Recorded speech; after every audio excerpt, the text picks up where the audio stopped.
Chapter 1. Expulsion from the Xuantian sect. Begone, you little wretch. Were it not for your tender age, I would have slain you on the spot, at the entrance of the village. A gaunt elder callously hurled a girl from his grasp. Tang Qingxi tumbled across the ground several times before managing to rise, her gaze icy as she glared at the elder. I'm not a wretch, are you not? If your mother, that vile woman, had not perished so early, I would have dispatched her as well. The elder's face was contorted with rage. My son possessed the Xuantian hammer martial soul, while your mother had the sword martial soul. How could a mere wretch like you awaken a plant martial soul? The elder's tirade continued unabated. My son perished at the hands of the martial soul hall, and I had hoped for a legacy through an unborn child, only to find a wretch. You should be doomed. That Tang Hao, who caused my son's demise, should also perish. Depart at once, or I shall take your life. I've already stated, I am not a wretch. Tang Qingxi regarded the elder as though he were a specter. At merely 6 years of age, having just awakened her martial soul, she vowed that one day she would claim his life. As the esteemed leader of the Yihua Palace, she had traversed the martial world for years without experiencing such humiliation. With that, Tang Qingxi turned and made her way toward the mountains beyond the village. She refrained from uttering any provocative words that might invite death, yet she harbored a deep grudge. In her previous life, she hailed from the Tang Clan in Shu, gifted from a young age, not the eldest of her generation, yet she bore the title of the Tang Clan's eldest daughter.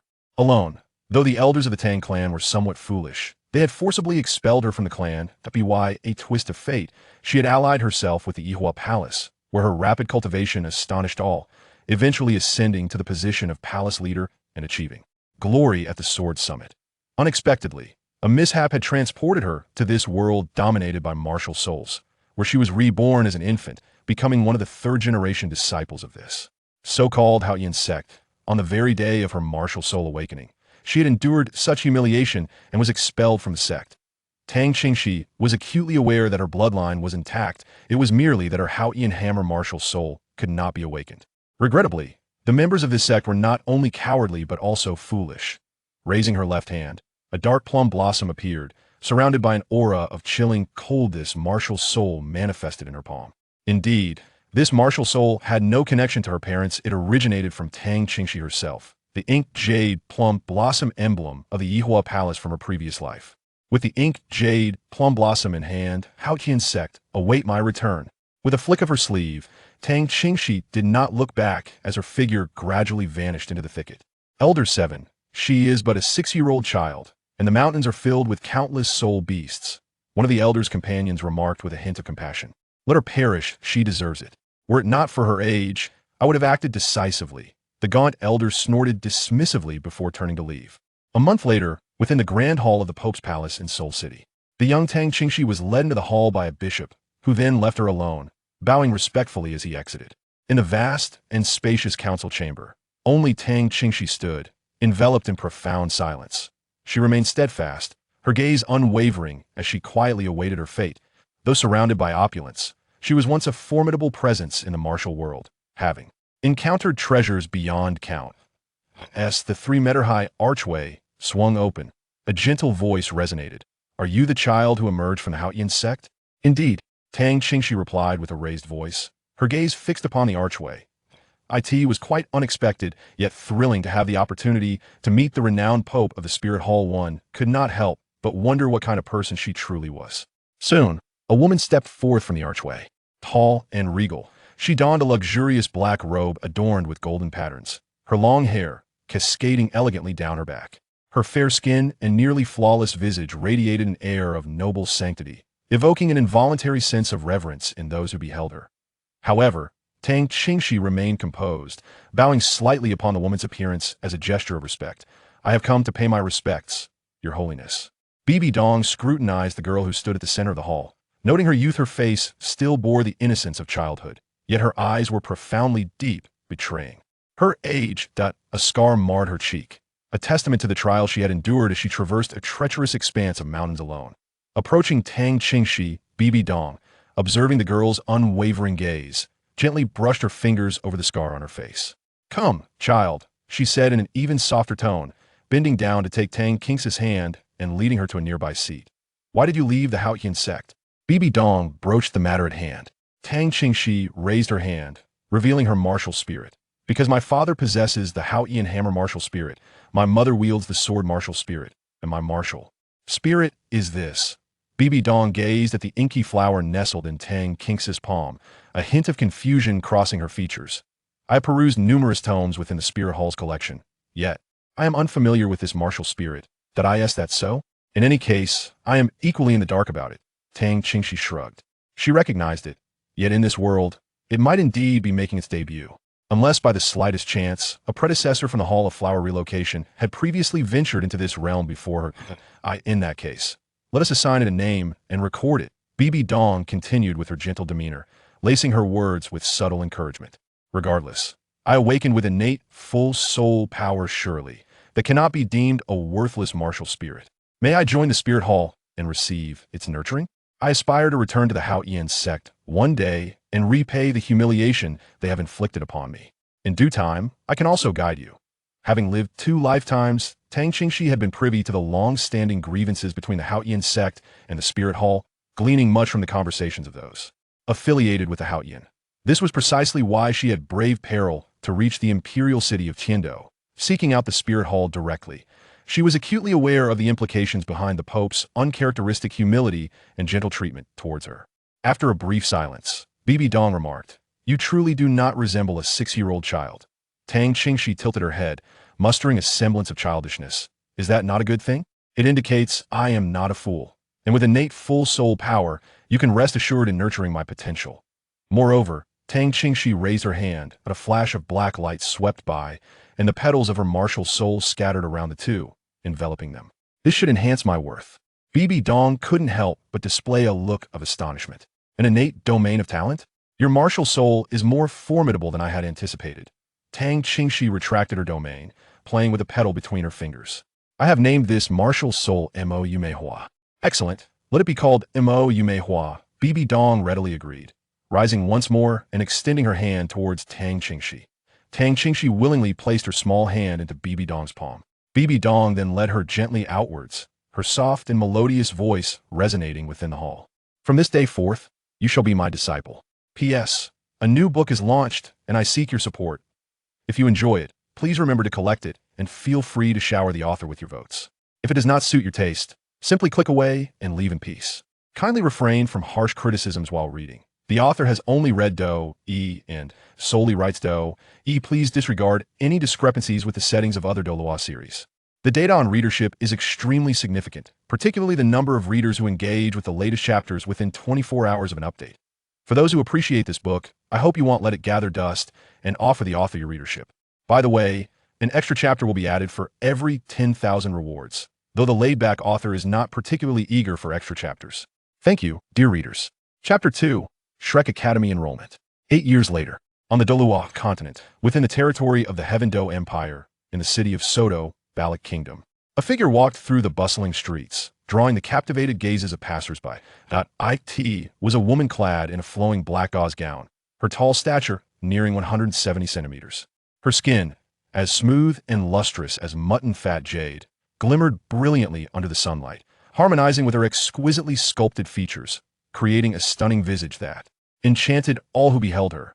Yet the icy indifference in her brow compelled onlookers to admire her from afar. Perched upon her shoulder was a white cat, tinged with a hint of pink, lazily dozing off. This person was none other than Tang Qingxi, who had departed from the Spirit Hall 2 years prior for training. "Rojia, are you still adjusting well to the body of this by yielding meow?" Tang Qingxi strolled leisurely down the street, playfully prodding the cat's front paw with her fingertip.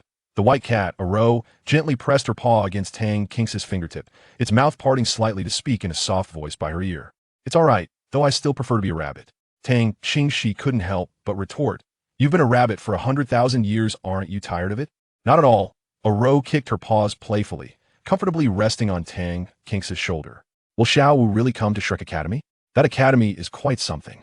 Shrek Academy, the most renowned Soul Master Academy in Soto City, was once said to guarantee that students who graduated would become viscounts of the empire.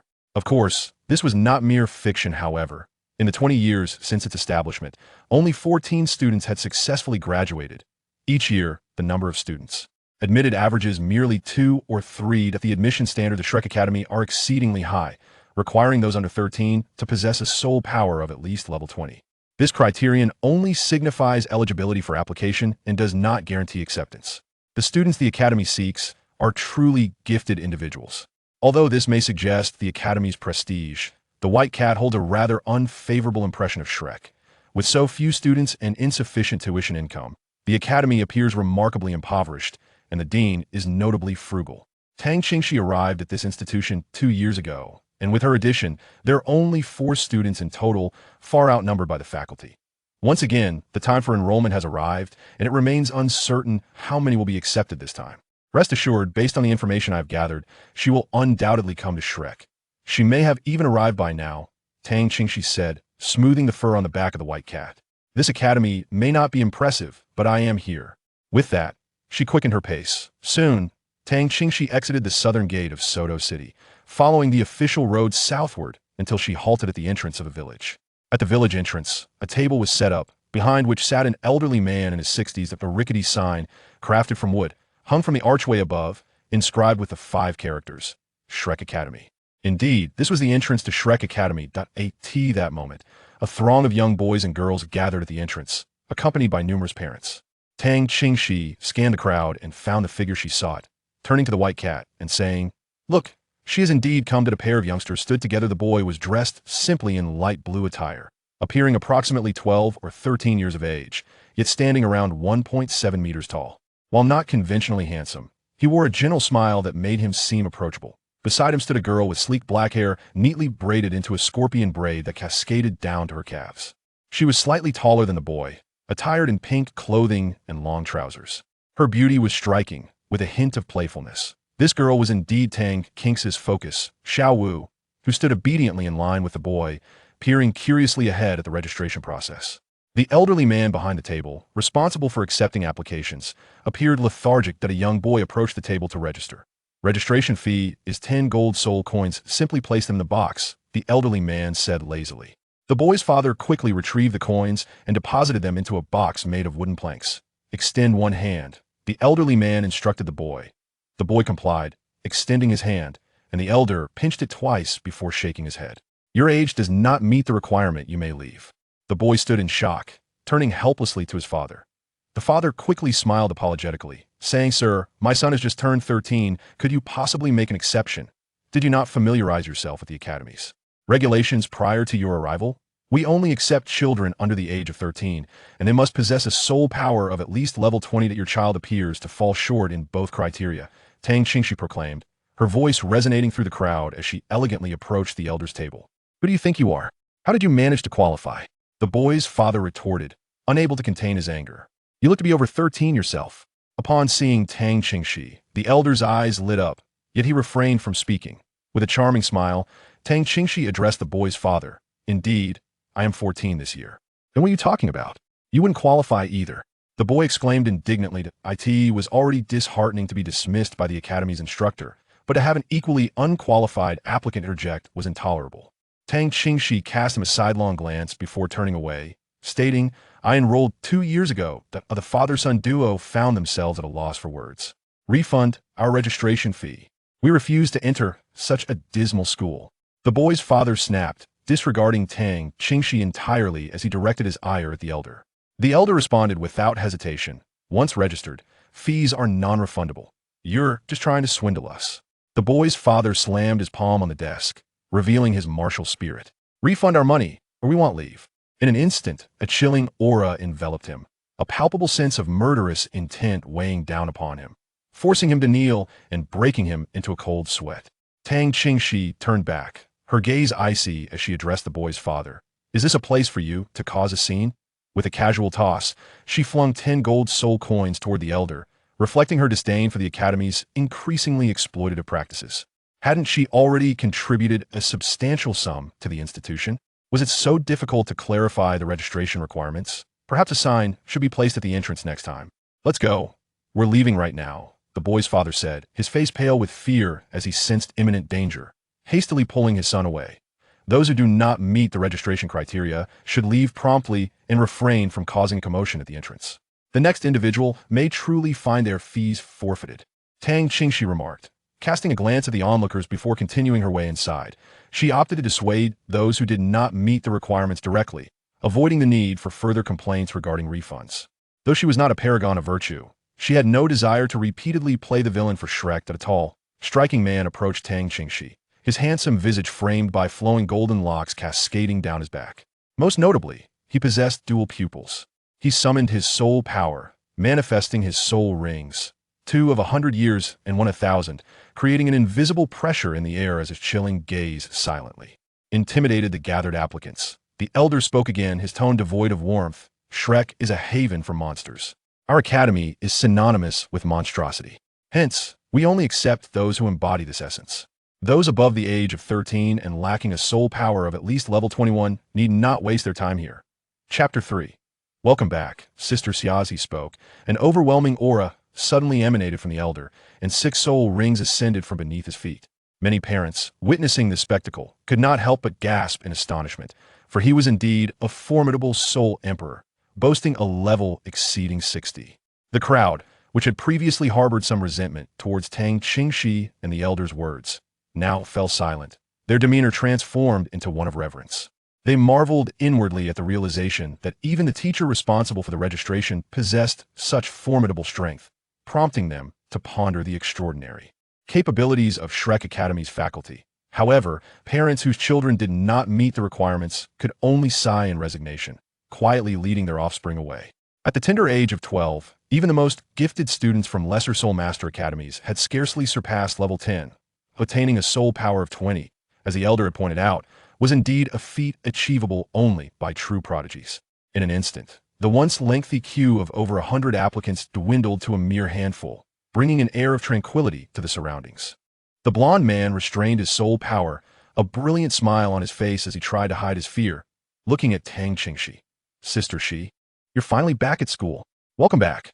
Daimu Bai. In just over a year, your soul power hasn't increased as much as I expected. Tang Qingxi crossed her arms, surveying the remaining applicants. Well, Sister Shi, I've been trying my best. It's been over a year since we last met, and Sister Shi has become even more impressive. Daimu Bai shrank his neck, unable to comprehend how Tang Qingxi had managed to pin someone to the ground without using her martial soul. 2 years ago, when Tang Qingxi first entered the school, she had given him quite a beating, and now he didn't know how much her soul power had grown. But she seemed even more intimidating. Among the 4 existing students at Shrek Academy, Tang Qingxi was universally recognized as the most mysterious and terrifying monster, as well as the strongest, even though she left school just half a year after enrolling and had only returned now. Are there any accepted applicants yet? Tang Qingxi was too lazy to listen to Daimu Bai's flattery. Hearing this, Daimu Bai shook his head helplessly. No, we didn't receive any last year either. Tang Qingxi nodded. It doesn't matter, we should be able to receive a few this year, and there are a few good ones among the rest. Indeed, Daimu Bai strongly agreed with this statement. He pointed to a pair of young male and female in the queue and said, Sister Shi, look at those 2. The boy is called Tang San and the girl is called Xiao Wu. They should both be accepted. I've sparred with them, and they're very strong, 2 little monsters. Tang Qingxi smiled slightly. She knew both of them and was certain they would be admitted, and there were more than just 2. She secretly glanced at Daimu Bai. The girl who had just arrived at the end of the line seemed to have a close relationship with him. Didn't this guy recognize her? Suddenly, the elderly man in charge of admissions let out a soft "oh," interrupting the conversation between Tang Qingxi and Daimu Bai.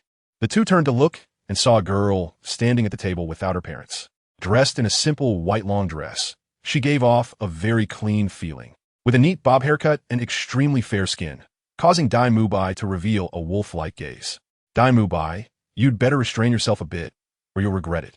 Although Tang Qingxi often found Daimu Bai a bit intolerable due to his flirtatious nature, she reminded him since they were from the same school and his character wasn't bad.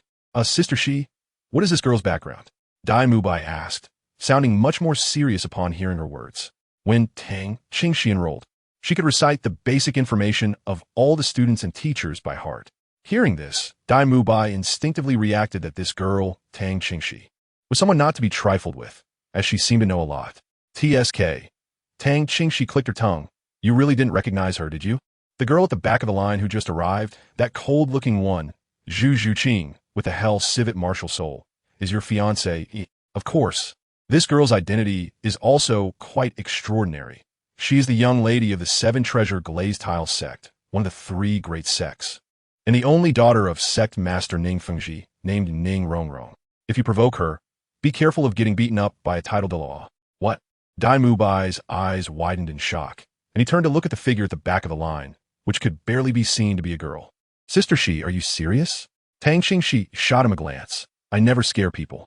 Both of you will definitely be admitted, but you should seriously consider how you want to act. Don't think that just because I haven't been in the academy for over a year, I don't know what kind of person you are. In 3 years, there will be the Continental Soul Master Elite Academy competition. You'd better put aside distractions and work hard for me. If you hold me back, you won't have to wait for your family to do anything. I'll take care of you first. Yes, I understand, Sister Shi. Dai Mubai immediately felt a chill run down his spine as Tang Qingxi's tone turned cold, and he hurriedly responded. During their conversation, a girl named Ning Rongrong had already passed the elder's assessment. Mubai, Qingxi, you two take them inside. The elder waved his hand at the two. Tang Qingxi did not move, and Dai Mubai led Ning Rongrong into the academy with a serious expression. The remaining students quickly passed the old man's test, and Dai Mubai had also sent several groups of applicants back and forth.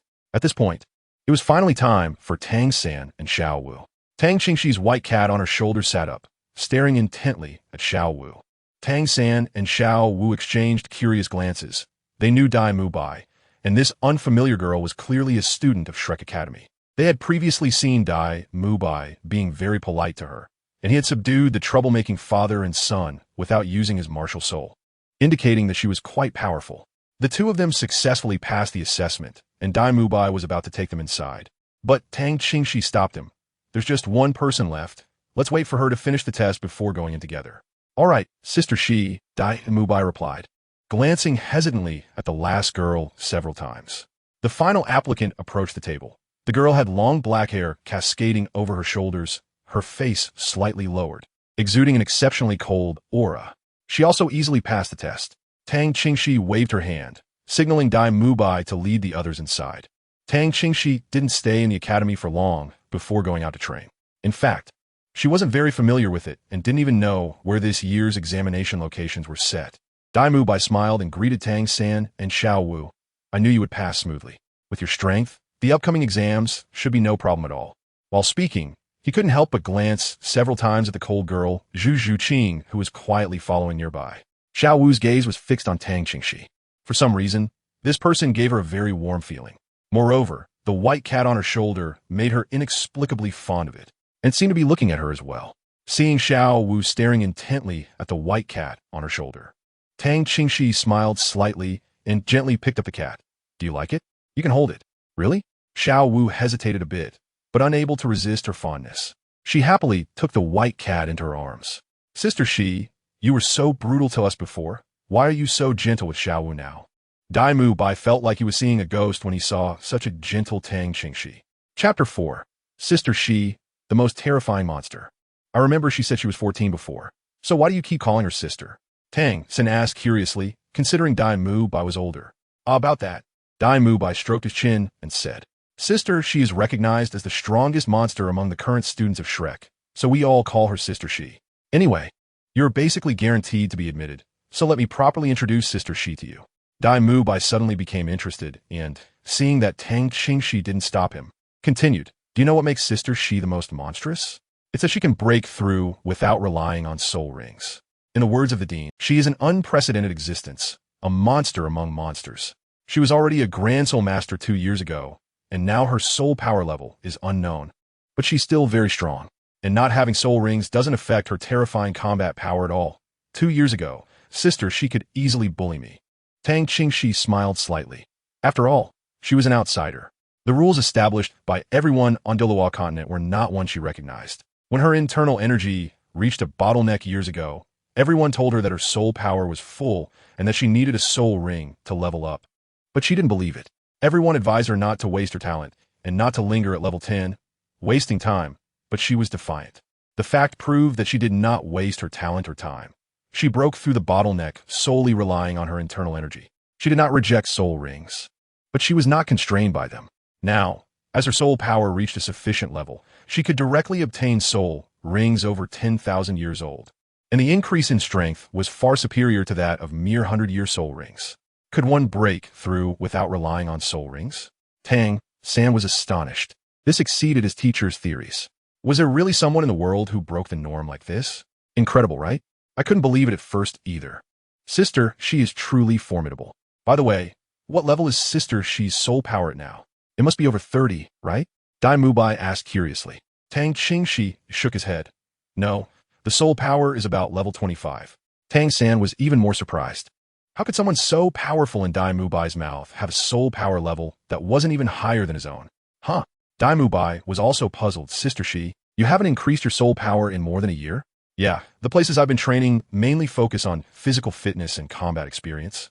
So I couldn't cultivate my soul power, Tang Qingxi said nonchalantly. It doesn't matter. Anyway, you still can't get past one move in my hands. If you don't believe it, we can spar. No, I believe Sister She's always strong. Dai Mubai didn't dare to try. The past was too painful to recall, leaving only a deep shadow in his heart. As they conversed, the group arrived at an open area, where the candidates who passed the preliminary test were ahead. Bring that one called Ning Rongrong out and take her directly to the 4th round. These few can skip the 2nd and 3rd rounds. Tang Qingxi didn't take the others over. Those with soul power exceeding level 25 could go directly to the 4th round. And Tang Qingxi could roughly sense that these few were above that level. Then there's no need to waste time here. All right, Dai Mubai nodded in agreement and went forward to look for Ning Rongrong. Tang Qingxi and others were standing still. At this moment, a soft voice sounded. Sausages for sale. Sausages for sale. Take a look, the Oscar brand sausages, delicious and sweet. Only 5 copper coins, affordable and plentiful. Eating Oscar brand sausages guarantees everyone an easier time passing the entrance exam. Tang San and the others turned their heads and saw a person not far away pushing a cart and calling out to sell something. A waft of meat aroma came from the cart, and many students were already lining up to buy. The person standing behind the cart was dressed in gray, had a full beard, but sported a pair of large, charming peach blossom eyes, which looked quite out of place. As his gaze swept over, he specifically looked at the girls in the line. As soon as his eyes fell in this direction, it was obvious that his expression changed, and he shouted loudly, Sister Shi is back. Hello, Sister Shi, I'm leaving first. After saying that, he hurriedly pushed the cart and ran away. Tang Sin was still thinking that Xiao Wu didn't eat much for breakfast and secretly planned to go buy some. But before he knew it, she had disappeared. Tang Qingxi explained, Oscar, don't be fooled by his full beard. He's actually only 14 years old, the same age as me, but he entered school a year earlier. He has a food-type martial soul with innate full soul power, making him quite a little monster. However, unless it's a situation where he needs to recover from battle or detoxify, I wouldn't recommend you eat his sausages. Food-type martial souls must be used with different soul skills, but his soul skills are really unbearable to listen to. Dai Mubai, and I generally don't allow him to sell sausages at the academy, especially since it's easy for me to catch him and give him a beating, so he runs away when he sees me. I think I just heard Xiao Ao's voice. That little guy is selling sausages at the academy again. Where is he? Dai Mubai also heard the voice and strode over with Ning Rongrong angrily. He ran away. Tang Qingxi ziplit gasu. Oh, Dai Mubai was taken aback, forgetting that Sister Shi had returned. Has that kid really disappeared? Yes, Tang Sin nodded, feeling somewhat emotional as he said. He runs very fast. The Sister Shi mentioned by Dai Mubai seems to hold a high reputation among the students of this academy. They all seem to be afraid of you, Xiao Wu said curiously, looking at Tang Qingxi, who felt very kind and gentle. Hearing this, Dai Mubai smiled wryly. Actually, it's not that they're really afraid. We have a lot of respect for Sister Shi. If anyone is afraid, it's still Ma Hongjun the most. He was the last student. Back when Sister Shi first entered school, that kid Ma Hongjun made a fool of himself by teasing her, and if I hadn't happened to pass by and stopped it, he would have almost lost his life. He really is afraid of Sister Shi. What about Ma Hongjun now? Has he taken the medicine I left for him? Tang Qingxi asked about Ma Hongjun. In response, Dai Mubai showed even more respect for Tang Qingxi. Although Sister Shi is a bit cold and fierce most of the time, she really does take care of them. That little fatty is much better now, thanks to Sister Shi. That's good, let's go, said Tang Qingxi, calling Dai Mubai to lead them to the 4th assessment location. Soon, they arrived at another open area, where a middle-aged man in his 50s was dozing in a chair. Teacher Zhao, I brought people for the 4th assessment, Dai Mubai called out, and Teacher Zhao, open your eyes and see who is back. There are students coming for the 4th round this year? The middle-aged man opened his hazy eyes and looked over in disbelief. Upon seeing the 4 young men and women in front of him, he was even more surprised to find there were 4 of them. However, more of his attention was on Tang Qingxi. She girl is back. Have you made any improvements in the past year?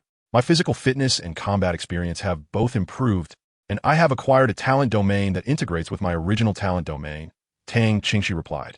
Goodness, you went out and came back with a talent domain. Are talent domains that cheap for you? Zhao Wujie stared in disbelief. Wait, hold on with the assessment. She girl, let me see your domain. Okay. Tang Qingxi nodded in agreement and stepped forward, raising her palm, and a black-red light suddenly appeared. A cold aura instantly enveloped Zhao Wujie, overwhelming him with a terrifying intent to kill, accompanied by swirling dark petals that seemed to carry a mysterious power. Zhao Wujie suddenly stood up. Girl, what kind of domain is this? Why is there such a strong, killing intent? Zhao Wujie actually recognized it, but he was somewhat hesitant to admit it. Chapter 5. Fourth round assessment. Tang Qingxi smiled silently, displayed her domain for a moment, and then put it away before walking aside. Let's focus on the assessment first. How will the fourth round be tested this year? The assessment for the fourth round is not the same every year, and Tang Qingxi was quite curious about how it would be conducted this time, especially since these four had been exempted from the tests of the second and third rounds. Oh, Zhao Wujie regained his focus, his eyes lighting up upon hearing this. All four of them are above level 25? Not bad, quite impressive. There are quite a few little monsters this year. This is the final round. If you pass my test, you will officially become members of Shrek Academy. However, this test is not easy to pass. Practical experience is something every soul master must possess, and what I will assess is your ability in this regard. Zhao Wujie smiled as he looked at Tang San and the others, his gaze gentle. My name is Zhao Wujie. Since you have all been exempted from the second and third rounds, I will personally join you for this test. I will give you a stick of incenses, time to get to know each other and discuss. After the stick of incense, the test will begin. The content of the test is for the four of you to work together to withstand my attacks for a stick of incense's time. As long as one person can hold on until the end, you will pass. I can remind you that it is impossible to withstand my attacks relying solely on individual strength. Coordinating and cooperating with each other is your only chance of success. Teacher Zhao, isn't this a bit unfair? Dai Mubai hesitated and said. Tang Qingxi also chimed in. Teacher Zhao, this seems a bit like bullying the kids. Faced with the questioning from his two students, Zhao Wujie's expression darkened. How am I bullying the kids? I can't possibly go all out. It's just an assessment. Anyway, the dean is not here today, so I'm the boss here. All right, I'm going to light some incense now, and you all should hurry up and prepare. Xiao Bai Xia, explain my strengths to them. After saying this, Zhao Wujie took out a stick of incense, lit it, and inserted it into the ground. After finishing these tasks, Zhao Wujie returned to his chair and closed his eyes to pretend to nap. Tang San and the others did not have any particular feelings about this testing method. Instead, Dai Mubai had a serious expression and said, come over here. Tang Qingxi was not too concerned. She didn't care about the other three, and if anything happened to Xiao Wu, she would naturally step in. However, she found the situation quite lively, so she gathered with the four of them to watch the excitement and see how they planned. Dai Mubai said seriously, I didn't expect teacher Zhao to take action himself. This is going to be a big problem, even more troublesome than having you fight Sister Shi. It's better to fight teacher Zhao. His skin is tough, and you basically can't hurt him much. At least he is willing to play with you for half a stick of incense. Tang Qingxi completely disagreed with Dai Mubai's words, thinking that facing the combined efforts of the four was still a bit troublesome. It was easy to get hurt if she held back. She could only quickly deal with all of them. Dai Mubai said, that's true. All right, let's not say more. I'll first tell you about Teacher Zhao's situation. Tang Qingxi raised a hand and said, let me explain. Teacher Zhao's full name is Zhao Wujie, also known as the immutable King Zhao Wujie. I don't know if you've heard of him. He is a level 76 soul sage, and his martial soul is the powerful golden bear, a strong beast martial soul. The soul rings he has are all focused on attack and defense. Although he is not good at speed, the gap in soul power between you and him is too great, making him virtually without weaknesses against you. That's the basic information. I suggest you all get to know each other's abilities first, and then discuss how to cooperate. Don't overthink it. The main thing is to focus on how to showcase your combat abilities, as that is the most important. Level 76? Tang San and the others all had their pupils contract for a moment. The level of soul power was simply terrifying. Ning Rongrong also exclaimed, he is actually the unmoved King Zhao Wujie. I heard that back then he broke through the siege of 16 bishops, and the Spirit Hall couldn't do anything to him. The rumors were exaggerated. There were only 10 bishops, and mainly it was a minor grudge. The Spirit Hall was too lazy to deal with him. Tang, A disciple of the Spirit Hall Pope, Qing, who knew the inside story, said at that time, the Spirit Hall almost had an internal conflict. Who had the time to bother with Zhao Wujia, who was only a little over level 60 back then? Everyone was tense, but at this moment, Tang San was a calmist and said, "My name is Tang San. My martial soul is Blue Silvergrass. I'm a level 29 control system battle soul master." Let them know each other first. Xiao Wu, seeing Tang San speak, followed up and said, "I am Xiao Wu. My beast martial soul is a rabbit, and I am a level 29 assault system battle soul master." Ning Rongrong hesitated for a moment before saying, "I am Ning Rongrong. Mine is the 7 treasure glazed tile pagoda, and I am a level 26 support system master. Zuzaking, Gyast Martial Sul Niterkat, level 27 agility attack system battle soul master," Zhu Zhuqing said with a cold face. After the 4 introduced themselves, the other 3 focused their attention on Ning Rongrong.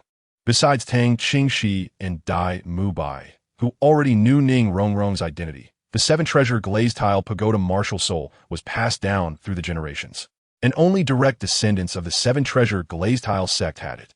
Tang San asked in surprise, "The 7 treasure glazed tile martial soul? So you're from the 7 treasure glazed tile sect?"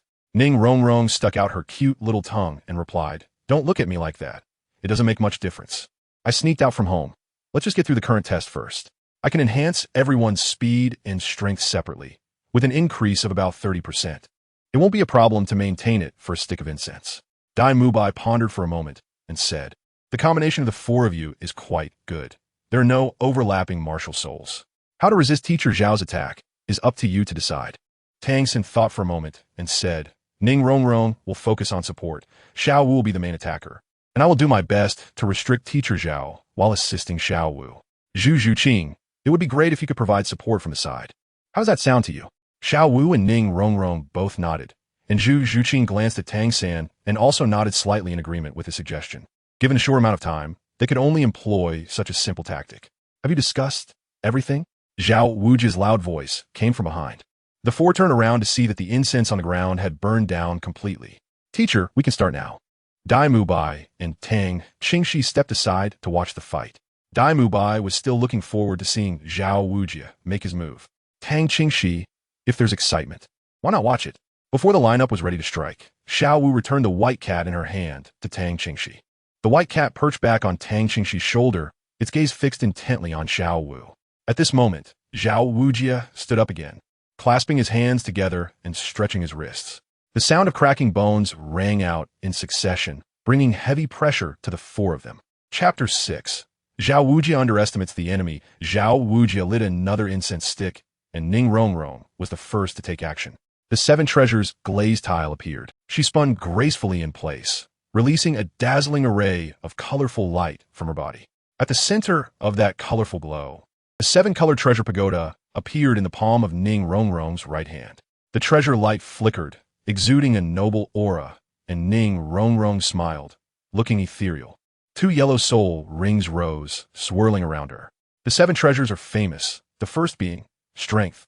As the first soul ring ascended, under the guidance of Ning Rongrong's left hand, 3 beams of colorful light were released, enveloping Tang San and the others. Instantly, all 3 felt a warm energy surge in, filling their bodies with strength. Zhao Wujia looked at Ning Rongrong with some surprise. Well, there's actually a member of the 7 treasures glazed tile family among today's candidates.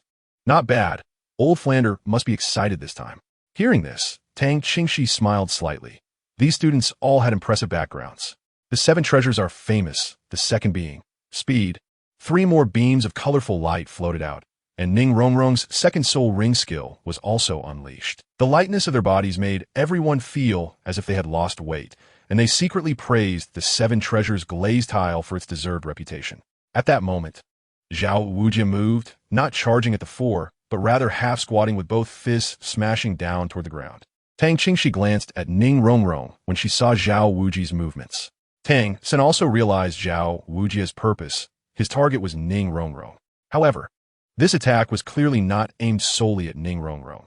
Its purpose was to interrupt the auxiliary effect of Ning Rongrong's 7 treasure glazed tile pagoda. A blue-black long vine was thrown out, swiftly wrapping around Ning Rongrong's waist, and Tang San leaped up with her.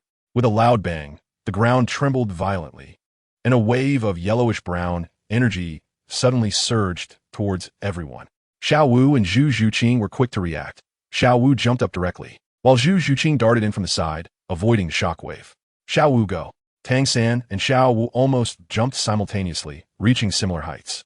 Tang San shouted in a low voice, raising both hands in preparation to push forward. Xiao Wu didn't need to look. She knew exactly where Tang San's hands were. After 6 years of knowing each other, they had developed a perfect tacit understanding. With the tips of her toes pressing against Tang San's palms, she shot towards Zhao Wujia like an arrow. Seeing that his fist strikes against the ground had no effect, Zhao Wujia actually smiled. As Xiao Wu charged towards him, he didn't dodge or evade, even putting his hands behind his back, as if allowing Xiao Wu to attack. Xiao Wu completed her martial soul possession in midair, her feet aiming at the sides of Zhao Wujia's neck. 2 dull thuds echoed as Xiao Wu's feet landed on Zhao Wujia's shoulders, but he didn't even sway, only grinning. Seems like you don't have much strength. Xiao Wu snorted coldly, suddenly retracting her toes and pressing them against the sides of Zhao Wujia's neck, twisting her body with all her might in the air. With just her strength, she couldn't move Zhao Wujia, but she wasn't the only one attacking. The thorny vines crazily wrapped around Zhao Wujia's body and tightened, releasing strong, paralyzing toxins. At the same time, the vines surged up, pushing his body upwards. As Zhao Wujia's feet left the ground, he was immediately spun around in midair by Xiao Wu. Spinning around is quite fun. Zhao Wujia's voice echoed in the air, and Xiao Wu felt her rapidly spinning body freeze, unable to continue moving her opponent beneath her. With a loud bang, the vines shattered and scattered from Zhao Wujia's body, and he firmly stood back on the ground. At that moment, Zhao Wujia's expression changed slightly, and he let out a low roar as his body suddenly expanded. His muscles nearly doubled in size, and he grew an entire meter taller, becoming extremely robust. 7 dazzling soul rings rose simultaneously. A series of rapid cracking sounds rang out, and Xiao Wu seized the opportunity to lightly tap on Zhao Wujia's shoulder, flipping off him, while her scorpion braid wrapped around his left foot and pulled with force. The dense cracking sounds were from Zhu Zhuqing attacking Zhao Wujia's back. Her timing was clever, perfectly coinciding with Zhao Wujia shattering Tang San's blue silvergrass and the moment he relaxed after pulling Xiao Wu back, resulting in a good effect. However, after Zhao Wujia activated his martial soul, Zhu Zhuqing's attack became much less effective, and with all her strength, she only managed to pierce Zhao Wujia's clothing. Xiao Wu's soft technique also fell flat, unable to shake Zhao Wujia even a bit. Tang Qingxi observed clearly that Xiao Wu's agility techniques were exactly restrained by Zhao Wujia's strength. The difference in power was too great, rendering her techniques completely ineffective. Meanwhile, as the blue silvergrass was broken, Tang San's face also turned pale. However, he still rushed forward in a single leap, and vines reappeared around Zhao Wujia. He activated his second soul ring skill, parasitism, which momentarily hindered Zhao Wujia's body as he prepared to exert his strength. Taking advantage of this brief moment, Tang San approached Zhao Wujia, while Zhu Zhuqing was behind him. With her martial soul activated, she used her cat claws to grasp at his throat and ears, both of which are the most vulnerable parts of the human body. Tang San threw a punch at Zhao Wujia's chest. Zhao Wujia laughed loudly, not in a hurry to break free, and puffed out his chest, wanting to see how strong Tang San really was. However, Zhao Wujia's laughter suddenly stopped as he was surprised to find that Tang San's seemingly full-strength punch was actually as light as a feather. He concentrated his soul power at his chest and immediately felt that he was using the wrong kind of force. Neither Tang San's nor Xiao Wu's strength was enough to move Zhao Wujia, but if it was his own strength, it would be a different story. Tang San suddenly changed his right fist into a palm, drawing back his hand. In an instant, he executed the technique controlling the crane and capturing the dragon, pulling Zhao Wujia's body forward with a stumble. Tang Qingxi was momentarily stunned by the scene, controlling the crane and capturing the dragon. At the same time, Tang San stepped forward with his right foot and kicked the tip of Zhao Wujia's foot. Even though Zhao Wujia's soul power was formidable, he couldn't help but lose his balance at that moment. Up, with the clever technique of controlling the crane and capturing, Tang San shouted loudly and actually lifted Zhao Wujia off the ground. Zhao Wujia was completely airborne, giving Xiao Wu the opportunity to act. Her long legs wrapped around Zhao Wujia's waist, and her hands grasped his ankles. The first soul ring glowed brilliantly, spinning Zhao Wujia's body in midair 3 times, turning him head down and crashing heavily towards the ground. Although Zhu Zhuqing's attack didn't cause any destructive effect, it did interfere with Zhao Wujie, allowing this attack to be completed. Just as Zhao Wujie's body was about to hit the ground, Xiao Wu was lifted by Tang San's blue-silver grass and gracefully fell down after a turn in the air. Boom! Zhao Wujie's massive body crashed heavily into the ground, burying his head into the soil. Xiao Wu landed on Tang San's shoulder, resting one foot on his right shoulder, breathing heavily as she had used all her strength in the previous attack. Xiao San, did we go too hard? Xiao Wu asked nervously. Tang San shook his head. Teacher, Zhao hasn't used his soul skills yet. At this moment, the incense on the ground had only burned for a third. Chapter 7. Tang San, a disciple of the Tang sect. But in the previous joint attack, he, Xiao Wu, and Zhu Zhuqing had almost exhausted all their strength. At this time, Zhao Wujie pulled his head out. For him, a soul sage, several soul masters in their 20s were too weak. He just wanted to play with the kids. However, underestimating the enemy often comes with a price, and their cooperation made this immovable king suffer a loss. Zhao Wujie patted the dirt off his head and said angrily, "Damn it, an 80-year-old old lady is collapsing on her child. It seems I have to take this seriously. Xiaobai, why are you laughing?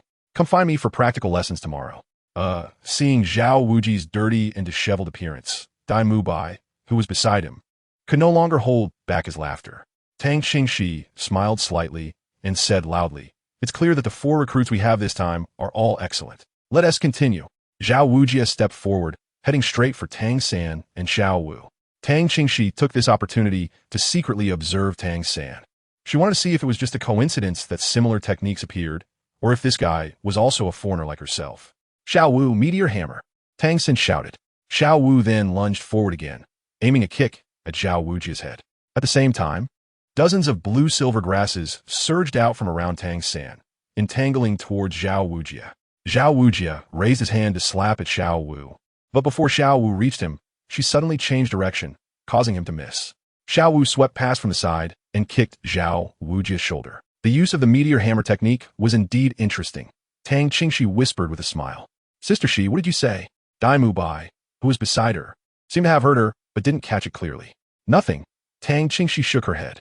In the arena, Tang San was using the entanglement of the blue-silver grass to control Xiao Wu's agile movements in the air to launch attacks.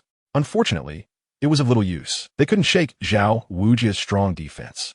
Zhao Wujie was indeed momentarily stunned by the kick and finally decided to take things more seriously. These kids would all become his students in the future. If this continued, he would lose face, and how could he teach them? Zhu Zhuqing was not idle either. 2 yellow soul rings lit up as she leaped up and rapidly spun towards Zhao Wujie. At the same time Zhao Wujie was kicked, Zhu Zhuqing's soul skill, Ghostly Claw, struck at his back, rapidly slicing into Zhao Wujie's rear as she spun. Roar! Zhao Wujie let out an angry roar, and his first soul ring lit up. A strong golden light erupted instantly, sending Zhu Zhuqing flying. When she saw the soul ring light up, Tang Qingxi quickly dashed over. A flash of black and red light passing by, causing Zhu Zhuqing's body to sway slightly. Although she was knocked back, the golden light didn't completely hit her. Dai Mubai quickly caught Zhu Zhuqing with incredible speed. Zhu Zhuqing gasped for breath, feeling the pain in her arms, and looked at Tang Qingxi with gratitude. Tang Qingxi's domain is a fusion of 2 fields. One is the killing god domain, and the other is her original talent domain, which can disrupt enemy attacks and increase her own evasion ability. If the domain hadn't perfectly enveloped the moment, Zhu Zhuqing would have suffered much more severe injuries, and her arms might have been dislocated. Xiao Wu also suffered as a result. However, as the black and red light enveloped them, Tang Qingxi was also closer to Xiao Wu and directly took her to evade, her figure flashing and leaving a trail of afterimages. Tang San also let out a muffled grunt, but since he was the farthest away, he was not enveloped by the domain and did not suffer serious injuries. Xiao Wu. He was more concerned about Xiao Wu's situation. "Brother, I'm fine." Xiao Wu was taken away by Tang Qingxi, and she could be said to be the least injured, while Zhu Zhuqing suffered the most. Moreover, what Zhao Wujie used was just the first soul ring skill, Immovable King Body, which directly broke the combined attack of Tang San and the others. Meow! An angry cat's roar sounded, and the white cat on Tang Qingxi's shoulder was bristling with fur, and its body seemed to be on the verge of growing larger. Tang Qingxi pulled Xiao Wu behind her and pressed down on the white cat on her shoulder, saying, "It's not a big deal. You don't need to intervene yet." This is an assessment for the four of us. What would it count if you stepped in? If you're not happy, I can help you vent later. The assessment isn't over yet. Xiao Wu glanced at Tang Qingxi with a subtle look. She had previously noticed that the white cat was a soul beast and that its age should not be low. However, it seemed to have some means of concealment, making it impossible for her to probe further. The fact that someone willingly followed a soul beast made Xiao Wu even more curious about Tang Qingxi. At that moment, Zhao Wujie suddenly increased his speed, seemingly arriving in front of Tang San in just one step. Tang San quickly used the ghost shadow perplexing track to escape from Zhao Wujie's attack range. Tang Qingxi's gaze grew increasingly playful, with the ghostly shadows appearing. Which kid from the inner sect of the Tang sect was this? I wonder if I know him. Zhao Wujie didn't actually strike with that palm. He didn't want to really hurt these kids. Ning Rongrong looked at the incense that was only halfway burned and felt a bit anxious. Zhao Wujie didn't continue to pursue Tang San. Do you need me to take action again? You can't possibly last until the incense burns out. You might as well admit defeat. The time isn't up yet. Before Tang San and the others could retort, Tang Qingxi spoke first. Besides, Teacher Zhao, you said yourself that as long as there's one person standing before time is up, it's considered a pass. Zhu Zhuqing and Xiao Wu were saved by me and Mu Bai. Indeed, if I hadn't intervened just now, they would have lost their combat ability. So that counts as them being unable to fight anymore. There's still 2 left on the field. Haha. Zhao Wujie laughed heartily. There are only 2 left. How can they still fight me? Not necessarily. Tang Qingxi lightly looked at Tang San. Your name is Tang San, right? So what do you say? Do you still dare to continue fighting? Disciples of the Tang sect, it's best to have a bit of pride. So show me all your skills and keep going. Tang San looked at Xiao Wu. Then his gaze returned to Zhao Wujie with a hint of coldness. If it weren't for that Xie Jim mentioned by Dai Mu Bai, Xiao Wu would definitely suffer considerable harm. Please take good care of Xiao Wu, Tang San said to Tang Qingxi. Zhao Wujie was momentarily taken aback. You want to continue? I'm afraid you can't even withstand one of my attacks. Of course, Zhao Wujie would not truly refuse these children from enrolling just because the incense had not burned out. Their displayed strength greatly surprised him. To be able to cooperate so well without prior practice, their future prospects are limitless. Compared to the current academy students, they're only stronger, except for that big monster Tang Qingxi. This girl can really withstand an entire incense stick under her own attacks, and she does so with great ease. His words were somewhat harsh, but he simply did not want these children to become proud due to their talents. Tang San wanted to give a try. He would know if he could continue the battle. Tang San was not one to easily admit defeat, and he still wanted to vent for Xiao Wu. From Zhu Zhuqing's situation, it was clear that if it weren't for Tang Qingxi, Xiao Wu would have been seriously injured. He quietly moved his 10 fingers, his entire energy slowly gathering, already prepared to go all out. He is Tang San from the Tang sect. Besides his martial soul and soul skills, he has more means. Hearing this, Tang Qingxi also secretly smiled. Good. She wanted to see just how strong this Tang sect disciple really was. Chapter 8. The Tang sect's hidden weapons unleashed. Tang San still deeply remembered a line from the Tang sect's ultimate secret manual, the Xuantian Treasure Record. Never try to play the pig to eat the tiger, or you might really become a pig. Now he fully understood the meaning of this phrase. If the one he faced earlier had not been a teacher from Shrek Academy, but an enemy, and if Tang Qingxi had not been present, it would have been difficult for Xiao Wu to escape unscathed. Moreover, he hadn't even used his true strength. At this moment, Tang San decided to stop hiding. He wanted to see what level his strength had reached now. Ning Rongrong only needed to focus on amplifying Tang San alone, which made things much easier for her. Tang San's hands gradually turned white, as pure as jade. Only Tang Qingxi noticed this detail. It seemed that his training in the Xian Jade hand was also quite good. Zhao Wujie clearly felt a change in the aura emanating from Tang San. Although he did not sense an increase in soul power, it inexplicably gave him a feeling of danger. Zhao Wujie was skeptical. How could a child at only level 29 make him feel threatened? So, he activated his first soul skill, the immovable king body, and steadily approached Tang San.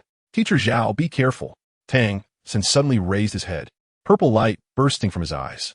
Seeing the pair of purple eyes, Zhao Wujie was startled, and his steps faltered. But soon, Zhao Wujie realized that the purple light in Tang San's eyes was not an attack. Then, Tang San's true attack came. 10 beams of cold light burst forth from his 10 fingers, shooting towards the vital points of Zhao Wujie. Zhao Wujie's defense was already formidable, so Tang San naturally did not hold back. The sharp sound of air being cut made Zhao Wujie's scalp tingle. Agility was his weakest point, and he could only raise both palms to shield his eyes and other vulnerable areas while channeling all his soul power for defense. No one noticed that at this moment. Purple light also flickered in Tang Qingxi's eyes as he activated the purple extreme demon eyes, capturing the traces of the hidden weapons shot by Tang San. 10 beams of cold light, all targeting vital points, quite impressive. After shooting the hidden weapons, Tang San immediately activated Ghost Shadow Misty Steps, quickly retreating. All 10 beams of cold light hit Zhao Wujie, but under the overwhelming golden light, they were all deflected. Tang San was secretly astonished. Zhao Wujie's defense was indeed formidable. However, if one hidden weapon didn't work, he would just switch to another, not believing that he couldn't break through at least a bit. Zhao Wujie also felt quite troubled. The hidden weapons shot by Tang San were not only precise, but also attacked different vital points simultaneously, making it extremely difficult to dodge.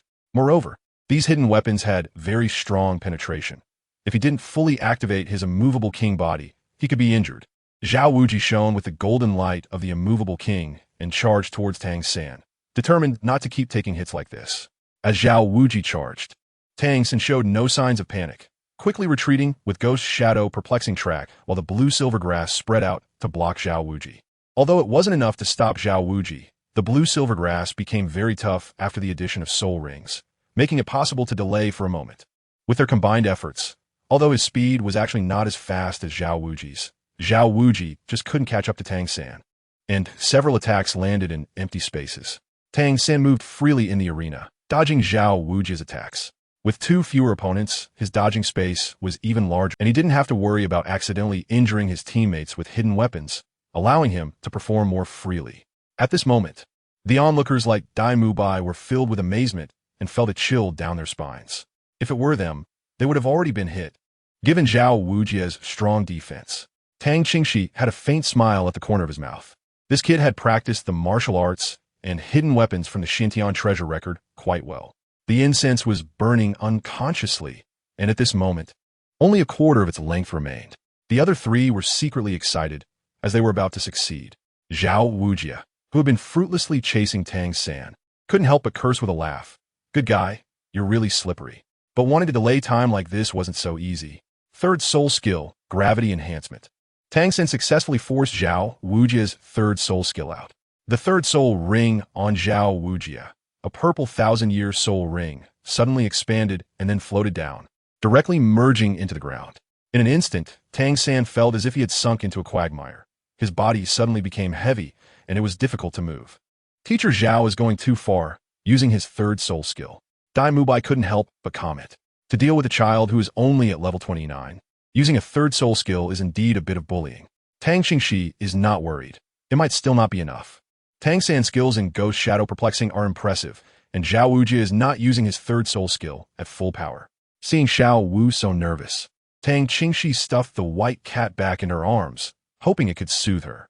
Under the influence of gravity, Tang San indeed felt the pressure and narrowly avoided Zhao Wujie's attacks several times. Zhao Wujie noticed that the incense was almost burnt out and couldn't help but feel anxious. A dignified, immovable king could not be outdone by a 12-year-old child. This was unacceptable. If the other teachers found out, he would be ridiculed. Time was also running out. This exam should come to an end. With this thought, Zhao Wujie's fourth soul ring lit up.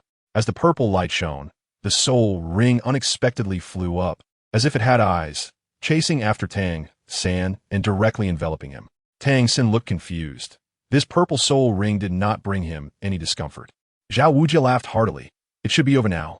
As soon as he finished speaking, he exerted force with his legs and suddenly jumped up. Tang San quickly changed his position, only to find that Zhao Wujie in the air was actually turning towards him as he moved, still descending in his direction. He did not know that Zhao Wujie's fourth soul ring skill was tracking, and once locked on, Zhao Wujie could instantly close the distance within 100 meters by jumping.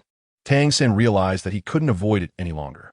Looking at the incense that was about to burn out, he decided to make a final effort. He stopped dodging, watching as Zhao Wujie descended towards him. He immediately activated his second soul ring skill, Parasite. The seeds of Parasite had already been quietly planted during their earlier confrontation. As it suddenly activated, the blue-silver grass instantly bound Zhao Wujie tightly. At that moment, Zhao Wujie was just about to land, so he wouldn't be able to launch an attack on Tang San immediately after landing. Tang San raised his hands. and a metallic sound echoed as 6 cold rays of light shot out from his sleeves. The powerful crossbow bolts, accompanied by a piercing whistle, flew straight towards Zhao Wujia's face. Zhao Wujia was startled by the sudden appearance of the crossbow bolts, and the unmoving King Kong body instantly activated. With a loud bang, golden light spread out, and Zhao Wujia not only broke free from the restraints of the blue silver grass, but also deflected the 6 crossbow bolts aimed at him. Tang San's greatest strength was not in throwing hidden weapons, but in mechanical hidden weapons, which he finally used at this moment. Zhao Wuji did not expect that Tang San had even more powerful means of attack. Although the immovable king body blocked the crossbow bolts, the impact still left his face stinging. At the same time, as Tang San unleashed his crane catching dragon technique, he used the impact generated by Zhao Wuji's immovable king body to leap backward, dodging the palm strike that Zhao Wuji brought down. Chapter 9. Tang Qingxi joins the fight again. Tang San pulled his arms in, his chest muscles tensed, and a burst of cold glinting steel needles mixed with thick fog shot out from his chest, meeting the oncoming Zhao Wujia. This was Tang Sect's hidden weapon, the sand and shadow. The tea-scented mist made Zhao Wujia feel dizzy, causing the defenses of his immovable king body to drop suddenly by half. At that moment, Zhao Wujia felt a sharp pain in his chest. When he looked down, he saw a cluster of steel needles had broken through his defenses and pierced into his chest. The sensations of paralysis and intense pain instantly flooded into Zhao Wujia's brain. It was poisonous. Zhao Wujia quickly forced the steel needles out of his body, but the toxin had already entered his system. All right, time's up. Tang San saw that his attack was effective and directly charged toward Zhao Wujia, but a figure suddenly appeared between the two. Tang Qingxi's expression was calm as she raised her hand and pointed at Tang San's chest, stopping his movement. Is it time already? Tang San suddenly came to his senses and looked at the incense that had already burned out. Meanwhile, Tang Qingxi watched Zhao Wujia's soul power being mobilized to resist the spreading poison and casually picked up a steel needle from the ground. Be careful, it's poisonous. Tang San quickly reminded. Zhao Wujia's soul power was strong, so this level of poison would only limit him. But it was hard to say the same for Tang Qingxi. She could be in danger. It's the poison of the mandala snake. Tang Qingxi was not worried at all, as she sniffed the steel needle lightly at her nose and then said to Dai, Mu Bai, call Xiao Ao over. Although she could easily detoxify this poison herself, Oscar's second soul skill had a detoxifying effect, so Tang Qingxi was too lazy to take action. Tang Qingxi said to Tang San, rest and recover for a while. Then remember to tidy up the ground. At this moment, Xiao Wu also ran over. The previous attack had consumed a lot of Tang San's mental energy and inner strength, and as soon as he relaxed, he directly sat down on the ground to rest. Then he crossed his legs and began to circulate his energy to adjust his breathing. Goodness, Tang San's methods are quite terrifying. Dai Mubai looked at the mess on the ground and felt a bit numb. Except for Sister Shi. Basically no one dared to touch it. It was toxic. Then Dai Mubai quickly ran outside, shouting at the top of his lungs, Oscar, come quickly, there's business. With his soul power amplifying his voice, basically everyone in the academy could hear him. Kid, are you a hedgehog? Zhao Wujia sat back down in his chair with a frustrated expression, his chest still faintly aching, and he had to constantly suppress the toxins in his body, which made him feel very uncomfortable. Tang San smiled with apology. Teacher Zhao is too powerful. I can only use all my means. Tang Qingxi raised an eyebrow upon hearing this. Is this really all the means they have? It seems like there's still a long way to go. Tang San's identity is well known to Tang Qingxi, and she is quite surprised. She only intended to check on the people around Xiao Wu. Unexpectedly, her investigation revealed the whereabouts of the long-missing Haotian Duo Tang Hao, confirming that Tang San is Tang Hao's son, or rather, in this life, he is Tang Hao's son. With Tang Hao's talent and the special nature of Tang San's mother, unless this kid shares the same fate as himself, it is very likely that he possesses a Haotian hammer martial soul. Moreover, Tang's sect has plenty of hidden weapons, and it is clear that the killer's trump card has not yet been revealed. This is also the reason why Tang Qingxi intervened to stop things. At this point, it is enough, and there is no need to expose more. Being a member of the Tang sect, and having a good relationship with Xiao Wu, she should lend a hand. Where's the business? Where's the business? Oscar's distinctive, soft voice, filled with excitement, came from a distance, quickly approaching the crowd. Hearing that Dai Mubai was anxious, he simply abandoned his card and ran over alone. However, upon seeing Tang Qingxi, his expression stiffened and his neck shrank noticeably. Xiaowao, Tang Qingxi waved her hand and pointed to Tang San, Zhu Zhuqing, and Zhao Wujia. 3 recovery sausages, and Zhao Laoshi added detox sausage. After speaking, she casually took out a gold soul coin and tossed it to Oscar. No need to look for it. Hey, thanks, Sister Shi, you're so generous. Oscar's eyes lit up as he received the gold soul coin, then began to chant his soul skill. I have a big sausage. As his voice fell, a fragrant sausage appeared in Oscar's hand. At first, the others only heard Tang Qingxi mention that Oscar's soul skill was a bit lewd, but they didn't know the specifics. Upon hearing this soul skill now, the 4 of them frowned, with Tang San and Zhu Zhuqing instinctively leaning back, physically signaling their refusal. I'm not seriously injured, just a bit exhausted. I just need to rest for a while. Tang San waved his hand to decline. Usually, he would avoid eating if possible, being picky about it. But now that he was injured, he obediently ate, and the recovery effect was quite good. Tang Qingxi was not polite with the 2 of them. She took the sausage from Oscar's hand and shoved it into their hands. You've already passed the assessment. From now on, we'll all be students of the same academy, and there will be times when we fight side by side. Since we only have 1 food system soul master, it's not a bad thing to get used to this early on. There is no need for such a big reaction. It tastes good. Since you're here at Shrek, you are indeed monsters, but you're no longer pampered young masters and young ladies. You should eat when it's time to eat. Tang Qingxi didn't pay much attention to Zhu Zhuqing, but Zhu Zhuqing, who was already more seriously injured, very consciously ate. Tang San hesitated for a moment, but under Tang Qingxi's cold gaze, he felt a bit intimidated for some reason and silently ate the sausage. Oscar handed the remaining sausage and cured sausage to Zhao Wuji. Zhao Wuji quickly ate it, and his complexion improved significantly. Teacher Zhao, we passed, right? Ning Rongrong asked from the side to confirm. Of course we passed. Zhao Wuji snorted in anger. He could already imagine how the teachers at the academy would mock him after today. Not wanting to stay any longer, he turned to leave. Teacher Zhao, wait a moment. At that moment, Tang Qingxi called out to Zhao Wuji. What does the girl want? She tried to show a more amiable smile while stroking the white cat in Xiao Wu's arms. It's like this, my cat seems to really like Xiao Wu. And you almost injured her just now. If I hadn't intervened, Xiao Wu would have been hurt badly. Zhao Wuji looked at Tang Qingxi's smile, and his eyelids twitched, feeling an ominous premonition. My cat is a bit angry. You know how difficult it is to take care of a soul beast like a cat. As Tang Qingxi spoke, the white cat raised its paw and slapped her because it dared to criticize its owner. Tang Qingxi twisted her waist to dodge. You see, I can't help it. If I don't appease her, it will be troublesome later. So, let us keep it brief. Just a small challenge for Teacher Zhao to vent for my little white cat. I wonder if Teacher Zhao can accept the challenge. I can wait for you to recover. Teacher Zhao can also assess how much I've progressed during my time away from the academy. Of course, this reason was not entirely fabricated, but it wasn't Tang Qingxi's true intention. This group of students was quite capable and held high status. She needed to show off a little to establish her authority. Zhao Wuji felt a tingle on his scalp as he looked at Tang Qingxi, who stood there elegantly and politely. Chapter 10. Martial Soul MOU Plum Blossom Wow. Dai Mubai and Oscar exclaimed in unison, filled with anticipation. It had been more than a year since they last saw her, and they were eager to see what kind of strength sister she had. Of course, more than that, they were relishing the misfortune. Both teachers and students at the academy did not want to engage with Tang Qingxi.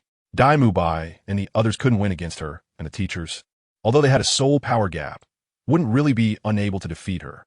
However, as teachers, they couldn't truly go all out against a student.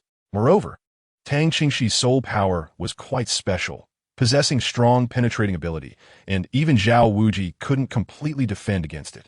Even though it wouldn't cause him much harm, it would still hurt, and Tang Qingxi's soul power carried a bone-chilling coldness, making it very uncomfortable. Zhao Wuji shot a sidelong glance at Dai Mubai and Oscar, feeling even more frustrated. Girl Shi, if you really want to challenge me, then, as your teacher, I need to assess you properly. No problem, Tang Qingxi readily agreed. Come on, let's make some space. Dai Mubai enthusiastically invited Tang San and the others to step aside to rest, saying they could watch Sister Shi's prowess. No rush. Let Teacher Zhao rest for a while. Tang Qingxi waved her hand, indicating that they should take a proper break. Ning Rongrong, looking a bit hesitant, asked, Do you need me to assist? Tang Qingxi shook his head. No need, I'm challenging him alone. After eating Oscar's sausage, Tang San recovered quickly, as he wasn't seriously injured. He reassured the concerned Xiao Wu, and then curiously looked at Tang Qingxi. After all, he had many prepared Tang sect hidden weapons, and with Ning Rongrong's support. He dared to fight Zhao Wujie alone. What kind of reliance did this person have? First, welcome all the junior students to school, Tang Qingxi said with a gentle smile at the few of them. I'm looking forward to how the senior sister will deal with teacher Zhao. Ning Rongrong also smiled, genuinely curious about what methods this person would use to fight Zhao Wujie. Xiao Wu held the white cat, glancing at Tang Qingxi several times, realizing that this person was actually going to help her get revenge. By the way, it seems they still hadn't learned the senior sister's name. Up until now, they didn't even know Tang Qingxi's full name, only hearing Dai Mubai and the others call her Sister Shi. My name is Tang Qingxi, if you don't mind. You can call me sister like Mubai and the others do. I'm actually 2 years older than you. While answering, Tang Qingxi's peripheral vision kept watching Tang San, who couldn't hide his surprise. Tang Qingxi secretly smiled, realizing that it was indeed a disciple from the Tang sect. Anyone from the same era as the Tang sect disciples would undoubtedly know the name Tang Qingxi, not to mention her status as the young lady of the Tang family. When she betrayed the Tang sect back in the day, it caused quite a stir. However, she truly did not know which Tang San this was, or if he was someone she recognized, as she had left the Tang sect many years ago. If there was an opportunity, she could chat with Tang San. What's wrong, brother? Xiao Wu had been paying close attention to Tang San and keenly noticed that his expression was not quite right. Tang San shook his head. It's nothing. Just a coincidence that the senior sister shares the same name and surname as an old acquaintance of mine. Is that so? Tang Qingxi ziplit gasu. Over there. Zhao Wujie had already stood up from his chair, took out a stick of incense, and lit it. All right, come on, girl Shi.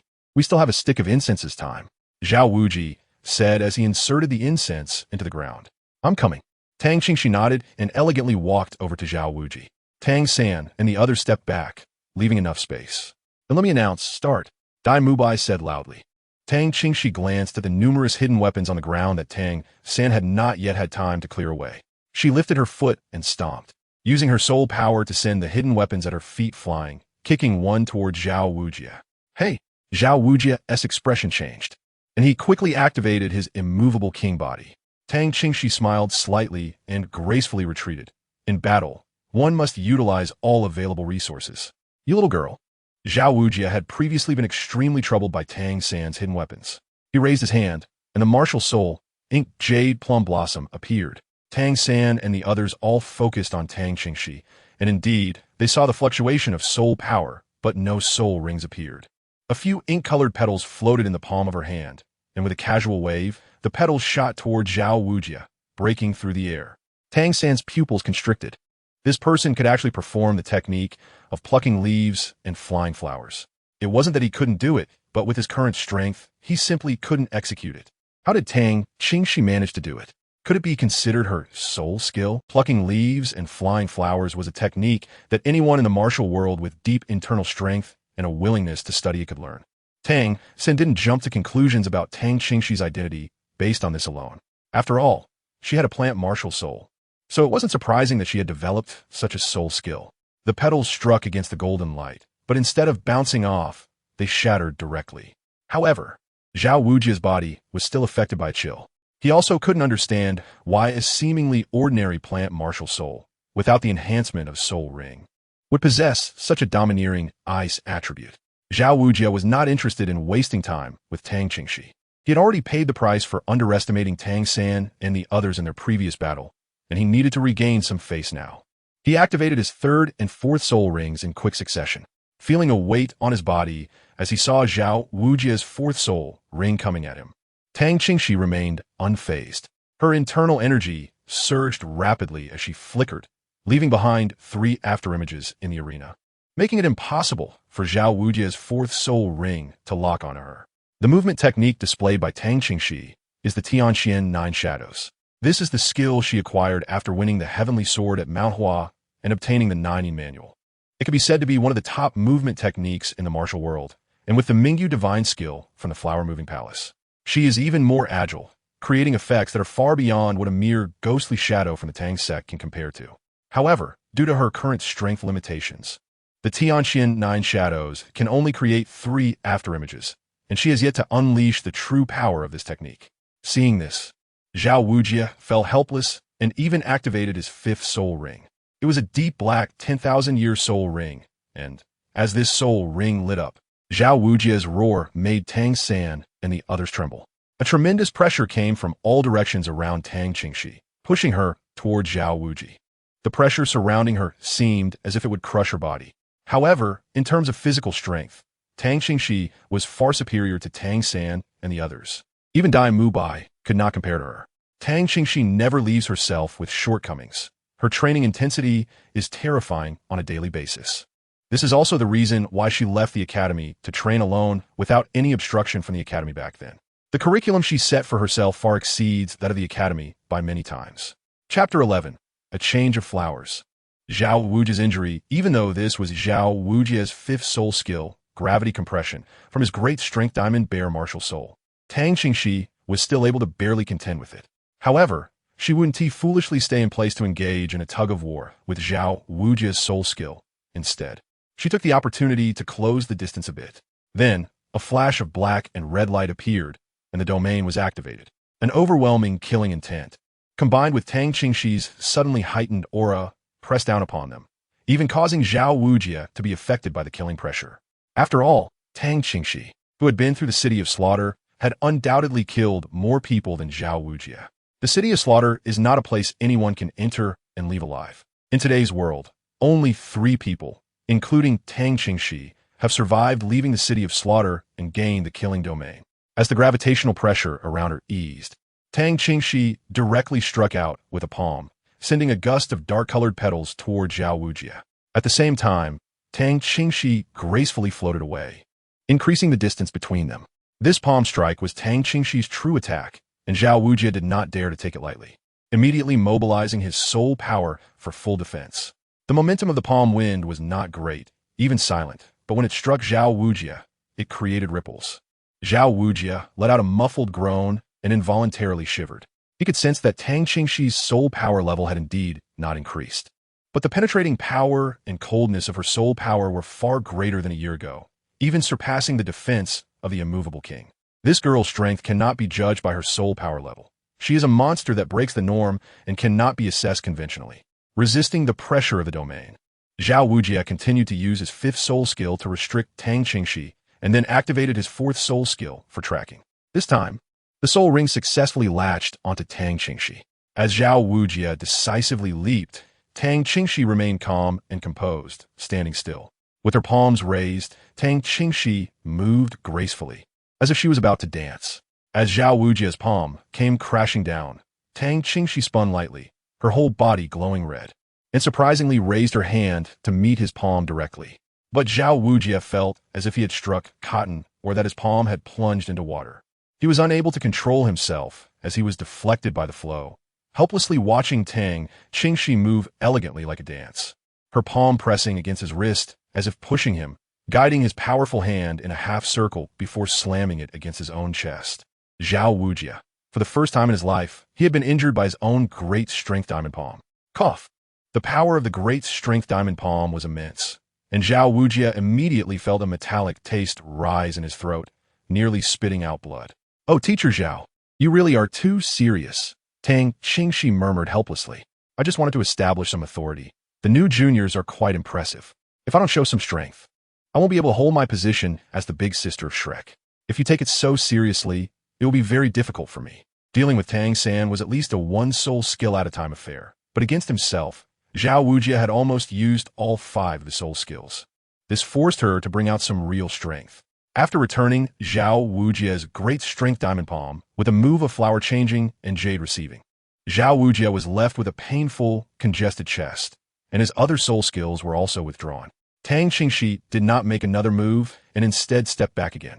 Zhao Wujia clutched his chest, coughing repeatedly, and immediately waved his hand. "No more fighting, no more fighting. Qingxi, you're getting more and more fierce." It really couldn't go on like this. He only had 5 soul skills available, and using the 6th soul skill along with his martial soul's true form would make it hard to hold back. "All right," Tang Qingxi readily agreed and called out to Oscar. "Little Oscar, bring a sausage for Teacher Zhao." "Okay." Oscar obediently replied and hurriedly took out a sausage to hand to Zhao Wujia. He felt even more in awe of Tang Qingxi. Sister, she was just too strong. Dai Mubai also gasped in surprise. Although Tang San had performed well before, he managed to hold on largely due to those strange weapons. Neither Tang San nor he himself dared to take Zhao Wujia's mighty Vajra palm head-on. Yet, Tang Qingxi not only took it, but terrifyingly returned it.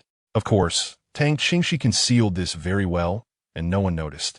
In reality, her soul power consumption was still quite significant. The gap in soul power was too large, and taking Zhao Wujia's mighty Vajra palm head-on was not an easy task. Her soul power was already running low. At this moment, Tang San was lost in thought. Although Tang Qingxi did not use the Tang sect's martial arts, and instead employed techniques from the Yihua Palace and the Nine Yin True Classic, these were all things that Tang San, who had only stayed in the Tang sect in his previous life, had never encountered. However, they ultimately belonged to the same world and the same martial arts realm. All methods stem from the same source, and he could feel a sense of familiarity. Yet beneath this familiarity lay a conjecture that left Tang San incredibly astonished. Tang San suddenly raised his head to look at Tang Qingxi, coincidentally meeting her gaze that was returning to him. Tang Qingxi's eyes carried a hint of a smile, and unnoticed by others. A flash of purple light flickered through his pupils, causing Tang San to widen his eyes in surprise. He almost felt compelled to kneel in respect. However, considering the potential speculation this action might provoke in others and the difficulty in explaining it, Tang San managed to suppress the urge. He lowered his gaze slightly and nodded in acknowledgement. All right, move by.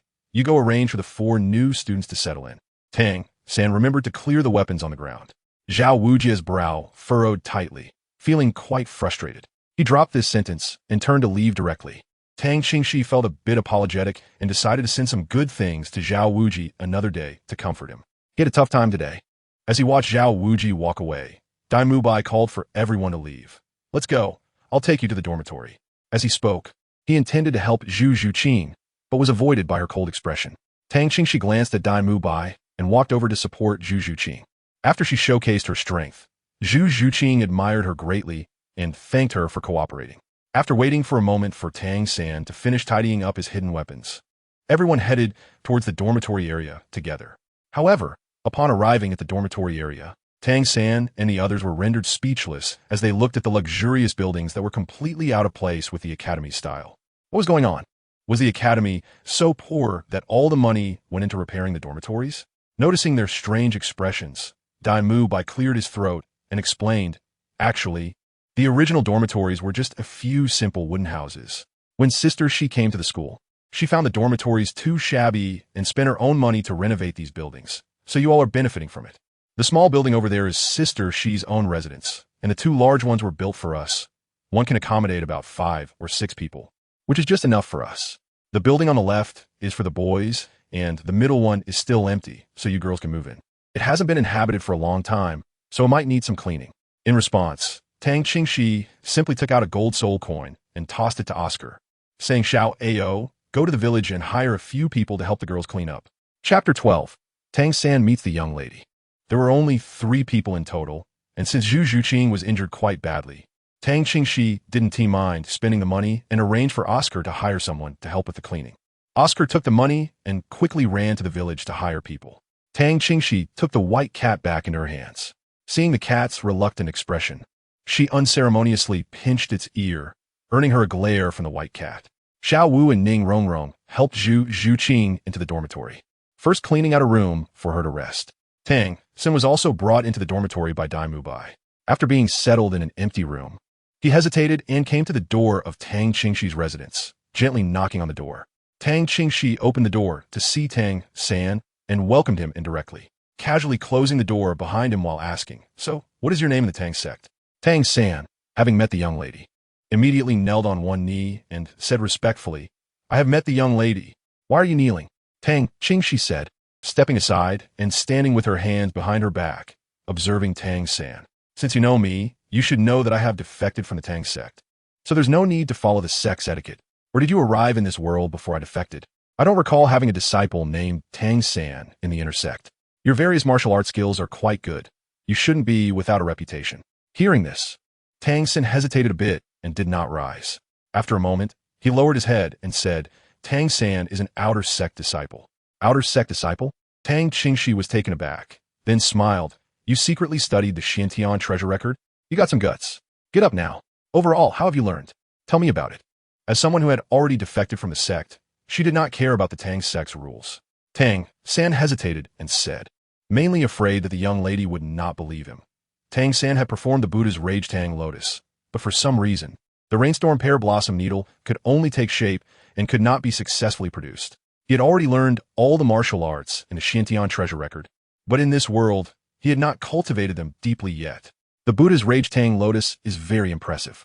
If you can produce the Buddha's Rage Tang Lotus, the rainstorm pear blossom needle should not be a problem, but this thing requires a blood sacrifice, which you probably don't know about. By the way, how did you come to this world? Tang Qingxi asked again. Tang San, as an outer sect disciple, was discovered for secretly studying the Xuantian Treasure Record and violated the sect rules, so he committed suicide in front of Go Seer. After that, he arrived in this world. So you came here after death. But why didn't your father stop you from committing suicide? How could he let you do that? Tang Qingxi was astonished. Since he could produce the Buddha's Rage Tang Lotus, what did it matter whether he was from the inner or outer sect? Tang Qingxi couldn't help but shake her head, laughing with sarcasm and helplessness. The Tang sect is truly on the verge of collapse. In the past 200 years, only two have created the top-tier hidden weapon, the Buddha's Fury Tang Lotus. One was forced to leave, and the other was forced to death. It's really laughable. If I were the sect leader and could create the Buddha's Fury Tang Lotus, regardless of whether you learned the Xuantian Treasure Record through theft, I would at least promote you to the position of Grand Elder of the inner sect. If I were not in the Tang sect, promoting you to sect leader would be expected. Tang San couldn't respond to this at all, nor did he dare to, and could only silently stand up. All right, what's done is done. There's no point in dwelling on past matters. Your Xuantian skills still need improvement, so you should practice hard. Although Tang Qingxi had gained martial arts techniques surpassing the Xuantian Treasure Record after leaving the Tang sect, she had not neglected the Xuantian Treasure Record. Yes, if the young lady has any orders in the future, she can always command me, little San. If it weren't for the young lady back then, I might not have been able to stay in the Tang sect and have a place to belong. Tang San continued respectfully. Tang Qingxi glanced at him twice again, wondering what he was talking about. She had no impression of it. Tang San doesn't have much impression of Tang Qingxi, but thinking about it, he can probably guess what happened. It was just that in the past, due to some messy rules of the Tang sect, he was supposed to be expelled, but there were quite a few people who were kept by himself, so it's hard to remember clearly. However, she didn't say much, just nodded. This person also has decent talent. Perhaps he will be useful in the future, so why refuse? In that case, Tang San, I give you an order. Tang Qingxi said seriously, protect Xiao Wu, and do not ask why. Tang San blinked in surprise and bowed his head in response. Don't worry, miss. Xiao Wu is my sister, and I will do my utmost to protect her. That's good. Then Tang Qingxi waved her hand. Go back and rest. Yes. Tang San cupped his fists and exited Tang Qingxi's residence. In the dead of night, the entire Shrek Academy had fallen completely silent. During the daytime exams, apart from Tang San and his three companions, no other candidates had managed to pass all 4 tests. However, this year had brought the most students into the academy in many years. At this moment, Zhao Wujia, as the vice principal, had his own residence and was feeling gloomy alone in his room. His chest was still aching faintly. It had endured considerable torment today. Not only had he been injured by Tang San's hidden weapon, but he had also received a powerful strike from Tang Qingxi's techniques. Today's battle had dealt him quite a blow. He never expected that just a moment of itching to stretch his muscles would almost lead to serious injury. In the past, both of the Tang family members would have fallen at his hands. But now, their identities were different. He was a teacher at the academy, while Tang San and Tang Qingxi were students, so he could only swallow this frustration. However, the academy had acquired a terrifying monster like Tang Qingxi, and this year had also received a little monster like Tang San, making Shrek's future promising. Zhao Wujia felt quite gratified about this. These students would still need proper guidance in the future, especially Tang San. As the saying goes, a jade must be carved to become a gem. Thinking of this, Zhao Wujia's face revealed a somewhat wicked smile. But just thinking about Tang Qingxi made him curl his lips. He found it too difficult to manage that girl. He would never know how Tang Qingxi's appearance had helped him avoid a severe beating. In the shadows, Tang Hao was holding the Haotian hammer, his expression hesitant. Tang Qingxi and Tang San's conversation indoors was unknown to him, but he secretly watched that duel during the day. The domain released by Tang Qingxi surprisingly merged with the Killing God domain. At such a young age, to possess the Killing God domain, what is this person's true identity? The City of Slaughter is not a place that just anyone can know or enter. He himself had a hard time escaping from the City of Slaughter back in the day. But by then, he was already not so young. At the age of 13 or 14, the thought of venturing into the city of slaughter was unimaginable. It was basically seeking death. What kind of monster could obtain the killing god domain at such a young age? And which faction does she belong to? And who took her to the city of slaughter?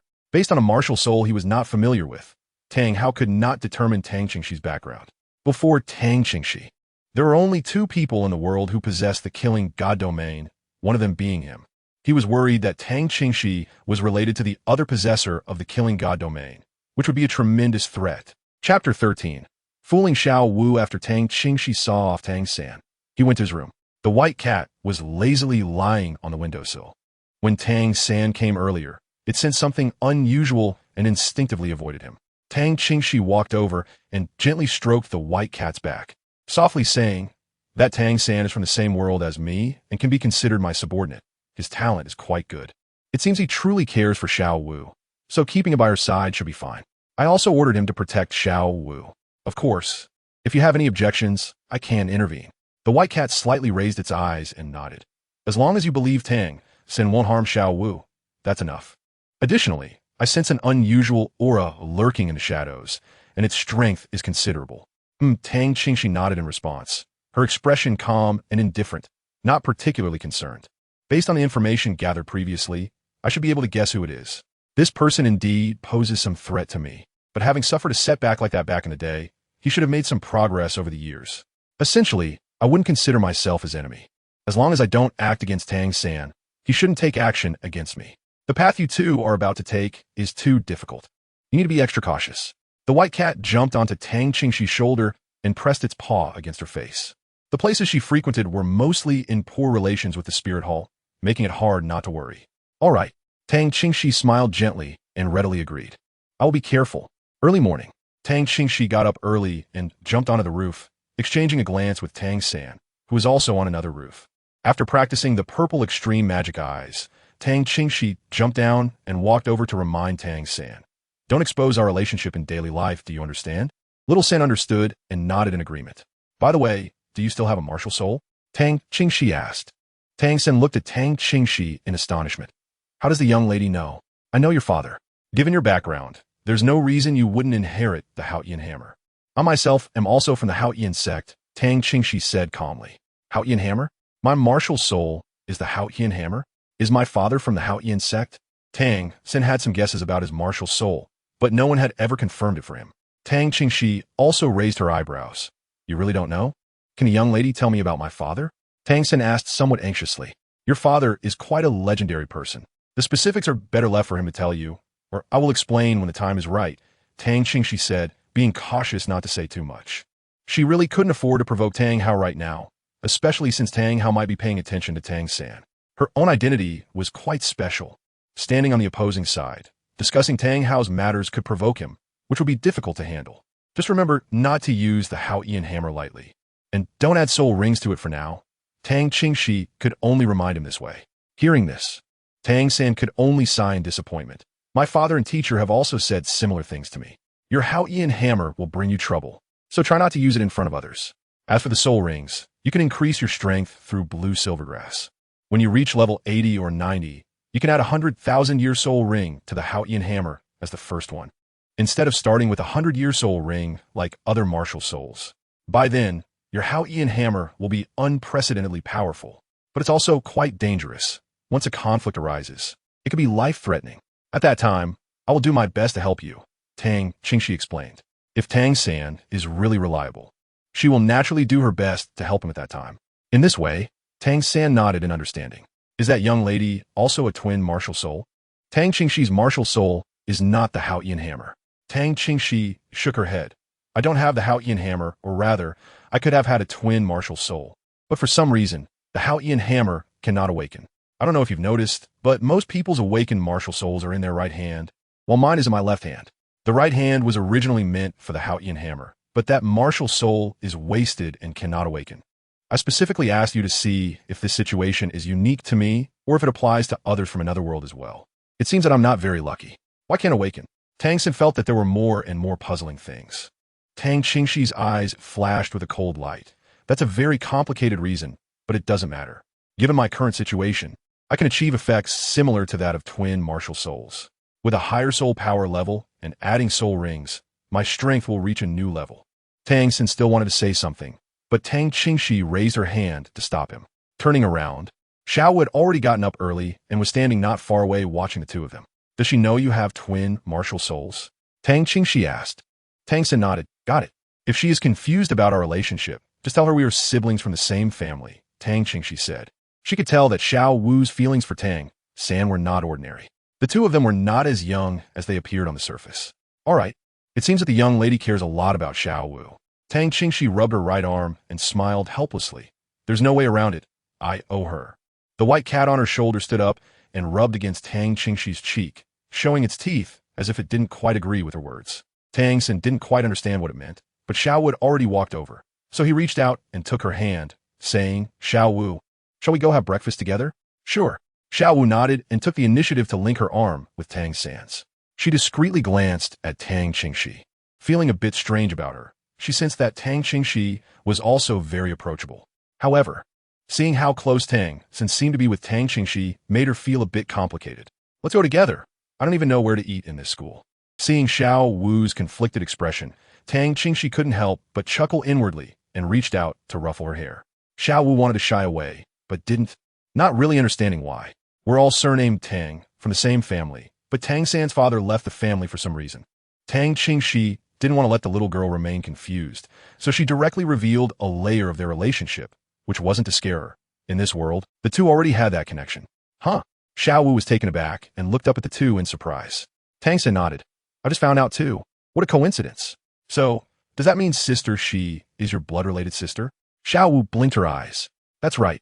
Tang Qingxi looked at Xiao Wu with profound meaning and said, Little San said you were his sister? Then that makes you my sister too? However, the meaningful gaze was not concealed at all, making Xiao Wu blush for some reason. Let's go. Tang Qingxi waved her hand, leading them to the cafeteria.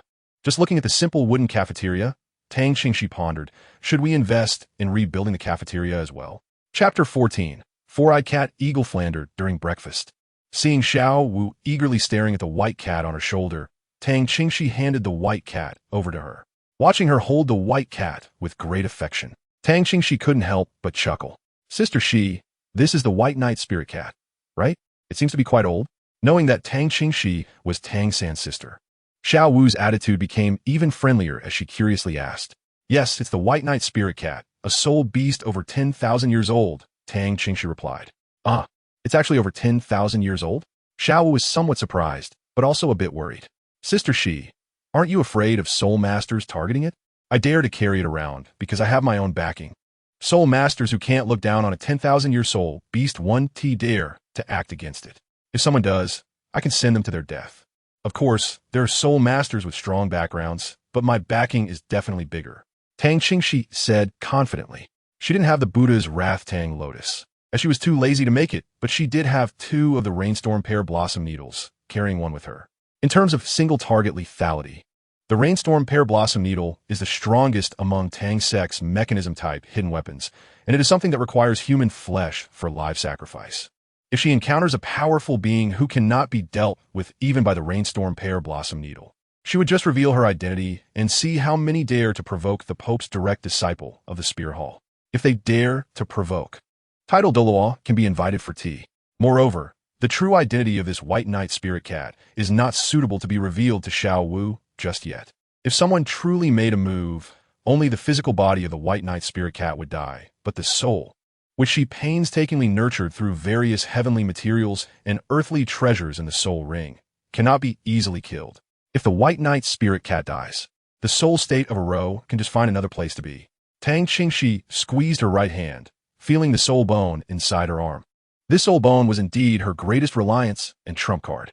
Indeed, as one of the top 3 sects, and known as the #1 sect in the world, the Xuantian sect was not to be trifled with. Tang San agreed with Tang Qingxi's words. However, Tang Qingxi directly rebutted him. The Xuantian sect is not my backing. I was merely born into the Xuantian sect and was expelled at the age of 6. Moreover, that cowardly sect, which doesn't even dare to protect its own members and prefers to remain hidden, is no longer worthy of the title of the #1 sect. Tang San was taken aback, turning to look at Tang Qingxi. Seeing the undisguised coldness in her eyes, he immediately understood. The young lady had a strained relationship with the Houtian sect. It seemed that his father had also left the Houtian sect. So it appeared that the Houtian sect was indeed not a good sect. Otherwise, why would his father and the young lady leave? Especially since the young lady was expelled from the Houtian sect at the mere age of 6, Tang Clan couldn't help but frown. Where did sister she go after leaving the Houtian sect? The young lady should be doing well. At least she wouldn't be lacking in money. Tang Qingxi shook her head. You will know this later. The three of them chatted while having breakfast, and halfway through, Dai Mubai arrived with Ning Rongrong and Zhu Zhuqing. Where's Oscar? Still sleeping in? And Ma Hongjun? I haven't seen him since yesterday. With 2 people missing, Tang Qingxi couldn't help but ask. Dai Mubai immediately coughed. Xiao Ao, he always loves to sleep in. Ma Hongjun went out to play with his girlfriend yesterday. He should be with the villagers. His girlfriend is from the village, named Suihua. Shrek Academy is really too poor.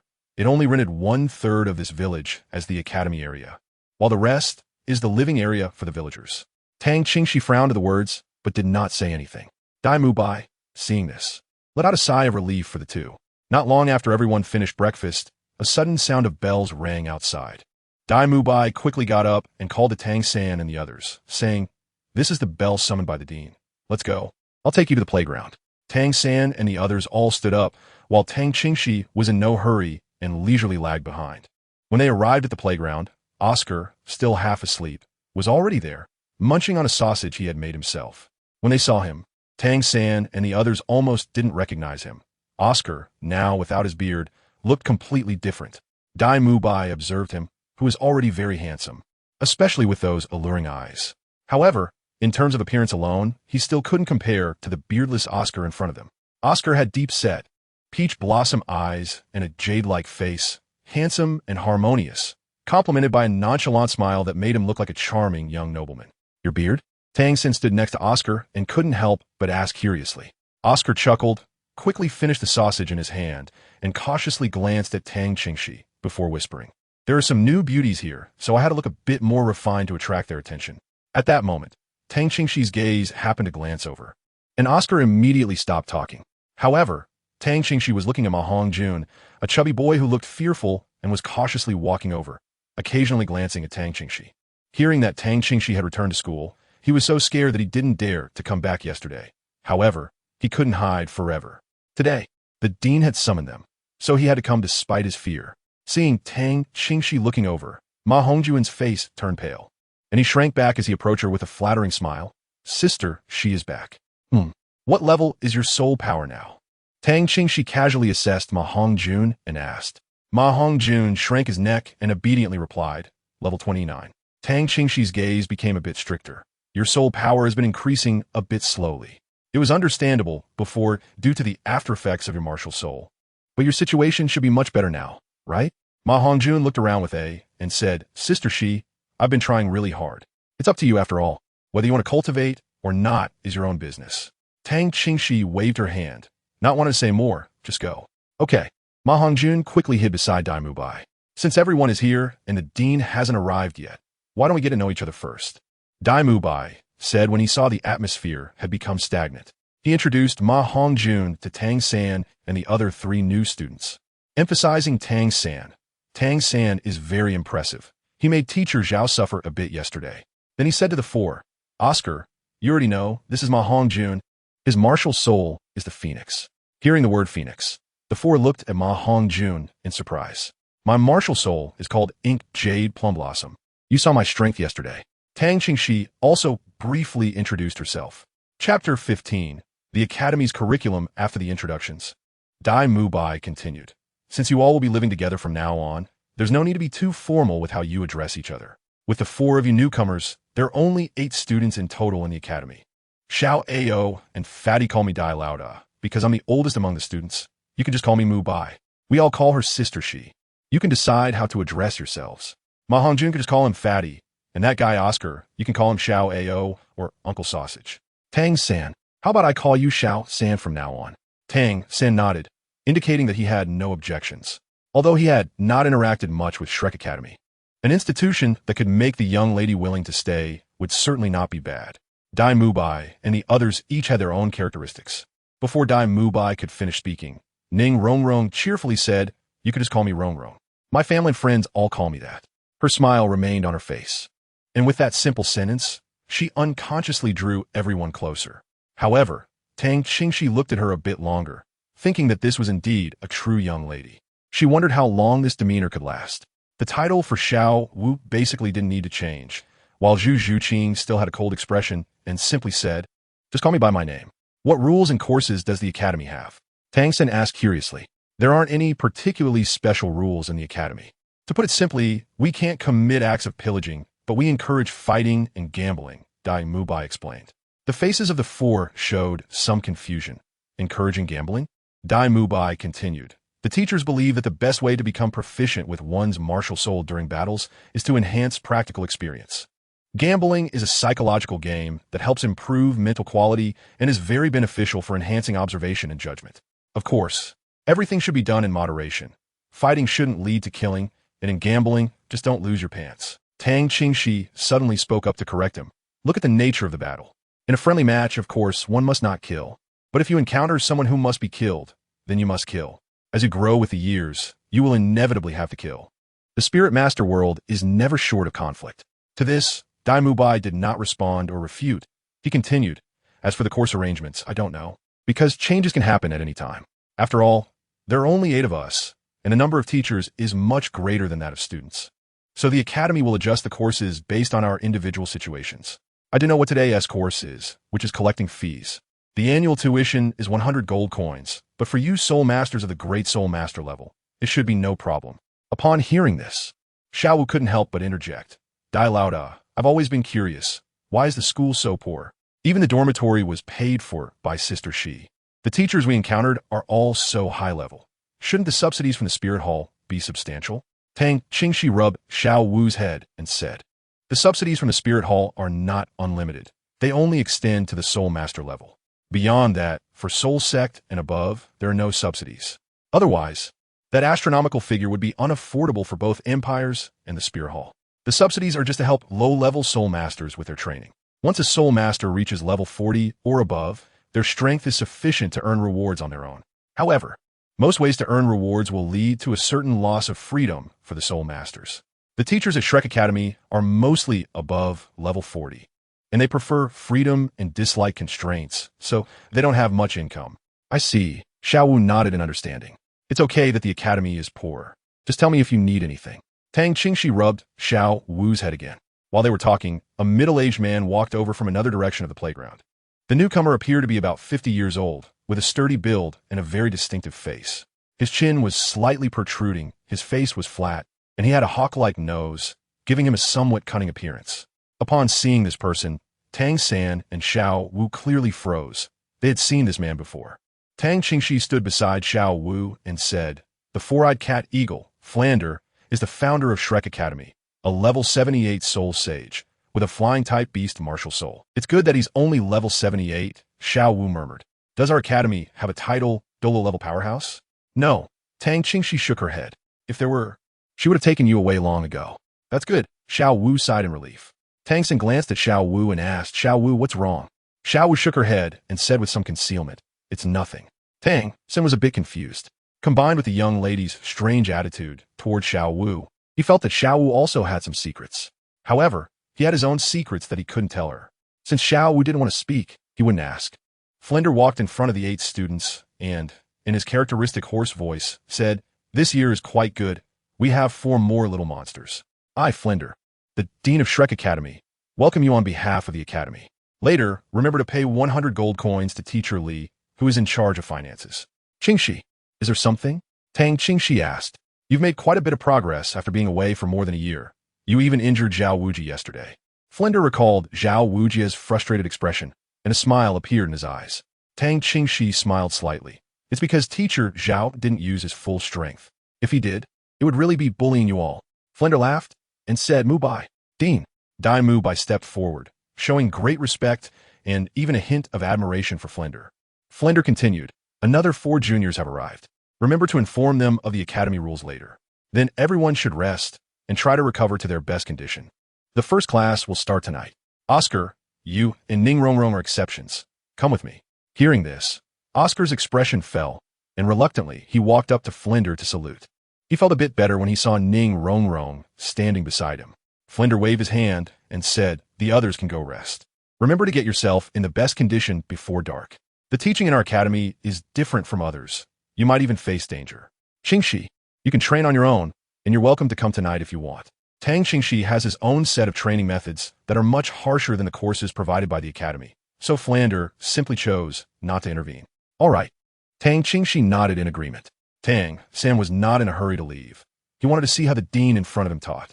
Oscar and Ning Rongrong were both support-type soul masters, which might be the reason they did not attend the evening classes. However, he was also quite curious as to why the teaching was conducted at night. Chapter 16. If you don't run, just leave the academy. Tang San did not leave. And naturally, Xiao Wu was not in a hurry to go either. The white cat was still in Xiao Wu's arms, and the soul inside a row could not stray too far from Tang Qingxi, so Tang Qingxi simply stayed as well. Flinder was indifferent and said to Oscar and Ning Rongrong, "Everyone has their own way of cultivation. With different martial souls, the methods of cultivation are also different.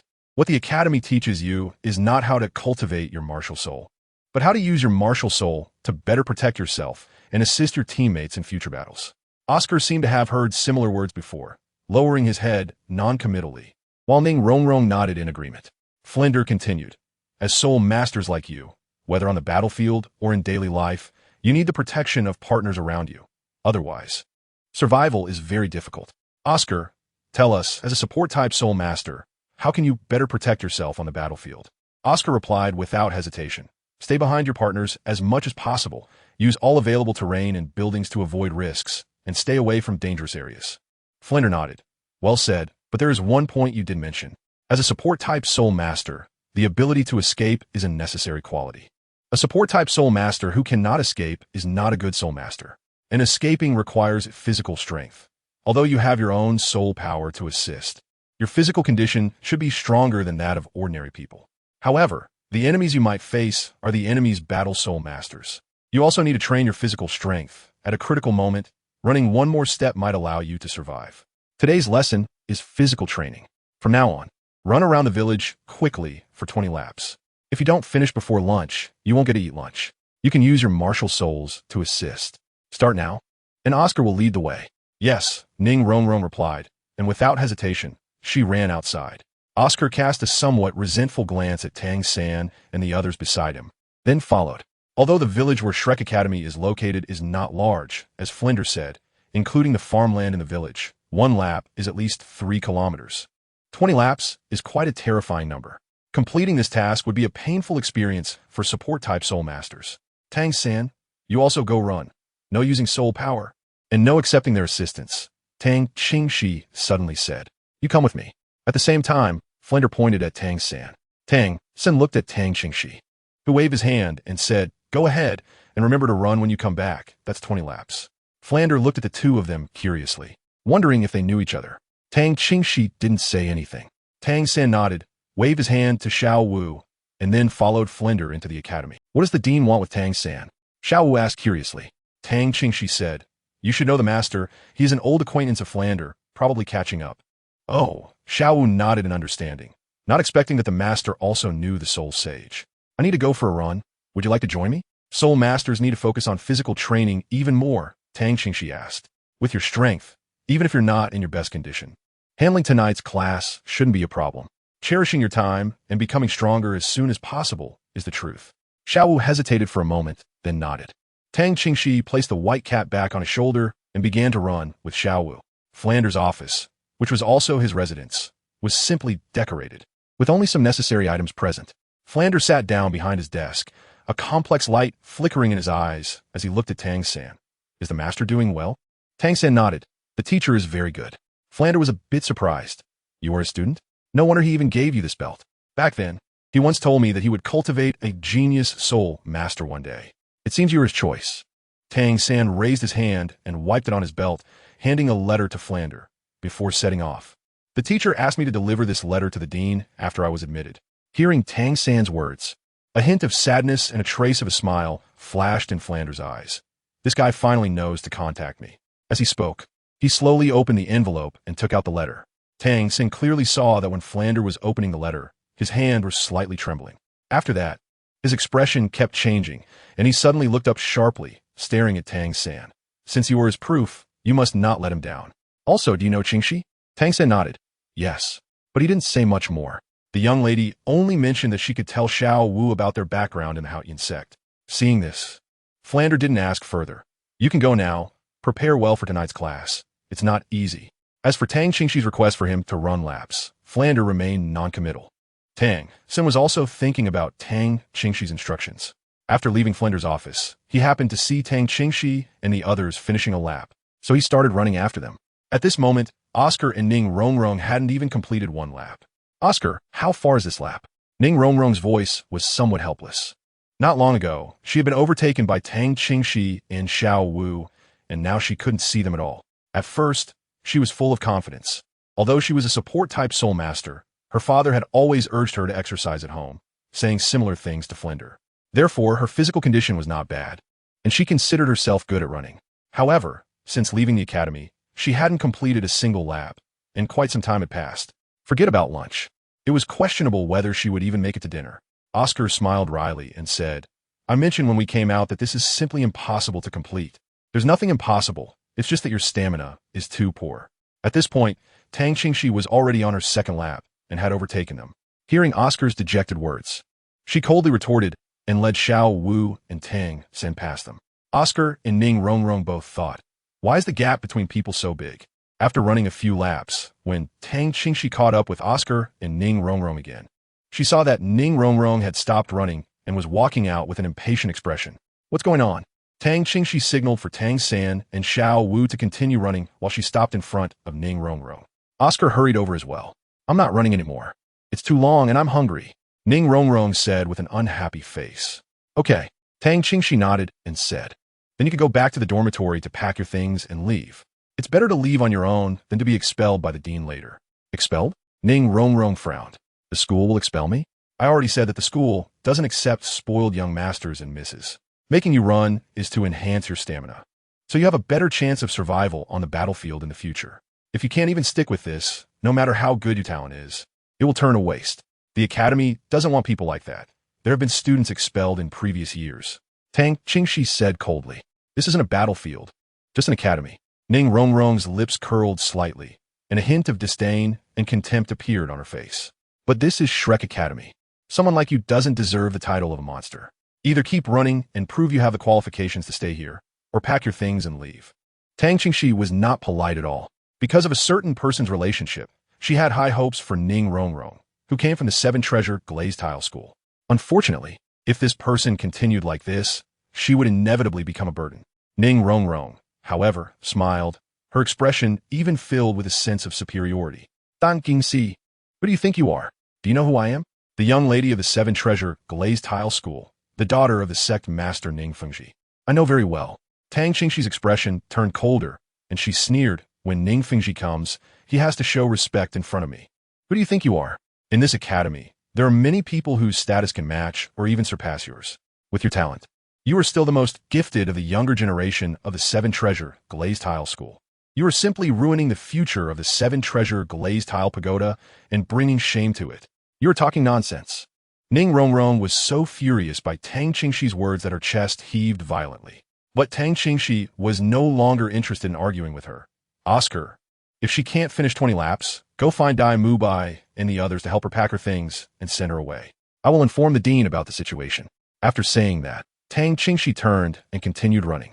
Ning Rongrong was filled with anger that she wanted to express, but she couldn't catch up, so she could only watch Tang Qingxi disappear into the distance. Oscar remained silent for a moment and said helplessly, Sister, she has invested a lot of money in the academy and has never asked the deans to do anything. In this academy, Sister, she has real power.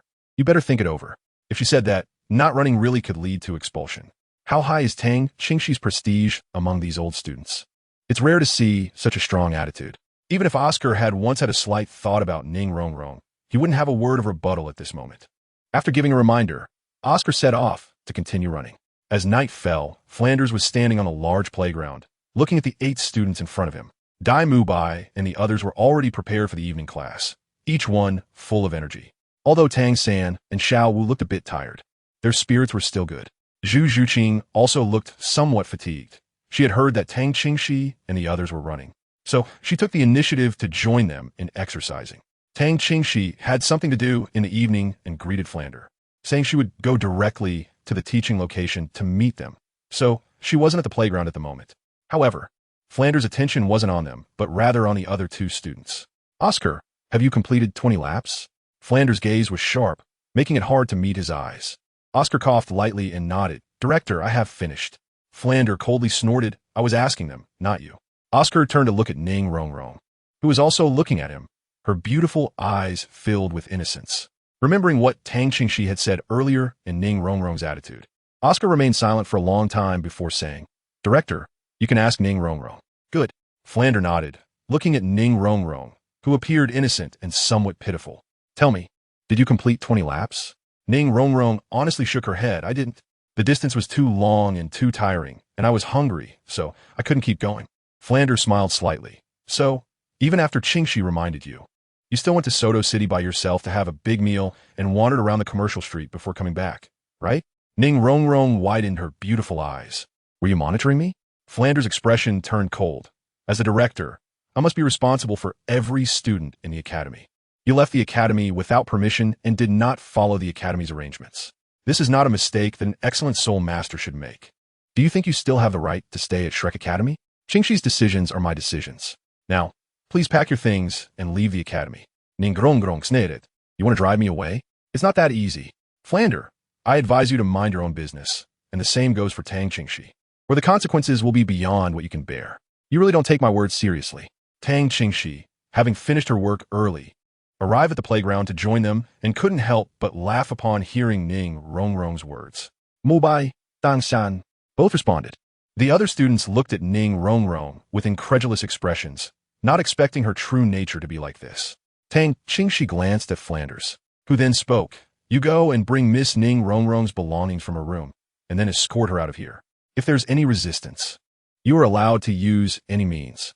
As for the consequences, you can certainly try. Tang Qingxi added without hesitation, whether you invite Ning Fengji or those two titled Douluos. It's all fine. Let's see who can't bear the consequences. Me or the 7 Treasure Glazed Tile School. Flanders smiled calmly. I'm not afraid of any consequences. This is my territory, and I'm in charge here. Take her away. You dare. Ning Rongrong shouted, hands on her hips, exuding an extremely fierce aura. I've grown up this big, and no one has dared to treat me like this. Just because your elders are reluctant to discipline you doesn't mean we are. You are not a treasure here. Any student present is stronger than you, Flanders said dismissively. Ning Rongrong retorted unwillingly. I'm an auxiliary soul master. I can't compare in combat power to these battle soul masters, but my role on the battlefield is greater than theirs. On the battlefield, you can only be cannon fodder, Tang Qingxi said mercilessly. Don't think too highly of yourself. Without anyone to protect you, you are nothing. Anyone can kill you. With your impulsive and arrogant character, who would want to protect you? Are you expecting those 2 titled Douluos from the 7 Treasure Glazed Tile School, who indulge you, to abandon your father to protect you? You've been spoiled by them to the point of not knowing how high the sky is and how deep the earth is. Ning Rongrong was completely stunned, as Flanders and Tang Qingxi pressured her with their words, leaving her unsure of how to argue back. Although their words were harsh, she understood their meaning. Chapter 18. Ning Rongrong, the weakest in the academy. Flanders slowly walked in front of Dai Mubai and the others. Because of the verbal exchange among the 3, Dai Mubai and Tang San had not yet gone to get Ning Rongrong's belongings. Flanders pointed at Dai Mubai. He is 15 years old this year, with a white tiger martial soul, a battle-type soul master. His soul power is at level 37, possessing 200-year soul rings and 1,000-year soul ring, making him the youngest student in Shrek Academy's history to reach the rank of soul respect at level 30. He broke through the 30-level bottleneck at only 13 years old. Ask yourself, can you break through the 30-level bottleneck at 13? If someone could surpass Mubai, it certainly wouldn't be you. Tang San and Xiao Wu reached the level of 29 at 12 years old. They're the ones who can surpass Mubai. And then there's Qingxi. Her soul power level isn't high, but that's because she has her own ambitions. She accomplished something that no soul master has achieved throughout history, breaking through soul master levels without relying on soul rings. This took her 6 years. But when she came to Shrek Academy at 12 years old, her soul power level was 23. Do you understand what that means? And you should be clear about the gap between a great soul master and a soul sage. even though Zhao Wuzhi didn't use his full strength. Tang Clan still needed external help, while Qingxi relied solely on her own strength to injure Zhao Wuzhi. Qingxi also possesses the Killing God domain. Currently, only 3 people in the world have the Killing God domain, and the other 2 are titled Douluos. Do you understand what that means? Even I am not sure of Qingxi's background and identity, but I can tell you clearly that her status is certainly not inferior to yours. Just based on her Killing God domain, the 7 Treasure Glazed Tile School really wouldn't dare to provoke her. With her genius and identity, her efforts still surpass all other students in the academy, so we don't require Qingxi to follow the curriculum, but she will still come. She will only train extra outside of classes. These few people are far stronger than you. Flanders then turned to Ma Hongjun and Zhu Zhuqing. Ma Hongjun, of similar age to you, has a soul power level of 29 as well, and he has a mutated martial soul. Although it's a top-level beast martial soul, it has its flaws, and he once needed to expend effort to compensate for those flaws. His soul power is still higher than yours. Zhu Zhuqing has a soul power level similar to yours. But unlike you, she has a firm and persistent heart and works very hard. When you left the academy without permission, she actively followed Qingxi to train, completing 20 laps. Oh, by the way, Qingxi ran 30 laps, and they did not use soul power. Ning Rongrong, which of them do you think you can compare to? Here, you are already the weakest existence. What qualifications do you have to be proud? I dare say if you continue like this, 20 years from now, each of their achievements will far exceed yours. Tang Qingxi added, the dean didn't mention Oscar, so I'll tell you about him.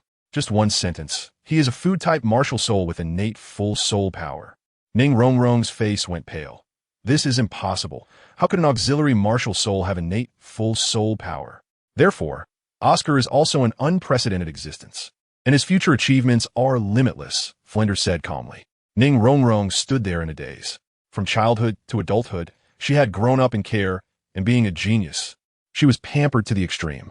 She had always believed she was the most outstanding. But at this moment, every word from Flinder and Tang Qingxi was like a sword piercing her heart, completely shattering her most proud beliefs. Ning Rongrong's face looked extremely pale, and suddenly she cried out, turning and running towards the dormitory. Tang Qingxi's expression was calm as she turned to Flander and said, it's troublesome, Dean, to talk so much nonsense with this little girl. A hint of smugness appeared on Flander's face as he replied, a 12-year-old girl, there's nothing she can't handle. It's not troublesome. After all, she is a student of the academy. Besides, I have a letter from the leader of the 7 Treasure Glazed Tile School in my hand. A letter that can serve as an imperial decree. Even without Tang Qingxi's request, I would educate Ning Rongrong this way. But why are you so concerned about Ning Rongrong? Xiaoxi? What kind of connections does this girl have? She seems to be quite familiar with Tang San and Xiao Wu as well, considering her status as a senior. Tang Qingxi waved her hand, unwilling to say more. All right, let's get to class. Good. Flander nodded with his hands behind his back, ready to set off. You've seen the outcome for Ning Rongrong. If you want to stay in the academy to study, you must follow the school rules and attend every class. My words here are orders. Only for Qingxi will I not interfere. If you all want that kind of freedom, you'll have to get past Qingxi first. Then I won't interfere with you either. Tang Qingxi, what does it have to do with her? She didn't skip classes when she was in school either.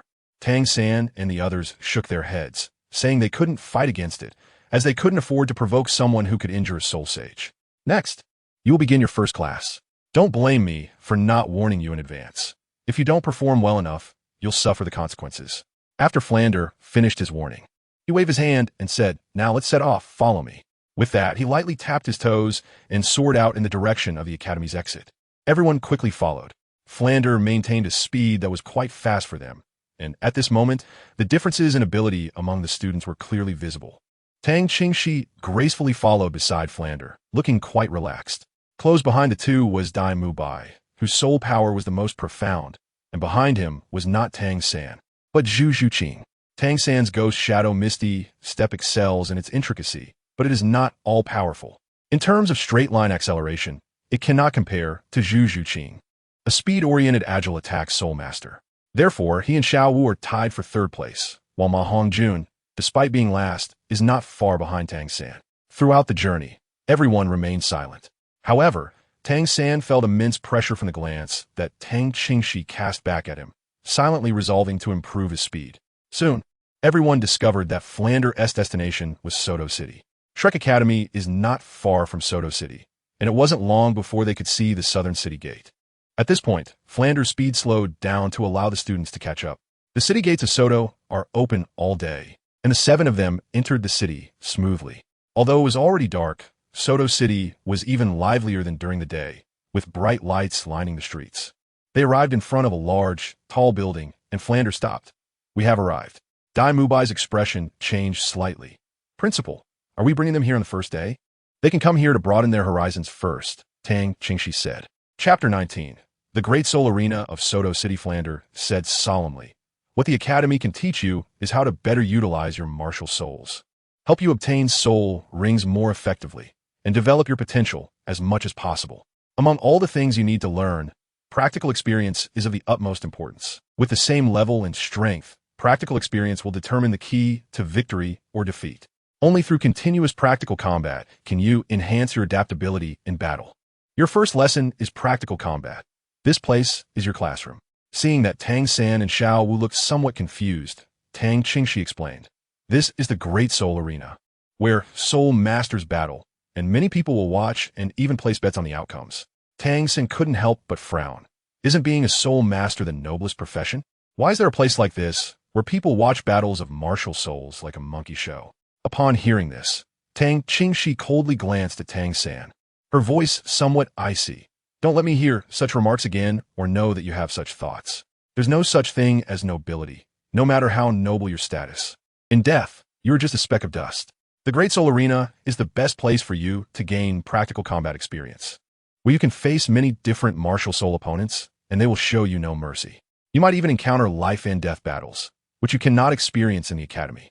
"I understand." Seeing Tang Qingxi's cold expression, Tang San quickly replied respectfully. Flander looked at the two with curiosity and simply nodded. "Qingxi is. I have a task for you, which is to obtain at least a silver soul badge before graduation. Initially, you will receive 1 badge, and for each victory, you will earn certain points. Once you reach a certain threshold, the level of the badge will be upgraded. The badge levels are distinguished by the quality of minerals, starting with the iron badge, followed by copper, silver, gold, and purple gold, with 3 more levels above that, but you don't need to know about them for now. Obtaining a silver badge will already be a difficult task for you. Mubai, please tell them about the requirements for upgrading badge levels in your battle record." Dai Mubai said, "I started participating in the Great Soul Arena battles when I was at level 29 with a total of 56 battles, achieving a record of 29 wins and 27 losses. Currently, my points are 2. To upgrade from an iron badge to a copper badge, you need 100 points. For each victory, you earn 1 point, while a loss deducts 1 point. After winning more than 5 consecutive matches, each match's points become 10, and after 10 matches, it becomes 100. To upgrade from a copper badge to a silver badge, you need 1,000 points, but the base points per match become 10, and you earn more points for consecutive wins." Tang San understood Dai Mubai's strength and was somewhat surprised. "Mubai, with your strength, how come you only have 29 wins and 27 losses?" Dai Mubai sighed. "The Great Soul Arena is not easy to navigate. The battles are grouped by tiers, which corresponds to the number of soul rings. Once you have 1 more soul ring, you must participate in the next tier of battles. At level 29, I won 4 consecutive matches, but soon my strength increased to level 30, and then I lost more than 10 matches in a row. How could I, just at level 30, defeat opponents at levels 38 or 39? The best strategy would actually be to pause participation after reaching level 30 and then come back after increasing my soul power. However, our goal is to train our practical combat abilities, so we naturally can't do that, which is why my record is not so good. My points are even lower than Fatty S." Ma Hongjun chimed in. "I have 33 battles, 25 wins, and 8 losses." "What about Sister Shi?" Xiao Wu asked curiously. Tang Qingxi said calmly, 11 consecutive victories, copper badge. After that, I left the academy to train and didn't come back to compete." Xiao Wu and Zhu Zhuqing both showed surprised expressions. The gap in achievements compared to Dai Mubai was too large. Before entering the academy, Qingxi already had a wealth of practical experience, and her strength made it too easy for her to compete in the 2-spirit ring category. Flander helplessly said, "Qingxi, your graduation requirement has been raised to the gold soul badge." He even suspected that Tang Qingxi left the academy because she found the practical training there too weak. This girl was fierce enough to survive in the City of Slaughter, and battles in the Grand Soul Arena were like childish play for her. "No problem, and I will challenge the 3-spirit ring category today," Tang Qingxi said. "Fighting opponents who are only great soul masters is indeed too boring." Dai Mubai immediately stiffened his expression, silently praying that the two of them would not clash. "Go in," Flander waved his hand and led everyone inside. The Grand Soul Arena surprised Tang San and the others. They had never been to this area before and had no idea that Soto City had such a magnificent building. The entire Grand Soul Arena was oval-shaped, over 100 meters high, and divided into one main arena and 24 sub-arenas. It could accommodate 60,000 spectators and had 100 VIP boxes. As they walked inside, Flander briefly shared some remaining information with Tang San and the others. Here, soul battles were divided into 3 categories. One was the friendly sparring that Dai Mubai mentioned, primarily for mutual practice, generally prohibiting killing. The second was life and death battles, where life and death were left to fate once on the arena. Lastly, there were betting battles, where the winner would receive everything in the wager, many of which were life and death battles. The formats of the competitions were also divided into 3 types: 1-on-1, 2-on-2, and group battles, with the latter usually limited to a maximum of 7 participants per side. They passed a huge stone tablet engraved with countless names, and Flander told Tang San and the others that these were the names of the deceased in soul battles. Registering for soul battles here was quite simple. One just needed to fill out a form including their name, age, and martial soul, pay a registration fee of 10 gold coins, and they would receive the initial iron badge. Additionally, a soul power test was conducted to determine their levels and groupings. After registering, Dai Mubai, Tang San, and the others were quickly assigned to the 14th sub-arena, and after giving Dai Mubai a few instructions, Flander left them. Tang Qingxi followed closely and walked out. She was not assigned to the 14th Spirit Arena. In the Grand Spirit Arena, those who have won more than 5 consecutive matches or have higher spirit badge levels are usually assigned to the main Spirit Arena. Moreover, since Tang Qingxi requested to compete at a higher level, she was naturally assigned to the main Spirit Arena. Newcomers like Tang San and Dai Mubai, who does not have a high score, can only compete in the sub-spirit arena. Tang Qingxi's match wasn't scheduled early, so he didn't rush to the main battle arena. Instead, he first found Flander, who had not yet left the arena. "What's the matter? Do you need something from me?" Tang Qingxi replied. "I plan to train Tang San individually next, and if Xiao Wu is willing to join, I will bring her along," which means the two of them won't participate in the academy courses afterward.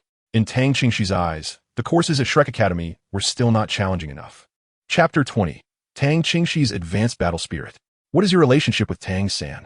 Flander was extremely curious. We both share the surname Tang. Even if the surname doesn't reveal our iconic martial souls, you should still be familiar with it, Tang Qingxi said directly. After all, the existence of However's sect does indeed help to conceal their true relationship. All right, Flander nodded upon hearing this, but he still couldn't understand Tang Qingxi's identity. He had guessed about the However sect, but he had previously happened to see the bishop of the Soul Hall branch in Soto City treating Tang Qingxi with great respect. He had heard about the conflict between the However sect and the Soul Hall, which made it difficult for him to understand. Moreover, the City of Slaughter is indeed not a place that just anyone can enter. He had been troubled yesterday, wondering which of the 2 titled Douluos, who happened to be associated with the Soul Hall and the However sect, and both possessed the domain of the god of slaughter, was related to Tang Qingxi. After mentioning it to Flander, Tang Qingxi headed to the main soul fighting arena, but ran into Zhu Zhuqing at the entrance. "Are you here to see me?" Tang Qingxi asked her. Zhu Zhuqing hesitated for a moment, although Xiao was very close to Tang Qingxi. She couldn't help but feel that Tang Qingxi was not someone easy to approach. Each soul master could participate in only one match of the same category each day, but could participate in different types simultaneously. Tang San and Xiao Wu signed up for a 2v2 match again, Zhu Zhuqing said softly. Tang Qingxi raised her eyebrows, probably understanding Zhu Zhuqing's intention for coming to her. "You want me to participate in a 2-on-2 match?" "Yes." Zhu Zhuqing nodded. "I don't really want to team up with Ma Hongjun, nor don't want to team up with Dai Mubai. The gap in our strengths makes it impossible for us to form a team, so she could only come to find Tang Qingxi." "That's fine."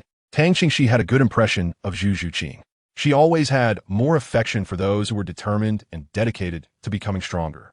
"I will hold back a bit and give you some space to practice your combat skills. The opponents you will face will be soul masters of the copper badge level, and their strength won't be weak, so be prepared."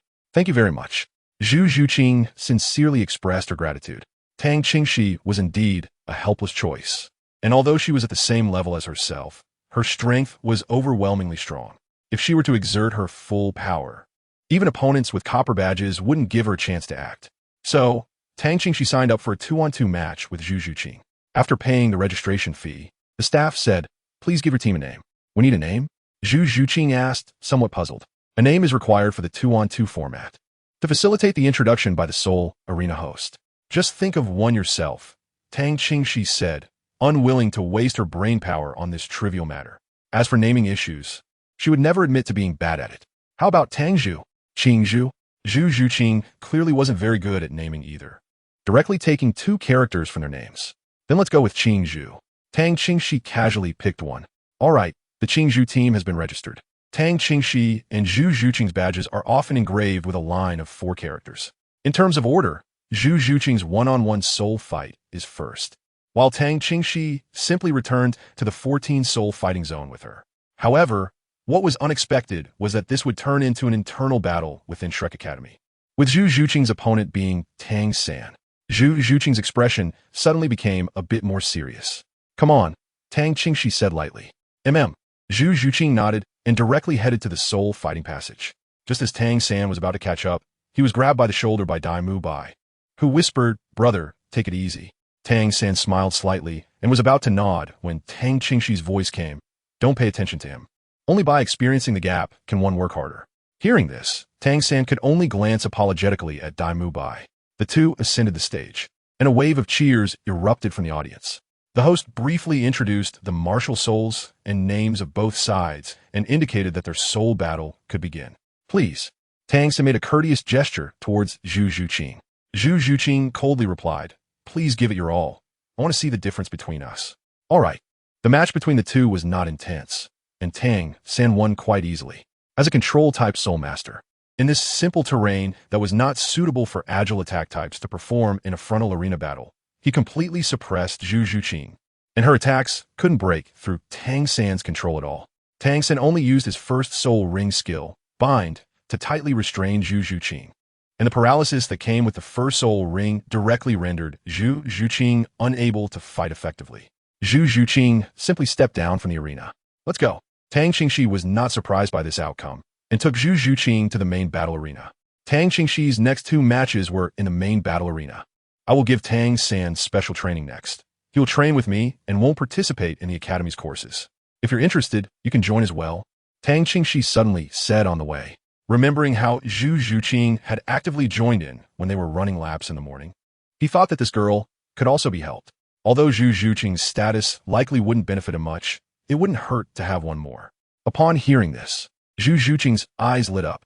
She had heard more than once that Tang Qingxi's training was very harsh. Moreover, Tang Qingxi's strength proved the value of his training, so she, eager to become stronger, certainly wouldn't miss this opportunity. "Then I'll trouble you, Sister Shi."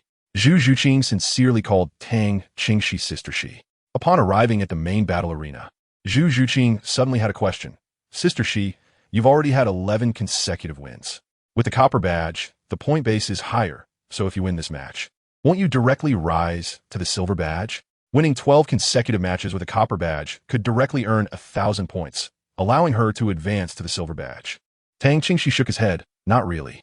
After the badge is upgraded, the winning streak will reset to 0. In the copper badge stage, there are no winning matches yet. However, we are only one 11-game winning streak away from the silver badge." Hearing Tang Qingxi speak so lightly about the winning streak, Zhu Zhuqing couldn't help but show a hint of a smile in her eyes. Although this sounded overly confident, Tang Qingxi truly had enough strength to be so confident. Tang Qingxi's one-on-one duel was approaching, and before long, she stepped onto the stage while Zhu Zhuqing remained below, watching intently. The host on stage passionately introduced, "Next, we will have the 8th match of our main soul fighting arena's one-on-one duels. Coming onto the stage are a great soul master and a soul sovereign. That's right, today we will witness a level-up challenge. The challenger is Tang Qingxi, a battle soul master with the plant martial soul black jade plum blossom, who has been absent from the great soul fighting arena for over a year and has achieved an impressive 11 consecutive victories, facing off against Fong Lin, a battle soul sovereign with a martial soul blazing wolf, who has also won 5 consecutive matches." Hearing the host's words, Zhu Zhuqing couldn't help but frown. Chapter 21. Battle against the blazing wolf martial soul. Zhu Zhuqing was well aware that Tang Qingxi's strength was formidable, but she had to admit that fire attribute martial souls indeed restrained most plant-type martial souls. However, Based on her observations, Tang Qingxi was not one to leave herself with obvious weaknesses, so she wondered how she would respond. Zhu Zhuqing had never fought against Tang Qingxi, so she did not know that Tang Qingxi's soul power also carried an extremely icy force. The host continued passionately. Will Tang Qingxi recreate the glory of a year ago and achieve 12 consecutive victories, or will Fang Lin win and break her winning streak? Let's wait and see. Please welcome both contestants to the stage. The audience in the stands erupted with cheers. 10 consecutive victories were a rare occurrence in the great soul fighting arena. And even though Tang Qingxi had not appeared for over a year, many still remembered her terrifying record of 11 consecutive victories from a year ago. Especially this time, she chose to challenge a well-known competitor in the great soul fighting arena, Fang Lin. This battle was undoubtedly highly anticipated. Hearing the cheers that nearly broke the dome, Zhu Zhuqing was somewhat surprised.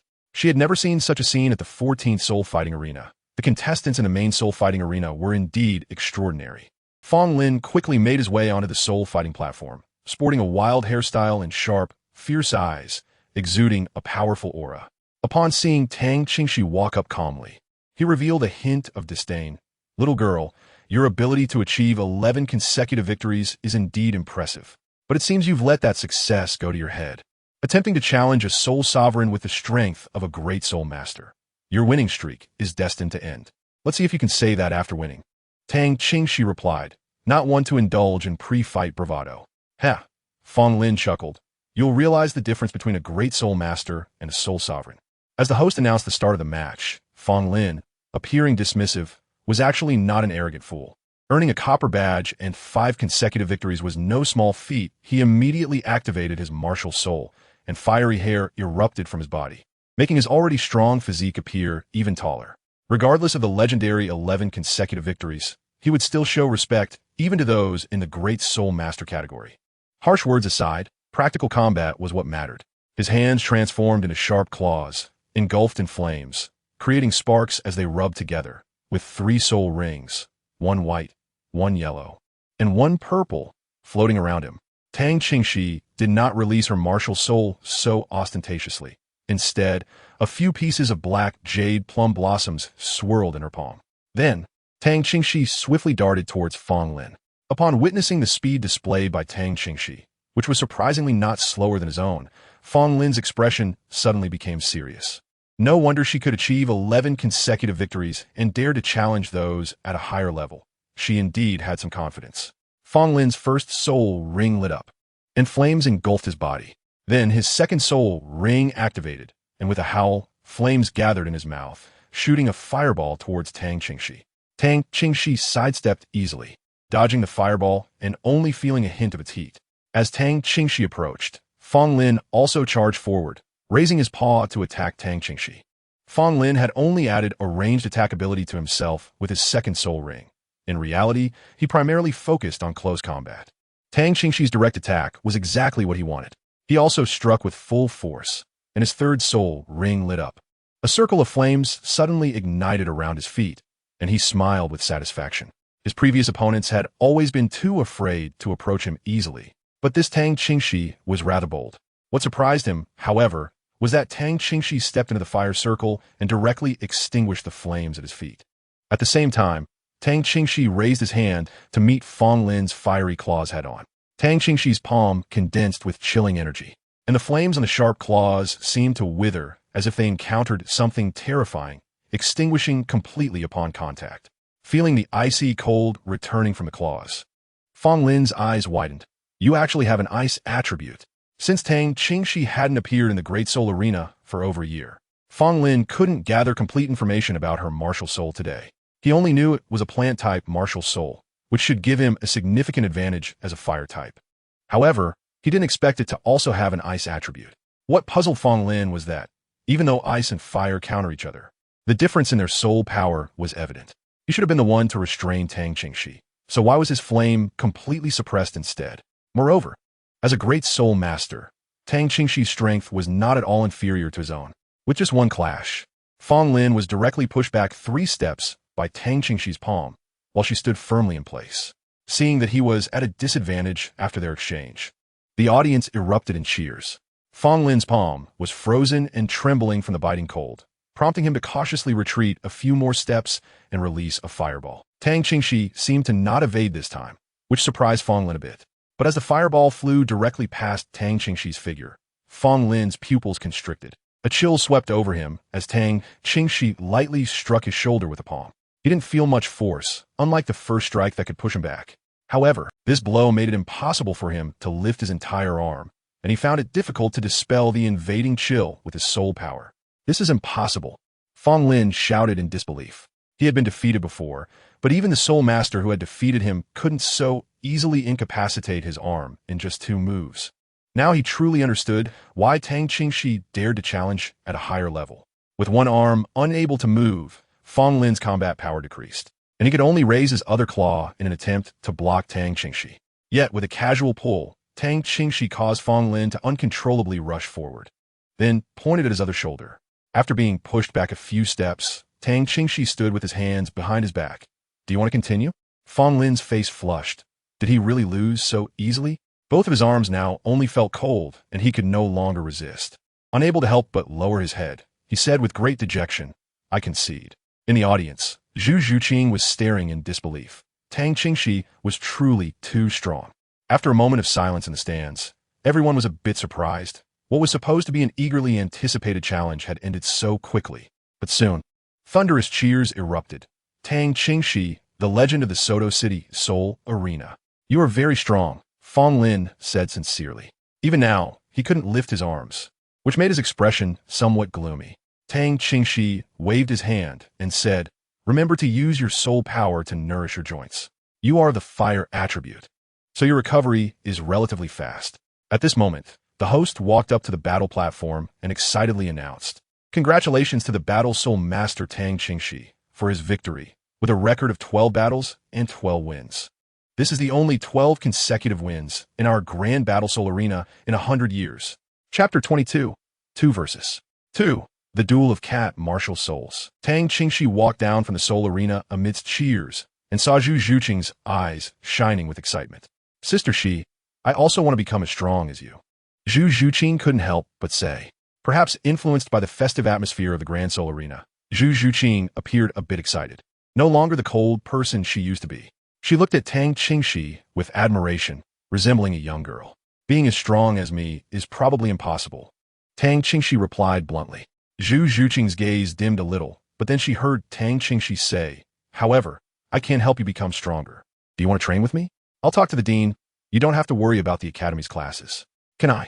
Zhu Zhuqing was somewhat taken aback by Tang Qingxi's offer, not knowing that she was already planning to give private lessons to Tang San and the others. Tang Qingxi nodded slightly. If you are willing, that's fine. I'm willing. No matter what kind of training it is, I can accept it. Zhu Zhuqing's gaze was incredibly firm. The teachers at the academy were very strong, but their soul power was too high, making it impossible to directly witness their strength in battles against opponents of the same level or higher. However, Tang Qingxi was clearly powerful, and her training was obviously recognized by the academy. It even seemed that because it was too brutal, the academy only granted her freedom. Otherwise, they would have adopted Tang Qingxi's training methods long ago. Zhu Zhuqing only wanted to become stronger. She was not afraid of brutal training. Okay, I will mention it to the principal tomorrow. After Tang Qingxi agreed, she couldn't help but think that she could be considered a teacher at the academy now. And she had quite a few students under her name. While waiting for the 2-on-2 sorting, Dai Mubai and Tang San came over. Their matches had all ended smoothly, and they had all won. Sister Shi, did you finish your match? Dai Mubai asked as he approached Zhu Zhuqing. Zhu Zhuqing, who had been beside Tang Qingxi listening to her explain the matches on the soul fighting platform, had a much gentler expression, but it turned cold again at this moment. Still, she showed a bit of courtesy and responded. The one-on-one matches have ended. The 2-on-2 mainly depends on Zhuqing's performance. Tang Qingxi said. She was mainly worried about the 2-on-2 match after her own one-on-one ended. She was concerned that the opponents would directly give up. After all, the opponents in the 2-on-2 were great soul masters. If she could so easily win against soul kings, would any great soul master dare to battle her in this Grand Soul Arena? After watching a few more matches, it was finally time for Tang Qingxi and Zhu Zhuqing's 2-on-2 showdown. The host's voice was noticeably more passionate than in the previous matches. Now, we are about to start the 5th round of the 2-on-2 showdown, featuring the Qingzhu combination against the cat-bear combination. 1 cat and 1 bear. a combination of agility and strength. Tang Qingxi felt somewhat satisfied with this combination and said to Zhu Zhuqing, "I'll try to make them willing to stay on the stage and fight you." Zhu Zhuqing replied, "Teaming up with Tang Qingxi is indeed not a very wise choice. Whether the opponents dare to come on stage is a question." However, it was unclear if the soul fighting arena thought the same way, as the host did not provide a detailed introduction to the members and martial souls of the two combinations. When the members of both combinations took the stage, Tang Qingxi clearly saw that the expressions of the petite girl and the muscular man on the opposite side were equally distressed. Seeing the two seemed about to say something, Tang Qingxi spoke first. "Practice with my little sister here. No need to hold back. After the match, I'll give you 50 gold soul coins." Many soul masters who came to the soul fighting arena did so for their livelihoods. The dignity of soul master was nothing in the face of the gold soul coins Tang Qingxi was offering. Originally, upon seeing that it was Tang Qingxi, the two members of the cat-bear combination were ready to concede and leave the stage. After all, if someone who could easily defeat a soul king was going to fight them, wasn't that just playing around? Otherwise, they might end up like the unfortunate Fong Lin, unable to lift their arms and not knowing how long it would take to recover and continue fighting, which would be too distressing.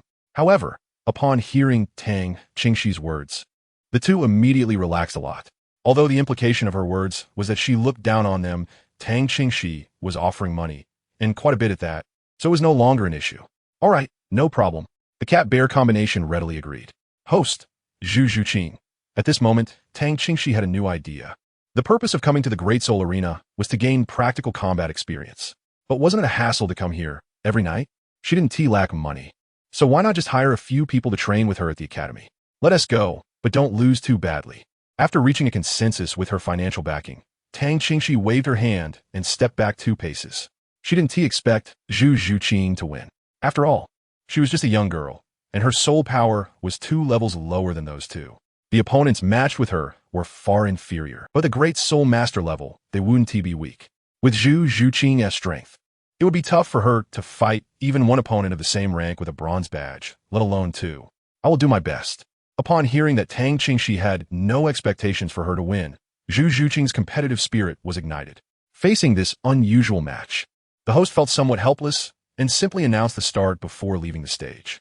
Zhu Zhuqing's expression sharpened as she activated her martial soul, the nether cat.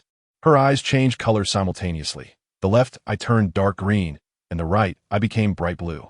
A pair of cute cat ears perked up slightly, and her fingers extended as sharp claws emerged. Observing Zhu Zhuqing's martial soul manifestation up close, Tang Qingxi's eyes lit up a bit.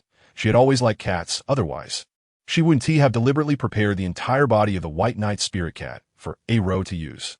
Aro, who was lying on her shoulder, also understood her thoughts and grinned at her. Tang Qingxi casually took out a small dried fish and held it up to the white cat's mouth, only to receive a disdainful glance in return. She then pulled out a carrot.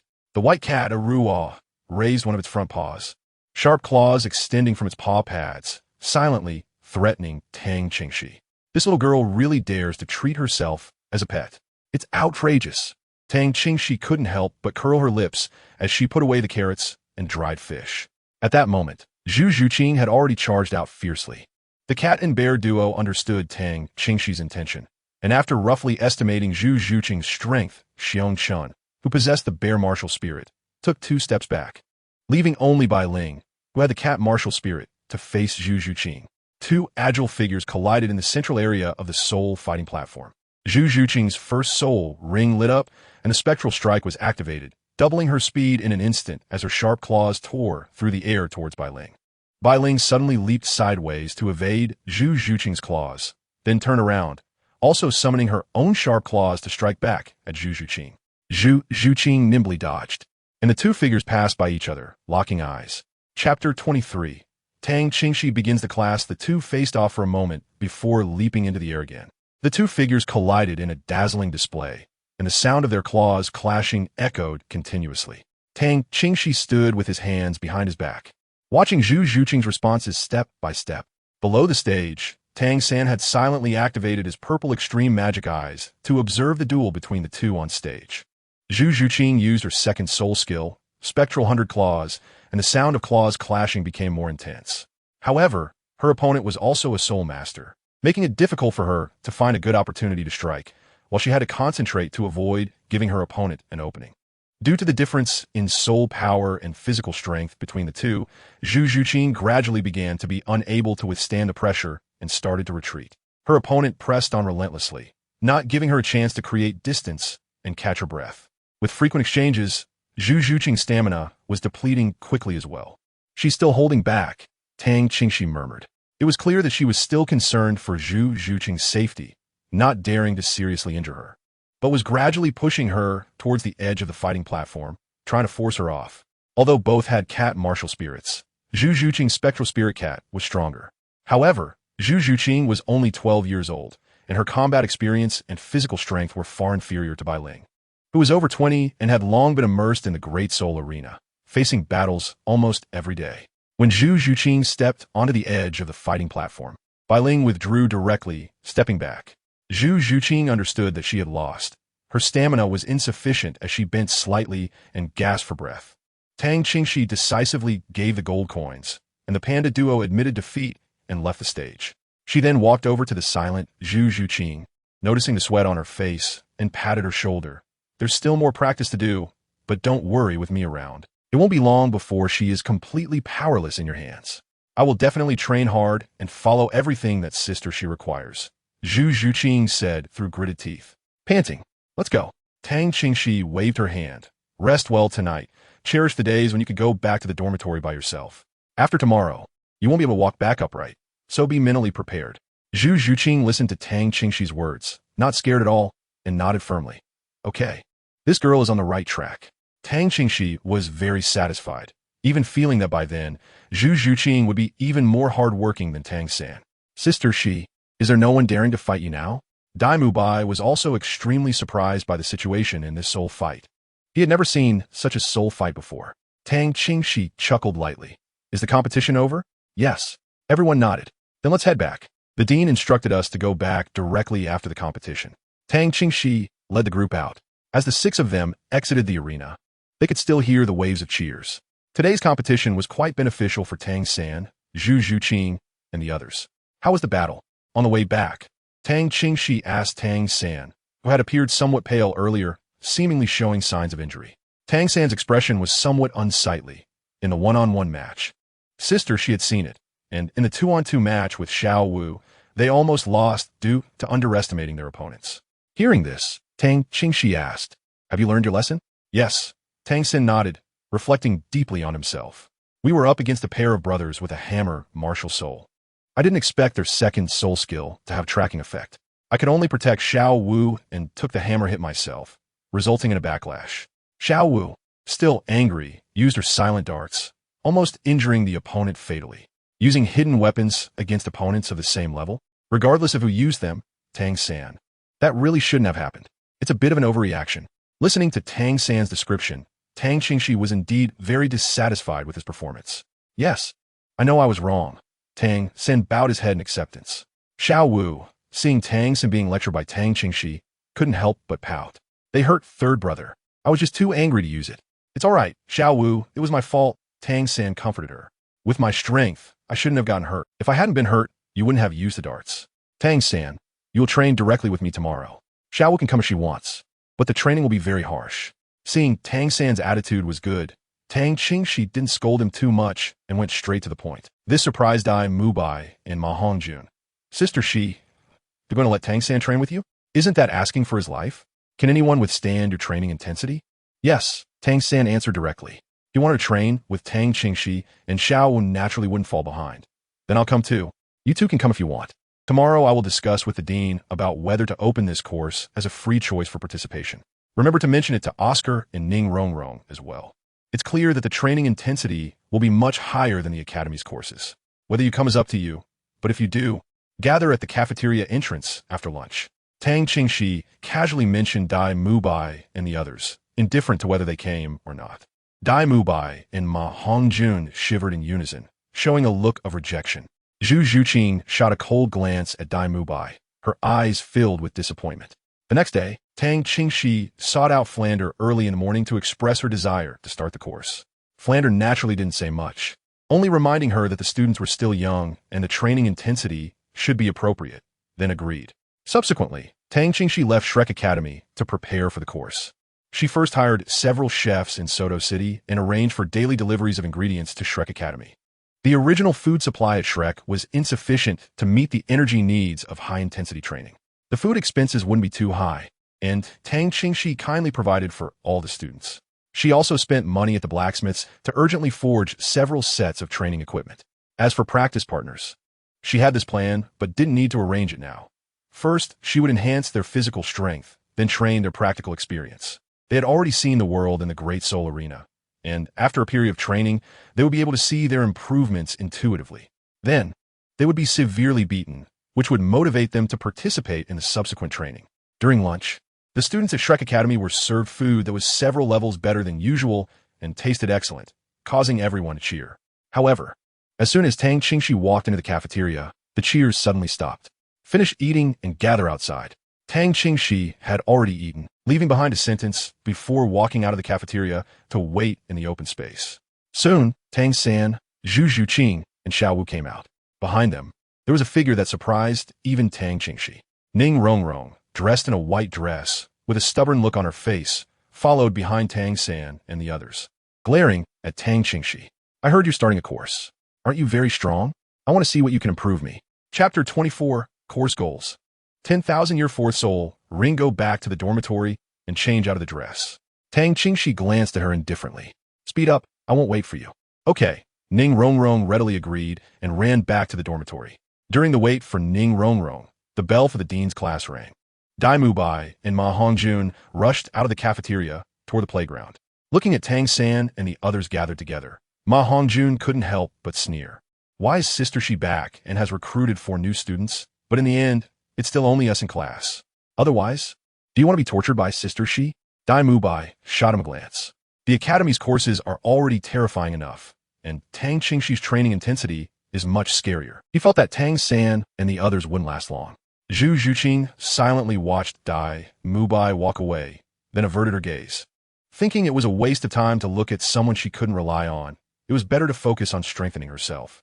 Soon, Ning Rongrong returned, having changed into pants. "Line up, stand in a row." Tang Qingxi, dressed in black and red training gear, assessed the 4 in front of her. "Let's get the ugly words out first.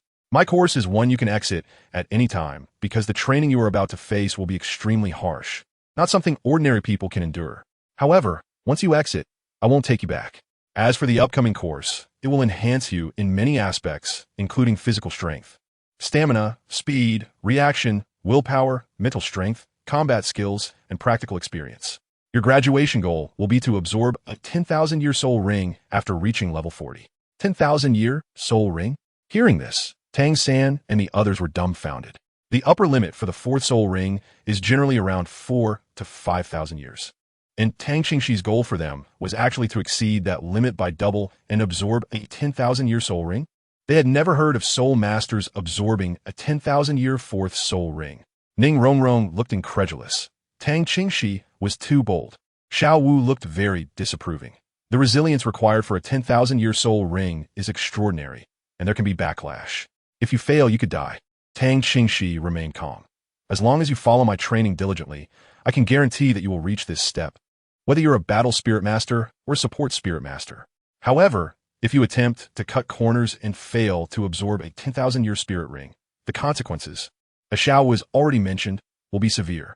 Those who are unwilling to take the risk can choose to withdraw at level 40, opting not to absorb the 10,000-year spirit ring, but those who successfully graduate will receive a reward, a very precious one. If there are any questions, feel free to ask. If you wish to withdraw, you can leave directly. Is there any problem? I have no problem. Zhu Zhuqing, who had been silent until now, spoke up first. Tang San shook his head, indicating there was no problem, but he looked at Xiao Wu with concern. He wouldn't question the young lady's words, but he was unsure if Xiao Wu could handle the young lady's training. The young lady's fierce reputation was well known to Tang San, having once made those inner disciples feel worse than death. The young lady had previously been responsible for training the Tang sect disciples, but due to too many complaints, including from several elders' offspring, she stopped teaching the inner disciples. However, those who had undergone her training generally had stronger abilities than other inner disciples. Later, when he heard the young lady would come to teach the outer disciples, Tang San was quite happy. However, before the training could begin, A storm arose in the Tang sect, and the young lady defected. As for the reasons, only a few in the inner sect knew, and Tang San, as an outer disciple, was unaware. Seeing Tang San's gaze, Xiao Wu smiled slightly, indicating she had no problems. Ning Rongrong, feeling unwilling, naturally refused to back down and gritted her teeth, insisting on participating in the training. All right, Tang Qingxi nodded, raising his hand to sweep it across his wrist. For iron armor-like objects landing in front of the four of them. Put these on, and from today on, unless you're bathing or sleeping, you cannot take them off without my permission. Because your basic physical strength varies, each person's weight is different, so take the one in front of you. Time was tight, so they would use this iron armor for now. More refined weighted inner armor would be sent later. The thickness of the iron armor was visibly different. The armor in front of Tang San was the thickest, followed by Zhu Zhuqing and Xiao Wu, while Ning Rongrong's armor was the thinnest. Without hesitation, Zhu Zhuqing picked up her armor and put it on, and Tang San and Xiao Wu followed suit without delay. Only Ning Rongrong seemed a bit hesitant, asking, "Is this how you trained at the beginning?" Tang Qingxi didn't even raise her eyelids. She simply unbuttoned her fitted jacket and pulled out a piece of golden inner armor. The armor looked very thin, and as Tang Qingxi relaxed her hand, it fell to the muddy ground with a dull thud, kicking up a cloud of dust. Ning Rongrong was a bit surprised and curiously stepped forward to try to pick up the armor, but she couldn't lift it with one hand. Her eyes widened. Had Tang Qingxi been wearing such heavy armor all along? Did she wear this to fight against teacher Zhao yesterday? Do you think that's possible? Tang Qingxi gave her a look as if she were foolish and took the armor back to put it on. Did she think she was a deity? How could she fight Zhao Wujin while wearing such a heavy load? Ning Rongrong stopped speaking and silently put the armor on herself.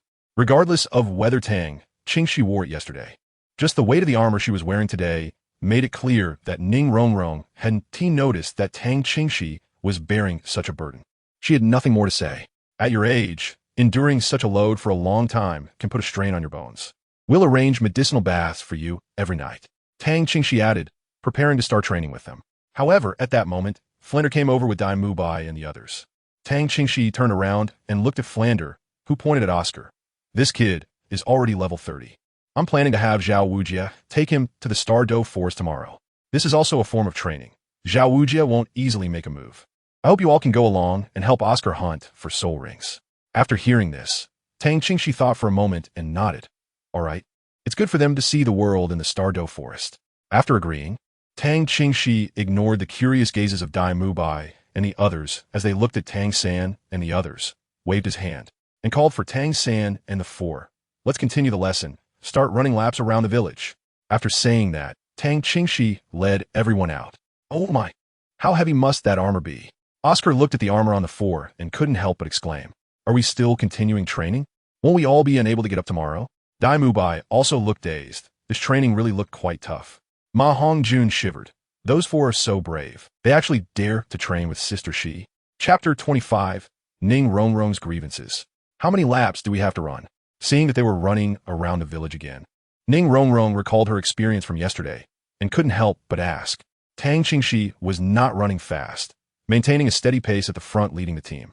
Upon hearing Ning Rongrong's words, he didn't even turn his head. You can talk after you manage to run a full lap. You're allowed to use soul power, while the other three are not. My iron armor is already the lightest, and I'm still allowed to use soul power? Ning Rongrong was a bit surprised and felt a little proud inside. Tang Qingxi still knew how to take care of her. Tang Qingxi spoke in a cold tone. There's no way around it. Your physical fitness is really too poor. If we don't do this, you won't even be able to keep up. I'm actually not very willing to take you along. The three of them have similar physical abilities and strong wills. And with you added in, I have to adjust the curriculum for you extra. Tang Qingxi did not hide her disdain at all. Ning Rongrong had been overly pampered, and without some proper criticism and stimulation, she wouldn't be able to tell the difference between heaven and earth, and most likely would give up halfway. Ning Rongrong, you really look down on me too much. Ning Rongrong gritted her teeth in anger at these words. If she wanted people to respect her, she needed to do something worthy of respect and talk less. Tang Qingxi still didn't look back and even gradually increased her speed. At first, Ning Rongrong was stubborn. She didn't use her soul power, and neither did she. But soon, she felt herself gradually struggling and found it hard to keep up with Tang Qingxi and the others. Feeling humiliated by Tang Qingxi's words, Ning Rongrong couldn't afford to fall behind after only a little running. so she silently began to use her soul power. Ning Rongrong even surged ahead of Tang San and the others, but was immediately doused with cold water by Tang Qingxi. Don't accelerate too much, it's a waste of energy. Use your soul power wisely. Ning Rongrong gritted her teeth. After running a lap, even with the use of soul power, Ning Rongrong felt somewhat exhausted, and her armor felt heavier. However, seeing that Tang San and the others remained unfazed, she continued to follow silently. She wanted to prove herself, that she was not the worst in the academy. After 2 laps, Ning Rongrong was already drenched in sweat. At the village entrance, 2 tables had appeared out of nowhere, with chefs invited by Tang Qingxi sitting behind them. Tang Qingxi raised a hand, signaling everyone to stop. 3 minutes break, have a drink of water. Tang Sin walked to the table and picked up the cup that had already been placed there, only to be taken aback by the green color of the water inside. Drink, it's for replenishing your energy, Tang Qingxi said as she led by example. Although she didn't really need to replenish her energy, she walked over, picked up a cup, and drank it all in one go. The taste was indeed not great, a mix of vegetable and fruit flavors with a hint of saltiness. In fact, it could have been made to taste better, but Tang Qingxi wasn't ready to give them that treatment yet. Tang Sin took a big gulp, and the taste almost made him spit it out. When Tang Qingxi shot him a glance, Tang Sin quickly covered his mouth, his face turning red as he swallowed it down, then turned around to face away from Tang Qingxi, his entire face scrunched up. The taste was just too strange. It wouldn't be accurate to say it was inedible, but it was so odd that it made him a bit nauseous. Seeing Tang San's reaction, Xiao Wu and Ning Rongrong both felt a jolt in their hearts. What kind of water was this?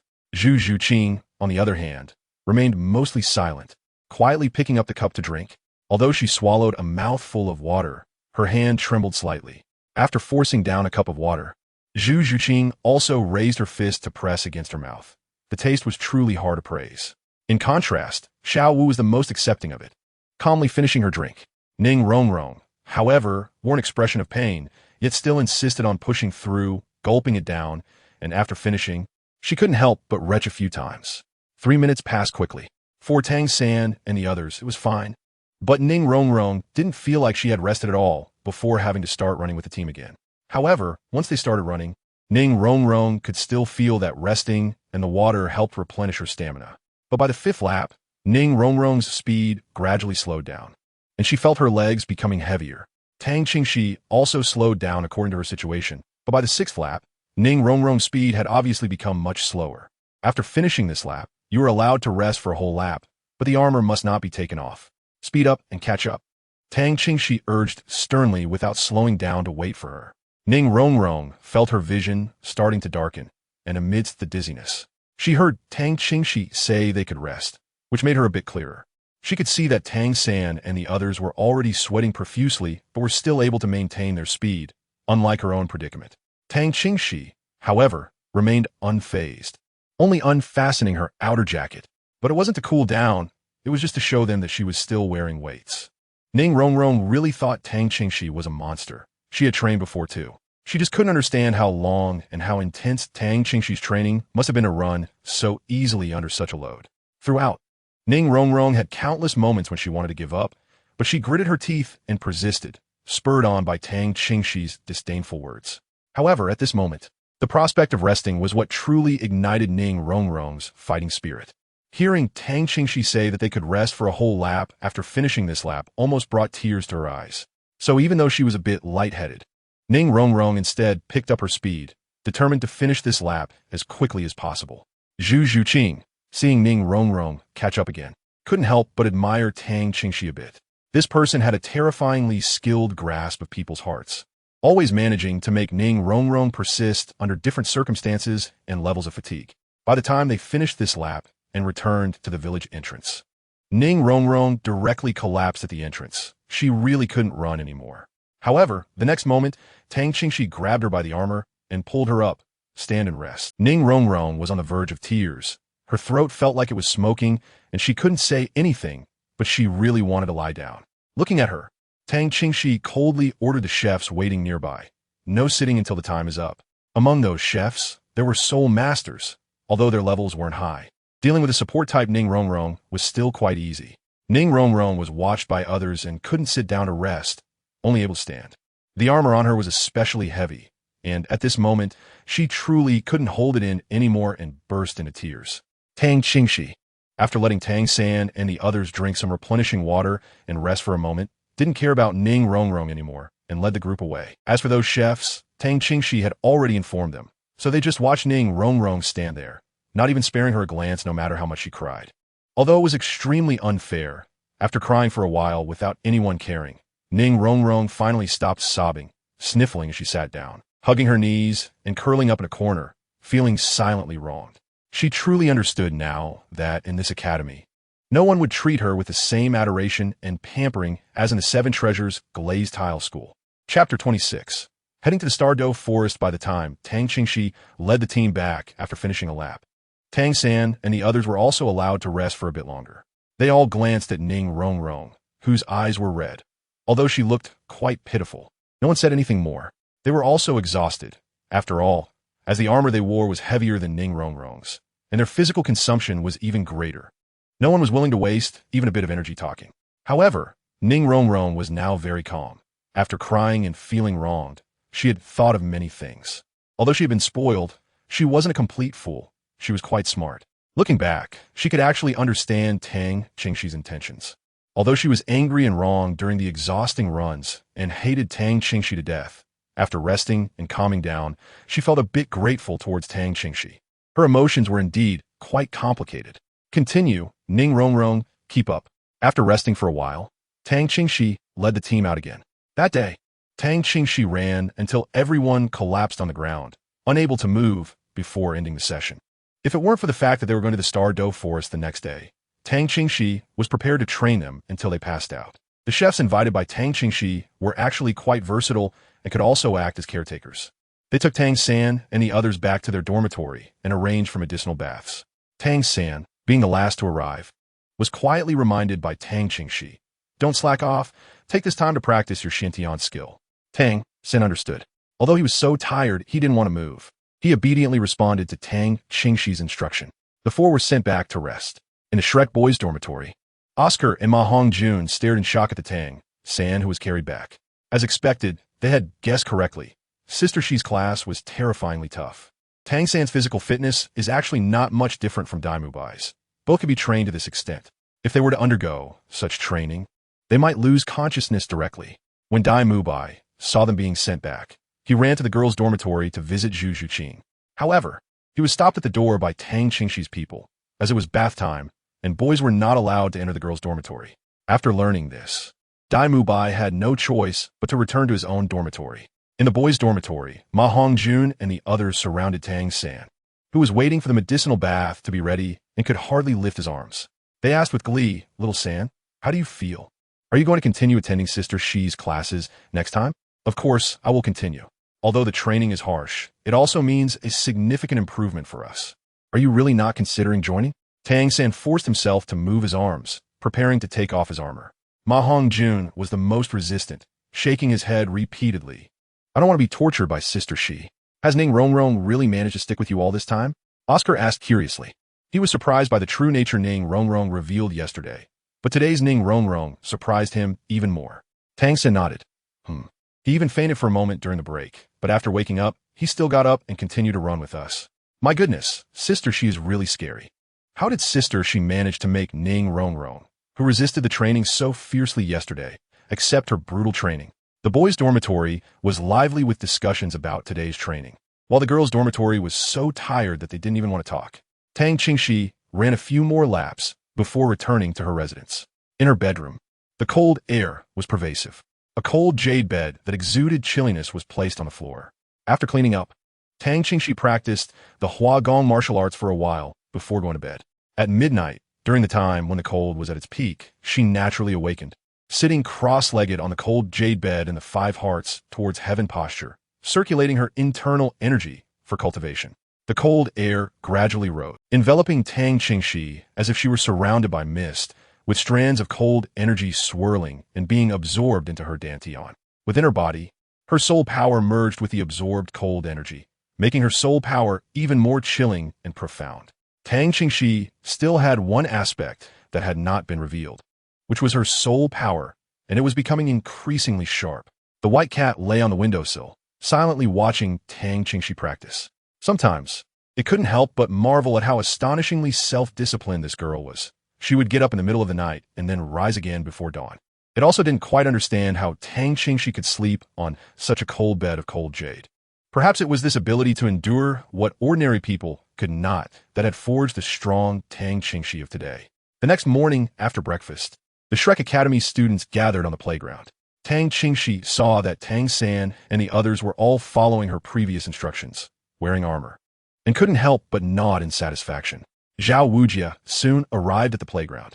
Upon seeing Tang Qingxi and Tang San, an awkward expression involuntarily appeared on Zhao Wujia's face. He cleared his throat and called everyone to get ready to leave. All right, everyone, let's hit the road. Qingxi, you lead the team. Tang Qingxi nodded and said, the Douluo Forest is a primitive forest and one of the 3 most famous gathering places for soul beasts on the continent. It is not a royal breeding ground. The soul beasts are extremely abundant, but the terrain is complex and the danger level is very high, so be sure not to let your guard down. Unless we encounter particularly strong soul beasts, neither I nor teacher Zhao will take action easily. You will need to solve it yourselves. As for the formation, Dai Mubai will lead the way at the front, followed by Oscar and Ning Rongrong behind him, with Ma Hongjun alongside them, always ready to protect them. Xiao Wu and Zhu Zhuqing will be on the left and right sides, while I and Tang San will bring up the rear. Even though we are just setting out and haven't even reached the Douluo Forest, we must remain vigilant at all times. Sometimes, soul masters can be more terrifying than soul beasts. Do you understand? Understood, Sister Shi. Everyone responded in unison, quickly adjusting their formation. Tang Qingxi is not only the strongest among the Shrek students, but also the most mature in temperament. Regarding her arrangements, Zhao Wujia would not say a word. As everyone walked out of the academy, Tang Qingxi said to Tang San and the others, today we need to hurry to avoid affecting the speed of the entire team. You are allowed to take off your iron armor and use your soul power. Oscar, get ready to prepare recovery sausages.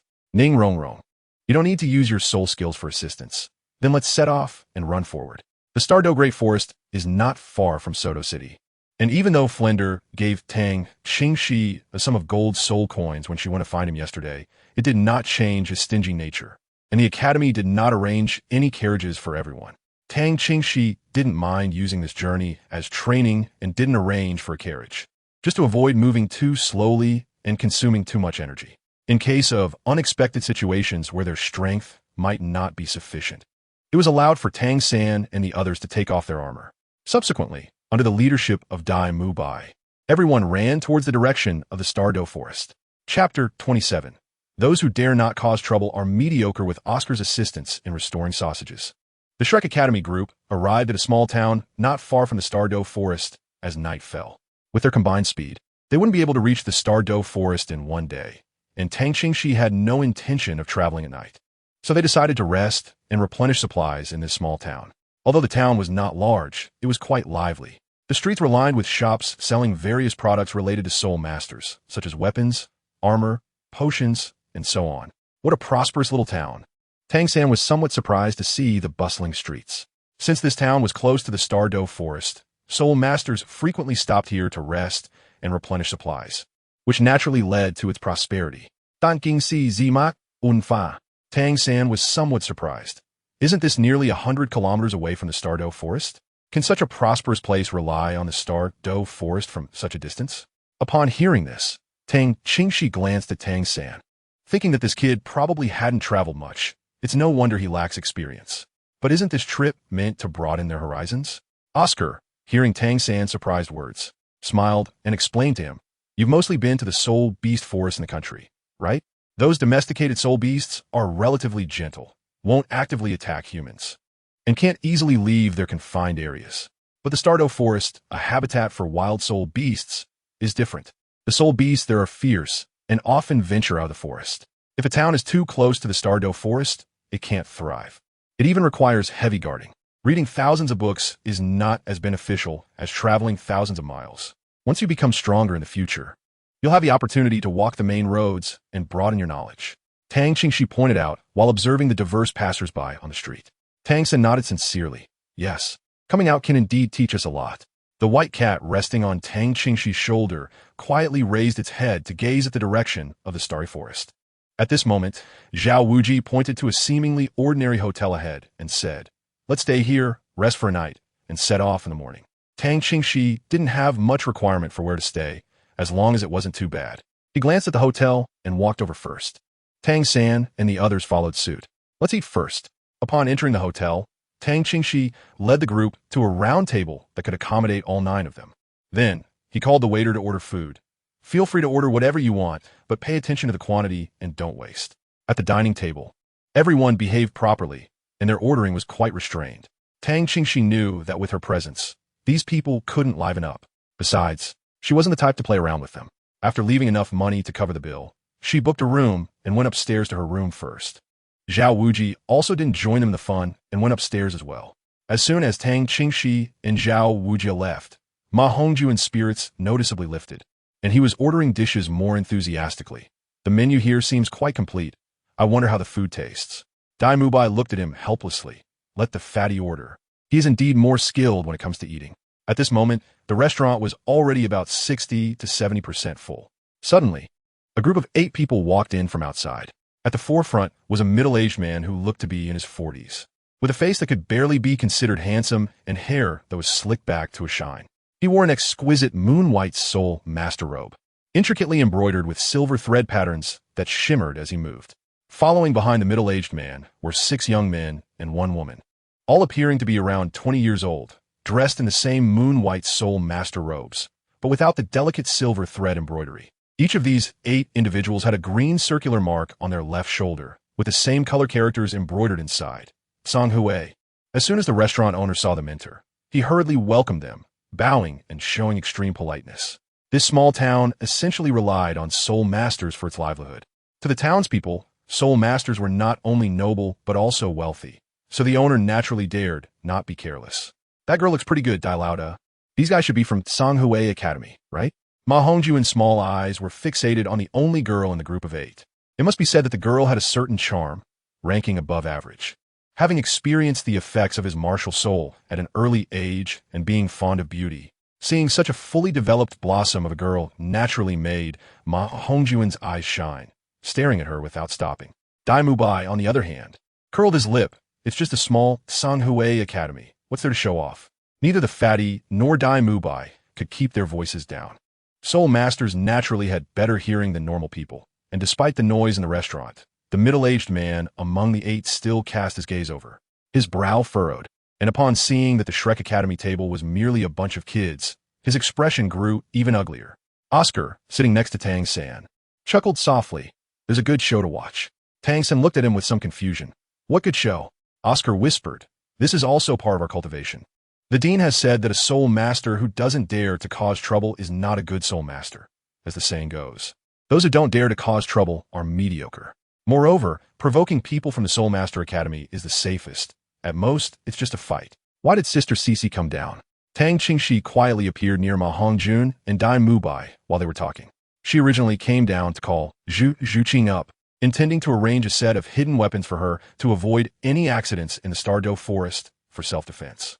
Among the few people training with her, Tang San was not lacking, and Xiao Wu was arranged by Tang San.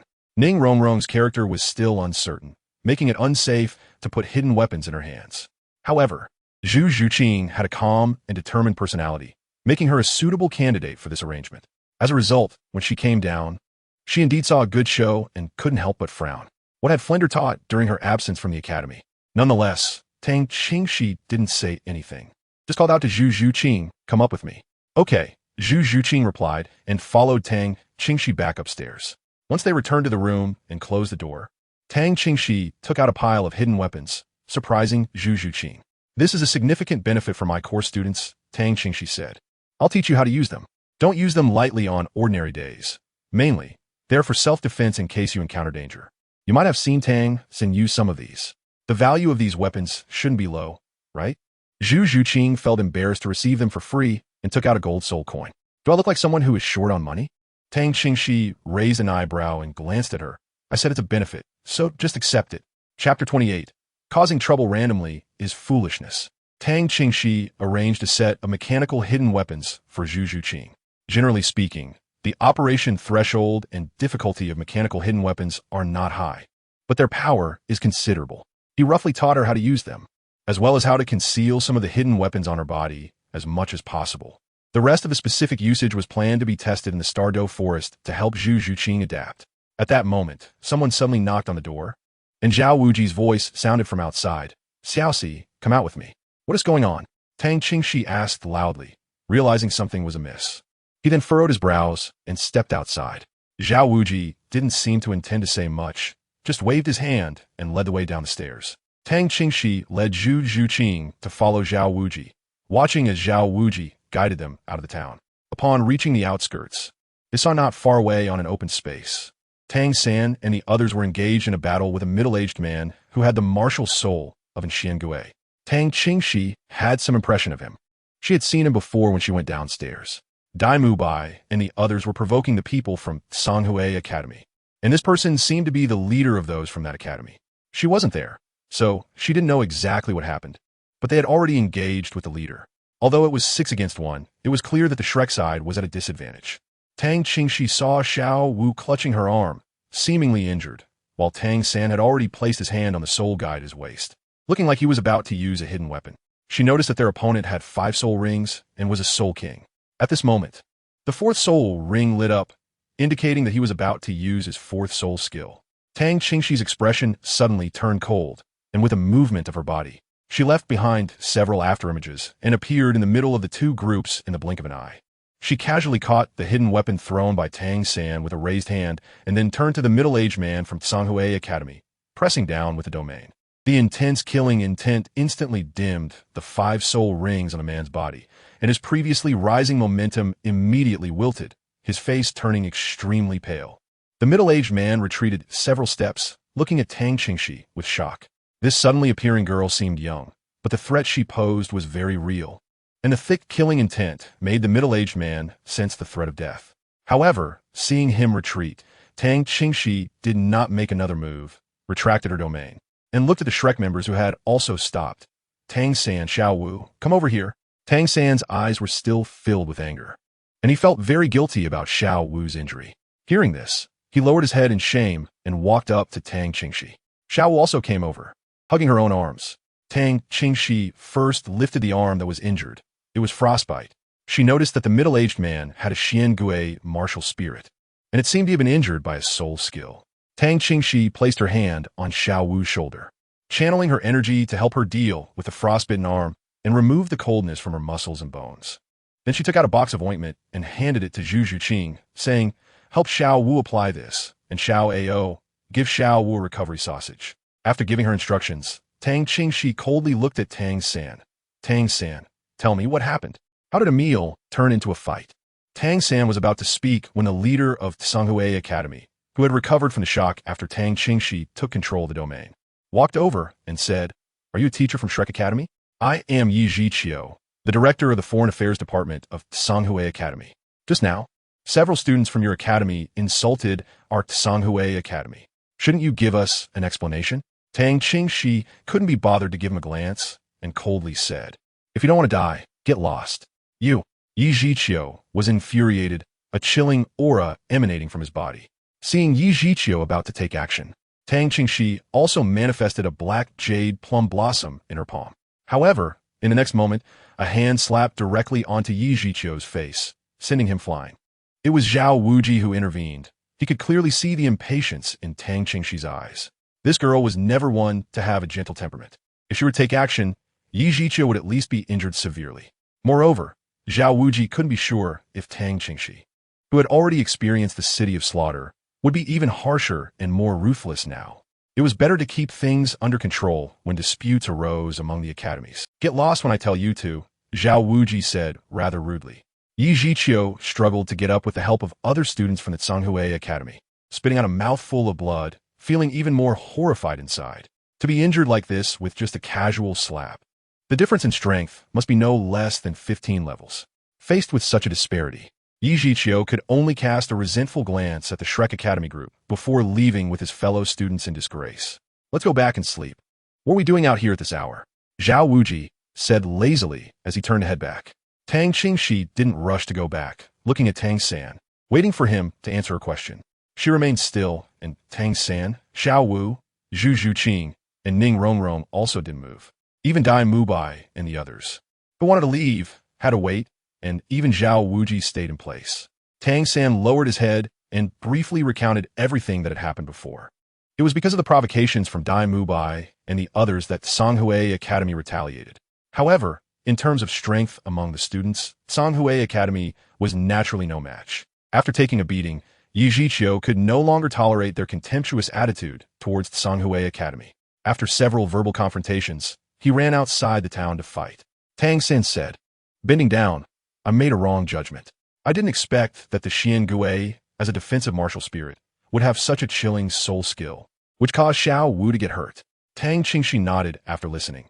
Flander teaches well what is saying that not daring to provoke trouble is mediocrity. He has raised a bunch of thuggish fools who can't handle trouble and still need me and teacher Zhao to clean up after you. As she spoke, Tang Qingxi's cold gaze turned to Ma Hongjun and Dai Mubai. Hearing her words, although the two were intimidated by Tang Qingxi's imposing aura, they still felt a bit unconvinced, thinking they were hiding it well. However, their childish thoughts were fully visible to Tang Qingxi. What, still not convinced? They didn't come to provoke you, yet you were quite bold in your verbal challenges. With such bravado, why couldn't you take down the Yi Zhiqiu? Instead, you ended up getting Xiao Wu hurt. Or is it that you only bully those weaker than you? Is this how you use your talent? You can't even handle me together and go provoke the Soul King instead.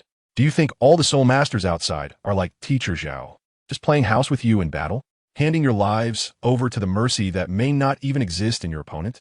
Tang Qingxi spoke without any politeness. With a cold glance and an imposing aura, even Zhao Wujin didn't dare to retort. Seeing that Ma Hongjun and Dai Mubai also lowered their heads, Tang Qingxi impatiently waved his hand. Teacher Zhao, take them back. Tang San stays. Chapter 29. Tang San, how old are you? Tang Qingxi made a statement, and although Zhao Wujia hesitated a bit, he silently waved for the other students to follow him. Xiao Wu noticed that Tang San seemed hesitant and didn't want to leave, but Tang San waved his hand at her and then followed along, looking back 3 times as he walked. Once everyone had left, Tang San directly knelt down on the ground. He raised his head, but this time Tang Qingxi didn't let him get up. She just crouched down and looked directly at Tang San. You were careless in the battle against the Soul King and caused Xiao Wu to get injured. The injury isn't serious, so I don't blame you for that. To be honest, it was Xiao Wu who wanted to fight, and she's not a child anymore, so she should naturally bear the consequences. She can't protect herself in every aspect, so I don't expect you to do that either. However, Tang San, you're only in your teens, and you should have that youthful spirit, but you also need to think things through more comprehensively. But how old are you? I don't mind you sparring with others. Gaining some practical experience is good, but at least you should be more cautious when acting outside. At the very least, leave yourself a stable way out and inform me and Zhao Wujia first. You have a way out.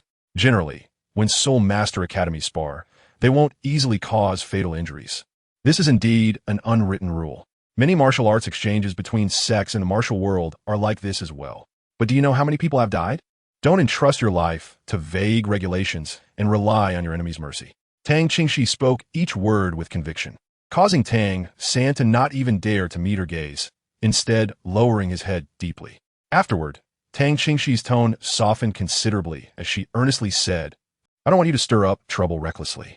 Of course, if someone comes to provoke you, feel free to retaliate. If you can't handle it, I'll help you out. Learn what the teachers have taught you, and don't learn what you shouldn't. The idea that being afraid to cause trouble is a sign of mediocrity is nonsense. You will be better off memorizing the key points from the Xuantian Treasure Record. Why do people like Flanders gather at Shrek? Why is Shrek in such a poor state? Generally speaking, giving them face and saying it nicely is a longing for freedom. In fact, many teachers at the academy are here because they caused trouble years ago and couldn't survive elsewhere, like that Zhao Wujin. Of course, in the current situation, the issues have become smaller, and most of these people remain here out of habit. But if you act like they did back then, don't blame me for not considering our friendship as fellow disciples. Remember today's lesson. There are many truths you should understand, and you have indeed been careless. After saying this, Tang Qingxi stood up. I know I was wrong, and I will remember the young lady's teachings. Tang San responded loudly. Tang Qingxi reflected on his thoughts while speaking, realizing that he had indeed been careless. He had underestimated Yi Zhiqiu's martial soul combat power and the strength disparity between the two sides, since they did not have absolute confidence in facing the enemy, and considering they had backing. It would have been better to inform teacher Zhao and the young lady before engaging in battle. This way, Xiao would likely avoid injury. As for this matter, it had already happened, and they were all from the same academy, so he couldn't just ignore it. Let's go. Tang Qingxi sighed softly and stepped back. Today's incident wasn't a big deal, but if he didn't address it, these kids might really become lawless. That Yijiqiu was clearly not a person of good temperament. Otherwise, he wouldn't have interfered in the conflicts between students. Fortunately, his strength wasn't that formidable. If it weren't for discovering the relationship between Xiao Wu, Tang San, and the master, and knowing that those two were likely to come, this academy wouldn't have accepted them. And he happened to be gambling with those elders from the Spirit Hall who had grievances against him, betting on the outcome of the Soul Master competition, needing to form a team, and he was too lazy to come. It seemed they had produced quite a few capable students, but in reality, the academy only accepted top talents who could shine anywhere. When he returned to the hotel, it was already late, and the other students had been sent to rest by Zhao Wujia. Zhao Wujia waited at the hotel entrance and turned to go upstairs when he saw Tang Qingxi and Tang San returning. After bringing Tang San back to his room, Zhao Wujia glanced at Tang Qingxi. Qingxi, nothing much happened today. Did you perhaps speak too harshly? At your age, you should have some youthful vigor. Mama, Tang Qingxi, not that. Her expression's still a bit cold. What good is youthful vigor? It's theirs. I'm not afraid of trouble. But I really dislike it when my own people cause trouble for me. After saying this, Tang Qingxi also returned to her room, too lazy to say more. Flander and the others could teach as they pleased. Anyway, she had her own methods for her own people. The next day, just before dawn, Zhao Wujia used his loud voice to wake everyone up. The atmosphere during breakfast was a bit dull, but Tang Qingxi didn't mind. She just checked Xiao Wu's arm, and her injury had nearly healed. Soon, everyone left the small town and accelerated toward the Stardow Forest. The Stardow Forest is located directly south of the Heaven Dough Empire, spanning across two major empires. No one could say how many years the forest had existed on the Douluo Continent, but as they approached, the dense vegetation that blocked the sky proclaimed its age. When everyone arrived at the Stardow Forest, the towering trees were at least 30 meters tall, and that was just the outermost part. Inside the dense forest, there were no paths. The shadows of the trees obscured the view. A refreshing breeze, carrying the scent of plants, brushed against their faces, and the surrounding temperature felt a few degrees cooler. Stop, Zhao Wujia said. Everyone halted, and Oscar quietly chanted a spell, handing each person a sausage. After eating the sausages, everyone's stamina was recovering, and their spirits lifted. Zhao Wujia looked seriously at everyone. Listen carefully. The Stardow Forest is not a place where soul beasts are raised by the country. The soul beasts here are extremely dangerous, and you may face attacks from 1,000-year or even 10,000-year soul beasts at any time. After entering the forest, do not stray more than 20 meters away from my body. Without my command, no one is allowed to attack soul beasts lightly. Do you understand? Understood. Oscar quickly chanted a spell, and soon had a large handful of sausages and cured sausages in his hands. Giving each person two, the sausages could maintain their effect in the air for 12 hours, and eating them within that time would have restorative effects, as well as satiate hunger. The primary function of the cured sausages was detoxification. Tang San and the others each took one and stored on their bodies. In the face of a crisis, Oscar might not have time to give sausages to everyone, so he handed them some first. The continuous release of soul power made Oscar's face somewhat pale. The sausages he conjured had only 1/3 of the effect on himself, which was basically balanced with the consumption of soul power. Therefore, after consuming his soul power, he generally could only recover through meditation. Zhao Wujia glanced at the others, saw that they were all ready, and waved his hand. Let's go. The overall formation was based on Tang Qingxi's prior arrangement, with Dai Mubai leading the way and Shi and Tang San following behind. After gauging the situation, Zhao Wujia also walked to the front, and everyone took their first step into the Stardow Forest. Chapter 30. Entering the Stardow Forest. After entering the Stardow Forest, the most excited one was still Xiao Wu. She seemed to feel no danger at all and was bouncing around, extremely happy.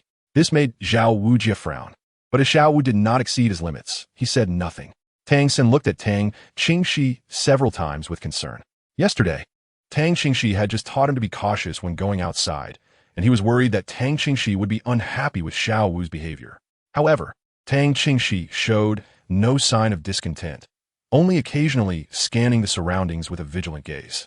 For Xiao Wu, coming to the Stardow Forest was basically like going home, so it was normal for her to be a bit happy, as long as she didn't lose her sense of restraint completely. The white cat on Tang Qingxi's shoulder seemed particularly lively, not as lazy as usual, but sitting up and looking around, its tail couldn't help but sway left and right, sweeping across Tang Qingxi's back. Tang Qingxi reached out and poked the white cat. The terrain inside the Douluo forest was very complex, with no clear paths, which was why Tang Qingxi had arranged for Dai Mubai to lead the way. He was in charge of clearing the path. Dai Mubai activated his martial soul, and the blades on his white tiger palm deflected, cutting through the thorns in their way. Soon, they encountered soul beasts, and it was a group of them. Zhao Wujia silently signaled everyone to stop moving forward. Ahead was a group of weasel-like soul beasts. These soul beasts were not large, and their attack power was average, but their teeth were sharp enough to bite through metal. They appeared to be just a group of 10-year-old soul beasts, and although they had clearly noticed them, they didn't seem interested in attacking. Tang Qingxi walked to the front row and waved to signal everyone to bypass from the side. Dai Mubai obediently cleared a path to the side. The Douluo forest was incredibly dense. The phrases blocking the sky and covering the sun were not an exaggeration at all, and it was not easy to see any sunlight. After about an hour of walking, it was already noon. All right, everyone take a break for a while. Zhao Wujia's voice relaxed the tense group. Dai Mubai cleared a circle of thorns around them, creating a clearing for everyone to temporarily rest. Zhao Wujia ordered a 1-hour break. They were still on the outskirts of the Douluo forest, where high-level soul beasts were rare and it was relatively safe. Their goal was to help Oscar hunt suitable 1,000-year soul beasts, and they needed to venture deeper, where it would become increasingly dangerous, leaving less time to rest. Therefore, they needed to adjust to their best state in a safe area. Xiao Wu leaned on Tang San's shoulder, and for some reason, she, who had been cheerful before, appeared a bit listless after their first encounter with the soul beast, as if she had something on her mind. Just about half an hour into their rest, Zhao Wujia, Tang Qingxi, and Tang San simultaneously cast their gazes towards one direction. Alert! Something unusual is approaching. Tang Qingxi called out, and the crowd immediately formed a line, protecting Oscar and Ning Rongrong in the middle, releasing their martial souls at the first opportunity. The rustling sound grew louder, and everyone could clearly feel how quickly the unknown creature was approaching. Su King, Gome, Tang Qingxi said, leaping into the air and nimbly using the branches to climb higher. Zhu Zhuqing's claws extended as she followed Tang Qingxi, swiftly scaling the tree with ease. What do you see? Tang Qingxi asked her. Cats have excellent vision, and Zhu Zhuqing focused her gaze. It seemed to be a flying snake, but it wasn't flying high, only about 3 meters off the ground. It had a bright red, fleshy crest on its head that looked larger than its head, and its tail was peculiar, fan-shaped. This is a phoenix-tail coxcomb snake, a 1,000-year soul beast, non-toxic. This old beast has acceleration abilities, which would be suitable for Oscar. Having an auxiliary soul skill related to speed should be great, Tang Qingxi said, her eyes glowing purple as she called down. It's coming toward us, and it looks injured. Deal with it, and let's secure Oscar's 3rd soul ring. Upon hearing this, Oscar's eyes lit up. Had he found a suitable soul beast so quickly? Sister, she is very knowledgeable. Zhu Zhuqing glanced at Tang Qingxi in surprise. This person was not only powerful, but also seemed to have considerable knowledge about soul beasts. You will have theoretical classes on this topic later, Tang Qingxi said lightly. Get ready for battle. I won't intervene unless something unexpected happens. The phoenix-tail coxcomb snake wasn't particularly difficult to deal with, and since it was injured, Tang Qingxi naturally wouldn't help them. Below the tree, Tang San was also arranging the battle strategy. Any snake species fears aggressive birds. Ma, Ongjun, your phoenix is the king of birds and should be able to exert some pressure on the phoenix-tail coxcomb snake. This old beast isn't very aggressive, but be careful not to let it escape. Seeing the phoenix-tail coxcomb snake getting closer, Zhu Zhuqing pounced down from the air. Her claws and first soul ring glowing simultaneously as she activated Shadow Piercing Strike. The phoenix-tail coxcomb snake looked quite large to Tang San and the others, measuring about 6 to 7 meters long and appearing somewhat ferocious. Zhu Zhuqing's swift body collided directly with it, and Shadow Piercing Strike aimed for its fleshy crest on the head. The phoenix-tail coxcomb snake reacted quickly. In a rush, it turned its head, and Zhu Zhuqing's claw only struck its body, but it did slow down a bit. At this moment, the snake's head tilted, and it suddenly opened its mouth, spraying a colorful mist at Zhu Zhuqing, while its bright red crest on top shone, instantly increasing its previously slowed speed.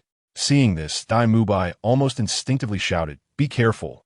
In a state of panic and anger, he activated his 1,000-year soul ring ability, white tiger diamond transformation. His body suddenly grew larger, and he charged at the phoenix tail coxcomb snake. 7 treasures are famous. The second is speed. Ning Rongrong's voice chimed in timely. Dai Mubai felt his body lighten, increasing his forward speed again, blocking the phoenix tail coxcomb snake. With a loud bang, Dai Mubai let out a muffled grunt, his body retreating nearly 10 meters, while the phoenix tail coxcomb snake came to a sudden stop and fell to the ground. Tang Qingxi watched their battle from the tree and couldn't help but smile, wondering why Zhu Zhuqing was so nervous and what she had been doing earlier. The mist it sprayed was just to scare people. It was non-toxic. Tang San's voice also timely echoed. At the same time, the blue silver grass that had been prepared on the ground suddenly rose up, tightly wrapping around the fallen phoenix tail chicken-crowned snake, especially its wings, preventing it from flying again. At this moment, Ma Hongjuan's martial soul was also exerting pressure to the fullest. The phoenix tail chicken-crowned snake might have sensed the aura of the phoenix, causing its body to tremble. Chapter 31. Phoenix tail chicken-crowned snake. However, the phoenix tail chicken-crowned snake was ultimately a 1,000-year soul beast, and it was impossible for Ma Hongjun to completely suppress it. Although it could not fly temporarily, it did not completely affect its movements. Tang San felt that the phoenix tail chicken-crowned snake's body suddenly became slippery, and the spikes on the blue-silver grass couldn't pierce its scales. It quickly twisted and burrowed out from the blue-silver grass. The speed at which the phoenix tail chicken-crowned snake slid along the ground was astonishing, and in the blink of an eye, it was already 10 meters away. Teacher Zhao, go ahead. The speed of the phoenix tail chicken-crowned snake was indeed difficult for Tang San and the others to handle. Tang Qingxi was too lazy to act, so he called upon Zhao Wujia. It won't be that easy to escape. Zhao Wujia's deep voice immediately followed.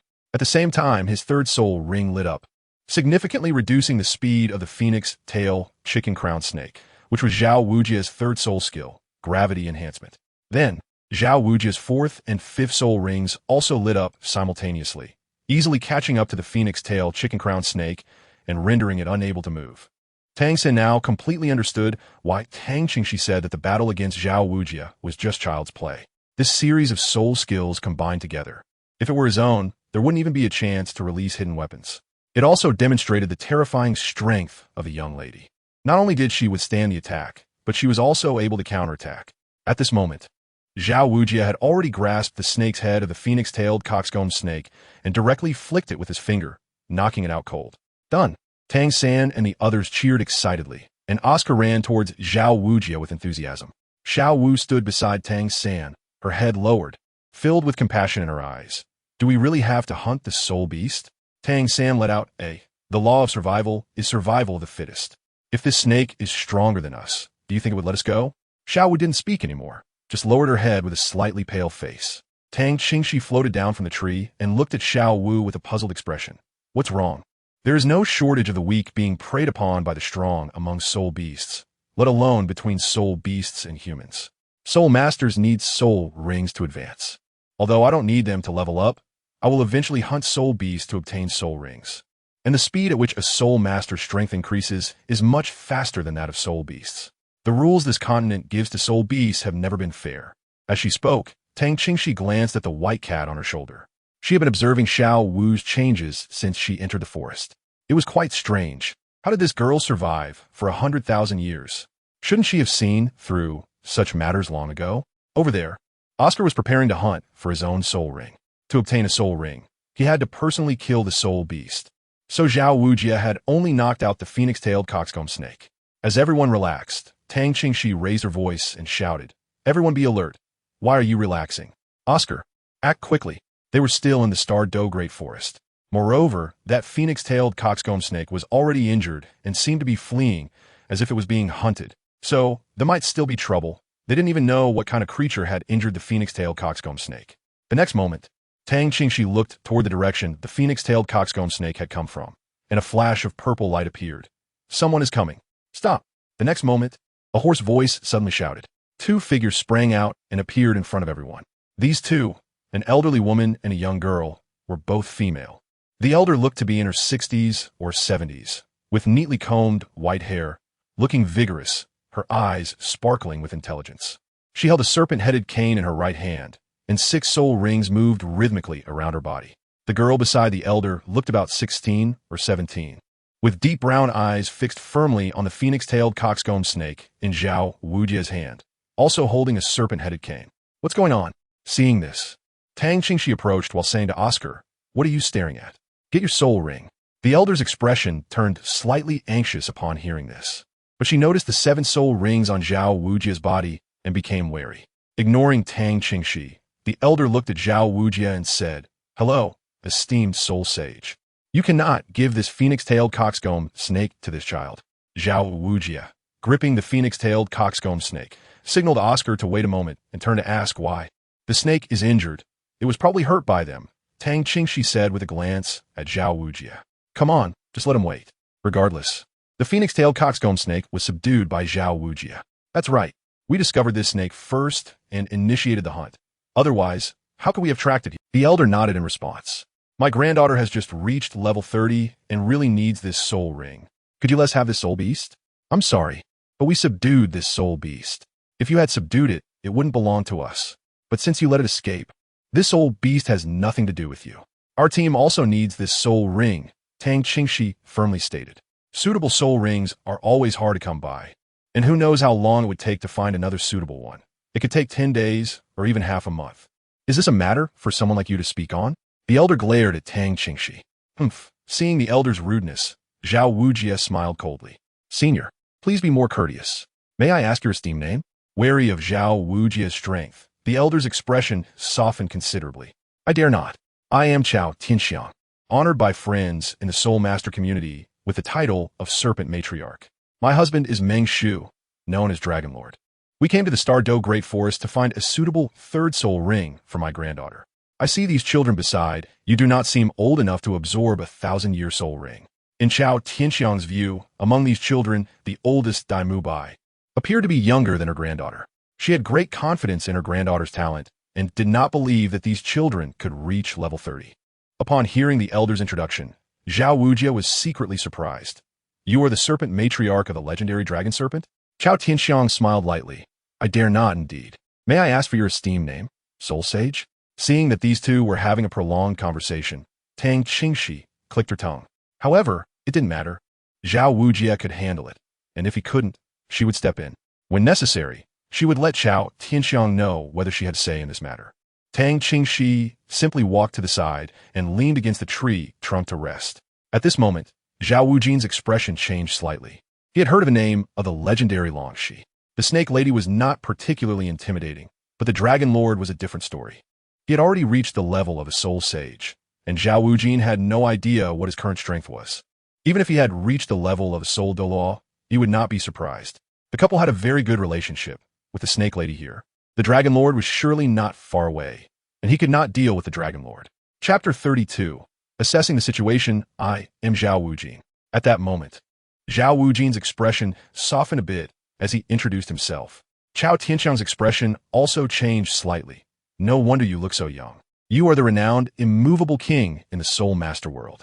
Zhao Wujian smiled awkwardly. His fame was probably more of a notorious one. "I can't take credit for that. I've been living a reclusive life these years, teaching students at the academy. I came to the Star Do Forest this time to obtain a soul ring for one of them, and I didn't expect to meet a senior." Chao Tianxiang didn't want to continue to entangle with Zhao Wujian and went straight to the point. "I'm a bit older than you, so I'll take the liberty to call you Brother Zhao. Brother Zhao, this 1,000-year-old phoenix-tail coxcomb snake is extremely important to my granddaughter. We were the ones who initially injured it, but unfortunately, we let it escape. Can you do us a favor and return this soul beast to us? I will certainly remember this favor, and I will repay it in the future." "Ah, Sister Chao, this matter might be difficult to handle." Zhao Wujian showed a troubled expression. Inside, he was sneering. Did they think it would be so easy to take back the 1,000-year soul beast he had just acquired with a few words? The girl standing beside Chao Tianxiang couldn't help but speak up. "What's so difficult about it? If we hadn't already injured this 1,000-year-old phoenix-tail coxcomb snake, would you have gotten it so easily? Hurry up and return it to us, or we won't be polite."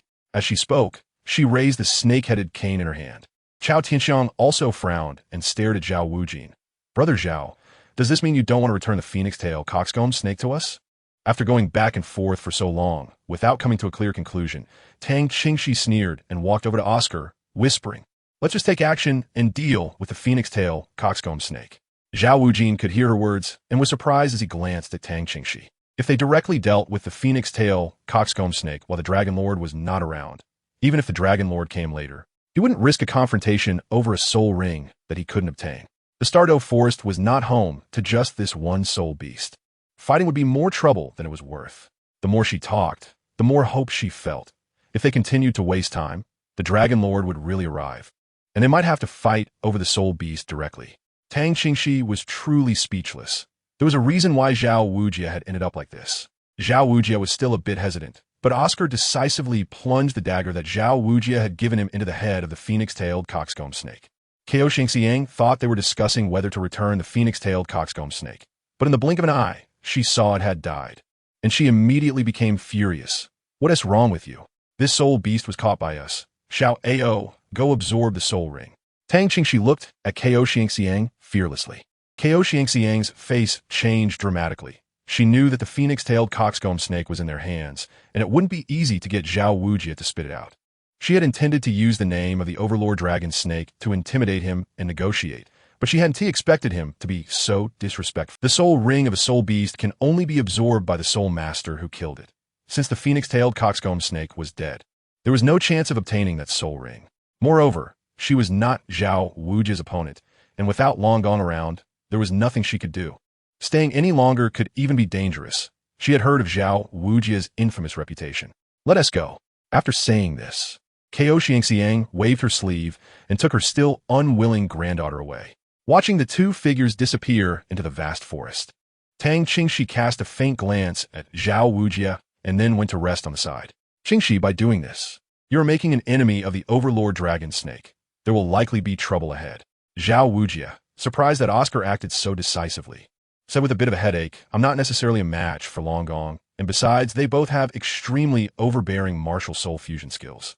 Unless one possesses the strength of a titled Douluo, it's hard to resist. You said yesterday that causing trouble was not good. Why did you get into such big trouble today? Tang Qingxi sighed. It was clear that even Oscar understood the issue, so why hadn't Zhao Wujia figured it out yet?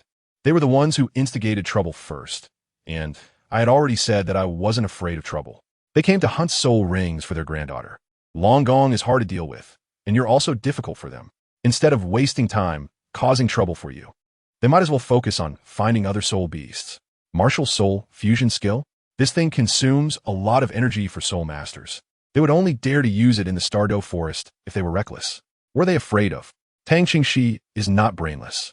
She chose this plan after careful consideration. If Oscar had already taken action, you should have stopped him. There wouldn't have been so much unnecessary talk, and resentment wouldn't have arisen. We didn't know they were after the soul beast, and when we encountered a soul beast attack, we acted and killed it. What could they do? Moreover, if they really came back looking for trouble without thinking, I could handle it. I had Oscar take action, and I will naturally deal with any subsequent issues. Since she has intervened, Tang Qingxi will not ignore it. If she hadn't intervened when the Dragon King came, Tang Qingxi would truly not care, and at that time, the phoenix-tailed chicken crown snake would simply be given away. In that kind of situation, she couldn't use her trump card just for Oscar's soul ring. The Douluo Forest is not limited to just this one soul beast. Sister Shi, how powerful is the Dragon King? Are you confident in dealing with him? Tang Sen asked quietly as he approached Tang Qingxi. Tang Qingxi lifted her eyelids. Rainstorm pear, blossom needle. Of course, in reality, facing such a famous soul master usually meant that they had some knowledge as well. Directly revealing one's domain could solve the issue. The Killing God domain didn't have much power against them, but it was quite intimidating. However, that might require more explanation. Upon hearing this, Tang San was taken aback, hesitating for a moment before whispering, Miss, can you show it to me? He had never seen the fully completed Rainstorm Pear Blossom Needle before. After returning to the academy, he said, Thank you, Miss Xie. Tang Qingxi waved her hand indifferently. She certainly supported the pursuit of hidden weapons. After all, she was a disciple of the Tang sect. Did you learn anything from this incident? Tang Qingxi asked again. Tang Qingxi doesn't have much impression of Tang San and doesn't know how he lived in his previous life. She only vaguely feels that this guy is somewhat naive. Could it be that he is just burying himself in studying hidden weapons in Tang sect? Sometimes he seems to have a bit of an inexperienced look about him. Tang San nodded. When acting outside, one should not actively seek trouble, but also must not be afraid of it. Caution is necessary. But one must also be decisive when the situation calls for it and not hesitate. Very good. Tang Qingxi nodded in satisfaction, appreciating the understanding. What should we do next? Tang Qingxi asked again for clarification. Tang Xin thought for a moment. After Xiao Ao absorbs the spirit ring, they will leave. Even if there is confidence to deal with it, it is best to avoid the subsequent troubles if possible. After all, the creation of the Rain Blossom Needle is not easy. Chapter 33. I'm also a school teacher. Yes, but I don't plan to leave just yet.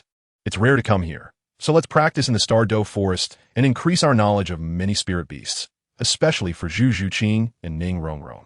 Since we're here, Tang Qingxi has decided on a plan to train for a few days in the Douluo Forest. Moreover, Aru hasn't been back for many years, so let her stay a few more days. Yes, naturally, Tang San had no objections to this. About half an hour passed, and by now the sky had gradually darkened. Oscar had awakened after absorbing the spirit ring. 3 spirit rings rose from beneath his feet, in addition to the original 2 yellow spirit rings. A bright purple spirit ring indicated that Oscar had finally entered the spirit elder realm. At this moment, Zhao Waoqi had understood Tang Qingxi's decision. And considering Tang Qingxi's impressive background, he was no longer overly concerned, smiling at Oscar. Congratulations, Xiao Ao. After obtaining the 3rd spirit ring, Oscar underwent some subtle changes. He seemed to have grown a bit taller, looking more spirited, and his peach blossom eyes shimmered with 7-colored light, reminiscent of the energy released when the wind-tail, coiling snake intimidated everyone before. Dai Mubai's cheerful laughter came over. Xiao Ao, let us see what your 3rd spirit ability is. Oscar was particularly excited after obtaining the 3rd spirit ring, but when it came to his 3rd spirit ability, he seemed a bit embarrassed. Let's talk about this when we get back. Ma Hongjun said irritably. Were you afraid of, Xiao Ao? Your 3rd spirit ability's soul curse can't be more ridiculous than the first 2, right? Show us. Tang Qingxi also spoke up, still in the Douluo Forest. It might come in handy, so it is necessary to understand it. Tang Qingxi has spoken, and Oscar can only helplessly agree. It's a deal, but you all mustn't laugh. Dai Mubai and the others nodded in agreement. Oscar raised his right hand and recited his 3rd soul curse. I have a mushroom sausage. Upon hearing this, Dai Mubai and the others burst into laughter. Even Zhu Zhuqing looked speechless. Tang Qingxi couldn't help but pout. This unfortunate child's soul skill really left one speechless. Oscar, tell us about the effect. It's still better with Sister Shi here. She doesn't laugh at me. I don't want it to be like this either. Oscar looked at Tang Qingxi with emotion. He had always been the one with the most indifferent reaction to his soul skill.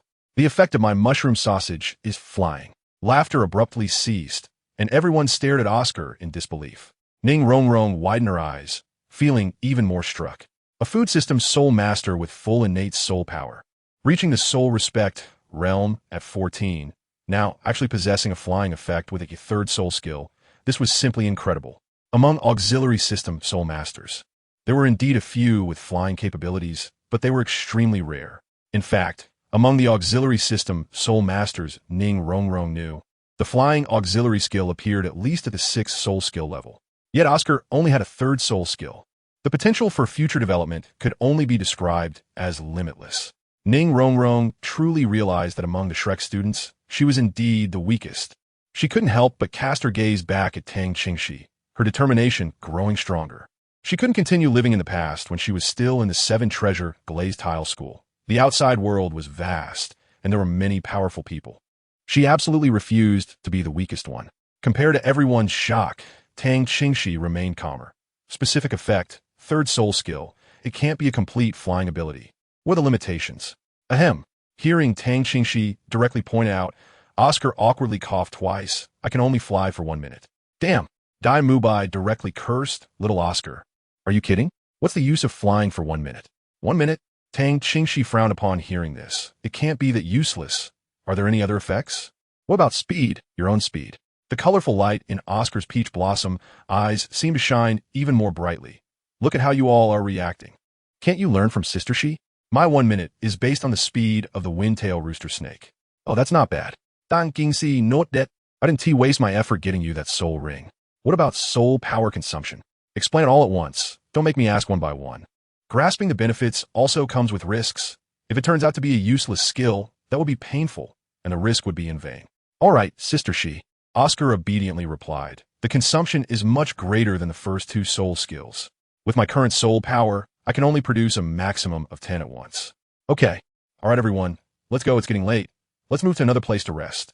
Tang Qingxi said, Teacher Zhao, I plan to take Tang San and the others to continue practicing on the outskirts of the Stardow Forest. Do you want to follow? Or take Dai Mu Bai and the others back first? What? Zhao Wujie looked at Tang Qingxi in surprise. Qingxi, the Stardow Forest is not a place to play. The objective has been completed. We must return to the academy as soon as possible. Otherwise, if anything happens to you, how can I explain it to Flender? I'm the teacher, I decide, so don't rest. While it's not completely dark yet, we'll set off immediately. Tang Qingxi shrugged indifferently. I am now also a teacher at the academy, and I have full authority to arrange the courses for Tang San and the others. The training course for the next few days will be in the Stardow Forest. Zhao Wujie gasped. Do you know how dangerous the Stardow Forest is? We only operate on the outskirts, and generally, there won't be any life-threatening dangers. Even if there are, as long as they are not at the level of a tidal Douluo, I can keep them safe. Tang Qingxi said confidently. Zhao Wujie looked at Tang Qingxi speechlessly. He also knew that Tang Qingxi wouldn't easily say anything foolish. After all, he was someone who had returned alive from the City of Slaughter, so his abilities must exceed his imagination. However, it was also impossible to let him leave with peace of mind. Then let's extend the stay for a few more days before heading back. Tang Qingxi led everyone to move a distance before stopping to rest. Teacher Zhao, let's take turns keeping watch at night. You could take the first half, is that okay? Tang Qingxi took the tent out of her bracelet and handed it to Tang San and the others to set up. Zhao Wujie was about to refuse, but thought better of it and agreed. It was good to rest more and conserve energy. He could ensure his condition in case of any unexpected events. Before it was time to rest, Tang Qingxi taught everyone what they needed to do to spend the night in the Soul Beast Forest. After making the necessary arrangements, she called over Tang San and the others. Zhu Qing, let's try out the weapon that was assigned to you, Tang Qingxi said, then looked at Ning Rongrong. Ning Rongrong, pay close attention and learn. Once you prove yourself, you'll also be equipped with a set. In response, Ning Rongrong's expression dimmed a bit. She regretted her previous performance. By now, she could sense that the other students' attitudes towards her were different, somewhat distant. Tang Qingxi was already the most casual one. When she saw Zhu Qing take out a hidden weapon at Tang Qingxi's suggestion, Xiao looked at Tang San with a bit of surprise. Tang San nodded. Sister Shi, you are better at this than I am. Is this a weapon from the Xuantian sect? Xiao asked curiously in a low voice. Tang San remained silent for a moment, uncertain whether to answer. Yes, Tang Qingxi casually encouraged. Come, try this first. It's called the Zhuge Divine Crossbow. Tang Qingxi had Zhu Qing hold a black box and guided her to set it up. Remember to hold it steady. The recoil is very strong. Fire. At Tang Qingxi's command, Zhu Qing activated the Zhuge Divine Crossbow in her hands, and with a series of explosive sounds, dark shadows shot out rapidly. Oomph. Zhu Qing let out a muffled grunt and struggled to steady the black box in her hands. Tang Qingxi chose a very close distance. Although there was some deviation due to the recoil, most of the crossbow bolts shot into the nearby tree trunk. Zhu Qing heard the sound of the bolts piercing through the trees and hitting the next tree, and couldn't help but gasp. This power is good. Let us change it. Tang Qingxi then replaced Zhu Qing's hidden weapon with another one.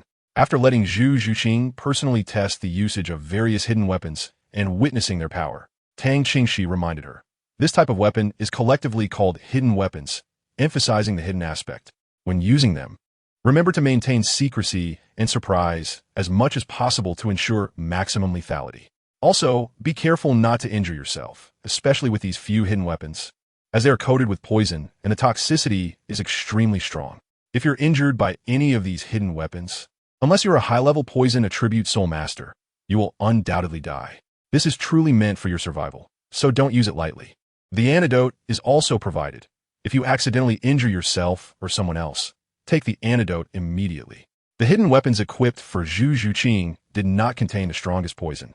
The truly powerful poison has no antidote and would essentially seal the throat upon drawing blood, leaving no chance for detoxification. Good. Upon hearing this, Zhu Qing became much more cautious. As she spoke, Tang Qingxi suddenly remembered something and looked at Tang San. Tang San, let me take a look at the hidden weapon in your hand. It seemed that this kid didn't have any formidable poison. Tang San took out several of his hidden weapons, and upon seeing them, Tang Qingxi confirmed, there really are no materials? Not even some stronger poison. Tang San nodded awkwardly. After we return, I'll provide you with a batch, and you can equip them yourself. Tang San's skills with hidden weapons were quite good. So Tang Qingxi decided not to do everything for him and casually handed the hidden weapons back. Tang San, thank you, Sister Shi. Ning Rongrong looked at them in silence, then glanced at the enormous tree trunk in the distance that had been pierced through, feeling shocked by the power of the so-called hidden weapon. Tang Qingxi looked at Ning Rongrong and said, remember the method. You have ambition and a desire to improve, and you are willing to train hard. You will play your part. Ning Rongrong, note that seriously. Let's all go back and rest. Conserve your energy, because tomorrow I will put you through your paces. Tang Qingxi waved her hand and prepared to go back and rest herself. Then she planned to wake up at midnight to practice and keep watch. At midnight, after finishing her training, Tang Qingxi sat on a large tree by the edge of the tent. She gently stroked the fur of the white cat in her arms and asked, do you want to go back and take a look? It's a rare opportunity to come here. I can let them return first. It's okay. The white cat replied softly, even if you have a trump card. It's still too dangerous to walk deep in the Stardew Forest. After being apart for so many years, I'm not in a hurry for this moment. All right. Tang Qingxi nodded, gently scratched the white cat's chin, and received a paw from the white cat in return. However, it was just a light tap from its paw, without revealing any claws. The night forest was pitch black, and occasional rustling sounds could be heard from the dark corners. Tang Qingxi sat quietly, always attentive to the sounds in the forest. There were no unusual noises in the forest. Instead, a sound came from a tent below the tree, and soon Ning Rongrong emerged from it. After coming out, Ning Rongrong looked around, seemingly searching for something. She was looking for Tang Qingxi. But since Tang Qingxi was sitting high up in the tree, she couldn't find her. Tang Qingxi casually plucked a leaf and flew down. The sound of rushing wind startled Ning Rongrong. She almost cried out, but then remembered something and quickly covered her mouth, looking up. Tang Qingxi rummaged through her bracelet and found a glowing gemstone that she had casually tossed him before. She took it out and shook it. Ning Rongrong saw this and came to the tree. Fortunately, she had been mischievous as a child and had climbed the trees of the Liuli sect. So she climbed up the tree bark. What's the matter? When Ning Rongrong reached the top, Tang Qingxi made some space for her to sit down and asked.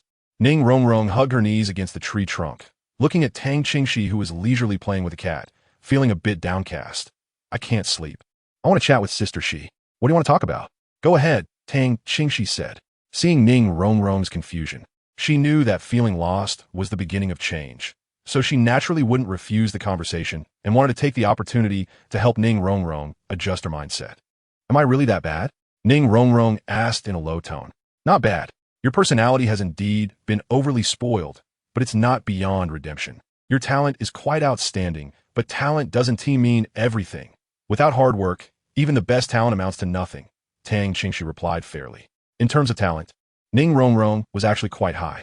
The Seven Treasures glazed tower is inherently a flawed, or rather incomplete, martial soul.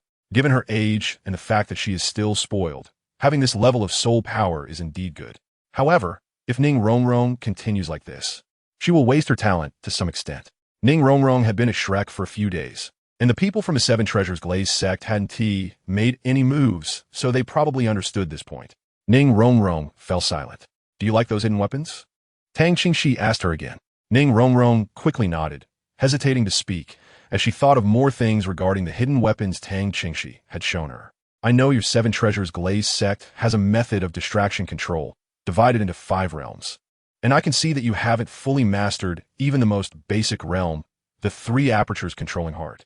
Once you master it, I will provide you with a set. Moreover, after enhancing your group's physical qualities, I will also arrange the most suitable improvements for you. So, do you want to possess combat power? To truly motivate Ning Rongrong, Tang Qingxi needed to offer a strong stimulus, and she threw her a bombshell. Which support-type soul master doesn't want to have combat power? However, for most support-type soul masters, it's something they can only hope for but cannot attain. No matter how hard they try, their soul skills are all supportive. But for Tang Qingxi, this was not a problem. She was not restricted by soul rings or soul skills.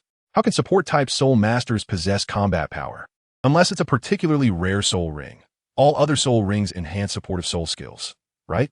Ning Rongrong asked incredulously. Tang Qingxi merely glanced at her and said, Do I have a soul ring?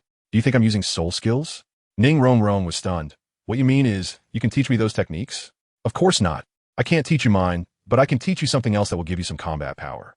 The martial arts of the Yihua Palace are not something just anyone can learn, but as the master of Yihua Palace, I naturally have more than just a few sets of internal martial arts. Really? What I need to do to be taught? Ning Rongrong instantly became excited. Just attend class properly, and when I think you're ready, I will naturally teach you. After saying that, Tang Qingxi lightly waved her hand, and a white satin wrapped around Ning Rongrong's waist and abdomen, sending her down from the big tree. After putting away the white satin, Tang Qingxi leaned against the trunk, bent one leg, placed her arm on her knee, and slightly raised her head to gaze at the sky. The white cat arrogantly climbed directly onto Tang Qingxi's head, casually tucked its paws in, and closed its eyes to rest. When Tang Qingxi saw the sky begin to brighten, the forest below was still pitch black. Tang Sen had already gotten up early and jumped onto a tall tree. After a period of cultivation, a joyful expression appeared on his face. Seeing this, Tang Qingxi lightly tapped her toes and landed beside him.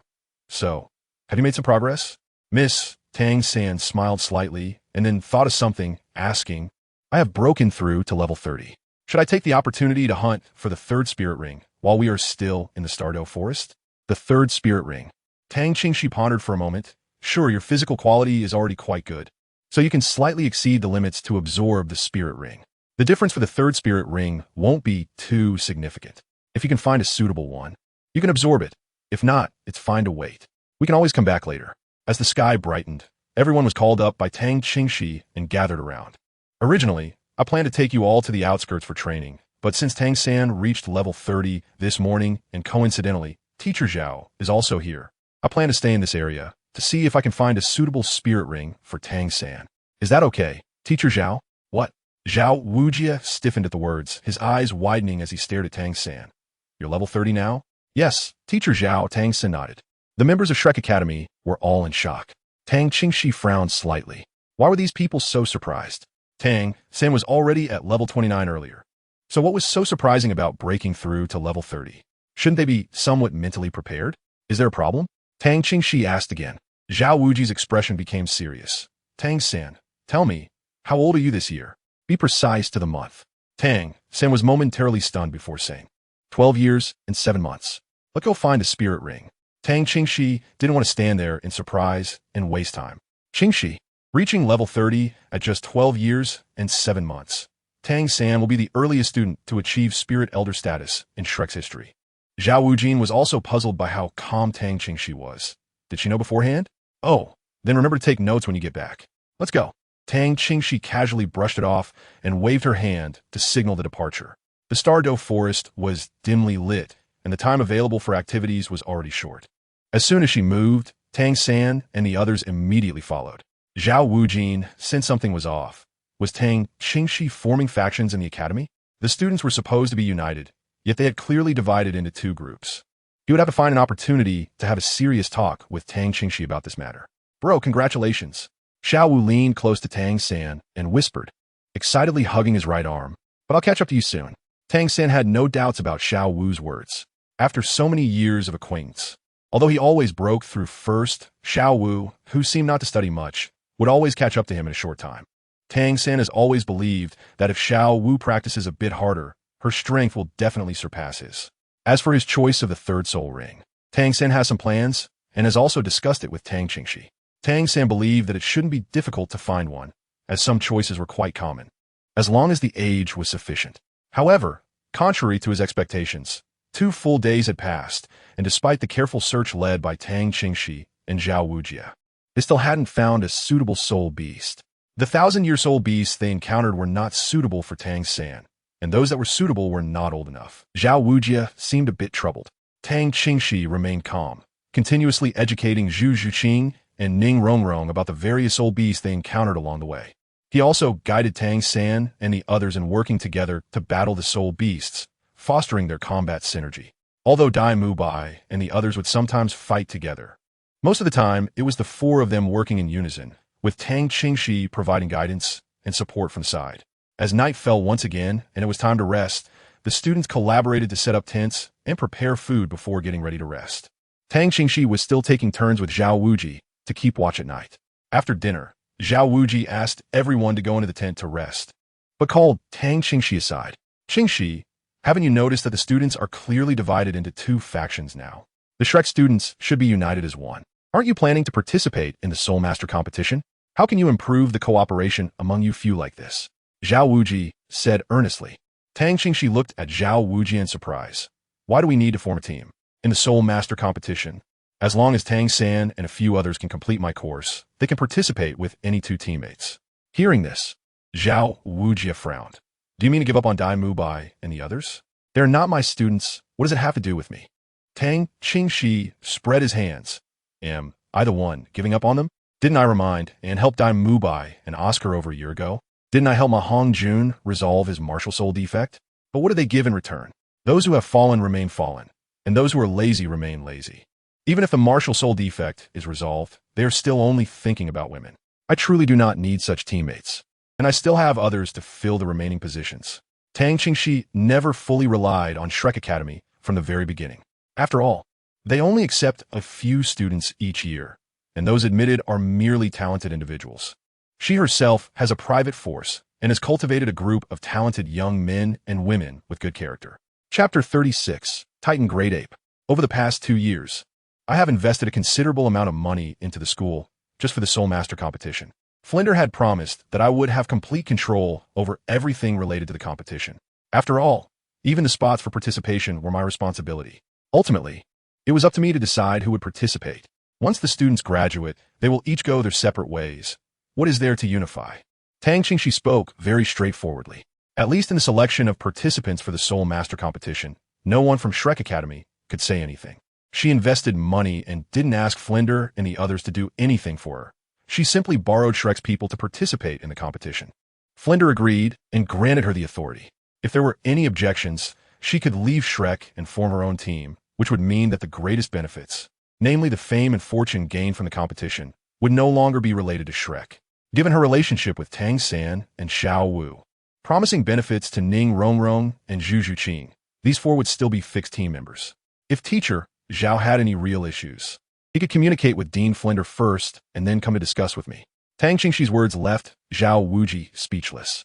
All right, I'm going to rest now. Tang Qingxi waved his hand and was about to return to the tent to rest. However, just a couple of steps out, he suddenly stopped in his tracks. And Zhao Wuji's expression also changed. A chilling aura erupted from Zhao Wuji, and with a low growl, he directly summoned his martial soul, the powerful Diamond Bear. Tang Qingxi did not reveal her martial soul, but instead took out the rainstorm pear blossom needles with a flick of her hand. Qingxi, take them away. Everyone out. Zhao Wuji shouted in a deep voice, which resonated through the tent. Being in the Stardow Forest, the students were all on high alert and had not yet gone to sleep. Upon hearing the voice, they quickly rushed out of the tent. When Tang San saw Tang Qingxi holding the rainstorm pear blossom needle, his pupils suddenly shrank. Sister Shi, what happened? The rainstorm pear blossom needle could be said to be Sister Shi's trump card, and for her to take it out directly meant that a great crisis was imminent. Gather up, stand behind us, and if anything happens, run. Tang Qingxi came to Zhao Wuji's side, holding the rainstorm pear blossom needle in her left hand. Her right palm slightly glowed, with a red light mixed with subtle rainbow hues. Dai Mubai and the others did not understand what was happening, especially since it had made the usually unflappable Tang Qingxi and the always composed Zhao Wuji so tense. The white cat on Tang Qingxi's shoulder suddenly nudged his ear, slightly tilting his head to meet the cat's gaze.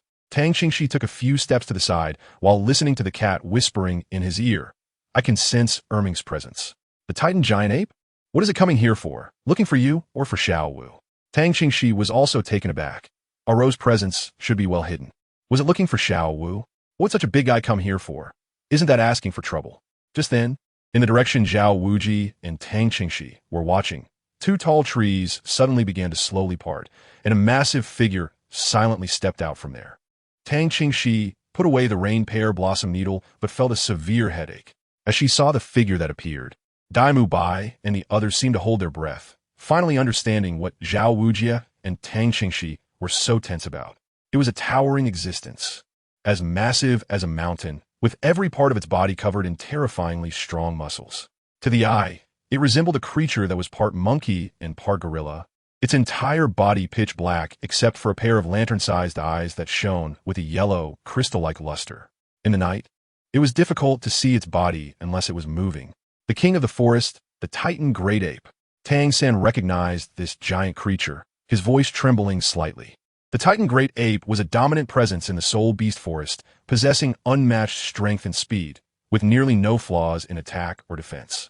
What was most terrifying was that they could also unleash skills similar to soul techniques. No one knew the true abilities of the Titan great ape, as those who had seen them were already dead. Zhao Wujia and the others could not fathom why this king of soul beasts, which should live in the core of the Stardow forest, appeared here. Respected king of the forest, we mean no offense. If this is your territory, we are willing to leave immediately, Zhao Wujia said solemnly, knowing that the Titan great ape could understand human speech, especially since this massive creature clearly had a cultivation level exceeding 10,000 years. The Titan great ape ignored Zhao Wujia's words and took a step forward, causing Zhao Wujia and the others' hearts to leap into their throats. Do you have a way to communicate with it to make it leave? Tang Qingxi asked Bai Mao in a low voice. Bai Mao shook his head. Unless we expose our identities directly. At that moment, Zhao Wujia's mind raced. But he could only think of the words what to do. He clearly sensed the immense pressure the Titan great ape exerted on him. A presence far more terrifying than the couple of the Overlord Dragon and Serpent, one he could not handle. In front of it, Zhao Wujia understood that even self-preservation was a problem. But at this moment, how could he possibly retreat? Gritting his teeth, Zhao Wujia said in a deep voice, I will hold it off. You all immediately eat Oscar's mushroom sausages and leave here. Qingxi, you should also go. Move quickly. I can't hold on for long. After saying this, Zhao Wujia took a deep breath, and the 7 soul rings on his body shone brilliantly. Don't be anxious. Tang Qingxi couldn't help but raise her voice. Zhao Wujia's actions had some merit, but he was too hasty. Then Tang Qingxi looked at Tang San and the others. All of you retreat and spread out. Knowing the situation, Tang Qingxi understood that running away was impossible. She just had to see what the Titan great ape was here for. If a battle were to happen, she could only temporarily let Tang San and the others retreat to avoid being affected by the fight. Meanwhile, Zhao Wujia charged directly at the Titan great ape. Tang San, cover everyone and go. I will help teacher Zhao, Dai Mubai instructed, letting out a roar as he surged forward. But just as he activated the white tiger transformation to rush out, he was kicked away by Tang Qingxi. I told you to retreat and spread out. If anyone is to help, it should be me, the strongest here, besides Zhao Wujia. Don't come up and make things worse. Ning Rongrong, assist me and teacher Zhao. Everyone else, back off. Oscar, summon and distribute the mushroom sausages. Yes. Ning Rongrong immediately responded, her soft yet firm voice ringing out. 7 treasures are famous. The first, strength. The second, speed. The dazzling 7 treasures glazed tower spun out from Ning Rongrong's palm, and 4 beams of light shot out simultaneously, landing on Zhao Wujia and Tang Qingxi. Tang San, keep an eye on them. After saying this, Tang Qingxi had no choice but to leap towards the Titan great ape. Tang San was originally prepared to take action, but under Tang Qingxi's command, he directly blocked the other students. Everyone listened to Sister Shi. Chapter 37. Both taken away, Zhao Wujia had already exerted all his strength, and with the assistance of Ning Rongrong, his power reached a new level. He jumped high and struck down with his powerful diamond palm on the top of the Titan giant ape's head. However, a scene that filled everyone with fear occurred. After Zhao Wujia struck the Titan giant ape with both palms, his entire body was sent flying like a cannonball. The Titan giant ape seemed to have underestimated Zhao Wujia's strength, its entire head being struck back, followed by a thunderous roar. At this moment, Tang Qingxi also arrived nearby. Her martial soul manifested, and her domain activated. She could see a layer of black energy erupting from the Titan giant ape, and it was this energy wave that had sent Zhao Wujia flying. Tang Qingxi's expression was solemn, her eyes glowing with purple light. In a flicker, she leaped into the air currents, using the Titan giant ape's body as leverage to circle around to its back and leap upward. However, the shockwave's force was something Tang Qingxi could only barely resist, making her ascent quite difficult. Tang San, how can we just watch as teacher Zhao and sister Shi fend off the Titan giant ape without doing anything? Dai Mubai stood up after being kicked hard, his face still somewhat pale. Sister Shi must have her own plans. If we act recklessly, we might just make things worse for her, Tang San asserted firmly. He knew that Tang Qingxi had the rainstorm pear blossom needle, and perhaps she was looking for the right moment to strike. Against a soul beast as defensively strong as the Titan giant ape, even the rainstorm pear blossom needle needed to find a weak spot to attack. If they acted and caused chaos, it might hinder the eldest Miss's ability to take action. I trust Sister Shi. Just stay put and don't cause trouble. Zhu Zhuqing rarely spoke to Dai Mubai, but her tone was not pleasant. Dai Mubai was extremely anxious. Zhao Wujia had slammed hard into the ground, creating a deep pit. However, at this moment, the Titan giant ape showed no signs of attacking them. It was circling in place, trying hard to reach behind itself to grab Tang Qingxi. Although this prevented Tang Qingxi from climbing smoothly, it temporarily bought her some time. After realizing it couldn't catch Tang Qingxi, the Titan giant ape chose to abandon the little ant on its back and turned its gaze toward Tang San and the others, specifically looking at Xiao Wu. Xiao Wu's expression was also grim, tightly frowning. The Titan giant ape extended its massive paw, reaching for Xiao Wu. At that moment, Tang Qingxi had just climbed onto the Titan giant ape's shoulder and immediately said to it, "Don't hurt anyone, or you'll definitely regret it." Seeing that the Titan giant ape's target was Xiao Wu, Tang San's eyes turned red instantly. He kicked the ground hard, propelling himself upward. With a swift motion, he drew several cold flashes from his waist, sending over a dozen projectiles toward the Titan giant ape's eyes. Zhao Wujia also quickly climbed out of the pit and activated his 7th soul skill, Martial Soul Avatar. This was his most domineering and also the skill with the greatest side effects. Once Martial Soul Avatar was used, he could use all soul skills below rank 7, excluding Martial Soul Avatar, for 30 minutes with a power increase of 150%. However, each time he used Martial Soul Avatar, the Soul Master's attributes would be reduced by 50% and would take 7 days to recover. Zhao Wujia would not use it lightly unless absolutely necessary. But the Titan giant ape's speed and reaction were very quick. Before Tang San could intervene, it had already grabbed Xiao Wu. As for Tang San's hidden weapons, the Titan giant ape simply closed its eyes and blocked all the projectiles. Seeing Zhao Wujia about to pounce again, the Titan giant ape also prepared to counterattack. Tang Qingxi sighed Aru. The white cat Aru released a hint of aura, causing the Titan giant ape to suddenly stand upright. Aru immediately said, "Erming, don't be dazed. Don't hurt anyone, don't say anything, just go."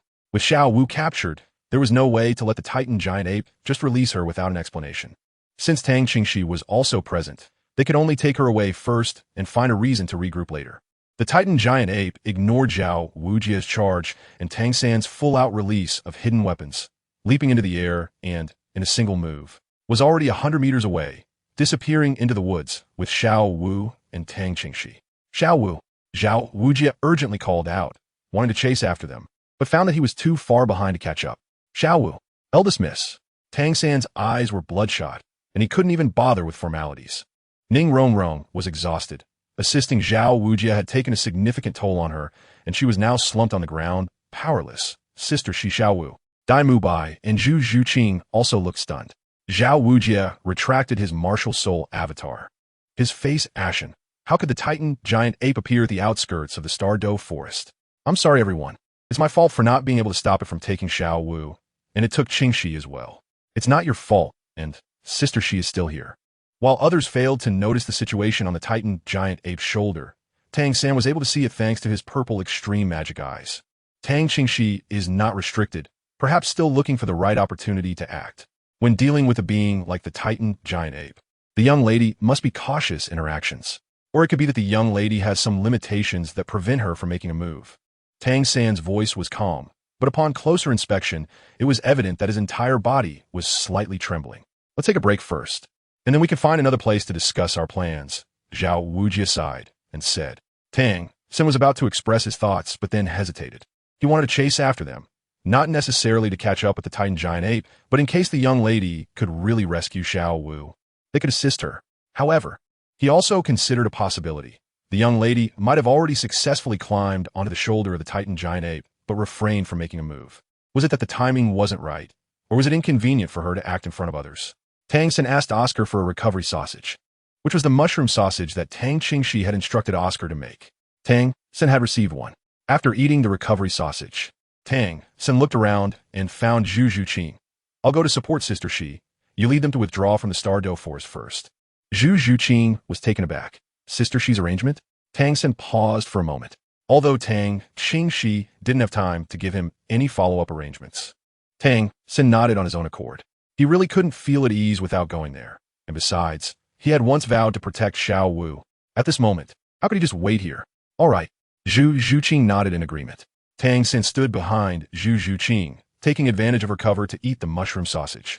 And 6 illusory wings appeared behind him. Tang San, what are you doing?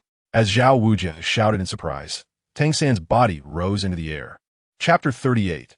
The man-faced demon spider with Zhao Wujia's shout. Everyone turned to look. Seeing Zhu Zhuqing and Tang Xin standing together, Ning Rongrong suddenly seemed to understand something and locked eyes with Zhu Zhuqing.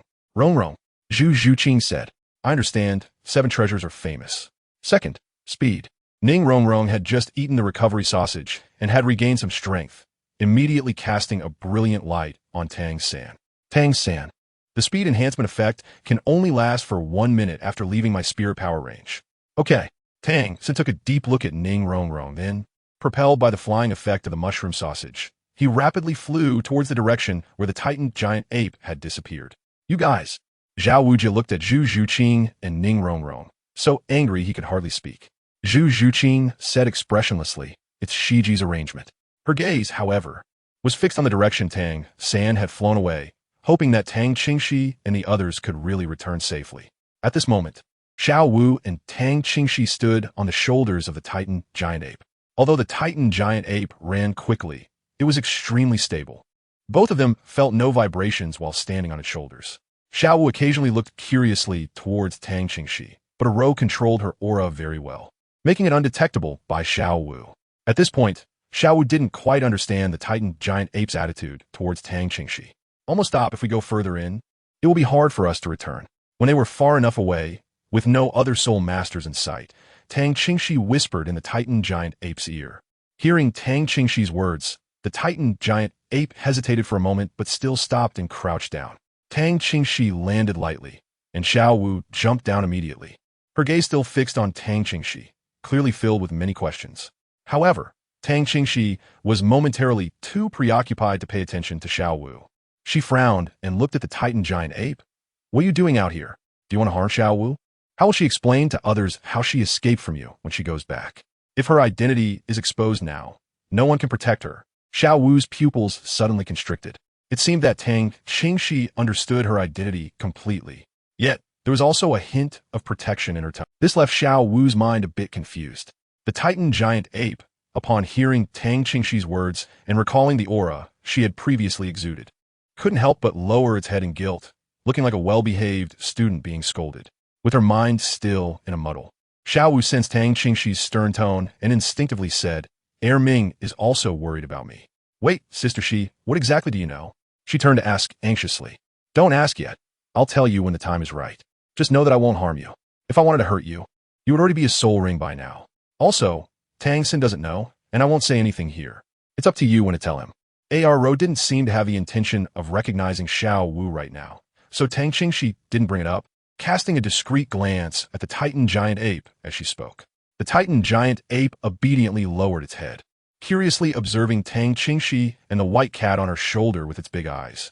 Xiao Wu wanted to ask more questions, but Tang Qingxi waved her hand to stop her. We need to catch up quickly and head back. I don't even have time to discuss the follow-up arrangements. I don't know what they will do.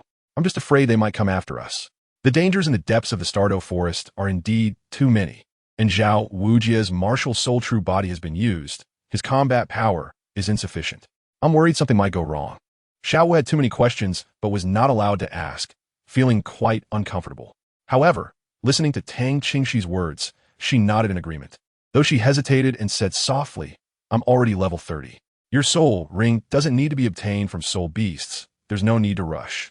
We can find an opportunity for you to complete your soul ring later. Indeed, Xiao Wu's soul ring was the least urgent. They just needed to find a secluded place. Okay, Xiao Wu nodded.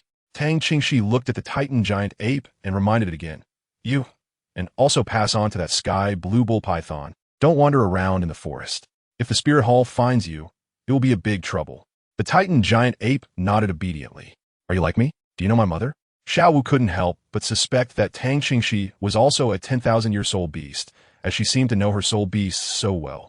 Although Tang Qingxi said she was born in the Xuantian sect, she had never revealed her Xuantian hammer martial soul. Had she? Moreover, the inexplicable sense of closeness Tang Qingxi exuded made Xiao Wu think of this. I will explain this later. Just know that I am not your enemy. Tang Qingxi felt it was inconvenient to say more. Let's go back first. Okay. Xiao Wu turned to bid farewell to the Titan giant ape. Erming, you and Daming must take care of yourselves. I'm worried about my friends, so I'm going back now. The Titan giant ape nodded. Then it let out a dull roar, which, though not loud, traveled 1,000 meters. All the soul beasts within this range seemed to be terrified and quickly fled. There were still some powerful soul beasts in this area, and the Titan giant ape helped drive them away to facilitate their return. Thus, Xiao Wu closely followed Tang Qingxi and quickly retraced their steps.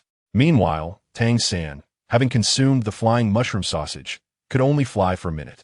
Even with Ning Rongrong's martial soul assistance, he barely covered less than 3,000 meters. During the flight, Tang San pushed the purple extreme magic eye to its limit but still couldn't find the Titan giant ape's figure. He could only track based on some traces he discovered along the way. Fortunately, the Titan giant ape was large, and as it leaped, he could see areas where trees and vegetation had been destroyed. After tracking for a while, Tang San stopped, leaned against a big tree, and sat cross-legged to recover his strength. He couldn't be sure if Tang Qingxi could really deal with an existence like the Titan giant ape, but he had to see a result regardless. After recovering some energy, just as he was about to continue tracking, a peculiar sound suddenly caught his attention.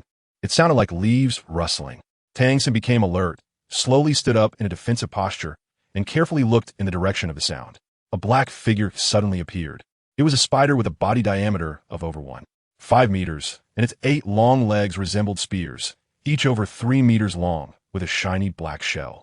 Tang San discovered it, and it also discovered Tang San. With 8 long legs moving rapidly, it appeared in front of Tang San in the blink of an eye. 2 of its front legs were raised high, directly stabbing towards Tang San's head. Chapter 39.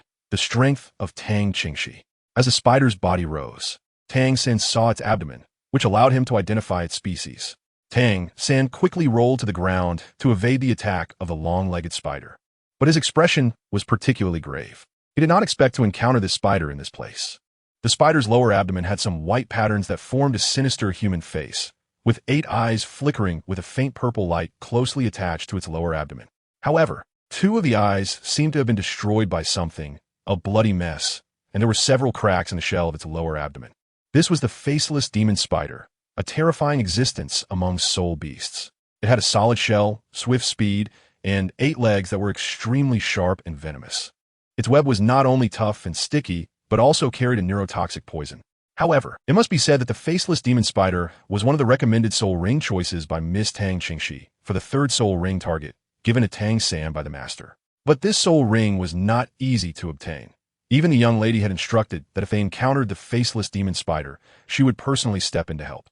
Tang San did not expect to encounter a human-faced demon spider in such a situation. From its appearance, it was clearly over 1,000 years old in cultivation, making it extremely difficult for him to deal with. The web spat out by the human-faced demon spider was instantaneous and could cover an area 10 times its own size. Even with his ghost shadow perplexing track, it was highly likely that he would not be able to dodge it. Generally, once ensnared, one would likely be killed by the human-faced demon spider before having a chance to break free. However, now that he was already facing it, given the speed of the human-faced demon spider, he might not be able to escape. Considering the injuries on the underside of the spider, this human-faced demon spider was not in its best condition, and it could only spit out its web 3 times a day. It had not used its web when it first saw him. Tang San could only take a gamble. The face-devouring spider had experienced battle and had already spat out its web. He didn't seek to kill the face-devouring spider. He just wanted to inflict more damage on it, allowing himself to escape. He didn't have time to linger here. Even if the young lady could escape with Xiao Wu from the Titan giant ape, they might encounter other spirit beasts on their way back. He didn't know how many hidden weapons the young lady had. It was better to find the Titan giant ape's trace as soon as possible. Therefore, after dodging the face-devouring spider's attack, Tang San released the binding skill of the blue silvergrass. Of course, with the face-devouring spider's strength, breaking free from his blue silvergrass binding was no problem at all, and as a highly poisonous creature, the paralysis toxin attached to the blue silvergrass would also have no effect. So, while releasing his martial soul, Tang San took out a black box from his hand, which was the Zhuge Divine crossbow. He quickly manipulated the black box with his right hand, producing a series of mechanical sounds. At this moment, Tang Qingxi directly picked up Xiao Wu in her arms and used her lightness skill to swiftly move through the forest leaping among the tall trees. Tang Qingxi unleashed her true speed, which surprised Xiao Wu. She couldn't understand how a great soul master like Tang Qingxi could move so swiftly. When she landed on a tall tree, Tang Qingxi paused, listening intently. Then, with her purple extreme demon eyes activated, she heard the sounds of battle. Originally just passing by to take a glance, she focused her gaze and saw that Tang San was actually fighting against the human-faced demon spider. Tang Qingxi raised her eyebrows, realizing that this was just right, as Tang San's soul ring had a target now. She immediately jumped down. Getting closer, Xiao Wu also saw Tang San. It's San Ge. That's a human-faced demon spider. Xiao Wu's heart tightened instantly. The human-faced demon spider was not easy to deal with. Stay here and don't come close, I'll go help him, Tang Qingxi said. She roughly assessed the age of the human-faced demon spider and guessed it must be over 2,000 years. The soul ring might be a bit beyond Tang San's capacity to absorb, but for now, she wouldn't think about whether he could absorb it or not. Saving him was the priority.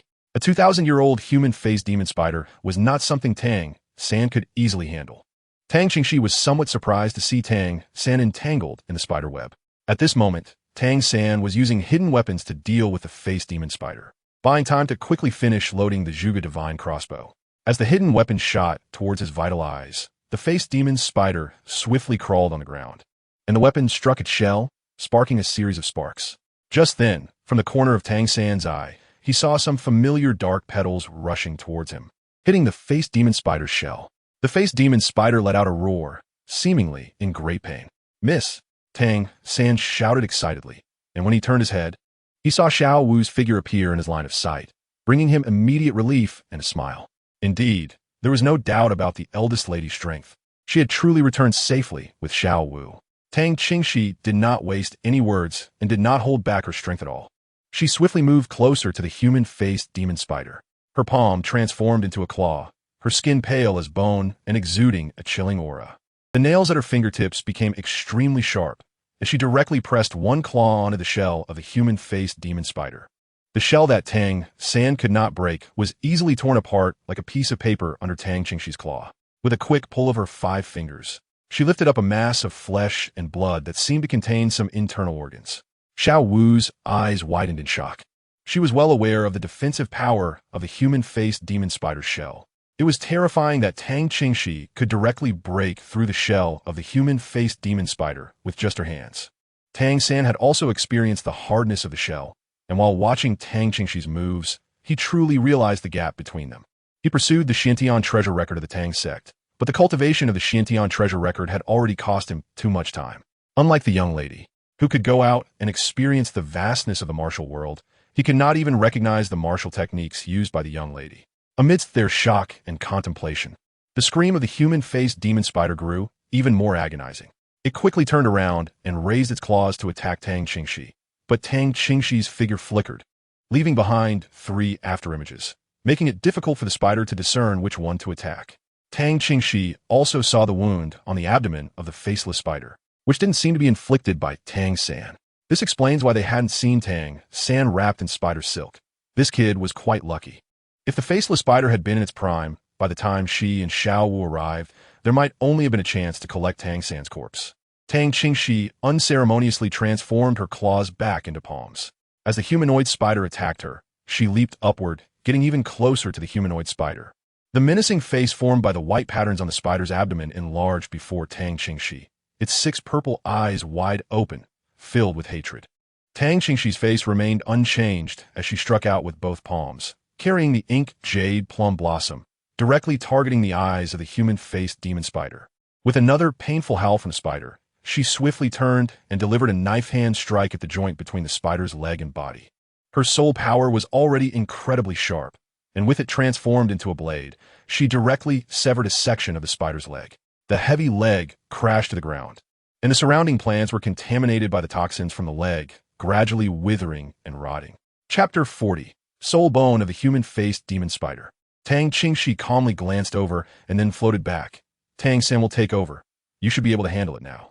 Since he intended to leave the soul ring for Tang San, Tang Qingxi naturally couldn't kill the faceless spider directly. Therefore, with a few swift moves, he severely injured the faceless spider, rendering it unable to exert much strength, making it not difficult for Tang San to deal with. Yes, Tang San also understood Tang Qingxi's intentions and once again unleashed his blue silvergrass. At this moment, only 2 pairs of eyes remained, and the faceless spider, whose legs and shell were severely injured, was in pain and fear. It already had the thought of wanting to escape, but was hindered by Tang San's blue silvergrass. Tang San, can you unleash the chaotic wind? Show your Houtian hammer to play with. Since there are no outsiders, it's a good opportunity for Tang Qingxi to see if Tang San can master the ultimate skills of the Houtian clan. Tang San naturally obeyed the order, directly putting away the Zhuge divine crossbow and blue silvergrass, then standing in front of the human-faced demon spider, holding a small black hammer in his hand. The chaotic cloak hammer method his father had taught him. Sister Shiqi, you're so strong. Xiao Wu looked at Tang Qingxi with a hint of admiration. Is this really Tang Qingxi's true strength? Such a fierce attack power and sharp soul power. During the battle with Zhao Wujia, Tang Qingxi didn't even use her full strength. Originally, Xiao Wu had only followed Tang San to participate in the classes, but this time she genuinely looked forward to Tang Qingxi's lessons. She needed to become stronger, strong enough to protect herself. And even though Tang Qingxi clearly knew her identity, she did not make any moves to harm her and even showed some protection. Although Tang Qingxi did not explicitly say so, Xiao was internally convinced that Tang Qingxi must be a being similar to herself. It was just that Tang Qingxi's cultivation method was somewhat different from her own. Xiao trusted Tang Qingxi even more. At this moment, Tang San's expression was serious. The young lady had already wounded the face-devouring spider to this extent, so he naturally could not perform poorly. He absolutely could not let the young lady down. Holding the Houtian hammer, Tang San firmly planted his feet on the ground, suddenly exerting force in his calves. The power surged up, his body turned halfway, and the small yet heavy Houtian hammer swung in a complete arc in the air, striking heavily against the face-devouring spider. With a loud bang, the face-devouring spider's body sank down from the impact, and then, as the Houtian hammer rebounded, Tang San executed a quick turn.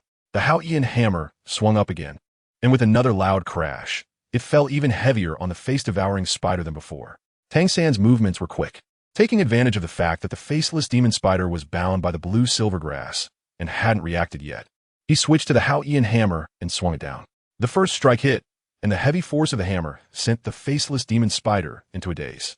With each successive blow, the increasingly heavy force left the already severely injured faceless demon spider with almost no ability to resist.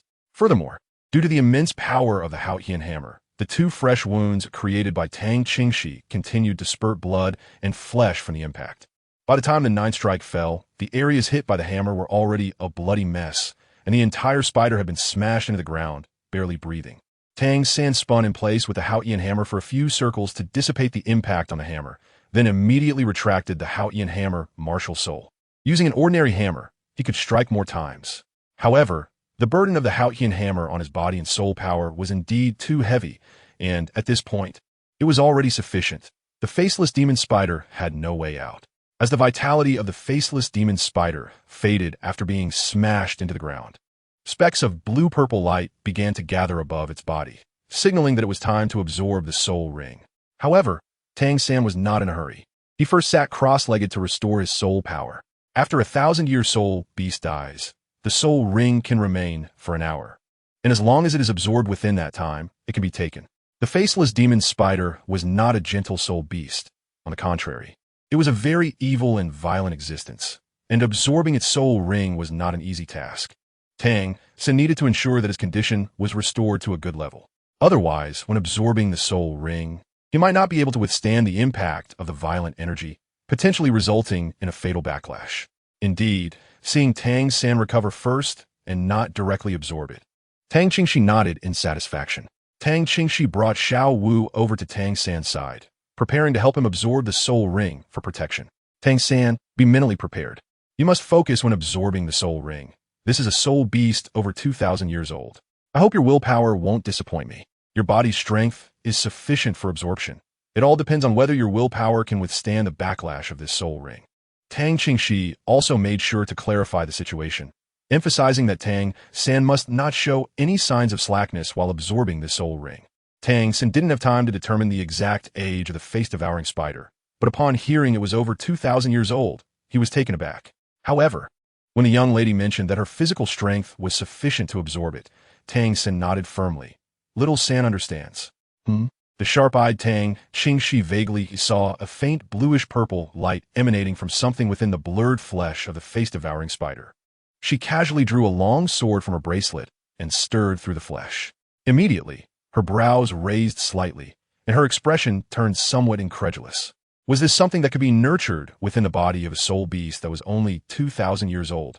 Squatting down, her palm turned white as jade, and she reached into the flesh to explore and confirm. Tang Qingxi's expression became serious. She was not particularly concerned about soul rings, but when it came to soul bones, even she was quite covetous. Xiao Wu also sensed something through Tang Qingxi's actions and glanced at the two of them. Although the face-devouring spider was killed by Tang San, it was because it allowed Tang San to kill it for the sake of him obtaining a soul ring. Essentially, this face-devouring spider was subdued by Tang Qingxi. What's wrong? Noticing the atmosphere was a bit off, Tang San, who had regained some composure, asked. Tang Qingxi also glanced at Xiao Wu, knowing that she understood the situation as well, and then asked Tang San, "Do you know about soul bones?" Soul bones? Tang San was puzzled. Although the master had taught him a lot about identifying soul beasts and soul rings, as well as methods of cultivating martial souls and various uses, he had never mentioned soul bones to him. Tang Qingxi was silent for a moment before explaining to Tang San. Soul bones are a very special kind of item, also derived from soul beasts, but their occurrence rate is extremely low. Generally, a person can absorb 6 soul bones, which include the head, torso, and 4 limbs. In addition, there is a more special and rare type, the external soul bone. Many powerful soul masters, even titled Douluo, rarely manage to gather 6 soul bones, let alone obtain an external soul bone. Moreover, the preciousness of soul bones lies in the fact that they are not restricted by the age of the soul beast that produces them. They possess growth potential and will evolve as the soul master's own strength increases. Additionally, unlike soul rings, soul bones can be used by people other than the one who killed the soul beast, and they can even be sold. However, soul bones are a valuable but marketless existence. Chapter 41. The Shameless Overlord Dragon Serpent. Listening to Tang Qingxi's explanation of soul bones, Tang San immediately understood their preciousness and also realized that this soul bone could not be absorbed by him alone. Since soul bones are so precious, they should belong to the young lady. Wait. Tang Qingxi suddenly stopped Tang San from speaking, her expression turning exceptionally cold, even carrying a hint of murderous intent. Both of you, don't say a word. She quickly covered the flesh of the human-faced demon spider, making sure not to reveal the soul bone inside, then took out a handkerchief to wipe her palms, her gaze cold as she looked towards the deep forest. This journey through the Stardow Forest has indeed been full of twists and turns, as if it was forcing her to use the rainflower needle. Soon, 3 unexpected guests flew out from the forest, 2 of whom were familiar faces. Seeing these 3, both Tang San and Xiao Wu felt their hearts sink. The visitors were 3 soul masters, 2 of whom were the familiar snake lady Zhao Tianxiang and her granddaughter Meng'eran, whom they had encountered just a couple of days ago. The third person beside them was a tall, thin old man, appearing to be in his 70s, with a head full of silver hair. He held a bright silver dragon-headed cane, the dragon head at the top looking vividly lifelike and quite splendid. He had 8 soul rings moving rhythmically around him, 2 yellow, 3 purple, and 3 black. Although this was not the best soul ring configuration, the presence of 8 soul rings indicated a cultivation level of over 80, characteristic of a soul Douluo. Tang Qingxi didn't need to guess to know that this person was the husband of the snake lady, Long Gong Meng Shu. The 3 of them finally gathered together. When the unparalleled dragon snake family arrived, Long Gong was somewhat surprised to see how young Tang Qingxi and the others looked. His attention then fell directly on the bloodied and mangled body of the human-faced demon spider, which could only be identified by its spider legs, causing his expression to change slightly. Meng'eran, upon seeing the 3 of them, was even more furious. How could this happen? Why? It's you again. What's going on? Long Gong, noticing Meng'eran's reaction, asked curiously. The snake lady explained that these 3 were among those she had previously mentioned, the ones who had taken the wind-tailed coxcomb snake. Given the current situation, with Tang Qingxi even having blood and flesh from the human-faced demon spider on her hands, it was clear that this was the same one they had been tracking all along, which had been intercepted by the same group of people. What? What a coincidence! This human-faced demon spider is also your target? Tang Qingxi appeared to be calmly wiping the stains off her hands, but in reality, she was ready to pull out her rainstorm pear blossom needle at any moment, saying, "Sorry, but we've already killed it." Long Gongmeng Shu's tone was extremely cold. Do you know that we've been tracking this human-faced demon spider for an entire day? If it weren't for its annoying webs, it would have already become my granddaughter's soul ring. The human-faced demon spider was extremely rare and far more precious than the wind-tailed coxcomb snake. Long Gongmeng Shu exuded a strong pressure, but Tang Qingxi maintained a calm demeanor. There's nothing we can do about that. Not only did we not know you were hunting this human-faced demon spider beforehand, but even if we had encountered it, we couldn't just let it attack and kill us without retaliating. Moreover, this human-faced demon spider is over 2,000 years old. Didn't you take a close look when you were hunting it? Can your granddaughter absorb this soul ring without risking her life? Upon hearing that it was a soul beast over 2,000 years old, Long Gong's imposing aura diminished slightly. But he then doubted. How do you know this human-faced demon spider is over 2,000 years old? Are you trying to shirk responsibility? What responsibility do we have? You didn't carve your names on the human-faced demon spider, Tang Qingxi replied, picking up a spider leg she had previously severed and tossing it between the two groups. Look for yourselves. The cultivation level of the human-faced demon spider is generally judged by the length of the spider leg, and this leg is over 3 meters long, which is a sign of cultivation exceeding 2,000 years. Since this is among your granddaughter's soul ring options, you must have done some research, right?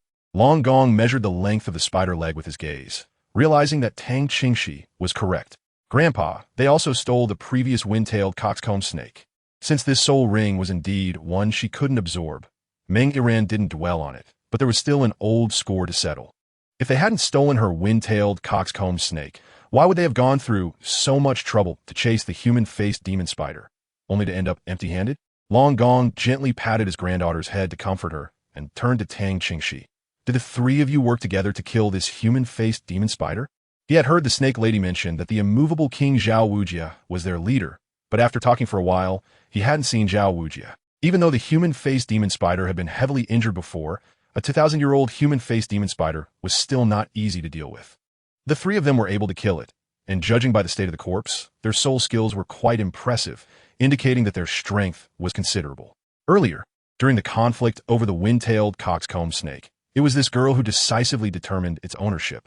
One had to admit that her decision was quite wise in that situation. Clever and capable, Meng Shu admired the abilities of these three. That's right, Tang Qingxi nodded. She was becoming increasingly impatient. She wanted to send these three away as peacefully as possible, but it seemed they were lingering. The soul ring was gone. So what was there to argue about? There was also a soul bone buried within the human-faced demon spider's body, which was extremely unsafe. If discovered, it would create big trouble, and she would likely have to reveal all her cards. If all else failed, Tang Qingxi was already considering whether to use her identity to pressure these three into leaving. You all previously stole my granddaughter's wind-tailed coxcomb snake's soul ring. This matter cannot just be settled like that, Long Gongmeng Shu said. Upon hearing this, Tang Qingxi's expression turned completely cold. Then what do you propose? Long Gong replied, I give you two options. The first option is to join my family, and the previous conflict will naturally be forgotten. The second option is for each of you to leave behind an arm as compensation to my granddaughter, and then you can go. Upon hearing this, Tang Qingxi was so angry that she laughed. He really had a lot of nerve. Tang Qingxi showed a contemplative expression. Without discovering the soul bone, she didn't need to reveal her true identity and create conflict. She could choose to use her status to exert pressure. But with Xiao Wu present and without clarifying the situation, it was indeed difficult to casually reveal her identity. However, since Xiao Wu was the only one present, she actually had another option. Tang Qingxi's martial soul appeared, and the domain of the god of slaughter was immediately released. At the same time, he said, Tang San, show the hammer. Yes. Tang San nodded in agreement and raised his hand, revealing the pitch-black Haotian hammer in his palm. The god of slaughter domain. Haotian hammer, martial soul? Long Gongmeng Shu exclaimed in surprise. Chapter 42. The master's theory is just a joke. Are you sure you still want us to choose? Tang Qingxi already had killing intent in his heart, but maintained a calm demeanor. It is likely that as a titled Douluo, the senior must have some understanding. You should understand what this means. He holds the Haotian hammer, and we come from the Xuantian clan. It is quite unfortunate that there was a misunderstanding that interfered with your granddaughter obtaining her spirit ring. However, there is nothing we can do about what has already happened. As juniors, we do not wish to come into conflict with seniors. I suggest that the senior take the time to continue searching for spirit rings for your granddaughter in the Stardow Forest. If you insist on coming into conflict with us, It would be extremely risky for you as a senior. Tang Qingxi unceremoniously borrowed the name of the Xuantian sect, which was much better than the identity of the martial soul hall. Long Gong's face revealed a look of apprehension. The Xuantian hammer indicated a direct descendant of the Xuantian sect, and there was also a person with the god of death domain. The god of death domain. Such a person is of immense significance to his sect. Although the Xuantian sect has been hidden for a long time, this very fact makes it difficult for people to gauge its current strength. Originally, Long Gong relied on the possibility that these three might have become separated from Zhao Wuji, attempting to exert some pressure. However, this has now become a delicate matter, even if he silenced the three and destroyed their bodies. Zhao Wuji and the others would not know who was responsible. But the conflict between Shi Pe and Zhao Wuji's group had already occurred. And with two individuals of such value, even a small amount of suspicion would be enough to bring down the wrath of the Xuantian sect upon them. No wonder they are disciples of the top three sects. It is we who have offended them. Long Gong was very flexible and decisive. We will leave now.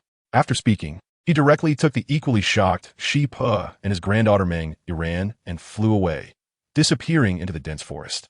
Tang Qingxi stood still with her hands behind her back, secretly relieved after confirming that the three people's presence had indeed faded away. But the next moment, she showed a very annoyed expression, her demeanor suddenly stern as she directly instructed Tang San.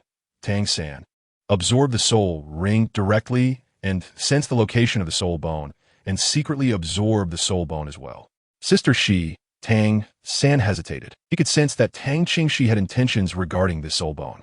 If the eldest lady needed it, then this soul bone should rightfully be used by her. No questions. Just absorb it. Tang Qingxi's expression was particularly stern. This was an order. Yes. Tang San quickly bowed his head in response, still feeling somewhat confused. The reason Tang Qingxi did this was that Zhao Wuji had come looking for them. In front of the soul bone, Tang Qingxi did not trust Zhao Wuji at all. She hadn't spent much time at the academy and didn't have much trust in the teachers there either. She was well aware of how terrifying the attraction of a soul bone was for a soul master.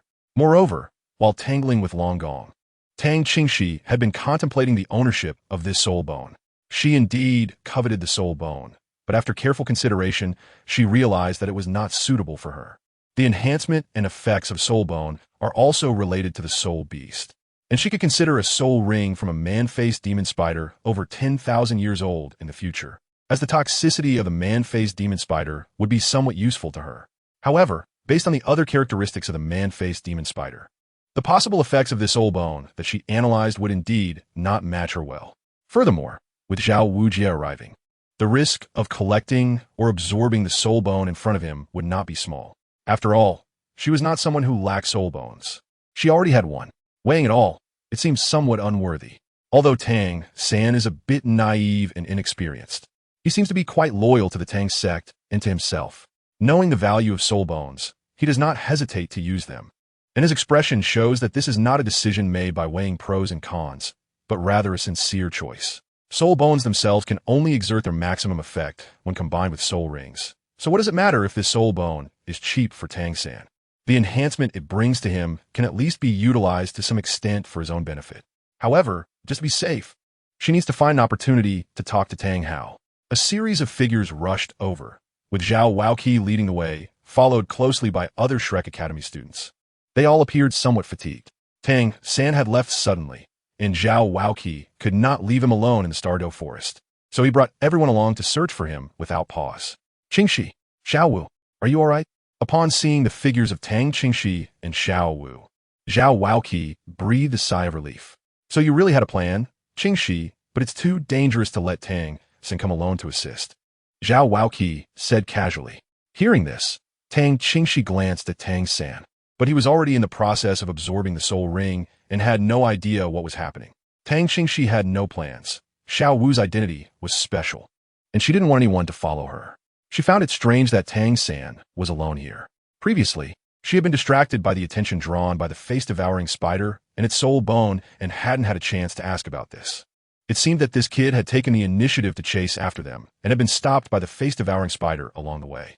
Fortunately, the face-devouring spider had been injured by the supreme dragon snake. Otherwise, it would have been a bit unjust to die like that. Of course, Tang Qingxi wouldn't say this out loud.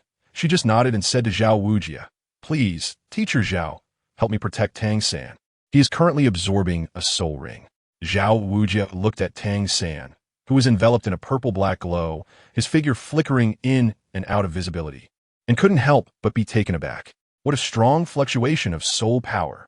How many years of cultivation does this soul beast have? Zhao Wujia quickly glanced at the corpse nearby. What kind of soul beast is this? He could only recognize it as a spider. The face-devouring spider, with over 2,000 years of cultivation, posed quite a challenge for Tang San, and they needed to make sure he wasn't disturbed. Tang Qingxi said. Zhao Wujia exclaimed. A 2,000-year-old face-devouring spider soul ring? This exceeds the absorption limit for someone above level 30. How could he absorb this soul ring?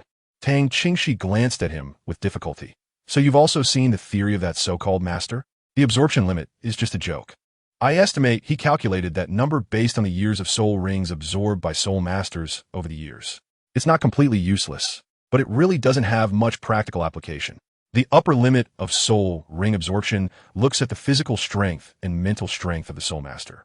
If someone has the physical and mental strength of a title Douluo at the 10th level of soul power, they can absorb a 100,000-year soul ring. That so-called absorption limit is just for some ordinary soul masters to look at. Every major sect has its own research. Tang San and the others can be considered geniuses. And if they follow that absorption limit, it would be a waste of talent. Tang San's physical strength is enough to absorb this soul ring. It's just that the power of the man-faced demon spider is indeed a bit violent, which makes it somewhat difficult and painful. As long as his willpower can withstand it, it will be fine. When investigating Tang San, I found out that this guy is the disciple of that master, which I found quite amusing. However, knowing Tang San's identity made it reasonable. The master's theory is just a way to fool this kid from another world who was abandoned by Tang Hao in a small, broken village and knows nothing. Chapter 43. Absorbing soul rings and soul bones. As Tang San began to absorb the soul ring, he felt a huge wave of heat suddenly surge into his body, and then the heat began to burn his body like scalding flames. The dominance of the man-faced demon spider determined the violence of its soul ring. As soon as the powerful aura entered Tang San's body, it began to forcibly transform his body. Under the intense fluctuations of soul power, Tang San felt as if his body was about to explode, and the severe pain caused him to spit out a mouthful of blood. The people surrounding him were all taken aback. They had all absorbed soul rings. But this was the first time they encountered such a situation, and they couldn't help but cast their gazes towards Tang Qingxi. Tang Qingxi remained very calm. Don't worry about Tang San's situation. Pay attention to the surroundings for vigilance. It's just a normal situation. Tang San's soul ring is indeed quite extreme, and coupled with the absorption of the soul bone, it will naturally be more painful. It's time to test his willpower. Tang San was gradually enveloped by a layer of light red mist, which was his blood. Fine beads of blood oozed from his skin, evaporating into the air with his soul power, forming the light red mist.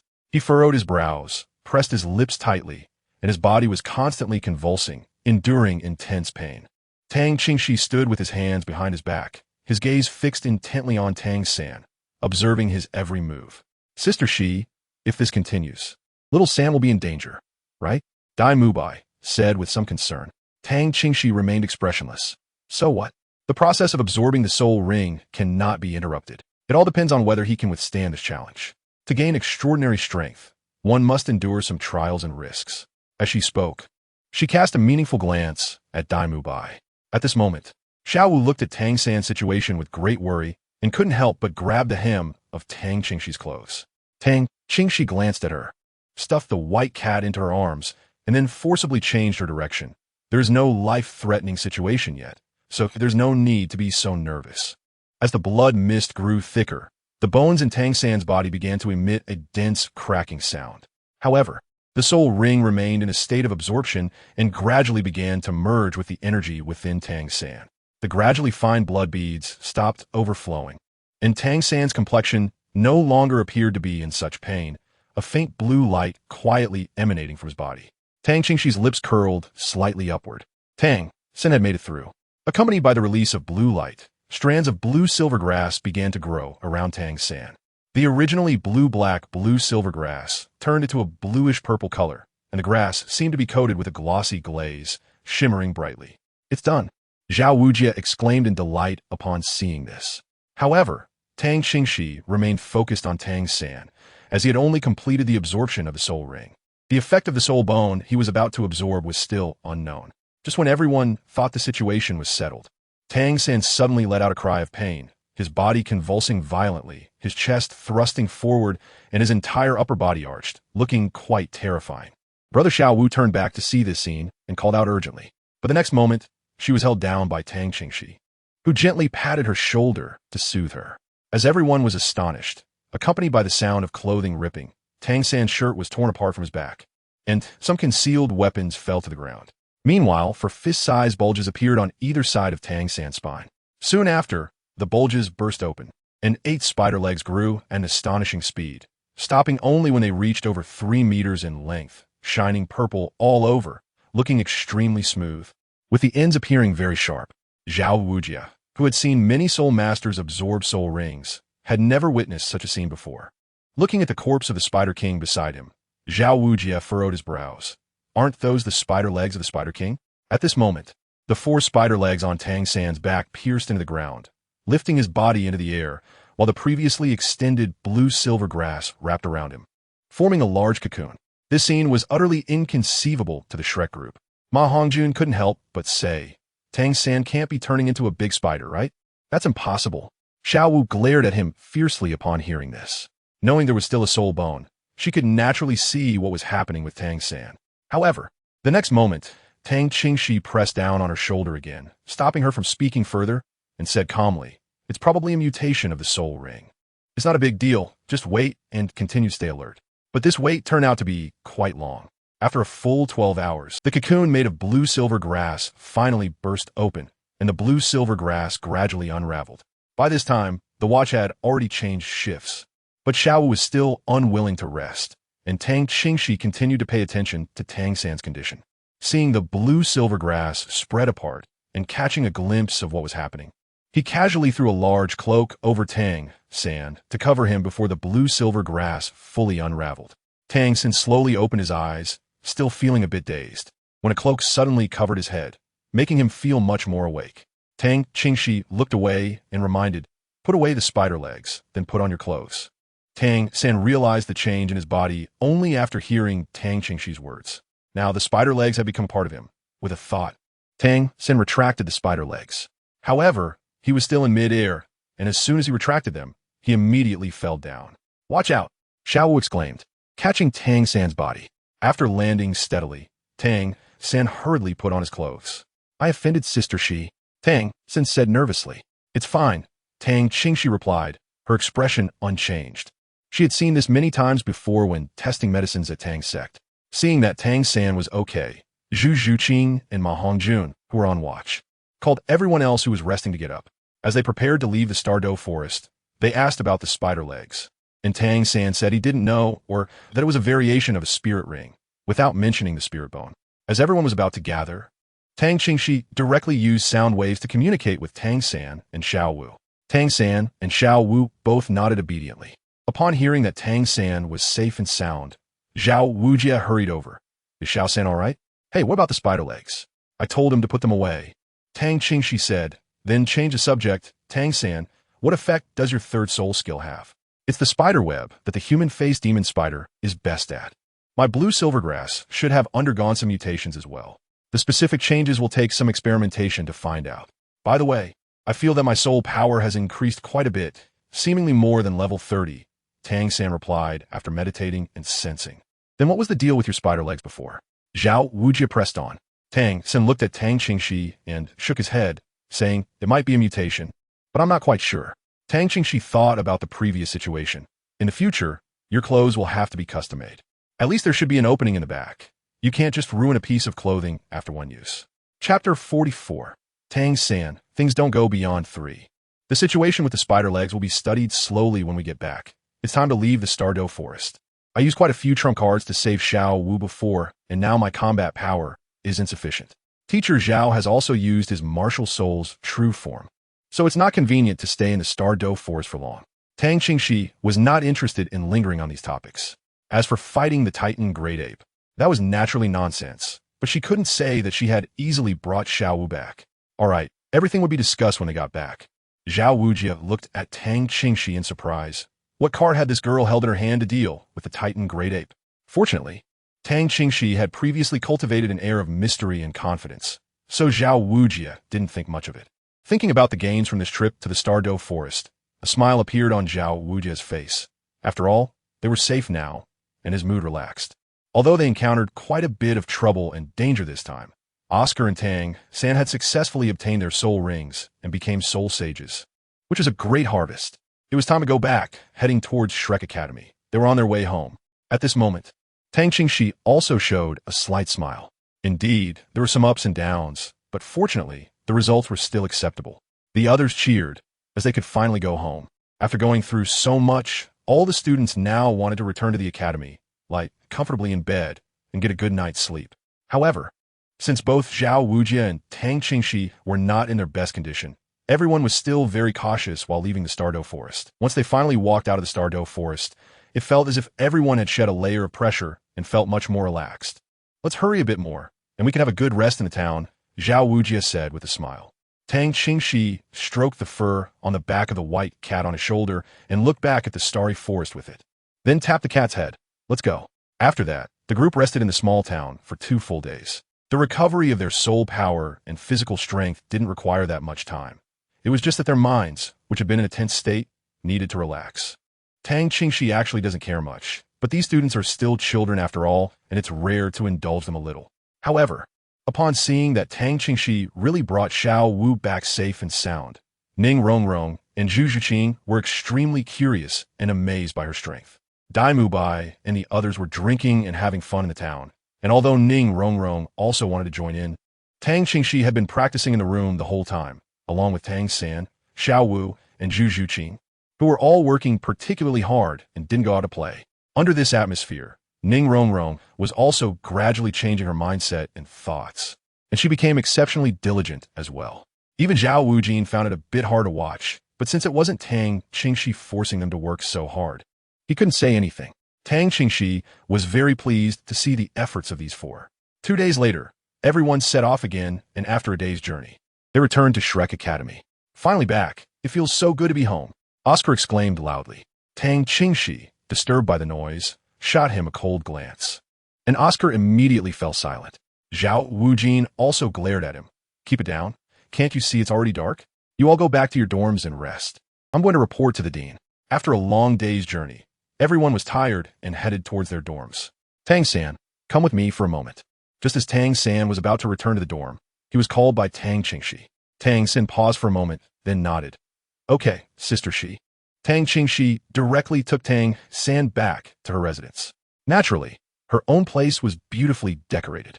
She fell onto the soft couch, leaning against it, propped up her chin with one hand, and fixed her gaze on Tang San. Guess what I called you here for? Tang Qingxi appeared calm and even somewhat lazy. But back in the day, Tang Qingxi had a remarkable reputation and strength in the Tang sect. Tang San admired her greatly and naturally had a certain understanding of her. With such an expression, Tang San directly knelt down, and as he recalled everything that had happened earlier, his scalp felt numb. Tang San was wrong. He shouldn't have acted on his own accord, which only put him in danger. It's good to know, Tang Qingxi said lightly. Considering that Tang San had suffered quite a bit, Tang Qingxi allowed him ample time to rest and recover, only settling the score once they returned to Shrek. You could say you're lucky. If that human-faced demon spider hadn't been injured by the supreme dragon snake and exhausted its web, do you think it would have had any chance of survival? Tang San lowered his head. However, Tang Qingxi didn't really intend to punish Tang San. She just wanted to give him a reminder. In the end, the result was still acceptable. Get up. You need to stay calm in the future. And don't use my name easily, understand? Tang Qingxi waved her hand. I won't punish you this time, but Tang San, 3 strikes and you're out. Tang San's pupils instantly widened, and his expression became extremely serious. He immediately replied in a deep voice, Tang San understands. How did you chase after me back then? Oscar sausage? Tang Qingxi asked again, noting that based on the distance, Tang San had run quite far. Tang San answered truthfully, yes. And Rong Rong also helped me increase my speed. Oh, all right, you can go back. After you finish cultivating the purple extreme magic tomorrow, come find me. We'll check your soul bone, and I'll help you become familiar with using it as soon as possible. Also, bring Ning Rongrong here. Understood. Tang San Tang Qingxi. Soon, Ning Rongrong received Tang San's notification and immediately ran to Tang Qingxi's residence, Sister Shi. Tang Qingxi took out a booklet and handed it to Ning Rongrong. This is the improved method of the mind distraction control technique that I have developed. I hope to see you master the 3-aperture heart control soon. Improved method of the mind distraction control technique. Ning Rongrong's eyes widened, and she was instantly a bit confused. Tang Qingxi not only knows the method of distraction control, but also has cultivation methods. While this may not be unique to the 7-treasure glazed tile school, it's not something that is readily available everywhere. Moreover, Tang Qingxi can even improve it. Ning Rongrong instinctively began to flip through it, but just by looking at the content, she couldn't tell much. It did indeed have some differences from the cultivation methods she was familiar with. It won't harm you, just practice with peace of mind. If you're really worried, you can take it back to the 7-treasure glazed tile school and let your father take a look. Tang Qingxi said casually, not minding her hesitation. Ning Rongrong pondered for a moment. Sister Shi, I trust you, but since this is an improved method, can I take it back to the 7-treasure glazed tile school for others in the sect to use? She was willing to trust Tang Qingxi for her own cultivation.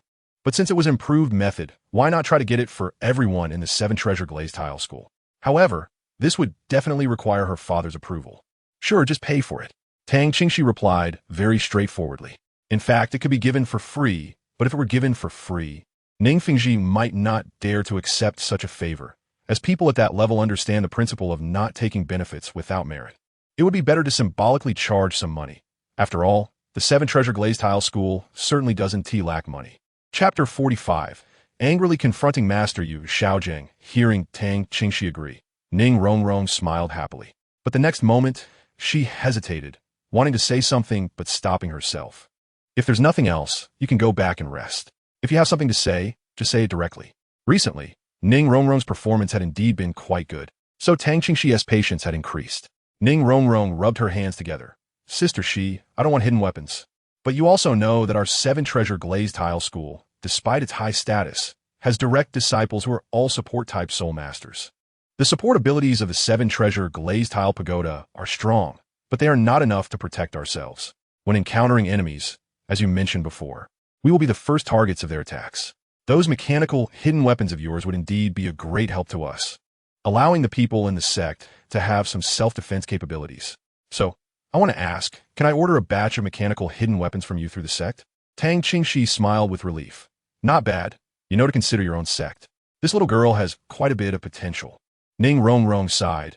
I didn't think of this point at first, but Sister Shi's hidden weapons are indeed impressive. The sect actually has many affiliated sect disciples who specialize in protecting the sect as support-type soul masters. But that's still external force, not truly belonging to us. And it can't guarantee that no one will betray us. Yes, once the affiliated sect betrays us and joins forces with some capable battle soul masters, you won't be able to resist at all, Tang Qingxi said meaningfully. Upon hearing this, Ning Rongrong nodded in agreement. I have heard my father mention that many years ago, the sect encountered some issues, and the losses seemed to be quite severe, which made my father and others in the sect reluctant to talk about it in detail. Even I don't fully understand. That loss was indeed very heavy. Tang Qingxi silently thought for a moment, then took out a set of hidden weapons and handed them to Ning Rongrong. Tomorrow, you find Tang San and have him familiarize you with them again.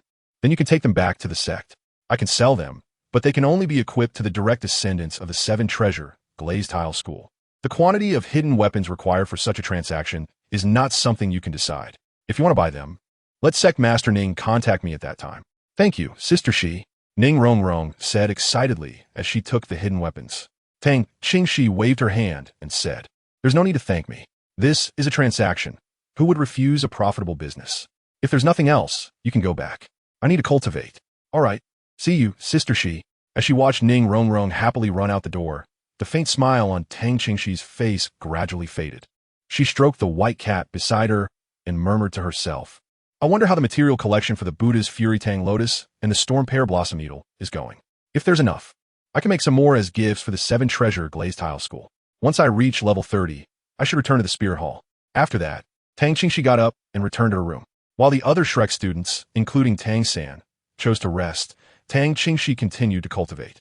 Before dawn the next day, she planned to use the time between day and night to practice outdoors. However, just as she stepped outside, she saw a figure standing outside the boys' dormitory not far away.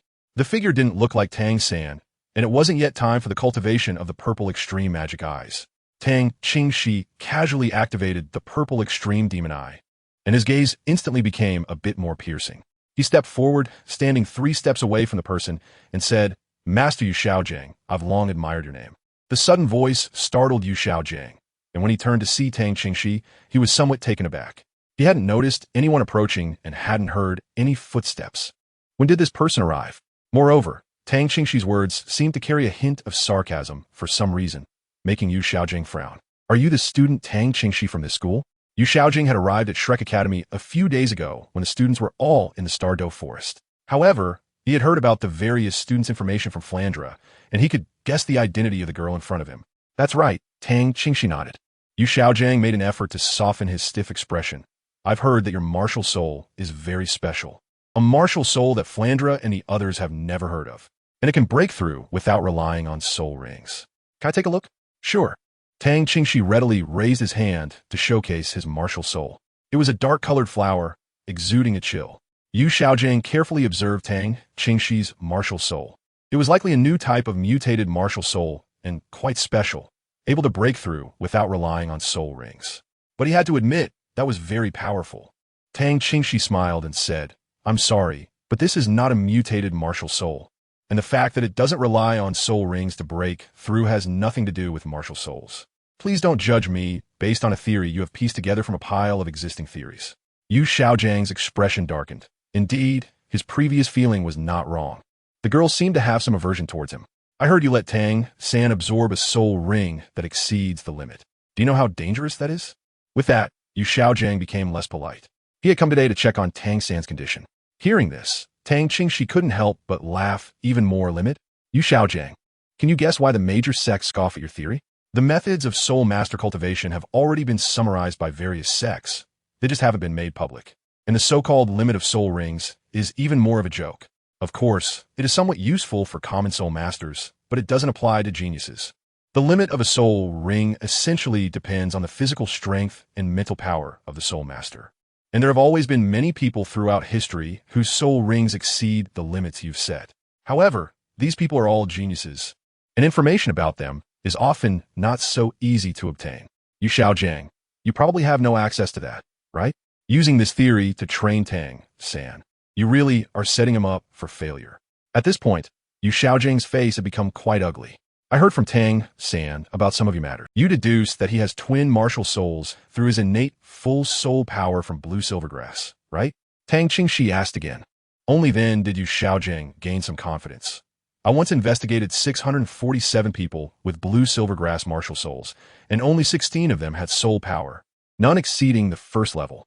And he has innate full soul power. Innate soul power is proportional to the quality of the martial soul. And blue silvergrass clearly cannot meet that standard, so he must have another martial soul.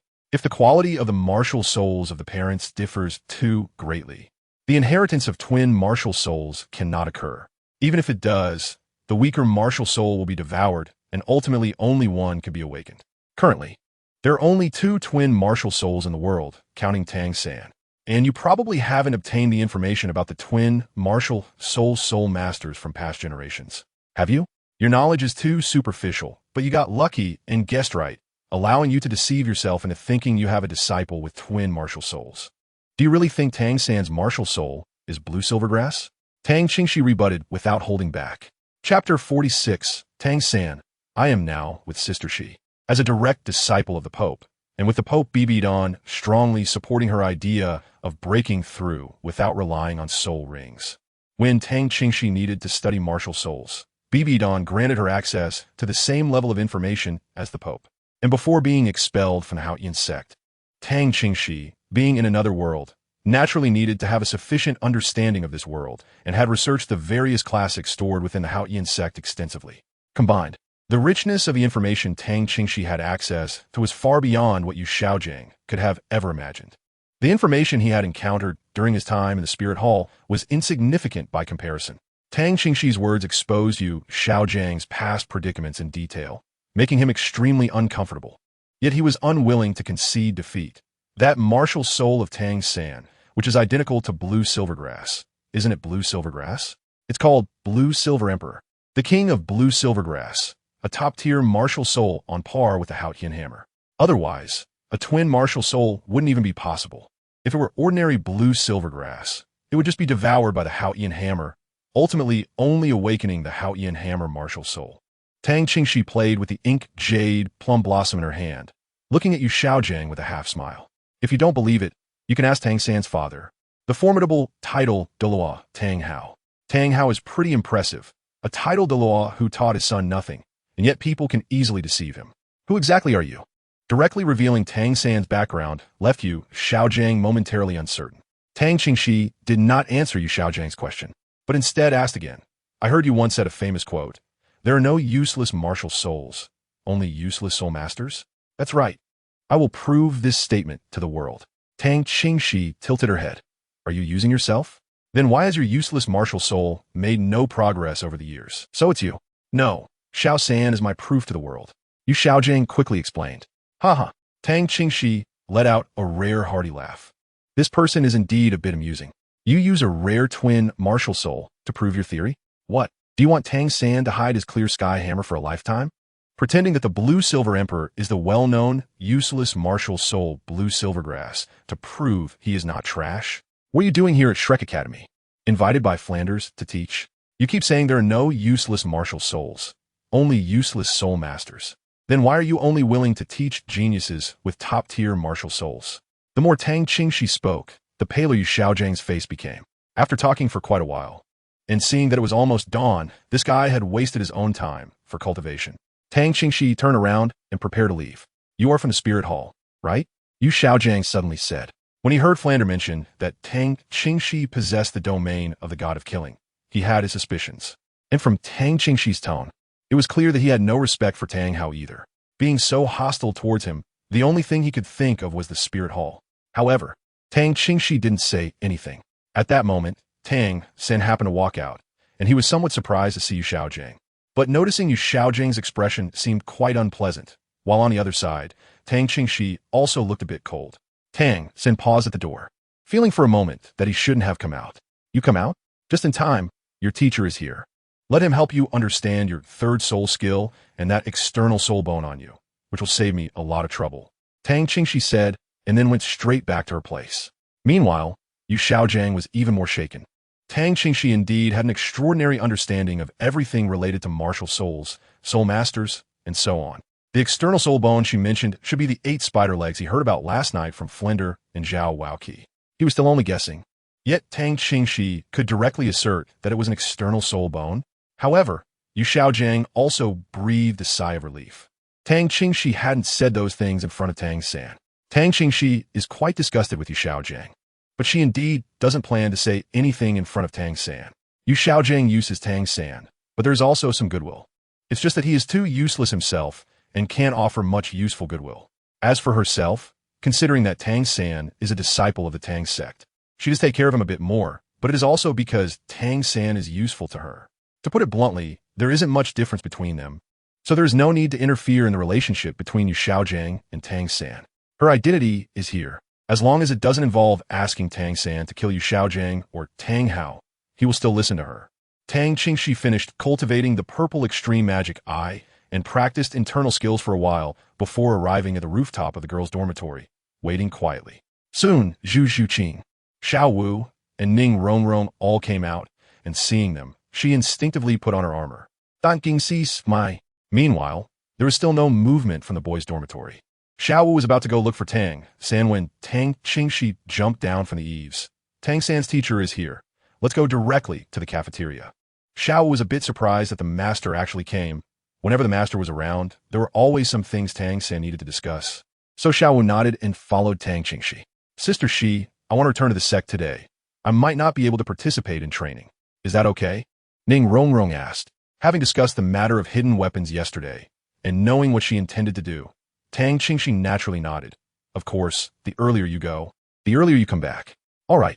At this moment, outside the academy, Yu Xiaojiang, after understanding Tang San's third soul skill and the changes in blue silvergrass, signaled Tang San to release his soul bone.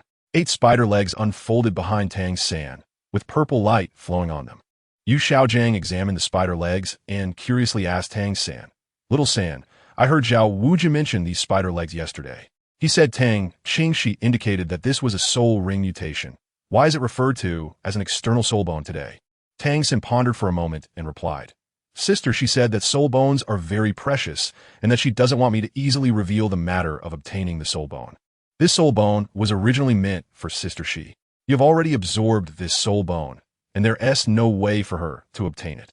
No matter who Tang Qingxi is, since she knows the identity of Tang San's father, she wouldn't dare to snatch this soul bone. Tang Xin shook his head. Before I absorbed it, Sister Shi found the soul bone, and later, perhaps out of consideration for Teacher Zhao and the others, she simply let me absorb it along with the soul ring. Besides, the man-faced demon spider was defeated by Sister Shi. Yu Xiaojiang was momentarily speechless. He couldn't believe that Tang Qingxi could give up a soul bone. In any case, I now have a training task for you, which is to quickly master the use of the external soul bone. I understand. Sister Shi has mentioned this before. Tang Xin nodded and said. Yu Xiaojiang fell silent for a moment. Let's go eat first. Starting today, I will rearrange a training schedule for you. Hearing this, Tang Xin hesitated. I'm currently training with Sister Shi. Chapter 47. My students, my arrangement, she is still young. Although she may have an extraordinary background and possess a lot of information, her arrangements for training may not necessarily be reasonable or suitable for you. Yu Xiaojiang couldn't help but frown. I will stay at the academy to guide you in your training. Also, your companions in the academy. Each of you could be described as a genius. If there are no suitable training methods, your talents will be wasted. Tang San felt a bit embarrassed listening to Yu Xiaojiang's words, as he was well aware of the young lady's talent in training people. Moreover, the young lady's training arrangements were related to the Xuantian Treasure Record, the existence of which he could not disclose to Yu Xiaojiang.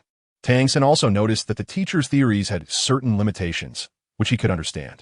Although he did not know the young lady's identity in this world, it was clearly very high, allowing her access to information that ordinary people could not reach. Furthermore, the young lady was a top talent in the Tang sect, and she had not changed after arriving in Douluo Continent. As an ordinary person, Yu Xiaojiang had managed to acquire so much information and taught him a lot of knowledge, which was already quite impressive. Teacher, you can rest assured, the training methods arranged by Sister Shi are very suitable for me. And several other students in the academy are also following the courses arranged by Sister Shi. Tang San said after some consideration. Yu Xiaojiang furrowed his brows even tighter. Hadn't Tang San just arrived at the academy a few days ago? How could he have such trust in Tang Qingxi? Seeing this, Yu Xiaojiang did not say much. He would discuss this matter with Flender later, as he was the dean and could make the arrangements. After attending his classes, they would naturally know whose training methods were more reasonable. On the way to the cafeteria, Tang San put on his armor. Now that he had returned to Shrek Academy, he naturally needed to wear it. He hadn't worn it in the morning because the young lady had said she wanted to see his soul bone, and it was inconvenient to release the soul bone while wearing the armor. What is this? Yu Xiaojiang asked, puzzled upon seeing Tang San's armor.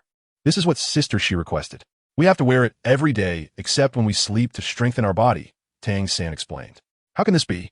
Although it is for weighted training, you cannot bear such a long time of weight. It will affect your bone development, Yu Xiaojiang said anxiously. Tang San quickly reassured, Teacher, don't worry. Sister Shi has arranged a medicinal bath for us, which will eliminate the negative effects. Sister Shi herself has been bearing a much heavier burden than ours, and it hasn't had any impact on her.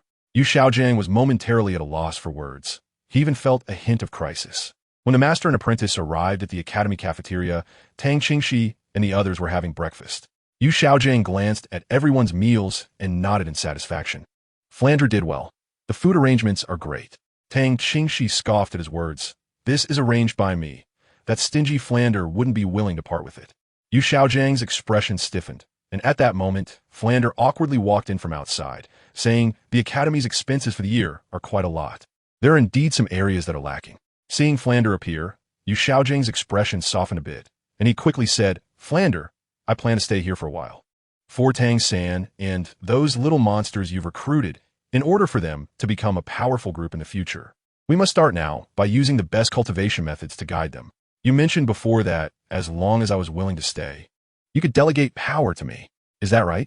Flandre knew Yu Xiaojiang very well and understood his determination to make a big move. Although he didn't show it on the surface, he was already overjoyed inside. Fearing that the master might change his mind, he immediately replied, No problem. Just let me know what you want to do first. The teachers at the academy can be assigned as you wish. However, for any expenses, you'll need to talk to Qingxi. The academy's financial situation isn't great. Yu Xiaojiang frowned again. Ask a child? Tang Qingxi also raised an eyebrow. Flandra, I am now considered a teacher at the academy. Can I also allocate him? Qingxi, don't worry. He is a master, and his theoretical knowledge is unparalleled in the world. Flandra said cheerfully, still immersed in the joy of having a master willing to stay. Tang Qingxi's expression darkened immediately. Flandra, let me make it clear. My courses and my students are arranged by me alone and will not be interfered with by others. You can arrange others as you like. Otherwise, I will withdraw any financial support and take my people away from the academy. With this harsh statement, Flandra's expression changed instantly. He glanced at Yu Xiaojiang and Tang Qingxi. This is not good. The two major figures of the academy actually cannot get along. You are still young. Can you guarantee that the training methods you arrange for them are reasonable? Yu Xiaojiang asked. Tang Qingxi glanced disdainfully at Yu Xiaojiang, wondering how this person dared to question her. My strength can prove that my cultivation method is sound. As for my understanding of martial souls, I have a wealth of information, much of which is kept secret and inaccessible to ordinary people. I possess in-depth data on the geniuses and top martial souls from past years. Considering my foundation and physical quality, I've managed to survive and walk out of the slaughter city at such a young age. What do you have to prove yourself? Tang Qingxi's imposing gaze fixed on Yu Xiaojiang. Tang San is my proof. I can make the blue-silver grass martial soul possess such combat power. Yu Xiaojiang said halfway before suddenly stopping, recalling Tang Qingxi's previous remarks about Tang San's martial soul. In any case, the current combat power of Xiao San can be attributed to my teachings. First of all, he is not as strong as I am. Secondly, Tang San, is your current combat power all thanks to this person?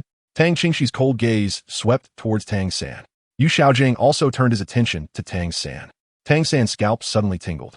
His teacher had indeed taught him a lot about this world.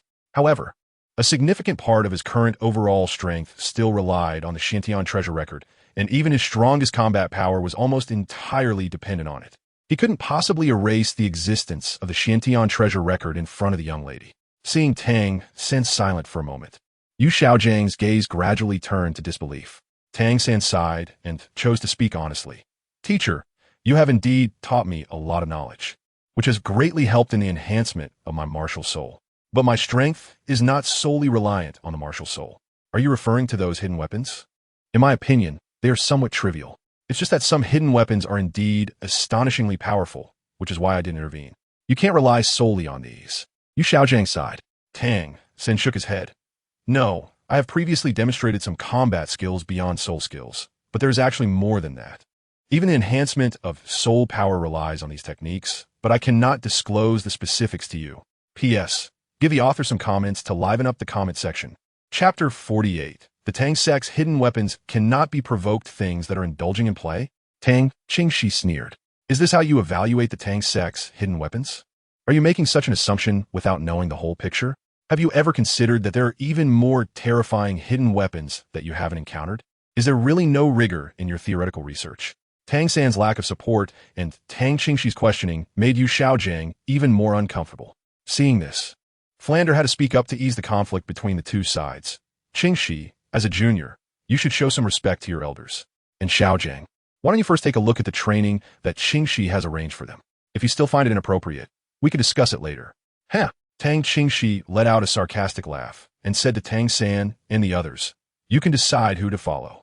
If you follow this master, then take off your armor. If you follow me, finish your breakfast and run around the village 20 times. For specific regulations, ask the chef in the cafeteria. I need to go out today and will make other arrangements when I return.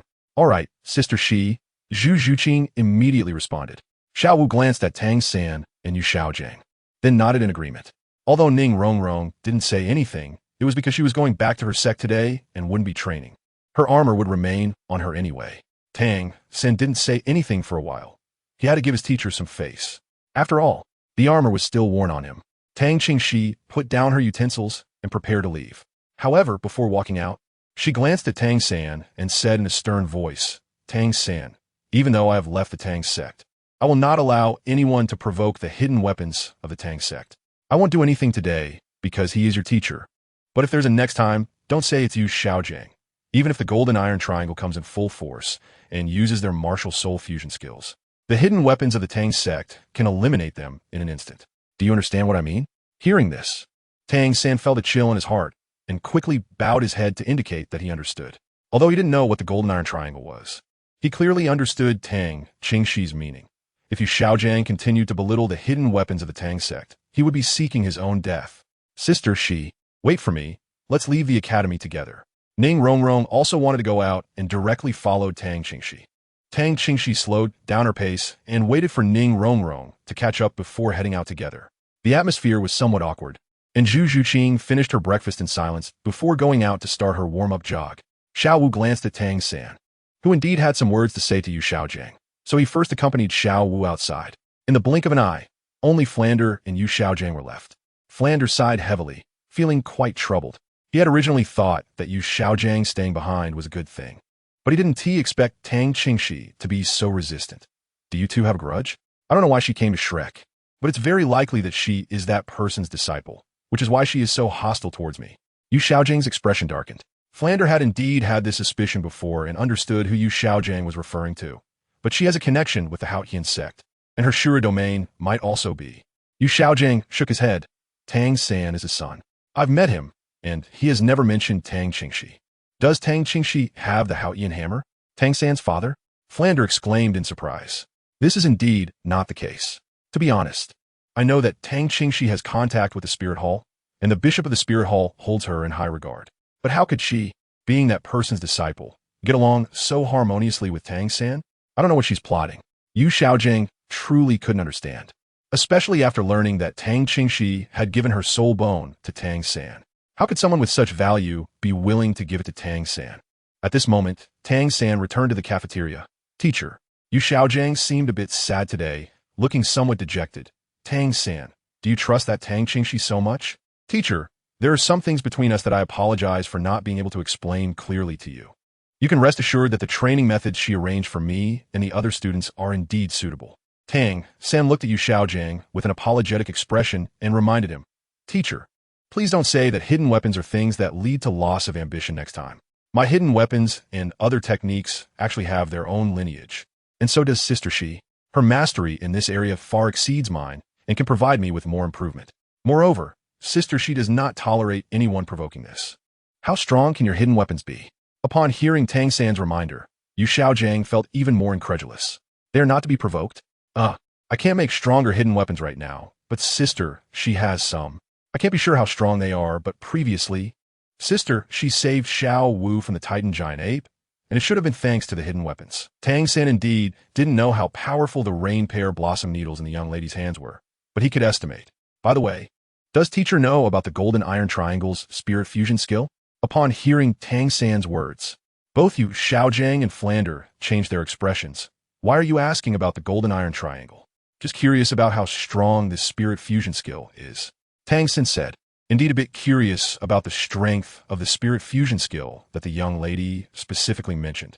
The two exchanged glances, and Flander said solemnly, the golden iron triangle consists of me, Xiaojiang, and another partner. Our spirit fusion skill can contend against tidal Douluos. Tang San was startled. He originally intended to convey the young lady's words, but then he remembered that the young lady had deliberately forced Ian to say it as a line, so it was better not to say it directly. Instead, he mentioned the Titan giant ape.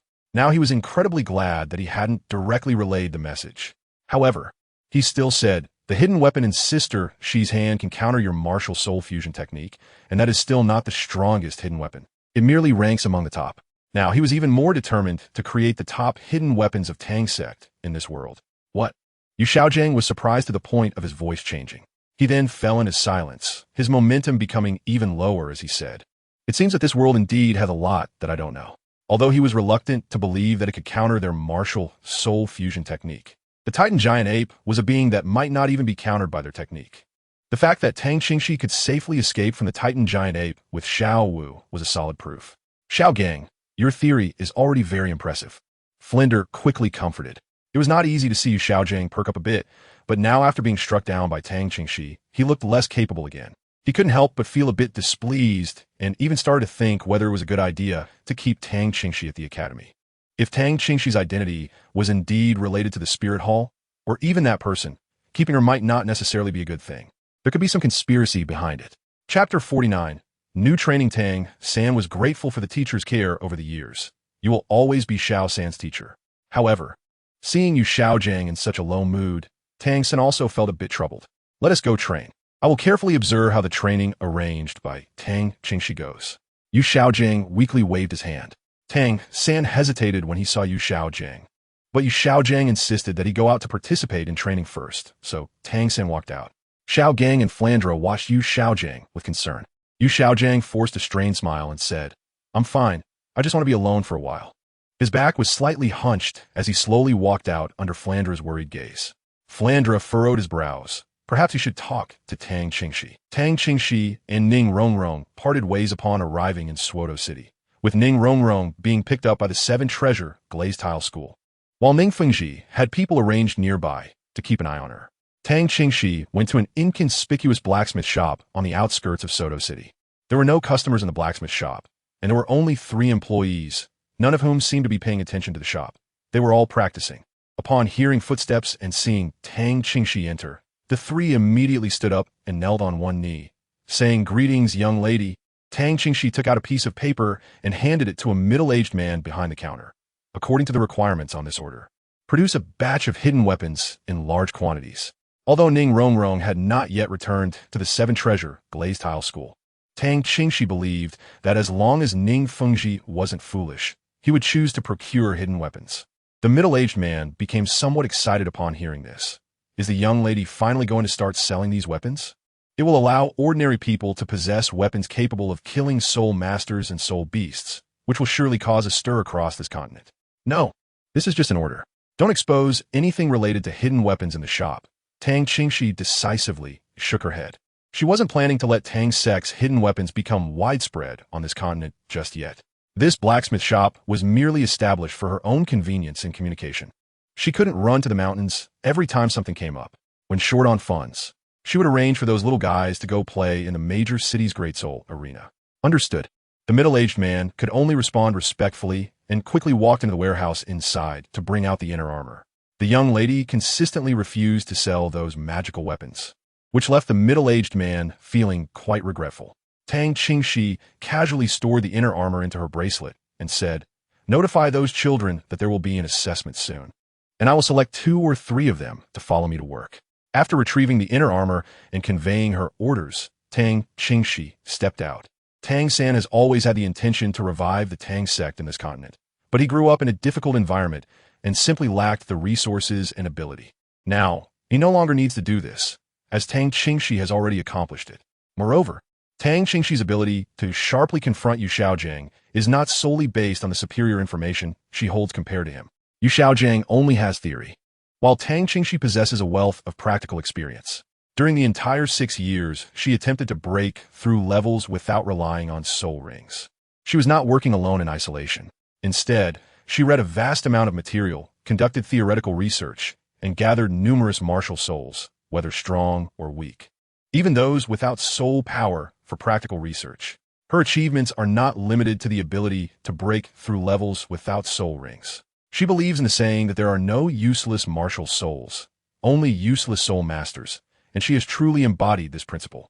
Even if her achievements rely on things from the Jianghu martial arts world, at least she has those results. If Yu Xiaojiang had chosen anyone other than Tang Clan as his disciple, he wouldn't have been looked down upon by Tang Qingxi in such a manner. After all, he chose the one person who couldn't prove his theories and then boldly sought to prove himself to the world. Without Tang Clan, he would have been acceptable. Although his martial soul and cultivation are somewhat lacking, at least he has a martial soul fusion skill, which could prove something. Yet, he insists on proclaiming that there are no useless martial souls, only useless soul masters, and then chooses a soul master with 2 top-tier martial souls as his disciple. How ridiculous is that? It's also his fault for provoking the wrong people.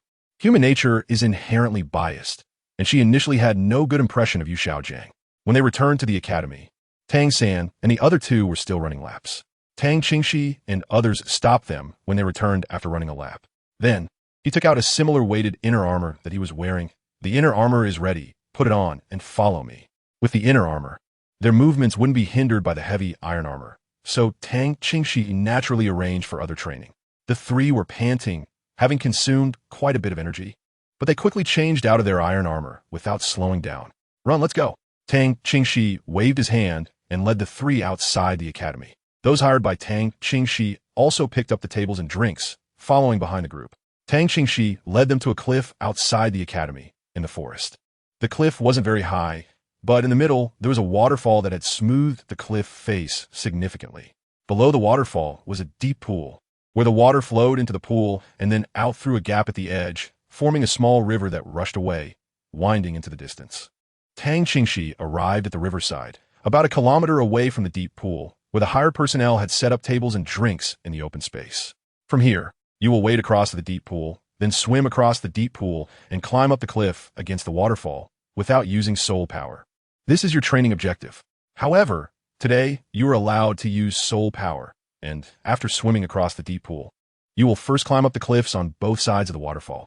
After climbing up, return the same way and continue. Tang Qingxi instructed, recently, you will run around the village in the morning and come here to train in the afternoon. Today is for you to adapt, and tomorrow I will set the required number of repetitions. If you cannot meet it, the training time will be extended. Initially, you are still allowed to use your soul power. Otherwise, I worry that you might sink into that deep pool. I would have to exert myself to rescue you. Tang San and the others nodded in agreement. With a wave of Tang Qingxi's hand, they each entered the water. Although the current was swift, they were able to stand relatively stable in the river with their burdens, as the water only reached their abdomen. However, moving forward was not an easy task, as the silt at the riverbed and the incoming current were both hindering them. Seeing the three of them start, Tang Qingxi instructed the hired personnel to watch along the way, while she herself went to the edge of the deep pool.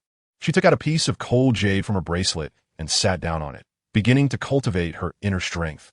Her soul power level needed to be raised. Regardless of her current strength, as a teacher, she couldn't always have lower soul power than her students. Breaking through soon would also make her stronger. Chapter 50. Night talk. Not long after Tang San and the others began their training, Flandra, Yu Xiaojiang, and the other three students from Shrek came over. Tang Qingxi has changed training locations, and Dai Mubai and the others are a bit curious. Flanders accompanied Yu Xiaojiang to come and see how Tang Qingxi's training is going.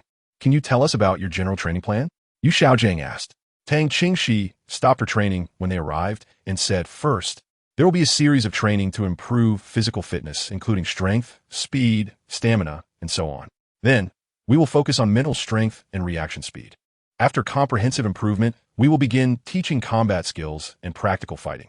What kind of strength do you ultimately want them to achieve? Yu Xiaojiang asked. The training goal for physical fitness and mental strength is level 40 with a 10,000-year soul ring.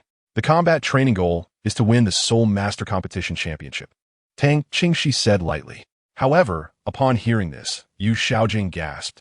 A level 40 10,000-year soul ring? That could be deadly, as long as they train according to my requirements. There won't be any problems, Tang Qingxi said calmly. She looked at Tang San and the others who were struggling in the river. It was clear that they were in pain, but wanting to become strong inevitably required hardship. Without grinding, jade cannot become a vessel. Yu Xiaojiang was still somewhat puzzled. He indeed suspected that Tang Qingxi was from the Spirit Hall and was quite certain of his guess. So why did she want to form another team to compete in the Soul Master competition?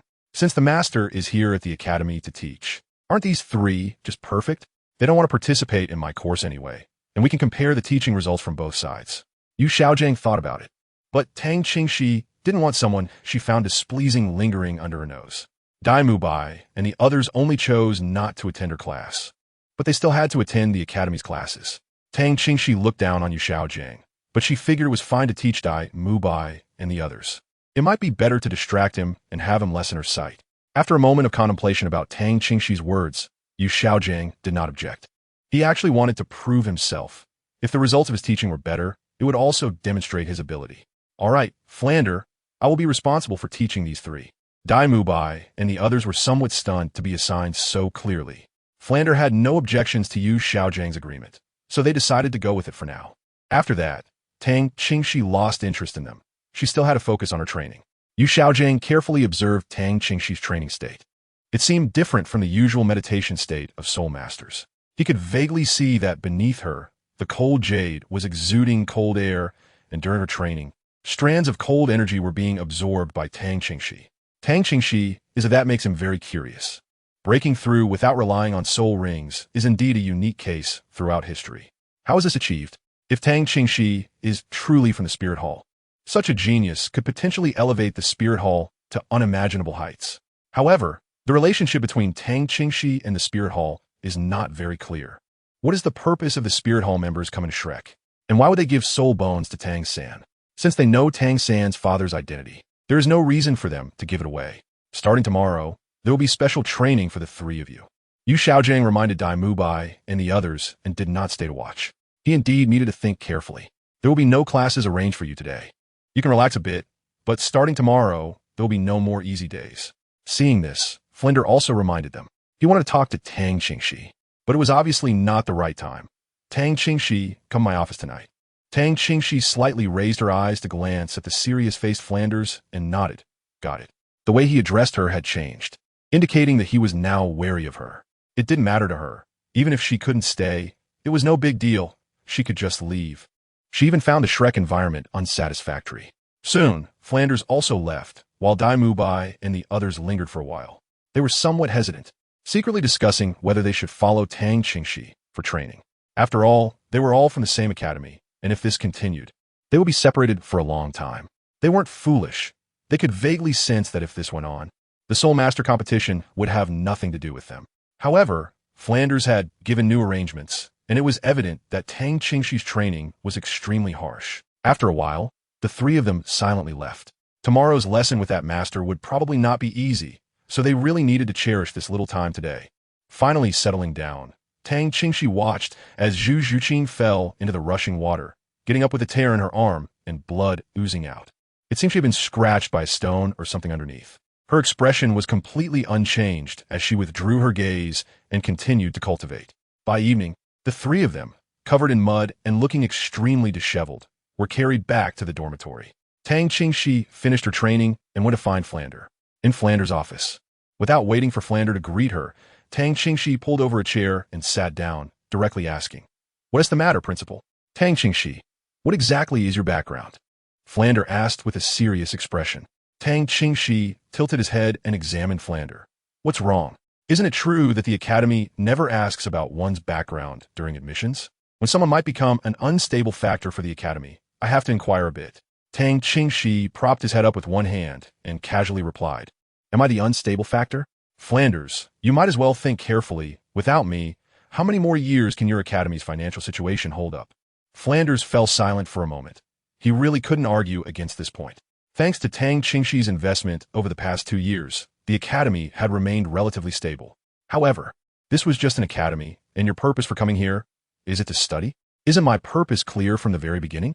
It's just to gather people for the Soul Master competition, Tang Qingxi shrugged. Is it really just for the Soul Master competition and not to win over the Academy students? Flanders' gaze sharpened slightly. Tang Qingxi's expression remained unchanged, and she even felt a bit like laughing. First of all, what does this have to do with you? After graduation, students find their own paths. They can go wherever they want. Secondly, most of the students in this academy have considerable backgrounds, and you know it well. Who can I really win over? As for those two without backgrounds, I haven't even bothered with them. If it's just about this, then I'll leave. I'm busy with my cultivation. If you can't tolerate me, just say so, and I will leave the academy myself. Chapter 51. 7 Treasure Glazed Sect. Tang Qingxi's background was not important to Flinder. It was merely to bring Yu Xiaojiang. If she acted as if nothing had happened and kept to herself, she would have had no issues with them and would have continued her teaching.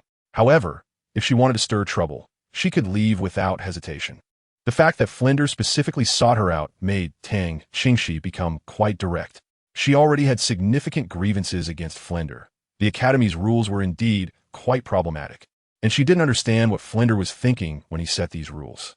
They charged a lot of money, yet still made it difficult to recruit people. Many of the students were still young and naive, and they were being taught to cause trouble. Considering his position as the principal, Tang Qingxi had already given him enough face. Otherwise, she would have confronted Flinder long ago. After speaking, seeing Flinder fall silent again, Tang Qingxi simply stood up and left. Flinder indeed couldn't do much. He was also unwilling to bear the consequences of a falling out with Tang Qingxi. Once Tang Qingxi leaves, it's hard to say how many students will remain at Shrek Academy. It's important to note that the few students under Tang Qingxi were only recently admitted to the academy and already have a low sense of belonging. In the end, Flinder could only let out a powerless sigh. Tang Qingxi returned to the dormitory and continued to cultivate. By the next day, after giving them a chance to adapt, Tang San and the others were no longer allowed to use their soul power. The training situation became even more chaotic. Halfway through the afternoon training, Tang Qingxi even specifically found a teacher from the academy to guard the edge of the deep pool, asking him to fetch those who gradually sank while swimming. In the meantime, Xiaowu came out of the water and found Tang Qingxi. Seeing that Tang San and the others were far away, she asked, "Sister Shi, when should I generate my soul ring?" Your soul ring, in theory, is also generated based on the limits your body can endure. The strength of your body can enhance the lifespan of the soul ring, so it's better to hold back and not rush. The training you've done during this time won't be in vain. Having a soul ring will naturally become an enhancement after your advancement. Tang San's physical fitness is quite good, and since he is in the Douluo Forest, he simply lets him obtain a soul ring. Otherwise, frequently traveling back and forth to the Douluo Forest will be quite troublesome. As for Xiaowu, there's no need to travel back and forth to the Douluo Forest. She can completely hold back for now. Upon hearing this, Xiaowu nodded and returned to the river to continue her training. At the Seven Treasure Glazed Tile School, Ning Rongrong rushed to find Ning Fengji as soon as she returned. Bursting into the main hall of the Seven Treasure Glazed Tile School, she saw the sect leader Ning Fengji handling affairs and hurried over. "Dad, the little witch is back? What is wrong? Couldn't he stay at Shrek Academy?" Ning Fengji was somewhat surprised that Ning Rongrong had returned to the Seven Treasure Glazed Tile School so soon. Ning Rongrong playfully pouted and pretended to be angry. "Dad, what are you talking about? I was doing just fine at Shrek. I came back this time to discuss something important, something that would greatly benefit the sect." "Oh, what great benefit?" Ning Fengji asked with a smile. Ning Rongrong quickly took out the modified version of the distraction control method given to her by Tang Qingxi. "Dad, take a look at this." Ning Fengji curiously took it and looked at it. "This is the training method for distraction control?" "No, it's somewhat different. It's been modified by Sister Shi. I tried it before coming back, and it really is easier to understand than our training methods, and the training speed is faster. I didn't find any problems," Ning Rongrong said excitedly. "Dad, do you think this training method can be promoted in the sect?" "Sister Shi? Who is that? Your teacher from the academy?" Ning Fengji had a general understanding of Shrek Academy, but hadn't specifically investigated the students. "She is a senior, named Tang Qingxi, who entered 2 years before me, and is very impressive. Actually, she can also be considered a teacher, as I'm currently training with her. This distraction control method is something she asked me to master as soon as possible," Ning Rongrong said. Ning Fengji carefully looked over it and indeed felt that this modified version was feasible. "Did your senior just give you the training method like that, and allow you to bring it back to the sect? In that case, the one called Tang Qingxi is quite generous. This training method would be very useful for the Seven Treasure Glazed Tile School. If we promote it within the sect, we need to pay," Ning Rongrong said. "Oh," Ning Fengti noted it. "We should show some gratitude. How much is it?" Ning Rongrong shook her head. "Dad, wait a moment. I have more things here. If you have ideas after looking at them, you can go find Sister Shi to negotiate the price." As she spoke, Ning Rongrong took out the hidden weapons given to her by Tang Qingxi. These are called hidden weapons, made by Sister Shi.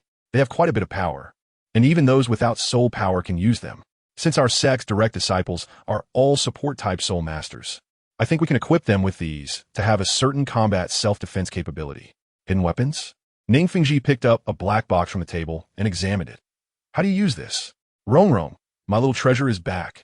Did you suffer outside?" At that moment, a white-haired elder walked into the hall. "Grandpa Jian, I missed you." Ning Rongrong ran over and jumped into his arms upon seeing the elder. This white-haired elder is one of the 2 titled Douluo of the Seven Treasure Glazed Tile School, Sword Douluo Continent, known for his powerful attacks, with soul power reaching level 96. However, Ning Rongrong quickly remembered that Ning Fengji was still examining the hidden weapon she brought back and hurriedly said, "Dad, don't move around.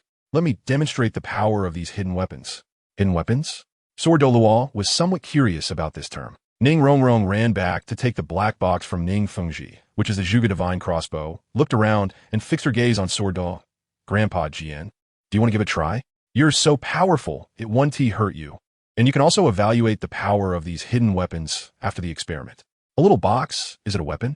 Sword Douluo also examined the black box and then nodded. "All right, girl, let go and try it out. I'll defend." In fact, the true method of using these hidden weapons is to hide in the dark and attack unexpectedly. However, Sister Shi required me to master the 3 apertures heart control before she would truly provide me with a full set. This set was given to me because I wanted to purchase it for the sect. Since I haven't to use it much, I only know the basic usage method. I'm just looking to see its power. Ning Rongrong loaded the Zhuge divine crossbow, and the sound of metal ringing echoed as she explained. Ning Fengji's gaze remained on Ning Rongrong. He was quite curious about the power of the weapon that made her specifically bring it back to the sect. Chapter 52. The divided Shrek Academy with a strong roar accompanied by the clang of metal, 16 black iron crossbow arrows shot out from the Zhuge divine crossbow. However, the Zhuge divine crossbow, given by Tang Qingxi, had also undergone her enhancement, which made its power stronger, but the recoil was also significant. Ning Rongrong was still unskilled in using it, and due to the recoil, the direction of the arrow's launch was somewhat skewed. However, since she was not far from Sword Douluo, the deviation was minimal, and it quickly reached Sword Douluo. Sword Douluo was slightly startled and instinctively raised his right hand. Decades of rich combat experience allowed him to immediately sense the intensity of the attack. With his fingers like knives, his right palm flipped, and the air seemed to be torn apart as a white airflow was swept out from his palm. In that instant, it was as if a massive sword was blocking in front of him. Clang, clang, clang. The dense sounds of explosions followed, and the white light, slashed out by Sword Douluo, splashed up several ripples. A few arrows that had gone awry were not deliberately blocked by Sword Douluo, and with the sound of breaking through the air, they deeply embedded themselves into the wall of the hall. Good heavens! Sword Douluo exclaimed. The power of this hidden weapon was indeed remarkable, with strong impact. Soul Masters below level 40 could not withstand it at all, and those above level 40 would also suffer considerable injury if they were not careful. Not bad, right? This isn't even the strongest state of this hidden weapon. Because I'm still not skilled, and I'm afraid of injuring myself. Sister, she didn't put poison on the arrows. If poisoned, the power would be even more terrifying. Moreover, the more people use this Zhuge divine crossbow simultaneously, the greater the power. In Sister Shi's words, this Zhuge divine crossbow is very suitable for the sect's defense. However, for ordinary self-defense, she recommends other hidden weapons. The Zhuge divine crossbow should be used as a backup against strong enemies, while many other hidden weapons can be fired silently, and, if used skillfully, can kill without being seen. Ning Rongrong spared no effort in promoting the hidden weapons for Tang Qingxi. After that, she conducted experiments with the other hidden weapons one by one. Sword Douluo nodded repeatedly. These hidden weapons are indeed good. What do you think, Dad? Just think about it. If our sect's direct disciples are attacked and have these hidden weapons on them, what would happen? Who would guard against support-type soul masters? A sudden attack, unless it's an extremely powerful existence, would easily allow the sect's disciples to escape danger. Ning Rongrong loket at Ning Fengji ifbetanthi.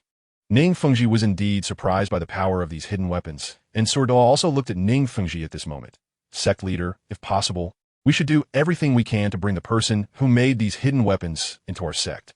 Douluo spoke solemnly, and his address became formal, indicating his seriousness about the matter. Ning Rongrong blinked upon hearing this. Although she didn't know much about Sister Shi's background, recalling Sister Shi's previous words, she figured it would be difficult to recruit her.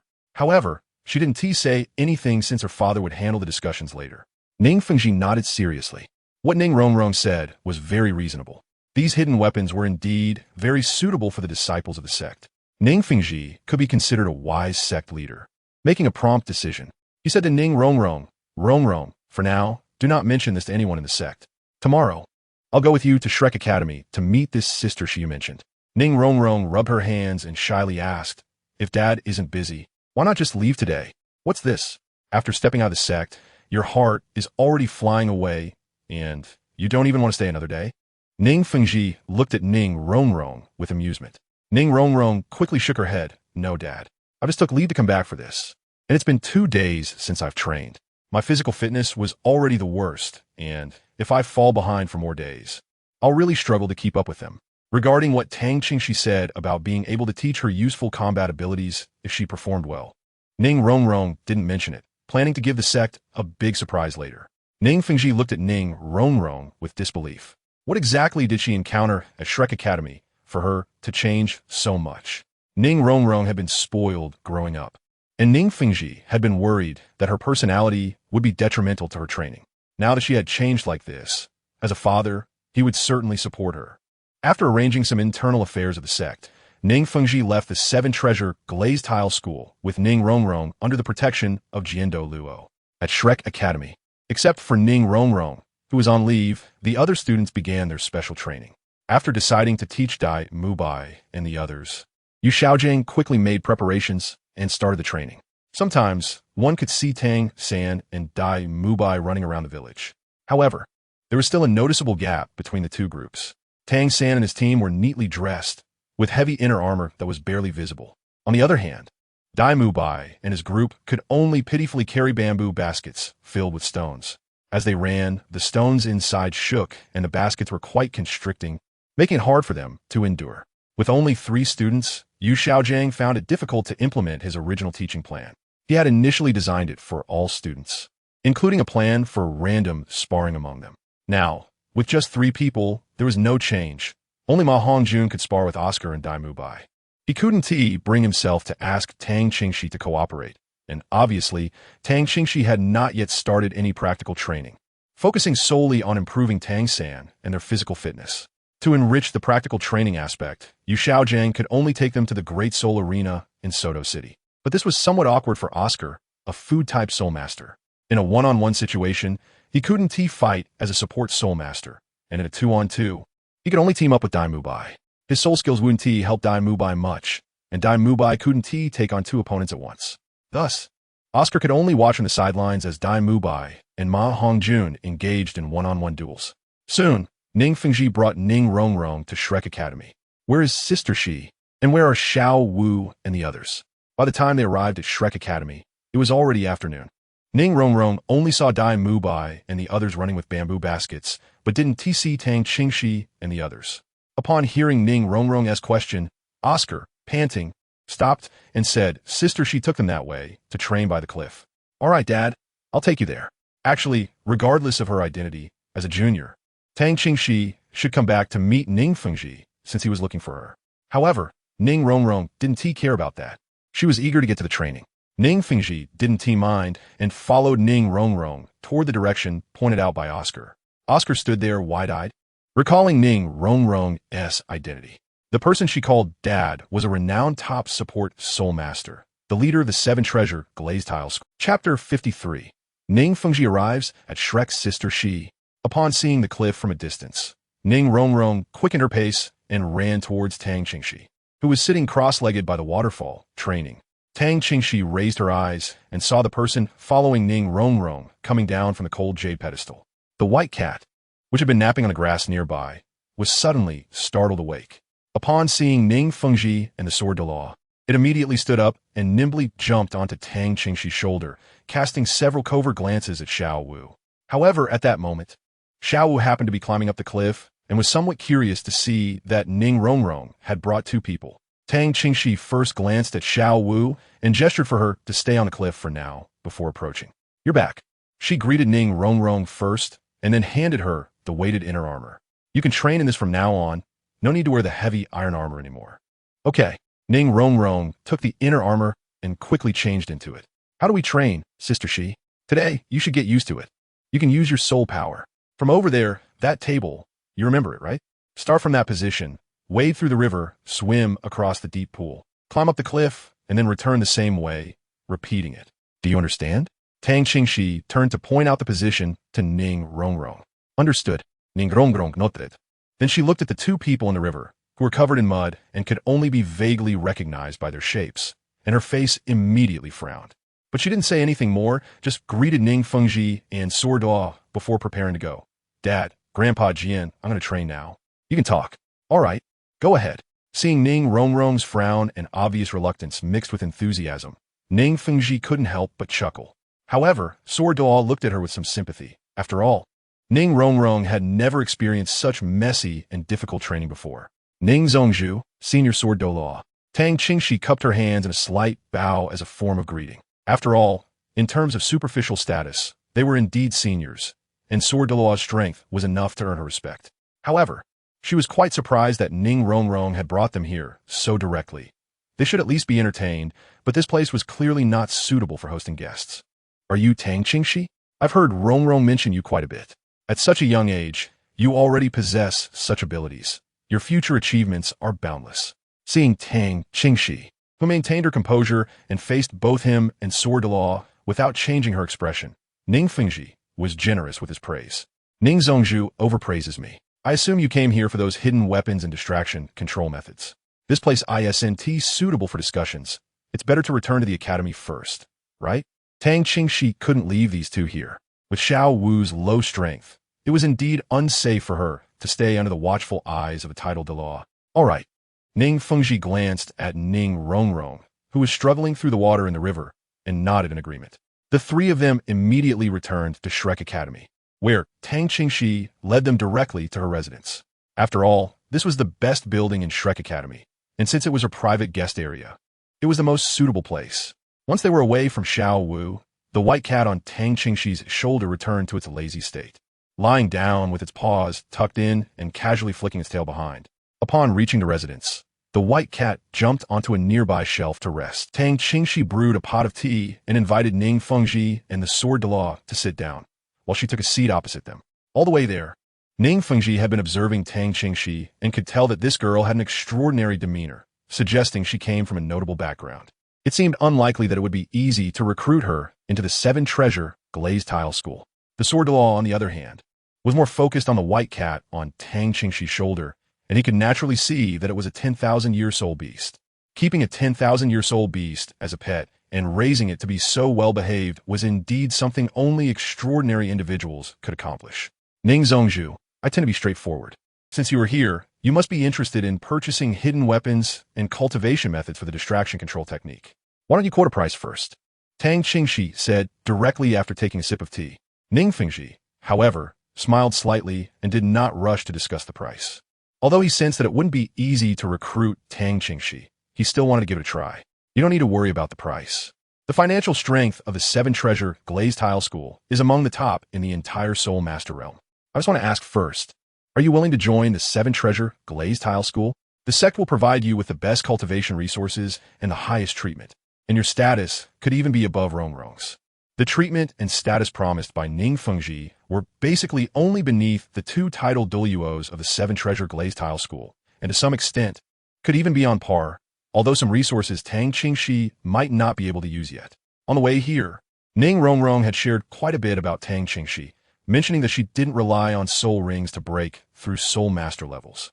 Yet with a soul power level in the 20s, she could easily defeat opponents with a soul power level over 10 levels higher and even withstand soul skills from soul saints.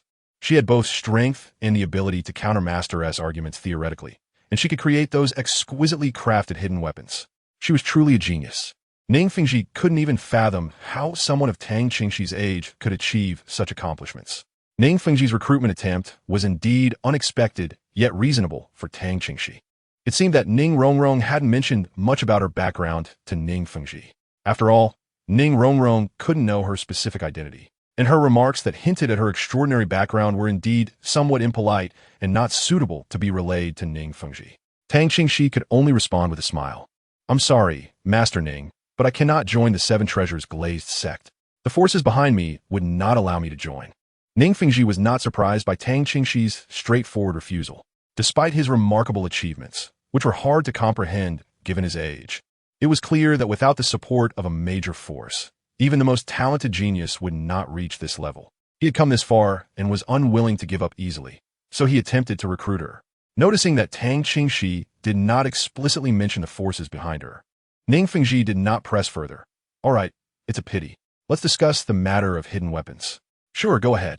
I wonder if you would be willing to sell us the methods for making hidden weapons. You can set any price, and I will not bargain.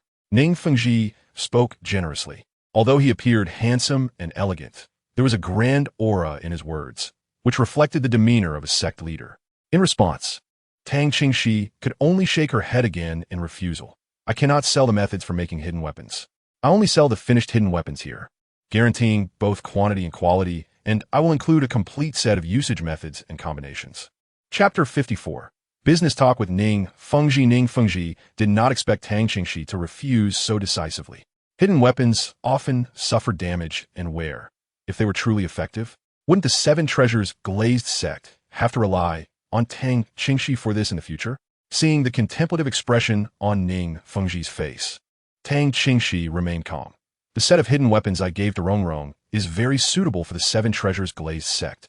If you're interested in a long-term collaboration, I will include one repair for any damages. Ning Fengji returned to his senses, and from Tang Qingxi's tone, it was clear that the methods for making hidden weapons were evidently non-negotiable.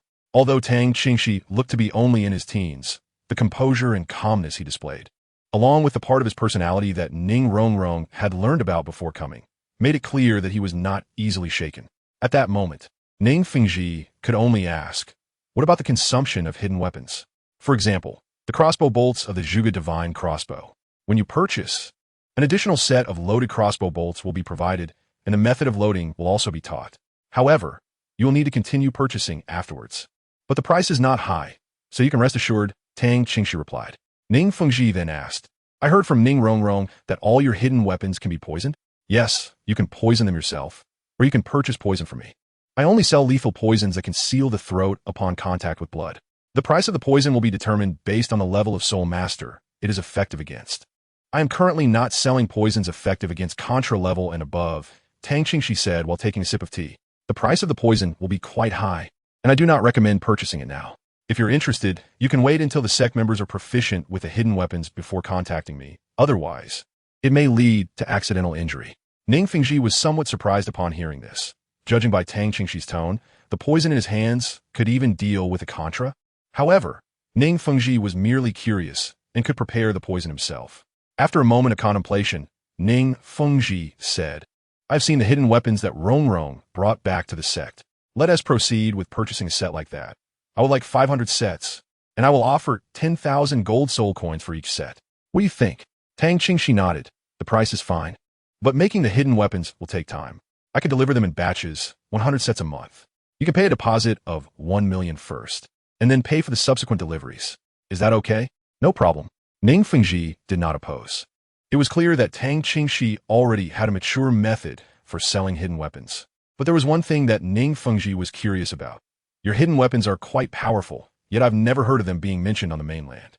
The sales of hidden weapons should be quite good. The hidden weapons are not publicly sold yet. Currently, the only sect making large purchases to equip themselves is the 7 Treasure Glazed Tile School, and I only sold them because of Rongrong.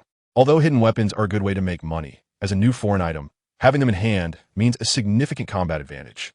If too many people buy them, that advantage diminishes. Moreover, these weapons that allow ordinary people to have the killing ability of soul masters, once they become widespread, will undoubtedly cause a stir. No matter how profitable hidden weapons are, they can't be sold carelessly. Money is just enough to spend, and the 7 Treasure Glazed Tile School alone can earn me quite a bit. Ning Fengji lowered his gaze in thought. He could indeed foresee the impact of hidden weapons appearing on the market. Not publicly selling them is also good, as it gives the 7 Treasure Glazed Tile School an additional means of self-protection. By the way, since that's the case, the improved version of the distraction control method will also be given as a gift, so there's no need to discuss that separately, Tang Qingxi added. She had no intention of making money from this, and since there was an excuse, she would just give it away.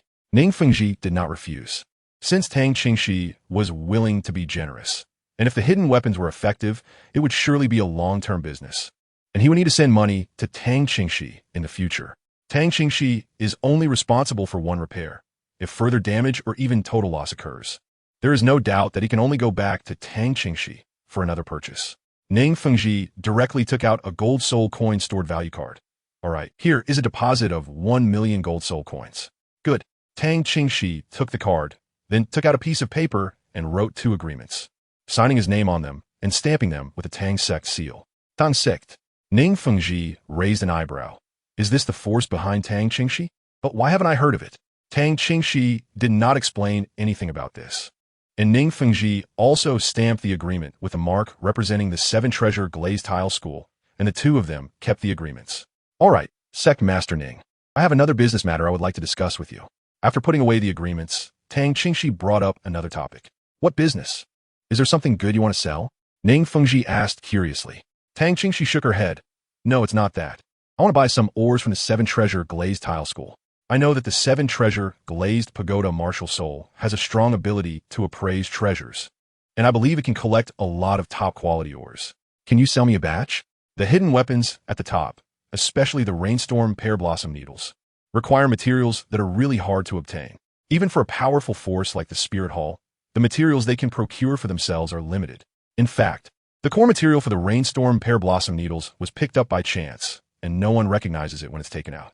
Tang Qingxi had to try to rely on the 7 treasure glazed tile sect for those top-grade ores, which were core materials for the rainfall pear blossom needle. Ning Fengji probably wouldn't recognize them, but his martial soul traits could identify the value of these materials. If he got in contact with them, they might be reclaimed by the sect. Given the sect's long history, it was possible that they indeed had the materials she wanted. If they could acquire them, it would be much more convenient than sending someone to search for them. Ning Fengji silently looked at Tang Qingxi for a moment and nodded with a smile. All right, but you need to specify which ores you need, and the sect still has a batch of ores that feel extremely precious to me, yet no one recognizes them. Ning Fengji was certainly going to take this deal. The 7 treasure glazed tile sect was one of the wealthiest on the Douluo Continent, largely relying on selling precious treasures that disciples retrieved, but the sect didn't need. Upon hearing this, Tang Qingxi's expression remained calm, but her heart was filled with joy, as she sensed that the 7 treasure glazed tile sect definitely had the top grade ore she wanted. In that case, on a chosen day, or when the hidden weapons are delivered, I'll take a trip to the 7 treasure glazed tile sect to see if they have what I need. And we can discuss it then. How about that? Tang Qingxi wouldn't explicitly state what ore she wanted. Ning Fengji was well aware of the value of those unrecognized ores, but if no one recognized them, they naturally couldn't be sold. This way, Tang Qingxi might be able to acquire them at a relatively low price. By educating Ning Fengji, he would then have the possibility to sell them at a high price. Currently, they were negotiating as business people and couldn't be completely honest. She was even certain that after Ning Fengji received the hidden weapons, he would arrange for someone to figure out how to dismantle them and seek the method of production. Chapter 55. Tang Qingxi at level 30. Good. Ning Fengji nodded in agreement. After the negotiation, Tang Qingxi needed to continue her training, so Ning Fengji left with Sword Douluo. Ning Rongrong was training, so Ning Fengji didn't disturb her and prepared to take Sword Douluo back to the sect. Tang Qingxi needed to check her background thoroughly, as well as that of the Tang sect. Ning Fengji was genuinely curious about what kind of power could cultivate such descendants. During the negotiation, he treated Tang Qingxi as an equal, unable to see her as a junior at all. Her demeanor, abilities, and intellect were all exceptional, and with her extraordinary talent, it wouldn't be long before the name Tang Qingxi would be well known across the continent. After Ning Fengji left, Tang Qingxi didn't return to the cliff area, as there were people watching. She simply stayed at her residence to train. Regarding the production of hidden weapons, she had already arranged for someone to make 100 sets beforehand, and since Ning Fengji did not change her arrangements, it saved her a trip. 3 months later, under Tang Qingxi's training, Tang San and the others underwent significant changes. Their physical qualities improved remarkably and comprehensively. Ning Rongrong had fully mastered the 3 apertures control heart and received a set of hidden weapons equipped by Tang Qingxi, making her training even more diligent. During this time, Tang Qingxi took Xiao Wu out, and upon returning, she reached the Soul Master realm. Flinder even criticized her for not notifying him about such dangerous matters as hunting for soul rings and directly taking Xiao Wu out. Tang Qingxi certainly wouldn't greet him, as it wasn't really about hunting for spirit rings. Bringing them along would be too much trouble. On Yu Xiaojiang's side, Ma Hongjun had also broken through to level 29 during these 3 months, and Yu Xiaojiang took it very seriously, taking Flinder along to accompany Ma Hongjun to the Star Doe Forest to hunt for spirit rings. After breakfast that day, Tang Qingxi didn't rush to have Tang San and the others train, but instead gathered everyone to announce something. I have reached level 30 and need to enter seclusion for a period of time to break through, and I will be leaving the academy.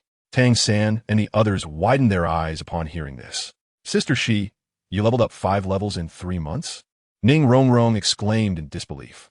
Zhu Zhuqing also showed a noticeable change in her expression. This was too impressive. Originally, Tang Qingxi had the lowest soul power level, and now she had reached level 30 so quickly. Her combat strength was already formidable, and after breaking through to Soul Sovereign, it was hard to imagine what her strength would be. Although during this period, they mainly focused on training their physical strength and had little energy for soul power training.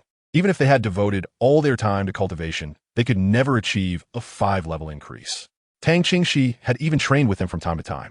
This speed of cultivation was simply terrifying. Tang Qingxi ignored their astonished expressions and said directly, "During the time I left the academy, the training continued as usual." Tang San, Zhu Zhuqing, keep an eye on them. Tang San, yes.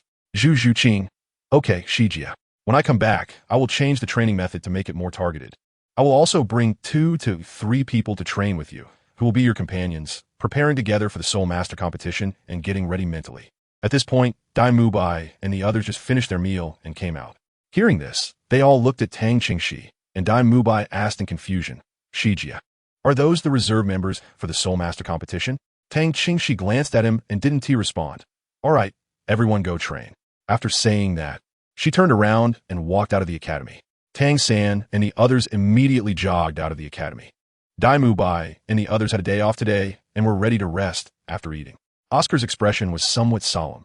It had been 3 months, and he could basically confirm that Shiji was about to leave them behind. The Soul Master competition had nothing to do with them anymore. This was actually understandable, as they hadn't trained with Shiji from the beginning. If they trained separately, the level of coordination between them would definitely have problems. And it was clear that Shiji didn't like the master very much.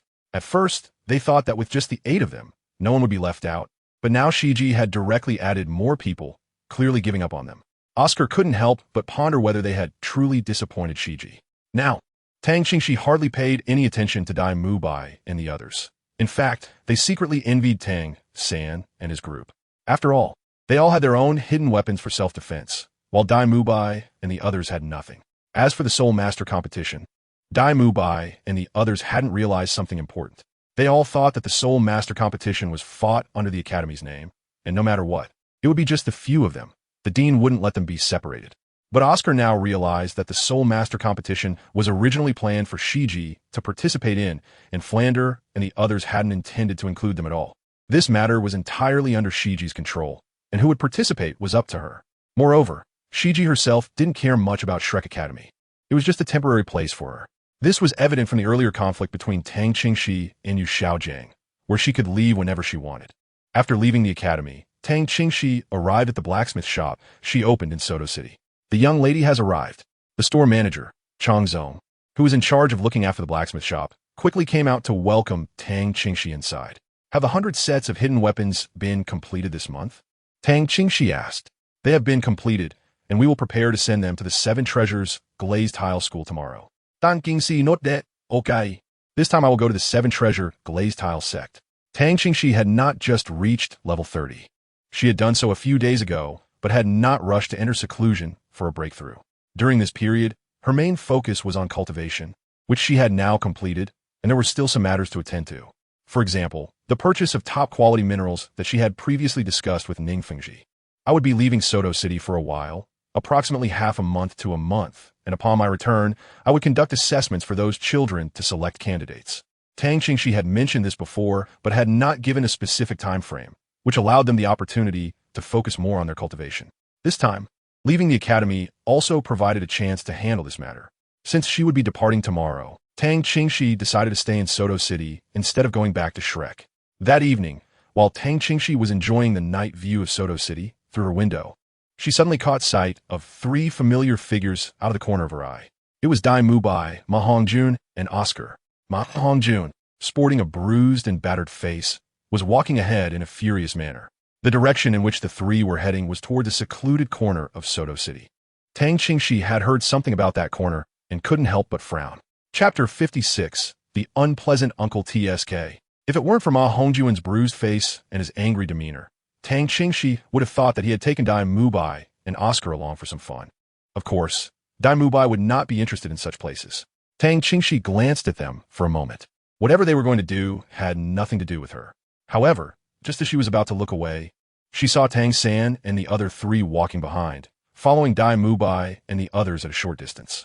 Upon seeing this, Tang Qingxi slightly narrowed her eyes and simply jumped out of the window.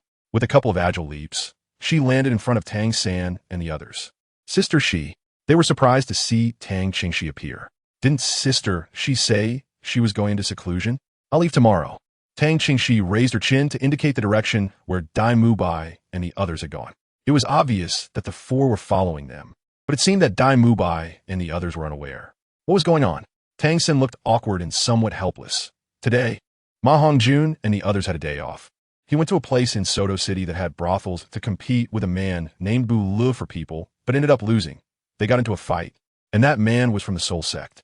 Ma Hongjun couldn't win and got beaten up pretty badly. After losing, he was also insulted by that uncle. So he returned to the academy. After Dai Mubai and the others found out, they wanted to take revenge for Ma Hongjun, since they were all from the same academy. I just brought some people over to take a look. He actually didn't want to get involved much, and they were already tired from training all day. But since they were from the same academy, he was worried that something might happen to the three of them. So he discussed it with Xiao Wu and secretly followed them to observe the situation. Tang Qingxi frowned upon hearing this. Ma Hongjun really couldn't be changed. Go ahead. Assess the situation and decide whether to take action. Tang Qingxi waved his hand, not stopping them. Understood. Tang San nodded in response. After that, Tang Qingxi walked away, not accompanying them. With Tang Qingxi's permission, Tang San felt more at ease and followed along. However, he maintained a distance, ensuring that Dai Mubai and the others did not notice him. If their intervention was not needed, he planned to remain hidden, as if they hadn't come at all.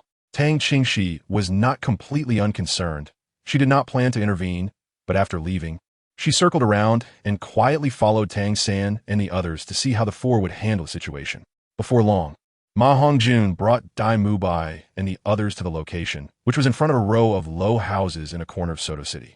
Dai Mubai frowned at the sight. Fatty, these houses are only a little over 3 meters high, and many places are somewhat dilapidated. There are a few pink lanterns hanging at the entrance, and several heavily made-up women of considerable age are standing there, trying to sell themselves to passers-by. Oscar's lips twitched slightly. He couldn't compliment Ma Hongjun's taste. Ma Hongjun just chuckled awkwardly and said, "It's cheap here, high cost-performance ratio. And you have to believe that even in a grass nest, there could be a golden phoenix, although it depends on luck. You really don't have to, do you?" Oscar said helplessly, "Shiji has already helped you solve your heat problem, and you don't seem to have that big of a need anymore." Dai Mubai shot him a glare. "Don't let people know I know you when we go out. I know you're desperate, but I didn't expect you to come to such a trashy place.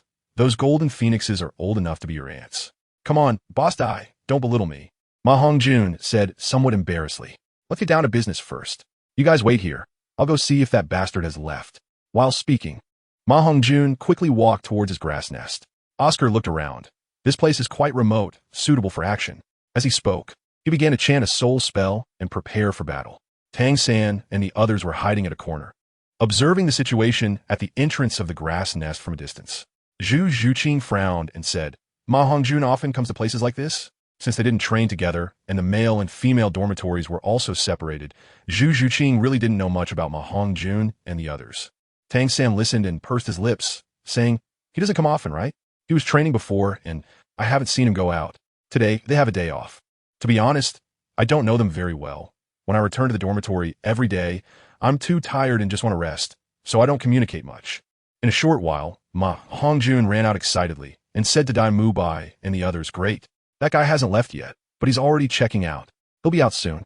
Brothers, I succeeded in avenging myself this time, and later I'll treat everyone to a good meal." Dai Mubai waved his hand at him. "Stop talking nonsense. We wouldn't dare go if you're treating.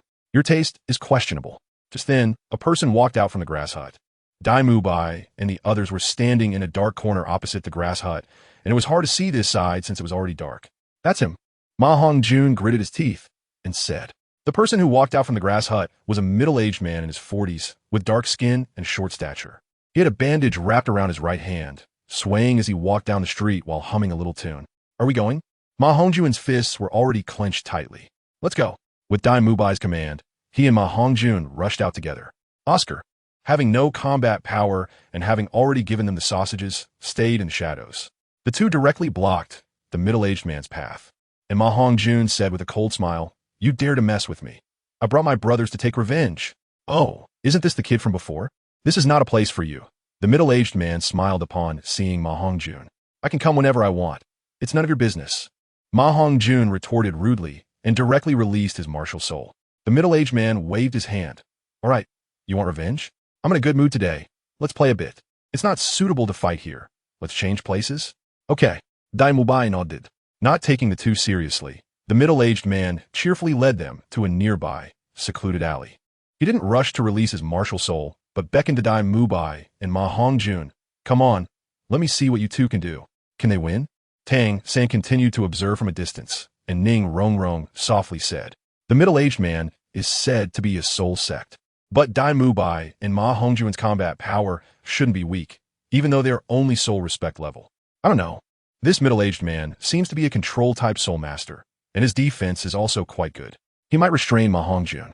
It depends on whether Dai Mubai can deal with him, Tang Xin replied, having heard Ma Hongjun talk about their previous encounters and understanding more about the situation.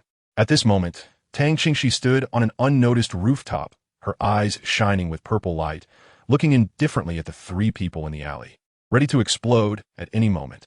Chapter 57. Completely abandoned at this moment, Dai Mubai's eyes gradually turned red. His opponent was a soul sect with an uncertain soul power level, and since he easily defeated Ma Hongjun, he dared not let his guard down. A pale light suddenly burst from Dai Mubai, his arms stretching out simultaneously, his chest puffing up. His bones cracked as his muscles instantly expanded. Dai Mubai's martial soul, the white tiger, had completed its possession. Ma Hongjun quickly completed his martial soul possession as well, and a strong purple flame suddenly erupted, its scorching heat spreading through the air. Sensing that Dai Mubai's soul power level was not low, the middle-aged man's expression became much more serious. Looking at the young boys, each one had a decent soul power level. The middle-aged man immediately released his martial soul, which consisted of two half-spherical shields the size of buns, and casually placed them on his head.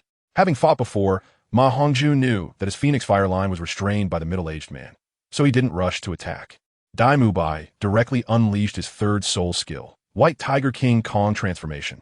His body became robust from the martial soul possession, and sharp silver blades popped out from his tiger paws, enveloped in a layer of intense golden light. With a low roar, Dai Mubai charged towards the middle-aged man. The middle-aged man immediately used his second soul skill, making the two shields grow larger to trap Dai Mubai inside.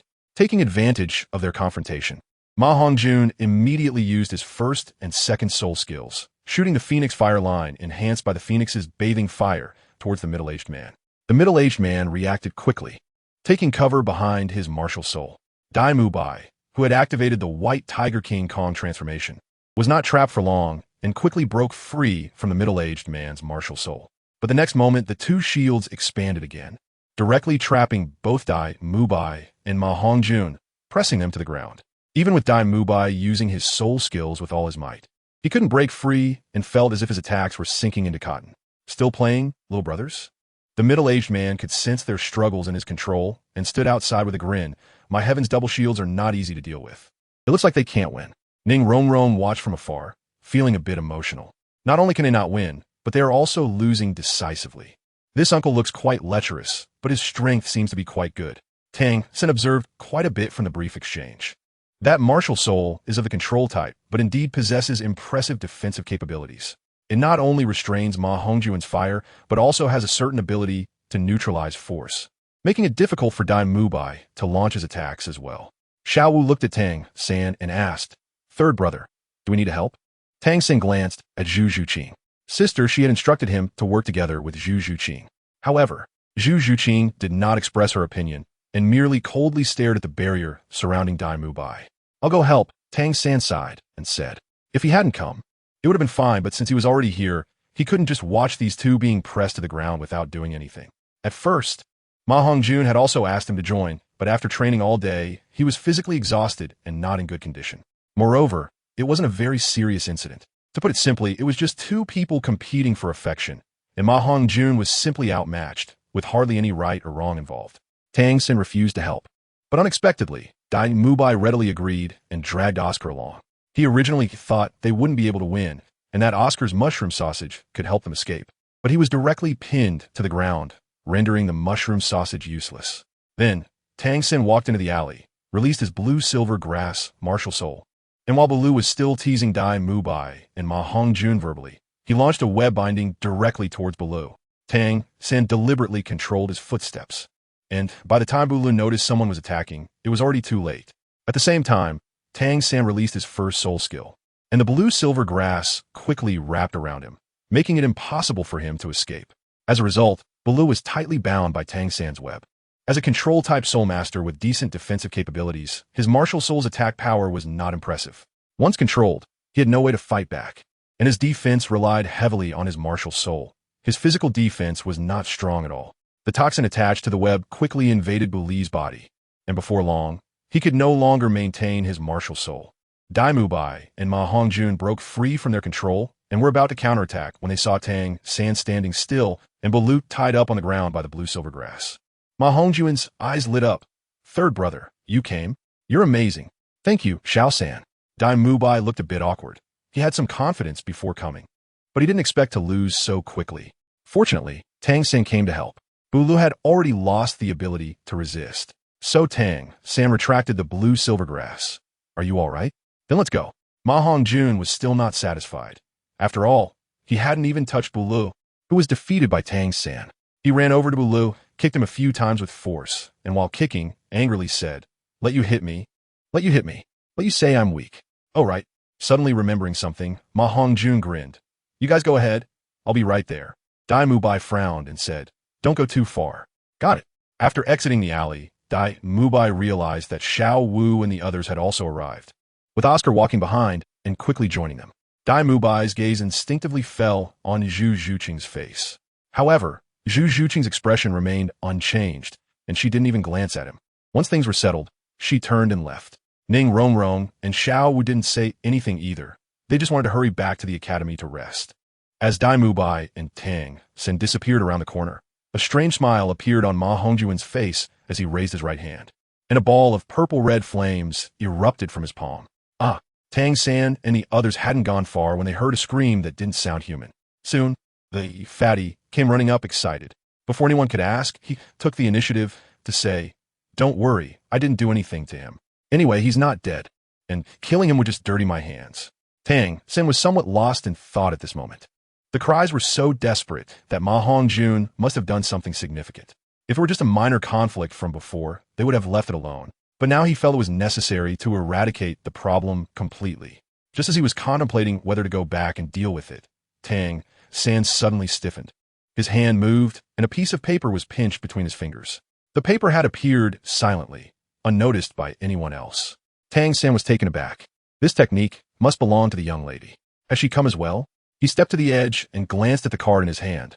From now on, regardless of life or death, I will no longer concern myself with their matters. Tang San turned his head to look in the direction from which the paper had flown, giving a slight nod. He sighed inwardly, realizing that Ma Hongjun and the others had been completely abandoned by the young lady. Meanwhile, Tang Qingxi gracefully landed in the alley. Observing Bulu, who was curled up in pain and screaming, having regained a bit of mobility. With a wave of her hand and a flash of silver light from her fingertips, she turned and stepped into the darkness, the cries behind her gradually fading away. Chapter 58. Buli's miserable death, just as Tang San had said. They were from the same academy, no matter how much they looked down on him. Tang Qingxi still helped with the aftermath. Of course, it was also because it involved Tang San and the others, but there would be no next time. Not long after the alley returned to silence, a series of footsteps began to approach, gradually getting closer. The old madam from the chicken coop said someone was looking for trouble with Bulu, and Bulu ran this way to settle it. Why hadn't he returned yet? Could it be that Bulu had fallen? The speaker had a magnetic and deep voice. This guy insisted on acting alone, and now he wanted us to find him? Why is it so quiet? Not a sound at all. Is it this direction? Another voice croaked like a duck. The two of them searched as they walked into the alley, but at a glance, they saw nothing. What does that smell? One of them sniffed the air, as if detecting an unusual scent. It was the smell of blood, but mixed with a foul stench of decay. Stepping into the sticky pool of blood, the one with the duck-like voice suddenly cried out, Why is there water? Which bastard is pissing everywhere? But his companions said nothing, only gasping. These are Buli's clothes and belongings.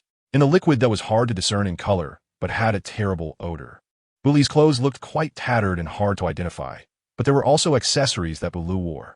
Taking out a stone that emitted a faint glow and shining it down, their expressions changed drastically, and they rushed to the corner of the wall, unable to suppress their dry heaving.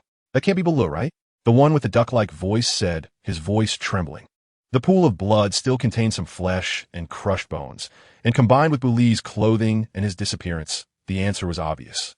Bulu was in big trouble. The man with the magnetic voice felt a chill run down his spine. Had they encountered a poison-type soul master? Or was it some martial soul effect that had turned him into this? Didn't that old madam say it was just two kids in their teens? How could they have done this to Bulu? There must be other people involved. Seeing such a tragic scene, the two of them didn't dare to linger in the alley, fearing that those who had killed Bulu were still nearby.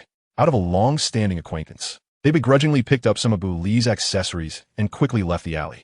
However, they didn't go far. After resting nearby for a night, they returned to observe the situation around the alley. They saw that the Spirit Hall personnel had arrived and cleaned up the alley. The two felt another chill down their spines. The appearance of the Spirit Hall to handle the aftermath meant that those responsible for the incident were related to the Spirit Hall. What had Balut done to provoke someone from the Spirit Hall? Who knows? They were initially considering whether to report it to the soldiers in the city. But given the circumstances, they didn't dare to raise any alarms and quietly left Suodo City. On the other side, Tang Qingxi had already joined a cargo convoy and set off from Suodo City towards the Seven Treasure Glazed Tile School. Ma Hongjun had also become much more restrained because of this incident, not returning to Suodo City during the rest periods in the following days. A few days later, when Tang Qingxi arrived at the Seven Treasure Glazed Tile School, she was directly welcomed in, having often exchanged hidden weapons with the people from the school. The main building of the Seven Treasure Glazed Tile School was castle-like, grand and luxurious in its architecture. Tang Qingxi was led into the hall of the Seven Treasures Glazed Tile School. After 3 months apart, Ning Fengji's expression was somewhat complex upon seeing her again. He had previously arranged for someone to investigate Tang Qingxi, after she managed to break through the Soul Master level without relying on soul rings. The Spirit Hall had highly restricted access to her information. However, before this, some rumors had circulated, often in the form of a joke. It was said that Pope Bibi Dong had taken on a disciple with innate full soul power. But this disciple had not broken through to the Soul Master realm for many years because she fancied the idea of not using soul rings for her breakthroughs.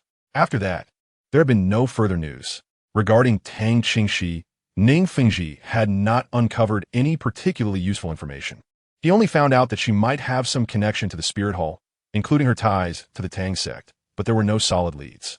However, recalling the rumors he had heard in the past, and considering Tang Qingxi's current situation, it was highly likely that she was indeed the Pope's personal disciple mentioned in jest by someone from the Spirit Hall back in the day. This was also why her identity was so well protected, making it impossible for him to investigate further. It was no wonder that Tang Qingxi was completely unfazed by his attempts to recruit her, with her talent and abilities. There was no doubt she would become the Pope's inheritor. The conditions offered by the Seven Treasures Glazed Tile School were certainly not enticing enough. Even if he promised her the position of sect master, it might not move her at all. One thing he couldn't understand was why she wasn't cultivating properly in the Spirit Hall, but instead went to Shrek Academy. Ning Fengji had heard from Ning Rongrong that Tang Qingxi was assembling a team to prepare for the Soul Master competition. With her strength, if she participated alongside the people from the Spirit Hall, no academy would be able to compete with them in the next Soul Master competition. There were many aspects he found puzzling, which might even involve some internal matters regarding the Spirit Hall. Ning Fengji was eager to learn more through Tang Qingxi. Unfortunately, after interacting with her, he realized that although she appeared young, she was not easily fooled. Master Ning, Tang Qingxi entered the hall and looked at the sword Douluo Continent, who was standing ready beside Ning Fengji, and another person who was extremely tall, but as thin as a skeleton. That must be the other title Douluo of the Seven Treasures Glazed Tile School, Bon Douluo Guro. Junior greets Sword Douluo and Bon Douluo. Tang Qingxi is not very good at calling Ning Fengji senior, but he can still call them that. After all, they're indeed much older than him, combined over 2 lifetimes. However, it seems that these two are somewhat wary of him.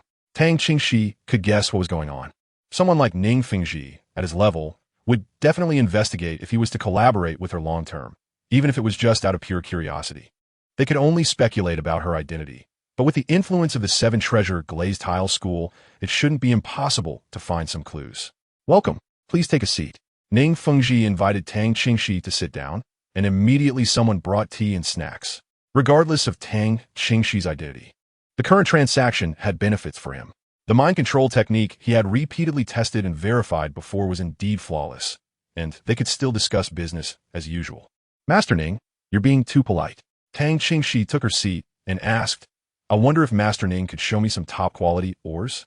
Including those ores that even you might not recognize, I would like to see them. She actually sounded more like someone wanting to pick from the warehouse of the Seven Treasure Glazed Tile School, but that was obviously unlikely. The top forces on the continent were somewhat wary of each other, and it was already good that Ning Fengji didn't terminate the transaction outright. Someone has already been sent to fetch them. Just wait a moment. Seeing that Tang Qingxi seemed interested in those unnamed ores, Ning Fengji was also curious to see if she recognized them. If she did, it would be quite astonishing, At such a young age, she possessed knowledge beyond her years. All right, so Tang Qingxi leisurely sipped tea and enjoyed the snacks while waiting. May I ask a question that I'm very curious about? Ning Sang Tisite. Trying to appear as warm as possible. Please ask, why did you choose to go to Shrek Academy? With your strength and abilities, any academy would be eager to have you, even the Spirit Hall. Ning Fengji maintained a pose of pure curiosity. Tang Qingxi gently swirled the teacup in her hand. I heard that Shrek specializes in collecting monsters, so I went there to find a few monsters to compete in the Soul Master competition. But Shrek Academy doesn't even have the qualification to participate in the Soul Master competition. Tang Qingxi smiled slightly and said, just buy a spot, or we can directly find a college with available spots when the time comes. I am confident in the growth potential and strength of the selected team members.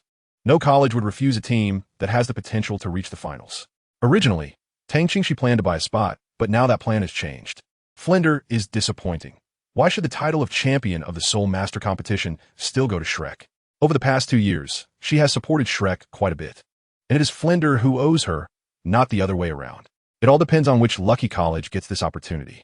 With over 2 years until the Soul Master competition, Tang Qingxi is not in a rush for a spot.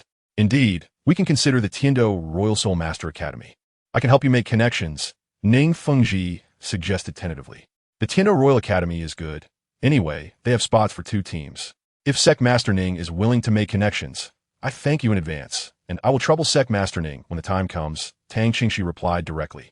Tang Qingxi agreed so readily, and she seemed quite pleased with her proposal, which puzzled Ning Fengji. Doesn't this slap the face of the Spirit Hall? Is she really the Pope's direct disciple? Did he guess wrong? Participating in the name of the Tiando Royal Soul Master Academy is indeed a good opportunity for Tang Qingxi. It truly feels like a slap in the face of the Spirit Hall. Anyway, Bibi Dong wouldn't care about this. She planned to slap Qian Oliu's face instead, tearing off the Spirit Hall's facade to make him understand that the era of the Qian family should have long passed. Why couldn't she just train peacefully in the Spirit Hall? Why force her to come out and expose the Spirit Hall's flaws? Although this means Tang Qingxi couldn't help Bibi Dong gather power to undermine Qian Douluo within the Spirit Hall. Coming out would indeed facilitate her actions and allow her to win over other forces. Seeing Ning Fengji's confused expression, Tang Qingxi just smiled and said nothing more. Soon, the mineral samples were delivered, and Tang Qingxi opened the boxes one by one, her pupils momentarily dilating. Quickly, her excellent emotional control helped her regain her composure as she casually examined the mineral samples. They were indeed all top-grade ores. Recently, she was preparing to develop more powerful hidden weapons and needed better ores for experimentation. As she spoke, she picked up a seemingly ordinary gray mineral, wondering what it was.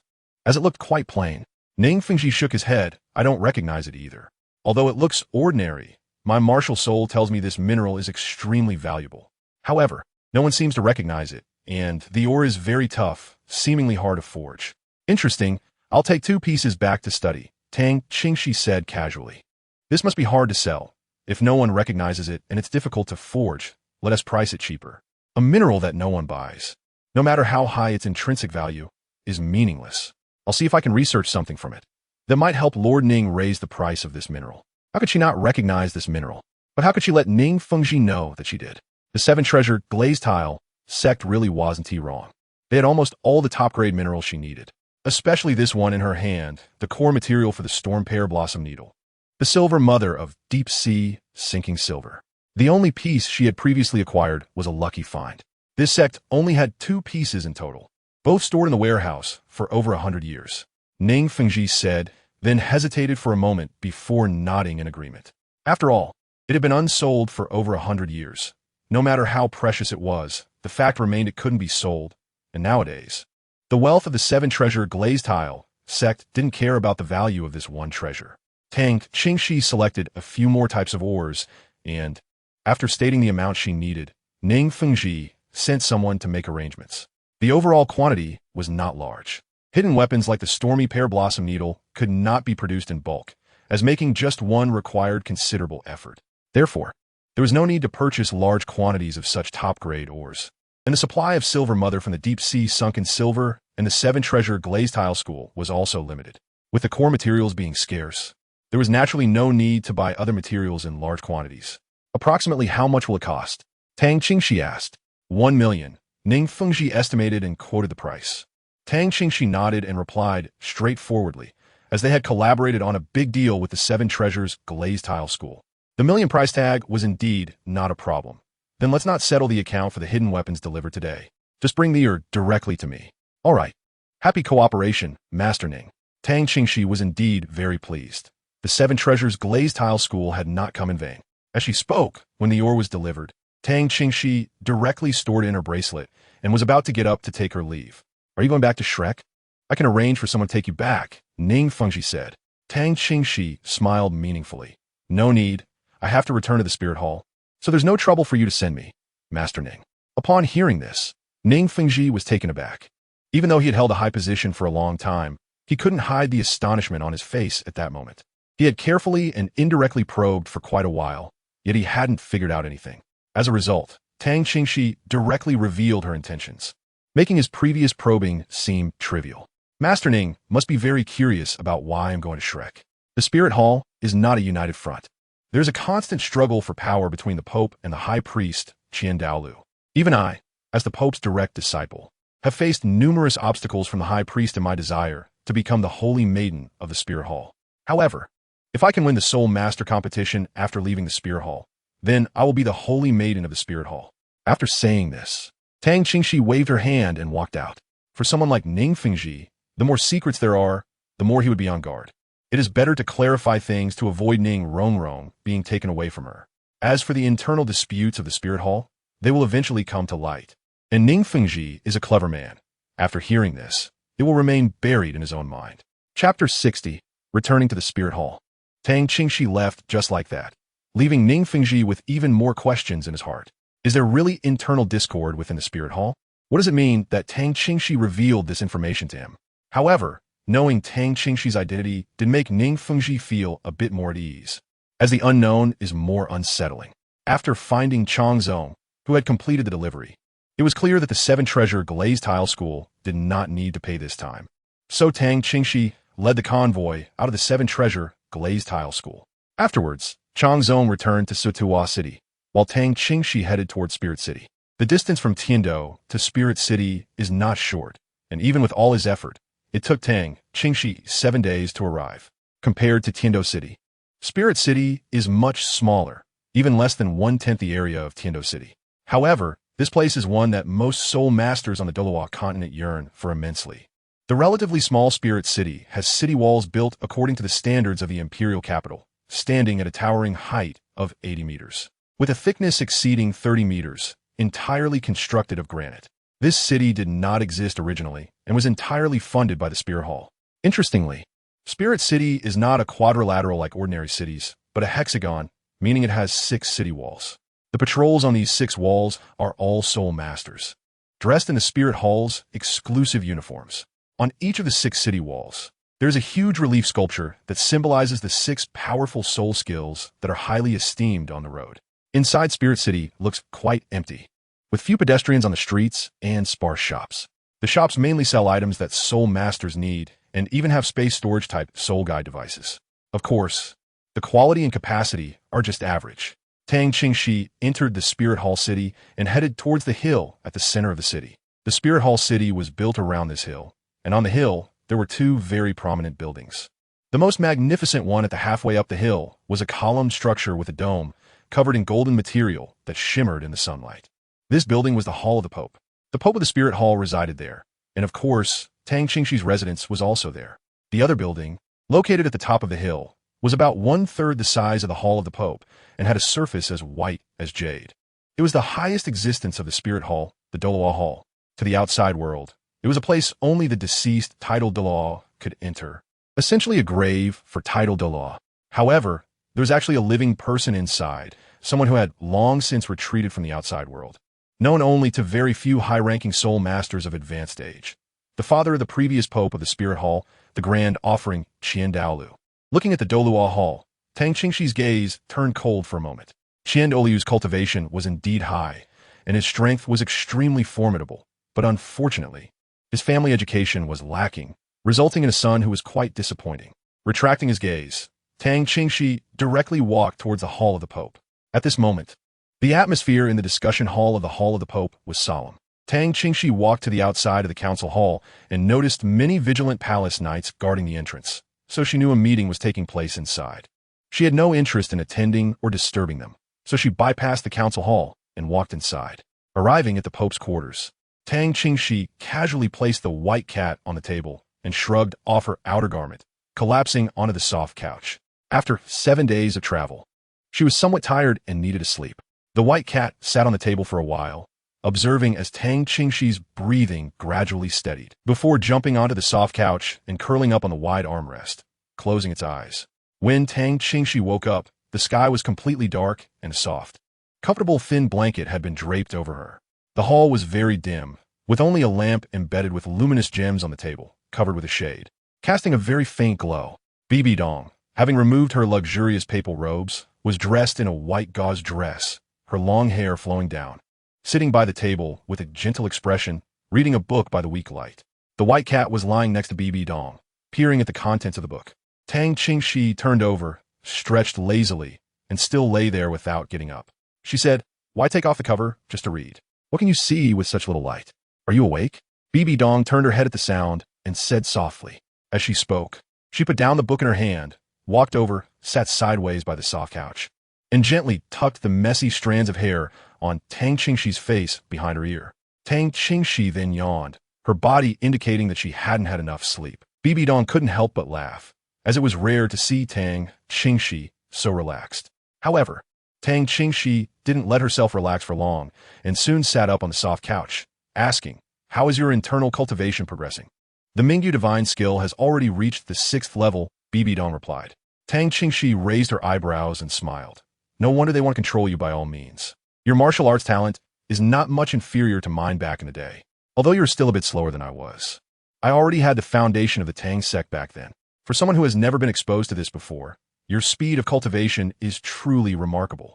Bibi Dong sighed lightly, forcing a smile. If she could, she would rather not have such talent. "I asked you to prepare earlier. Are you ready?" Tang Qingxi decisively changed the topic. Bibi Dong nodded in response. "Everything is ready. You're at level 30 now?" Tang Qingxi nodded.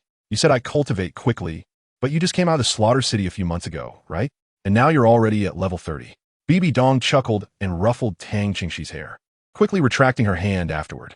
Although she knew Tang Qingxi's background and understood that this person had lived as long as she had, the fact remained that Tang Qingxi still had a somewhat youthful face, exuding a sense of sweetness when quiet, making her want to ruffle her hair again. Tang Qingxi couldn't help but glance at Bibi Dong. "You go deal with Aru." Then Tang Qingxi took out the top grade or he bought from the 7 Treasure Glazed Tile School and placed it on the table. "This is what I bought from the 7 Treasure Glazed Tile School." He glanced at Bibi Dong. "I sold a batch of hidden weapons to the 7 Treasure Glazed Tile School, which can help them have a bit more self-defense capability. I also bought these from them. You can first use the materials to make the components for the Rain Pear Blossom Needle that you're confident about." "Okay." Bibi Dong nodded and collected all the ores. "That son of Tang, How is indeed a bit interesting." Tang Qingxi leaned against the soft couch and began to discuss his experiences from the past few days. Bibi Dong raised her eyebrows in curiosity. "What do you mean?" "He comes from the Tang sect," Tang Qingxi said directly. "He's an outer disciple with decent talent, but he probably hasn't been out of the Tang sect much. His personality is quite naive. However, he respects my identity and is obedient." Chapter 61. Using Tang San to command Tang How. "Tang San comes from the same place as you? He was also from your sect?" Bibi Dong exclaimed. She and Aru both knew about Tang Qingxi's past, but they didn't expect there was a second person from another world in this realm. "Yes, that's not bad. This guy can be used." Using Tang San to command Tang How can be tried, Tang Qingxi nodded and calculated. "My identity information has been somewhat exposed lately. I can feel Tang Hao's presence from time to time, but he hasn't acted against me yet. Perhaps we can talk. We need more power. Besides, the issues from back then have nothing to do with us. Our opponent is Qian Douluo, and he resents Qian Xuanji, so we can pull him in to seek revenge on the Qian family. You can try if you have an idea, but be very careful. No matter what, Tang How won't have a good impression of the Spear Hall." Bibi Dong had no expectations for Tang How and was more worried that Tang Qingxi would get into trouble. Seeing her concern, Tang Qingxi smiled reassuringly. "Don't worry, I'll be careful. Besides, if we can't come to an agreement, I have my means of self-protection." With that, Tang Qingxi moved his body a bit. "All right, I need to go prepare for the breakthrough. Not gonna rest a bit more?" Bibi Dong asked. "No. Okay, I'll take you there." Bibi Dong led Tang Qingxi out of the sleeping quarters into a specially built room nearby over the past 2 years. The walls of this room were pitch black, and its exterior was completely out of place with the architecture of the Pope's Hall. The door was made from black ore, and Bibi Dong pressed a mechanism on the wall. The stone door slowly opened. Immediately, a chilling cold swept in, and a thin layer of ice covered the ground at the entrance. This was a specially designed room, with surfaces made from very tough and temperature-insulating ores. And there was also a layer of ore inside the room. The materials used were all minerals and gems collected from extremely cold regions, possessing extremely icy temperatures. In the center of the room, there was a cold jade bed dug from deep within an ice mountain. Tang Qingxi felt the extreme cold and nodded in satisfaction. It's troublesome, so I'll go into seclusion first and strive for a breakthrough as soon as possible. After saying this, Tang Qingxi waved her hand and walked inside, quickly closing the stone door to prevent anyone passing by from getting frozen. The temperature inside was such that even Tang Qingxi, who had been practicing on the cold jade bed for many years and had a very strong ability to withstand the cold, found it difficult to endure, let alone others. Tang Qingxi sat cross-legged on the cold jade bed, beginning her cultivation. The room was filled with a pervasive chill, and strands of cold air swirled around her, gradually being absorbed into her dantian. As this happened, a cold mist began to envelop her, growing thicker and thicker until she was completely submerged, her figure indistinguishable. Meanwhile, at Shrek Academy, Tang San and the others trained independently for several days, supervised by Tang San and Zhu Zhuqing, and the training intensity remained high. Even after 3 months, they had already learned to find their own limits and strive to push through them with extra practice. However, Tang San and Zhu Zhuqing called a halt to the training. Before leaving, Tang Qingxi had made some arrangements, but she didn't state them outright for fear that they would become complacent too early. After 3 months of high-intensity physical training, it was time for the cultivation training to catch up. Tang San and Zhu Zhuqing instead reduced the training intensity, canceling the morning running session and replacing it with soul power meditation in the morning. In the afternoon, they continued the water training, but the intensity was not maintained as before, allowing people to regain their mobility after training.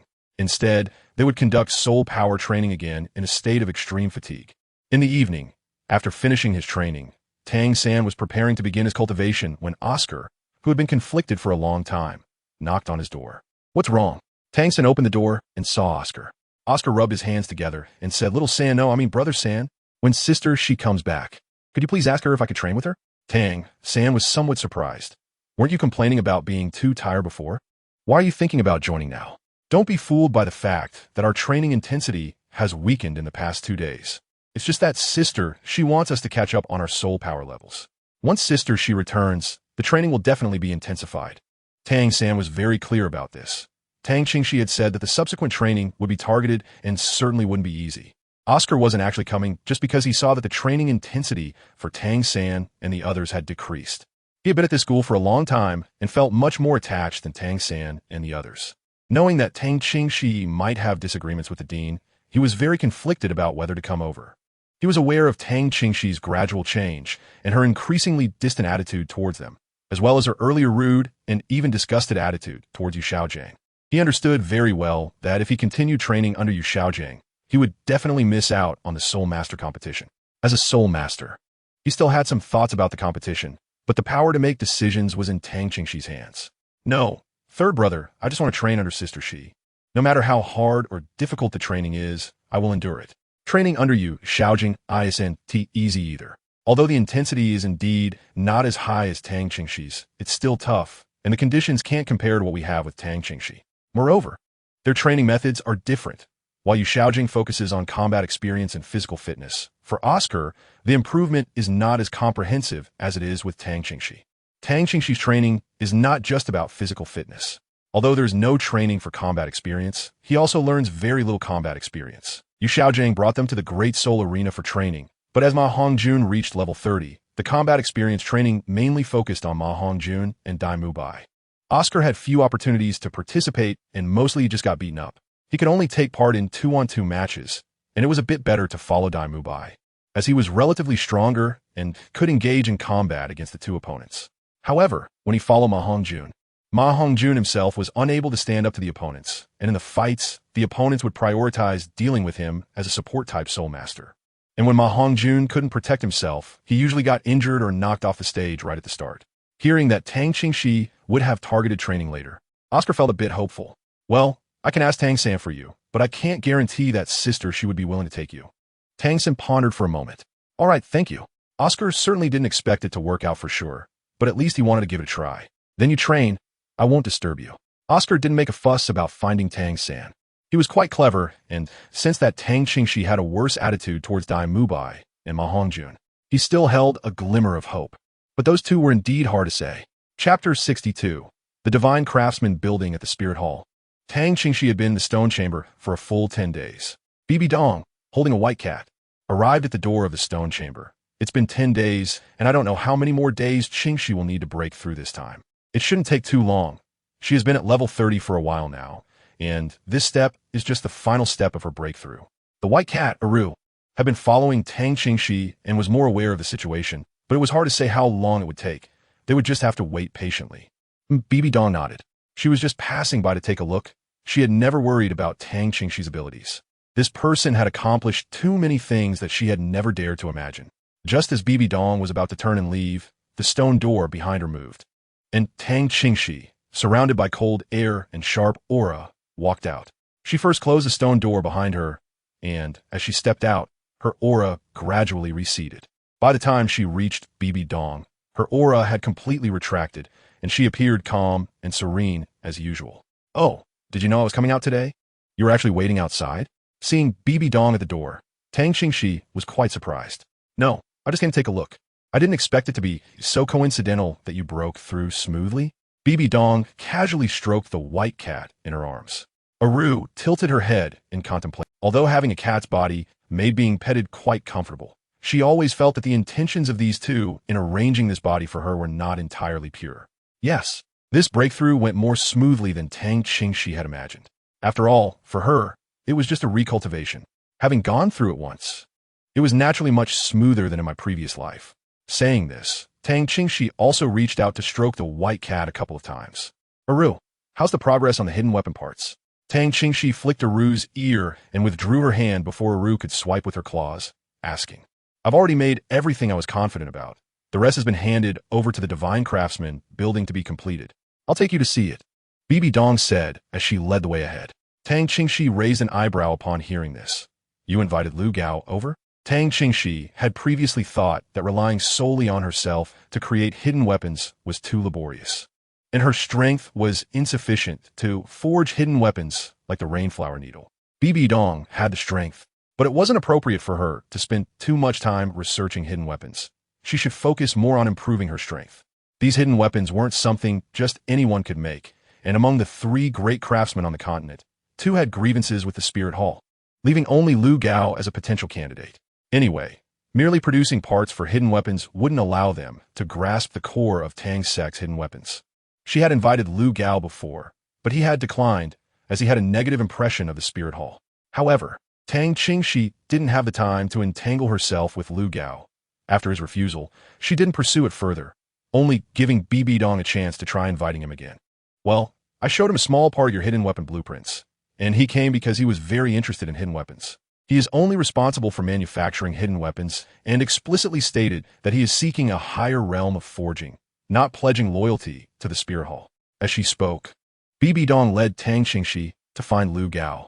Moreover, Bibi Dong handed the white cat to Tang Qingxi to hold, and as she turned around, her originally gentle expression transformed into one of authority and superiority. The foundry for hidden weapons was right next to where Tang Qingxi resided in the Spirit Hall. But she didn't particularly like living there. Sometimes she would run directly to Bibi Dong's place to lounge on the soft couch.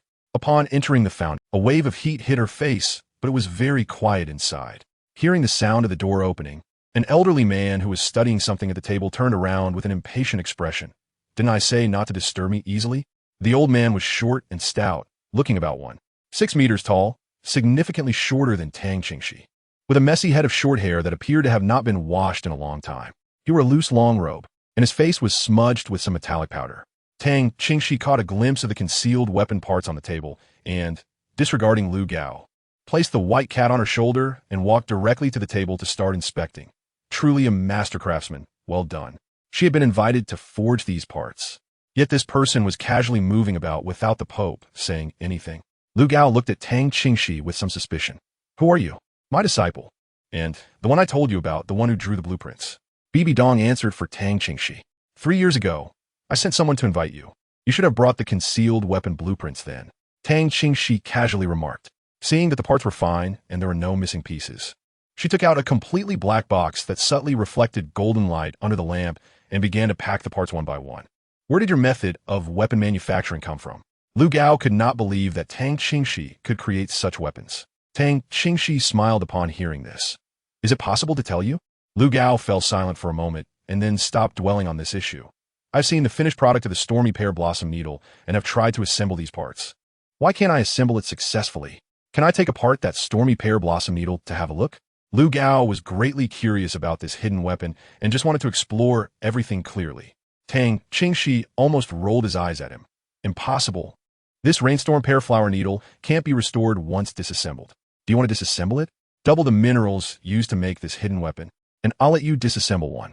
Or, if you can guarantee it can't be restored, then compensate me with double the materials. If you can restore it, I'll admit you're impressive. Disassemble whatever you want. Lu Gao fell silent immediately. The preciousness of the ore required for this hidden weapon surprised him greatly. With his status, he couldn't easily produce double the materials, and he wasn't confident he could restore anyway. Can you assemble these? Do you have the assembly steps or blueprints? Can I see them? No, I can't. If I didn't have confidence that you possess the component blueprints and can't make the finished product by yourself, I wouldn't even let you touch the component blueprints. You should understand the importance of this kind of weapon. If you refuse to pledge loyalty, how can I let you access the core? In fact, most people wouldn't be able to learn her assembly method just by watching. But Tang Qingxi still wanted to respect Lu Gao's level. After all, he was reputed to be a divine craftsman, and the components he made were so perfect that he couldn't underestimate him. It's fine if you don't pledge loyalty to the Spirit Hall. Just be loyal to me. If you're willing, I'll teach you everything. Lu Gao had already demonstrated his real value with the components he made, and Tang Qingxi didn't mind being rejected. Such talent was worth pursuing. Only loyal to you? Lu Gao glanced at Bibi Dong, whose expression was completely unchanged. Could he really say this in front of the Pope? Directly disregarding the Spirit Hall? That's right. You won't have to stay in the Spirit Hall anymore. I have another place. And there are other types of hidden weapons you can access and study. You can disassemble those hidden weapons at will. Tang Qingxi had already put away the components and directly closed the box. Chapter 63. The pain of thousand searches, I'll think about it. Lu Gao hesitated for a moment and chose to explore other questions first. What are you going to do with that box? He was quite interested in the black box in Tang Qingxi's hand. It was also made of a kind of ore that couldn't be easily forged, and he noticed that the bloody smell when the box was opened. Guess, since he had to think about it, why should Tang Qingxi tell Lu Gao? Then, what about the knife blank said to be smelted and nurtured for several years under that furnace? How many people have you sacrificed for it? It looks very sinister. Why do you want to make such a sinister weapon? Lu Gao asked again. I haven't sacrificed anyone. It's just been nurtured with blood. As for why I want to make it, do you believe me if I say it's to slay gods? Tang Qingxi smiled and looked up at Lu Gao. Just nurturing with blood. How could it have such a sinister nature? Lu Gao couldn't believe that at all. And what about slaying gods? Was he joking? Forget it. If you don't want to answer, I won't ask. That depends on whose blood is used and what their strength is. But indeed, sooner or later, I will need to sacrifice 2 living people, and they must be at the title Douluo level. After speaking, Tang Qingxi smiled meaningfully and walked outside. I'm going to assemble. Keep the fire in the furnace going for me. You continue forging the components with the remaining materials. With such a short amount of time, it was simply not enough to forge a rainstorm pear flower needle. It was only because some parts had already been made with leftover materials that all the components needed for a rainstorm pear flower needle could be gathered. Bibi Dong followed Tang Qingxi out and arrived at Tang Qingxi's own residence next door. Tang Qingxi sat at the table and began assembling the parts in the box. Her hands moved so quickly that they left after images. Bibi Dong sat nearby, and the white cat that had jumped onto the table after Tang Qingxi took her seat, stared intently, without blinking. Tang Qingxi gradually assembled the parts in her hand, and the hidden weapon began to take shape, being completed piece by piece. After a long time, a complete rainstorm pear blossom needle appeared in Tang Qingxi's hand, exuding sharpness and danger. The white cataroo's gaze became somewhat vacant as she blankly looked at Bibi Dong. Can you understand it? Bibi Dong nodded, but it will take time to fully learn. Aru slumped onto the table, weakly saying, I really don't have the talent for this. It makes me dizzy. Everyone has their strengths. There's no need to force understanding. Ning Fengqian's talent is indeed rare. Tang Qingxi examined the rainstorm pear blossom needle in her hand, confirmed there were no issues, and then placed it back in the box. Bibi Dong fell silent. It was this kind of talent that transformed her from Ning Fengqian into Bibi Dong, trapped in the spirit hall. All right, I'll go get the blood. Tang Qingxi stood up. As soon as those words were spoken, Bibi Dong's expression darkened. Then she coldly sneered. Go ahead. Tang Qingxi took out a short knife, weighed it in her hand, and then walked towards the wall with the box. Why did she never like to stay in her own residence? It was because there was something she couldn't stand living in that place. But there was no other choice. For safety and to avoid being discovered, she could only choose between her own place and Bibi Dong's. Raising Bibi Dong was simply too annoying for her, so she decided to keep it at Tang Qingxi's side. Tang Qingxi stepped on the floor tiles according to a pattern, and after some operations at a nearby cabinet, finally unlocked the complicated mechanism. A whole wall rose half a meter, and there was another wall behind it. Tang Qingxi pushed the stone door on the wall and entered the secret chamber. The chamber was very dim, with only a faintly lit everlasting soul guide lamp hanging on the wall, emitting a foul, decayed smell. The entire wall of the chamber was covered with a layer of special material that blocked detection. The structure of the secret chamber was very simple, with only a jade stone bed in it, on which lay a ragged person. Chains made of the special material were wrapped around the person's neck and limbs, and their shoulder blades, wrists, and ankles were nailed with spikes thicker than fingers and over half a meter long, piercing through the body and deeply embedded in the stone bed. The spikes were stained with almost ink-colored blood clots. Tang Qingxi walked to the stone bed, her gaze cold as she looked at the lifeless person on it. It's been a long time, and here I am again, she said, revealing the short knife in her hand. Want to guess where this knife will land today? At this moment, the person on the bed finally showed some reaction, displaying an extremely complex expression, a mix of regret and resentment, but ultimately only fear remained. Tang Qingxi placed the box on the ground and swiftly cut open the person's wrist with a knife. Blood instantly flowed out, pooling in a small hollow beneath the wrist, then trickling down a crevice to the edge of the bed before dripping drop by drop into the black box on the floor. Not allowing you to die easily was indeed an incredibly correct decision made by Fengqian. Blood of the title to all level is exceptionally useful. In the past, making the rainstorm pear blossom needle required sacrificing at least one person, but with your blood, only a box is needed and it can be recycled. Tang Qingxi's ruthless strikes stimulated this person. However, feeling the loss of blood from his body, the man on the stone bed gradually fell into despair, staring silently at the dim ceiling. He could barely speak anymore. After years of living in darkness, he had no opportunity to communicate with anyone. Even when someone occasionally came in to feed him or clean, they would first knock him unconscious. The visitors were like phantoms, and he had no chance to see their faces. He knew who they were. They were once his subordinates. He just didn't expect that the title Douluo he had sent to Bibi Dong's side would ultimately become her most loyal supporter, indifferent even to seeing him imprisoned here. He never imagined he would fall to such a state. Tang Qingxi patiently waited, occasionally making another cut on his wrist. When the blood in the box overflowed the storm pear blossom needle and filled the box, he took out a bottle of powder and poured it on top. This powder had an excellent hemostatic effect, effective even on a title Douluo, though it hurt just a tiny bit. The person on the stone bed immediately convulsed in pain. This was not over. Tang Qingxi then casually cut off a piece of flesh from his abdomen and used a short knife to put it into the black box, basically unwilling to touch this person at all. After sprinkling a bit more powder, Tang Qingxi turned and walked out. There was no further treatment for his wounds. After all, a level 95 title Douluo had a strong recovery ability, not needing, nor deserving, any more assistance. After exiting the secret room, he watched the door close with a blank stare, and Qian Xuanji's gaze returned to silence. I forcibly made this character come to life. I am unwilling to let him simply die in the background story. Of course, this is very illogical. Personal will has compelled this. So I ask readers who see this not to argue with me about logic or reasonableness. Chapter 64, Title Douluo, Blood Sacrifice for Hidden Weapons. As Tang Qingxi walked out of the secret room, the door's mechanism gradually returned to its original state, and he did not forget to erase all traces. Bibi Dong got up from the table and followed Tang Qingxi back to the forging workshop. At this time, Lu Gao was not making parts, but was still studying the blade blank obscured by the flames at the bottom of the furnace, making it difficult to see clearly. Although it was called a blade blank, it did not even have the shape of a knife. just a piece of, or that Tang Qingxi had been refining and nurturing at the bottom of the furnace. This was a piece of, or more difficult to handle than the deep-sea silver mother, requiring long-term calcination. Moreover, this furnace was also used for the calcination and smelting of other ores for making hidden weapons, with some scraps of other top-grade ores being melted into it as well. Tang Qingxi let him study, as long as he didn't touch the knife blank. Don't easily move that knife blank, otherwise I'll send you in. After saying this, Tang Qingxi threw the black box in as well and poured a bottle of blood into the furnace. This was the blood of a fire attribute soul beast that had existed for 10,000 years, which could increase the temperature of the flames. Take out the box at this time tomorrow, and the stormy pear blossom needle will be completed.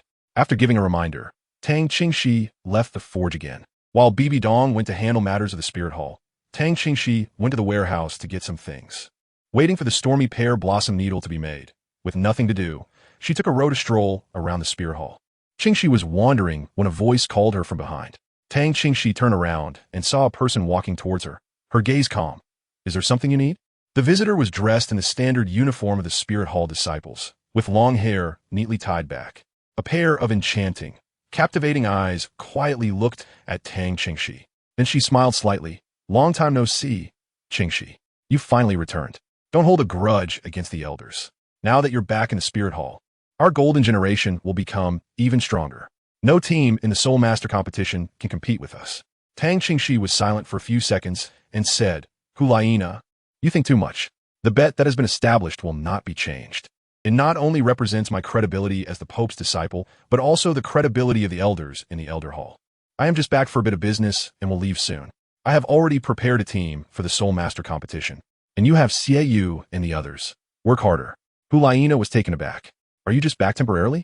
Can't we reconcile? We're both from the Spirit Hall, and I don't want to face you in the Soul Master competition. Besides, you are a few years younger than me and had nearly 6 years of stagnation at level 10. Even if you want to participate in the Soul Master competition, you should be a year behind me and shouldn't be in this competition. You can do what no Soul Master has done throughout history. Your talent is beyond doubt. The elders might just have some opinions about your initial insistence on not absorbing soul rings, but once your soul power improves, I believe they won't think that way anymore. Hulaina said sincerely. Tang Qingxi smiled and waved her hand, saying, You won't be able to understand the true reason behind this. Instead of getting tangled up in these matters, it's better to work hard on your cultivation.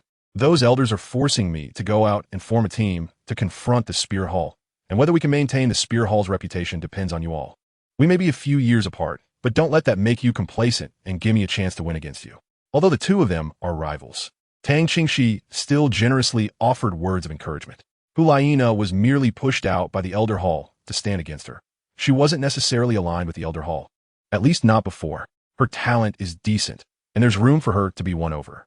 As for whether she can defeat Hulaina, Tang Qingxi has absolute confidence. She already possesses the ability to fight beyond her level, and as one of the top powers in the martial world, she wouldn't be weaker than anyone in this realm. Moreover, Hulaina is inherently restrained by her. Her control-type Sky Fox spirit is primarily focused on charm, which means nothing in front of her. Just the Tang sect's purple extreme demon, I can resist charm to a certain extent, and the 90 manual has a soul transfer technique that could directly counter it, making it clear that Hulaina is thoroughly restrained.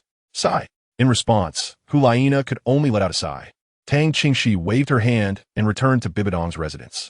She casually took out the cold jade base and placed it on the ground, then sat cross-legged on it to consolidate her newly achieved internal cultivation. As the sky grew darker, Bibidong returned and saw that Tang Qingxi had just exited her cultivation state. She couldn't help but exclaim, You really don't allow yourself a moment of relaxation, do you? No, I also took a stroll around the Spirit Hall earlier. Tang Qingxi replied, although she had only wandered for about 10 minutes. By the way, how has the attitude of the so-called golden generation of Spirit Hall, including Yihua and Hulina, been lately? Are they leaning towards Qiandaolu? No, Bibidong shook her head. I usually take care of them. The people under Qiandaolu probably can't let go of their pride. I haven't seen them doing much. Pay close attention to them. After all, most of the time I'm not at the Spirit Hall, and it's hard to say how much power can be gathered around them. We need to observe carefully. After arranging the soft couch, Tang Qingxi chose to relax for a while and went to bed early, lying down directly. Why don't you come sleep on the bed? I see you can't stretch out on the soft couch. I should have gotten you a bigger one. Bibi Dong said when she saw Tang Qingxi curled up slightly on the couch. No need.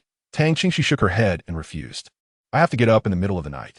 As for the white cat, it had already jumped onto the bed and was dozing off with its paws tucked in beside the pillow.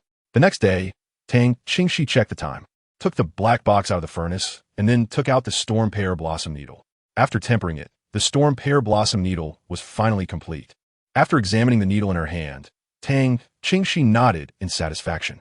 She then looked at the tall building and said, "Think it over carefully. If anyone intends to pledge loyalty to me, come find me in Xuantian City." After saying this, she left the forging workshop. Having successfully broken through and made another storm pear blossom needle, she had also gathered the things she needed, and it was almost time to return to Shrek. Are you leaving already? Of course, you need to say goodbye to Bibi Dong before you go. Yes, be careful in the spirit hall. Don't expose yourself under Qian Daoliu's watchful eye. Tang Qingxi advised, feeling uneasy. Don't worry, I'll be careful. You also take care, and don't let anything unexpected happen. I'll wait for you to come back. Bibi Dong was even more worried about Tang Qingxi. After all, she was under Tang Hao's watchful eye. Tang Qingxi smiled and said, "You don't have to worry about me. I have the life-saving method you gave me. After all, it can only be used once." Bibi Dong adjusted Tang Qingxi's collar, feeling quite reluctant. Chapter 65. The dejected Tang Hao. After a round of farewells, Tang Qingxi took her white cat, and stepped out of the spirit hall. On the way back to Shrek, Tang Qingxi didn't rush.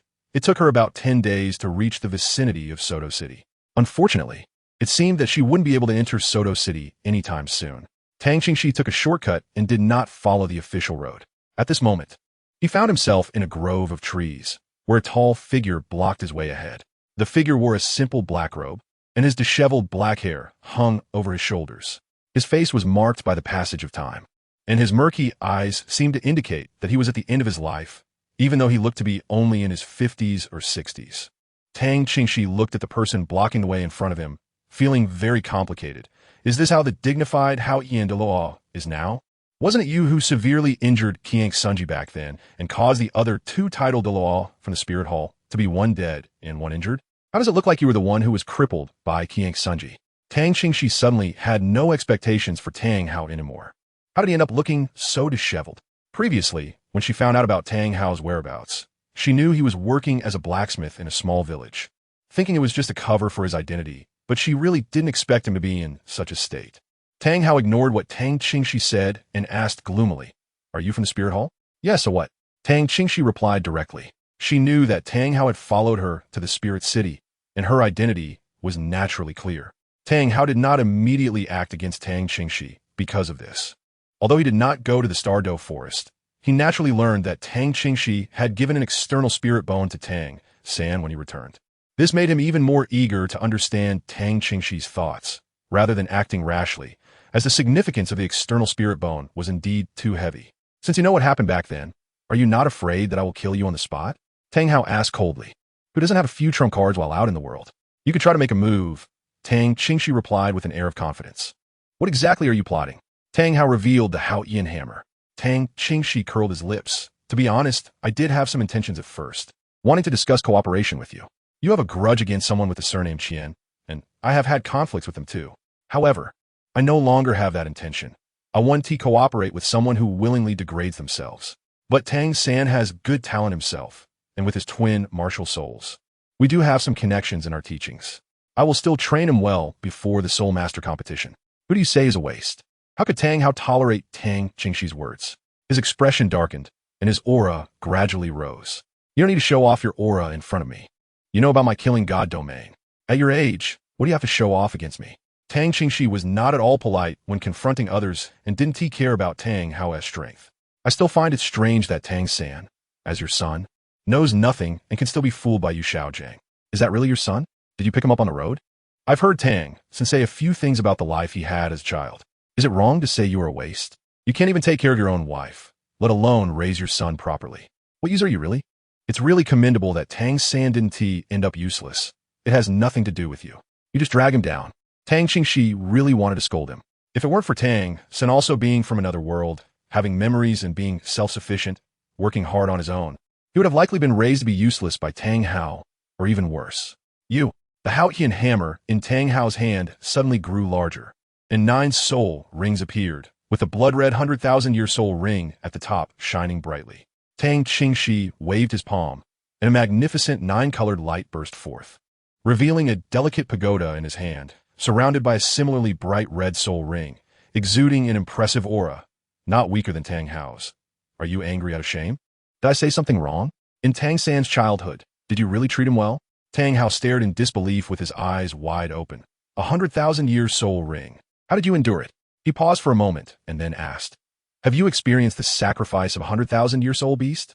Otherwise, with Tang Qingxi's soul power level, it would be impossible to withstand a 100,000-year soul ring. Tang Qingxi took a glance, and the white cat on her shoulder stood up, releasing its aura and speaking human words. She is just a bit special, and with my soul bone, she can carry my soul ring skills. Aro tilted her head to examine Tang Hao, knowing that this person had married a 100,000-year soul beast and had a child with her. She felt a bit of admiration, but now that she knew more and understood Tang San's treatment, she couldn't help but doubt. Do you truly love that blue-silver emperor from the soul beast realm? Do you genuinely care for her?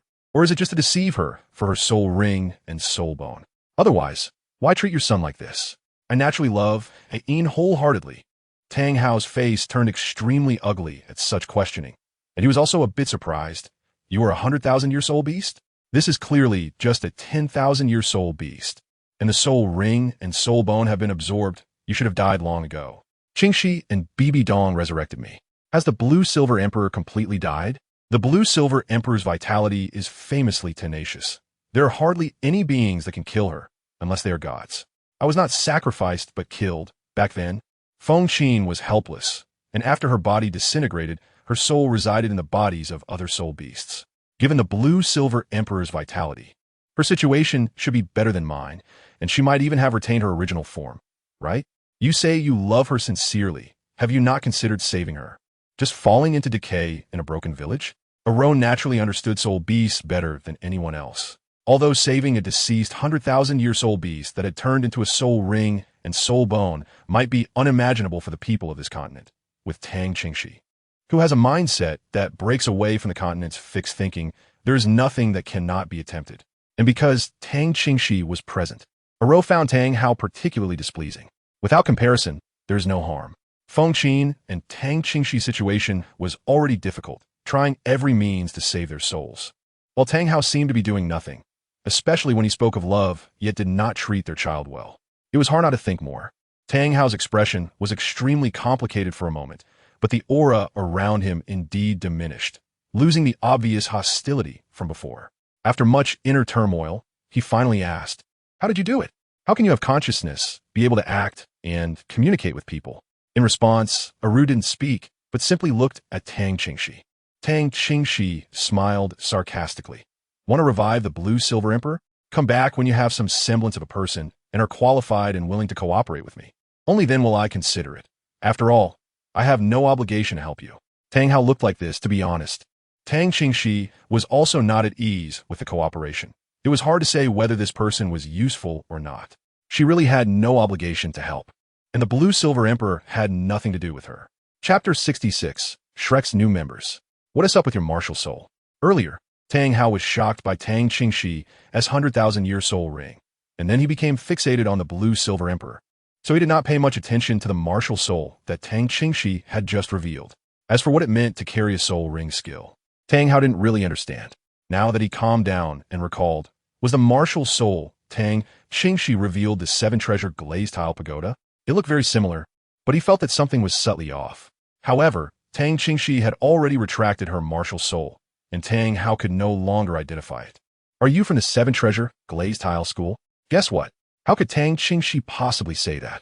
Explaining the existence of this martial soul was a big deal. How could she let Tang Hao know? Also, if the news of me possessing this martial soul gets out even a little bit, you can just wait for Tang San to collect your corpse. Tang San's usefulness here is quite significant. Without Tang San, Tang Hao might have come at him directly with a hammer after realizing his identity. To actually use Tang San to threaten him, Tang Hao's gaze turned slightly cold, but he thought of Yin. Who are you trying to deal with? Didn't I kill Qian Xuanji? Qian Xuanji still has a father, the supreme elder of the spirit hall, Qian Douluo. But with your current state, how much of the strength of a titled Douluo can you actually display? Tang Qingxi looked up and down at Tang Hao again, still unable to bear to look directly. It's impressive that a titled Douluo can be in such a miserable state. Can you really revive Ain? Tang Hao asked again. I can't guarantee that I can bring her back to life. After all, I don't know her situation right now. But I have indeed revived a 10,000-year-old beast, although it hasn't been fully revived yet. At least it can run, jump, and talk. However, this is not the time to discuss that. You currently do not have the value for me to put in the effort. I had already stopped expecting to cooperate with you. After saying this, Tang Qingxi directly walked past Tang Hao and left. Tang had to not stop him, just standing in place deep in thought. Tang Qingxi did not return to Shrek Academy immediately. Instead, he first went to the blacksmith shop in the city and then left the city again. He traveled all the way to the deep mountains outside the city, passing through a cave hidden among the bushes and vines. Before him was a deep mountain path, often lit by torches, their flames illuminating the path and revealing many holes in the mountain wall. Tang Qingxi walked leisurely with her hands behind her back. Chang Zong spent most of his time in the city and didn't often come here, so he had to be more careful while walking. After all, one misstep could be fatal. When she reached the end of the mountain path, the scenery opened up before her, accompanied by the continuous sound of hammering echoing in the space. In front of her was a huge dome-shaped cave where a group of young men and women, ranging from their teens to their 20s, were practicing on the open ground. On both sides, there were several hollowed-out caves from which the sound of hammering was emanating. This must be the last batch of hidden weapons, right? Considering the time, with her back and forth and the time spent on breakthroughs, over a month had passed. Not bad, Chang Zong nodded. Tang Qingxi glanced at the group practicing, and upon seeing her, everyone stopped and knelt on one knee, greeting her. We meet the young lady. Take a break. I will conduct your assessment soon. Tang Qingxi waved her hand, signaling them to rest. She then instructed Chang Zong, please tally everyone's current soul power levels. Yes, young lady. Afterward, Tang Qingxi went to the forging department to take a look. She inspected the quality of the hidden weapon parts, which were still relatively good. However, this batch of people could only produce basic hidden weapons. She really wanted Lu Gao to come over to lead the forging, as he could make a lot more advanced hidden weapons. At the very least, her current team should not just be equipped with a set of hidden weapons similar to those of the Seven Treasure Glazed Tile School. They needed something stronger. However, those were quite difficult to forge, and some even required her personal assembly, which was quite troublesome. Lu Gao was also a hassle over at the Spear Hall. Once the parts for the Storm Pear Blossom Needle were completed, she would have to find time to return and assemble them herself, or have the parts sent over, which was all quite a hassle. After quickly assembling 2 Zhuge crossbows, Tang Qingxi walked out again. After about half an hour, she instructed Chang Zong to call everyone out. There weren't many people left. Tang Qingxi had always prioritized quality over quantity, and many had been eliminated over the years. Now, only 18 remained. Those over 23. Step forward and line up. This group would be over the age limit by the time the Soul Master competition started, so they were naturally not considered. When Tang Qingxi was selecting people, there was indeed a bit of an age gap, and later she brought in a group of older individuals. Otherwise, cultivating from a young age would be too slow. As a result, nearly half of the people stepped aside. She still needed a portion of this group. Those who had studied the Xuantian Balu stepped out and lined up on the side. Tang Qingxi really did not intend to take this part with her. This group had learned how to assemble hidden weapons, and they were needed here. The blacksmith responsible for forging basically only made parts, with additional people handling the assembly. A few more stepped out. This left only 7 people. Tang Qingxi held the soul power level statistics sheet handed to her by Chang Zong and began calling names to arrange for sparring.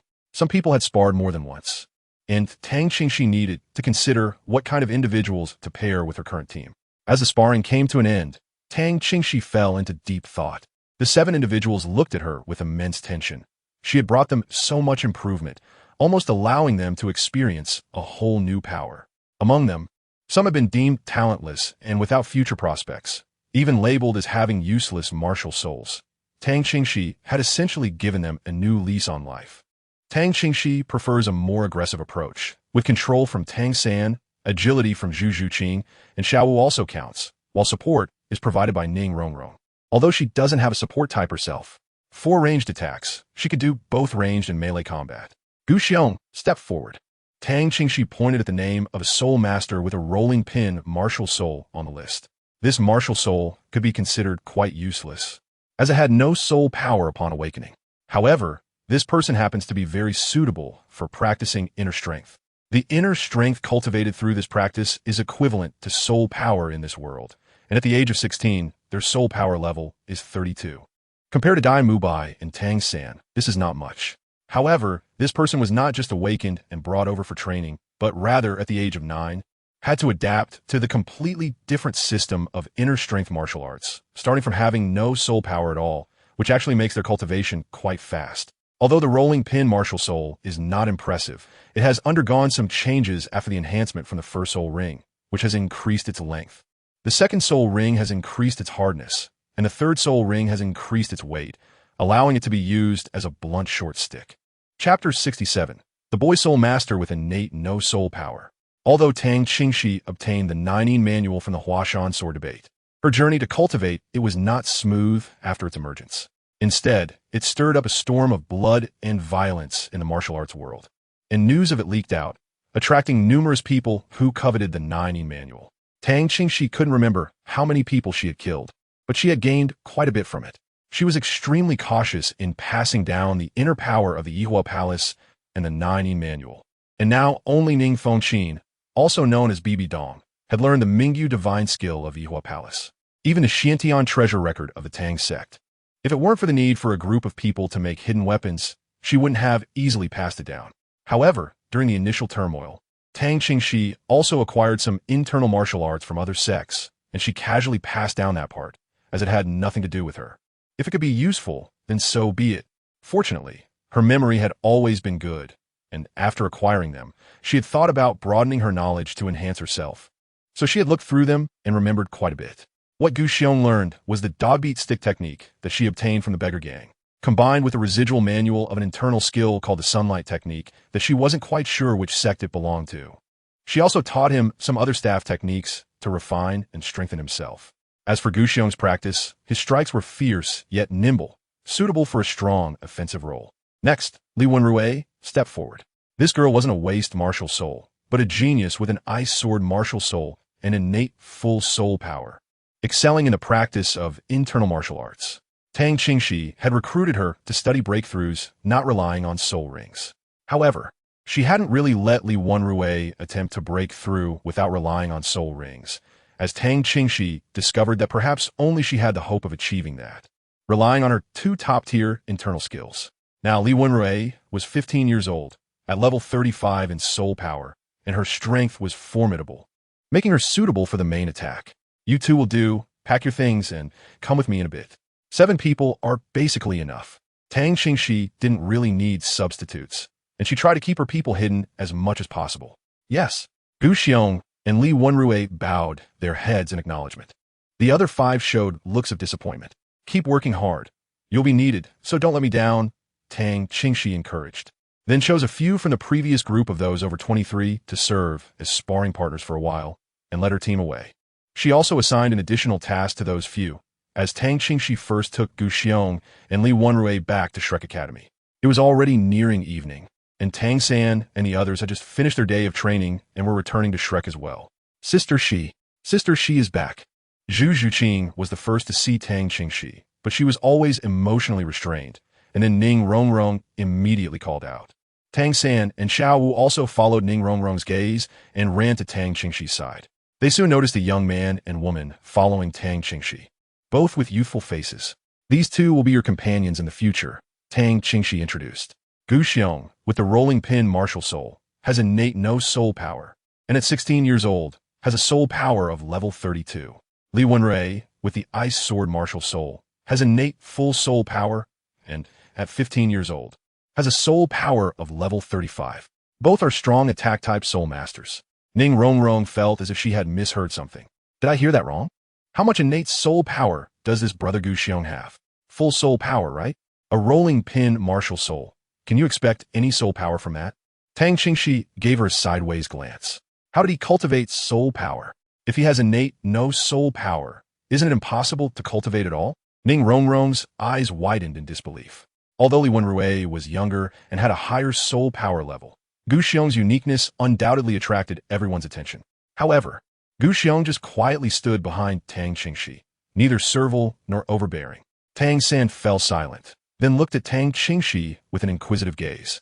He knew that his innate, full soul power came from the Xuantian Treasure Record. But was Guxiong the same? Tang Qingxi nodded slightly. All right, everyone go back and rest. Tomorrow, I will have you familiarize yourselves with each other's martial spirits. We will gather at the cafeteria entrance after breakfast in the morning. After that, I will arrange for you to have practical combat training and other drills. There are still spots available in the dormitory, so there is no need for extra arrangements. Tang Qingxi sent them away and was about to go back to rest. However, just as she returned to her place, Tang San came to her door. Miss, what's the matter? Tang Qingxi asked. Tang San scratched his head and said, Oscar came to me before, wanted me to ask you if he could participate in the training. He is willing to endure any hardship. Oscar? Tang Qingxi pondered for a moment. If he can handle the hardship, then let him come. A food-type soul master with innate, full soul power is still someone I respect, but we'll see if Oscar is still the lazy person he used to be. As for training, I'll 1T refuse Oscar, but whether he can participate in the Soul Master competition will depend on the training situation. Having received confirmation, Tang San prepared to leave. Wait, Tang Qingxi called him back and took out the rainstorm pear blossom needle. She had to carry it with her before, only allowing Tang San to look at it a few times. Now that she had an extra one, she handed it to him for research, but said, You can take it for research for about 10 days, but don't break it. Thank you, miss. Tang San held the sharp and gleaming rainstorm pear blossom needle, and his excitement was visibly apparent. Go back. Okay, Mississippi. Back in his dormitory, Dai Mubai and Ma Hongjun went to the Great Soul Arena again that night. But Oscar didn't go.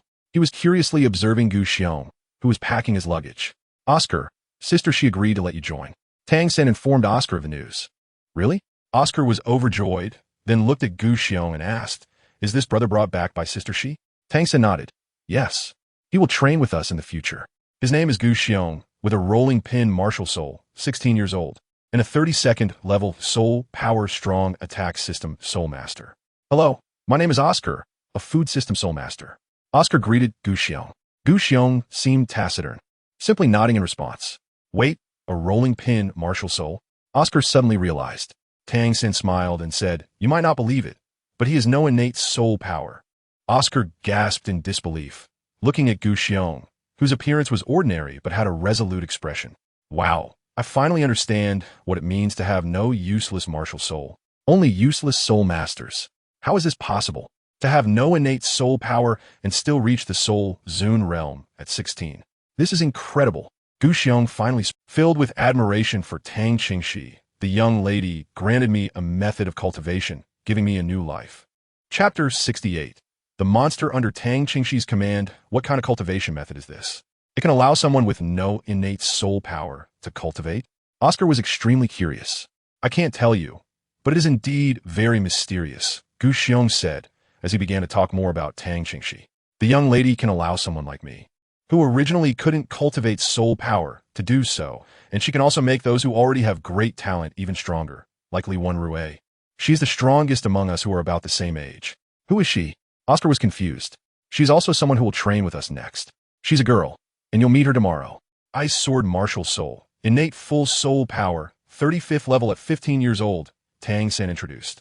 35th level at 15 years old, in front of Tang San and Xiao Wu, who reached the Soul Zun realm at 12. It actually wasn't considered very fast. Guxiong added, she also tried to break through without relying on soul rings, just like the young lady. But in the end, only the young lady succeeded. Li Wenrui was stopped midway and only obtained her soul ring to start cultivating. Otherwise, her soul power level should be higher now. She's very impressive. Her first soul ring is 1,000 years old. While I have a long way to go, my first soul ring is only over 700 years. My goodness. Oscar was already stunned. In front of Guxiong and that Li Wenrui, what were they, the Shrek Academy students, compared to such monsters? Just the first soul ring was incomparable. What about the second and third soul rings for these two? Moreover, the appearance of these two was a living proof, demonstrating the effectiveness of Tang Qingxi's teaching and training. Tang Qingxi once said that it was very likely for Tang San and the others to absorb a 10,000-year soul ring at level 40. Oscar felt that his current choice was incredibly wise. Tang San has always had great confidence in Tang Qingxi's training abilities, having witnessed them back in the Tang sect.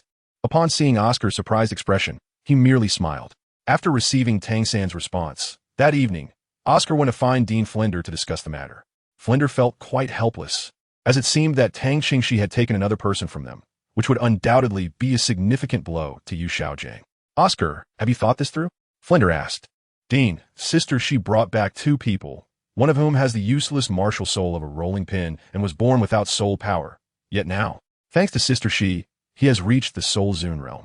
Gu Xiong's presence made Oscar even more resolute in his choice. What did you say? Even with Flender's experience and age, he found it hard to believe. How is that possible? Furthermore, the two people brought by Sister Shi had first soul rings of 700 years and 1,000 years, respectively. Tang Qingxi had already provided proof of her earlier claims. Yu Xiaojiang indeed seemed impressive for having cultivated Tang San, who possessed full innate soul power, but that meant nothing in front of Gu Xiong, who had a useless martial soul and was born without soul power. Additionally, some of Yu Xiaojiang's theories have been firmly debunked by Tang Qingxi with solid evidence. The comparison of their abilities to cultivate others was clear. So, Dean, I really want to train with Sister Shi, Oscar said, bowing slightly. After all, he had been at Shrek for several years and had strong feelings for it, not wanting to go against Flender. However, seeing the improvements of Tang San and the aggressive pursuits of Zhu Zhuqing and Ning Rongrong motivated him to consider his own future. Flender was momentarily speechless. How could he discuss this with Yu Xiaojiang? Xiao Ao, don't rush. Let's see how things are tomorrow, okay? He wasn't sure about the situation of the two people Tang Qingxi brought, and thought it would be better to wait until tomorrow to discuss it. Oscar hesitated for a moment, but eventually nodded in agreement. At the girls' dormitory, Xiao Wu and the others were also curiously surrounding Li Wenrui. Compared to Gu Xiong's awkwardness, she spoke more when it came to Tang Qingxi. Her personality was completely cold, unwilling to say even a single extra word, silently packing her belongings. Sister Wenrui, let us help you, Ning Rongrong and Xiao Wu offered, wanting to get closer to her since she would be their partner in the future. However, Li Wenrui simply shook her head. No need, I don't have much luggage. After saying this, she continued packing on her own. Ning Rongrong and Xiao Wu wanted to help but didn't know how to start. Zhu Zhuqing, with a personality similar to Li Wenrui's, was also curious and joined the watching crowd. With a soul power of level 35, she was second only to Dai Mubai in terms of soul power level at Shrek. However, those under Tang Qingxi were likely to be second only to her in terms of strength, definitely stronger than Dai Mubai. This put some pressure on Zhu Zhuqing, especially since only she and Ning Rongrong had yet to reach level 30. Tang Qingxi was already strong enough, and without a doubt, after this trip, her soul power level had reached level 30. She had to work even harder. Therefore, after Zhu Zhuqing took a quick look, she returned to her room to meditate and cultivate her soul power. The next morning, when everyone went to the cafeteria for breakfast, Dai Mubai and Ma Hongjun, who returned to the academy late, learned that Tang Qingxi had brought back two people. Although these two were not considered Shrek Academy students, they were brought into the academy by Tang Qingxi. Since she paid for their dormitory and meals, no one could say anything about her arranging for them to come in. Yu Xiaojiang and Flender were also very curious about the two people Tang Qingxi brought back. After finishing breakfast, when Tang San and the others gathered, they brought Dai Mubai and Ma Hongjun to watch. At this time, Oscar was still with Yu Xiaojiang and had already explained things to Tang Qingxi during breakfast. Everyone displayed their martial souls, starting with Tang San introducing himself. Tang Qingxi said, everyone showcased their martial souls, with martial souls manifested. Among them, Tang San's blue silvergrass and Gu Xiong's rolling pin were somewhat eye-catching. Tang San, my name is Tang San, I'm almost 13 years old. My martial soul is blue silvergrass, and I am a level 33 control system soul master. Xiao Wu, I am Xiao Wu, 12 years old. My beast martial soul is a rabbit, and I am a level 33 attack system soul master. Zhu Zhuqing, my name is Zhu Zhuqing, I am 12 years old.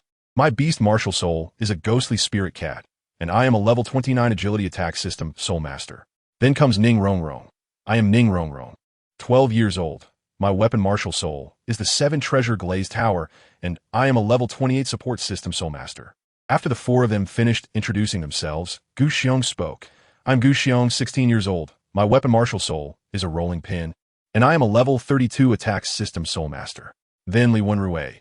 I am Li Wenrui, 15 years old. My weapon martial soul is an ice sword, and I am a level 35 attack system soul master.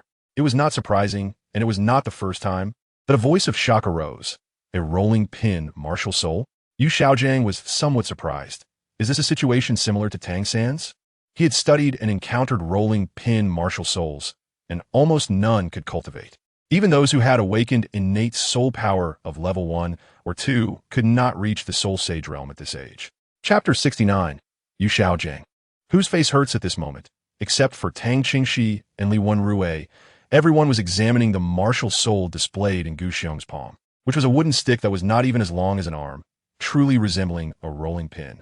Yu Xiaojiang couldn't help but step forward to take a closer look, confirming that this martial soul was indeed a rolling pin. He couldn't help but excitedly ask Gu Xiong, "What is your innate soul power level?" This would undoubtedly become very important information. Tang Qingxi looked at Yu Xiaojiang expressionlessly. She had already mocked him before and had no interest in doing it again. It was meaningless. When Gu Xiong was asked, he answered honestly, "Innate without soul power." No soul power? Yu Xiaojiang frowned upon hearing this. That's impossible. Don't joke around. How much innate soul power do you actually have? I have methods for those without soul power to cultivate, and they apply whether one has no soul power or full soul power. That's why I don't let you interfere with my training. At most, you can provide them with conventional improvements, while I can help them break the mold. Moreover, Gu Xiong and Li Wenrui have absorbed soul rings that are all beyond the limit. Li Wenrui's third soul ring has nearly 5,000 years, which is also the basis for setting a 10,000-year goal for their fourth soul ring. In fact, Li Wenrui's fourth soul ring has even higher requirements. It can't just be over 10,000 years unless suitable talents are really hard to find to lower the requirements. What I can do goes beyond this. My cultivation methods can even give support-type Soul Master's combat power. Tang Qingxi said calmly. Upon hearing her words, Oscar's eyes lit up immediately. He could no longer contain his already firm determination. He looked at Flander with an eager expression, revealing a hint of apology. Meanwhile, Yu Xiaojiang was still immersed in the impact of Tang Qingxi's words when Oscar spoke first. "Teacher Yu Xiaojiang, I'm sorry, but I plan to train with Sister Shi next." Oscar's decisive statement caught the attention of Dai Mubai and Ma Hongjun, who were also significantly impacted. The two of them felt somewhat tempted at that moment. But Ma Hongjun was still afraid of Tang Qingxi, while Dai Mubai was worried whether Tang Qingxi would accept them. They decided to observe Oscar's request first, to see if Tang Qingxi would agree. Upon hearing this, Yu Xiaojiang suddenly turned around, trembling all over. Was the gap between him and Tang Qingxi really that big? Gu Xiong's martial soul was indeed the rolling pin, a martial soul that was rare even in its ability to awaken soul power. Similar to the situation with Blue Silvergrass, he still held a slight hope that Gu Xiong, like Tang San, had a twin martial soul, which could validate his theory. But it was clear that this was not the case. Now even his own students trusted Tang Qingxi's teaching more than his own. He had once confidently believed that a comparison of their teachings would show his abilities. The result, however, was that Tang Qingxi was indeed superior to him. The students had already made their choice, and the blow to Yu Xiaojiang was devastating. He staggered back a step, his face pale. Flander quickly supported Yu Xiaojiang, worriedly saying, "Xiaojiang." Yu Xiaojiang felt dizzy, and Tang San couldn't help but worry as he stepped closer to Yu Xiaojiang. "Teacher, are you okay?"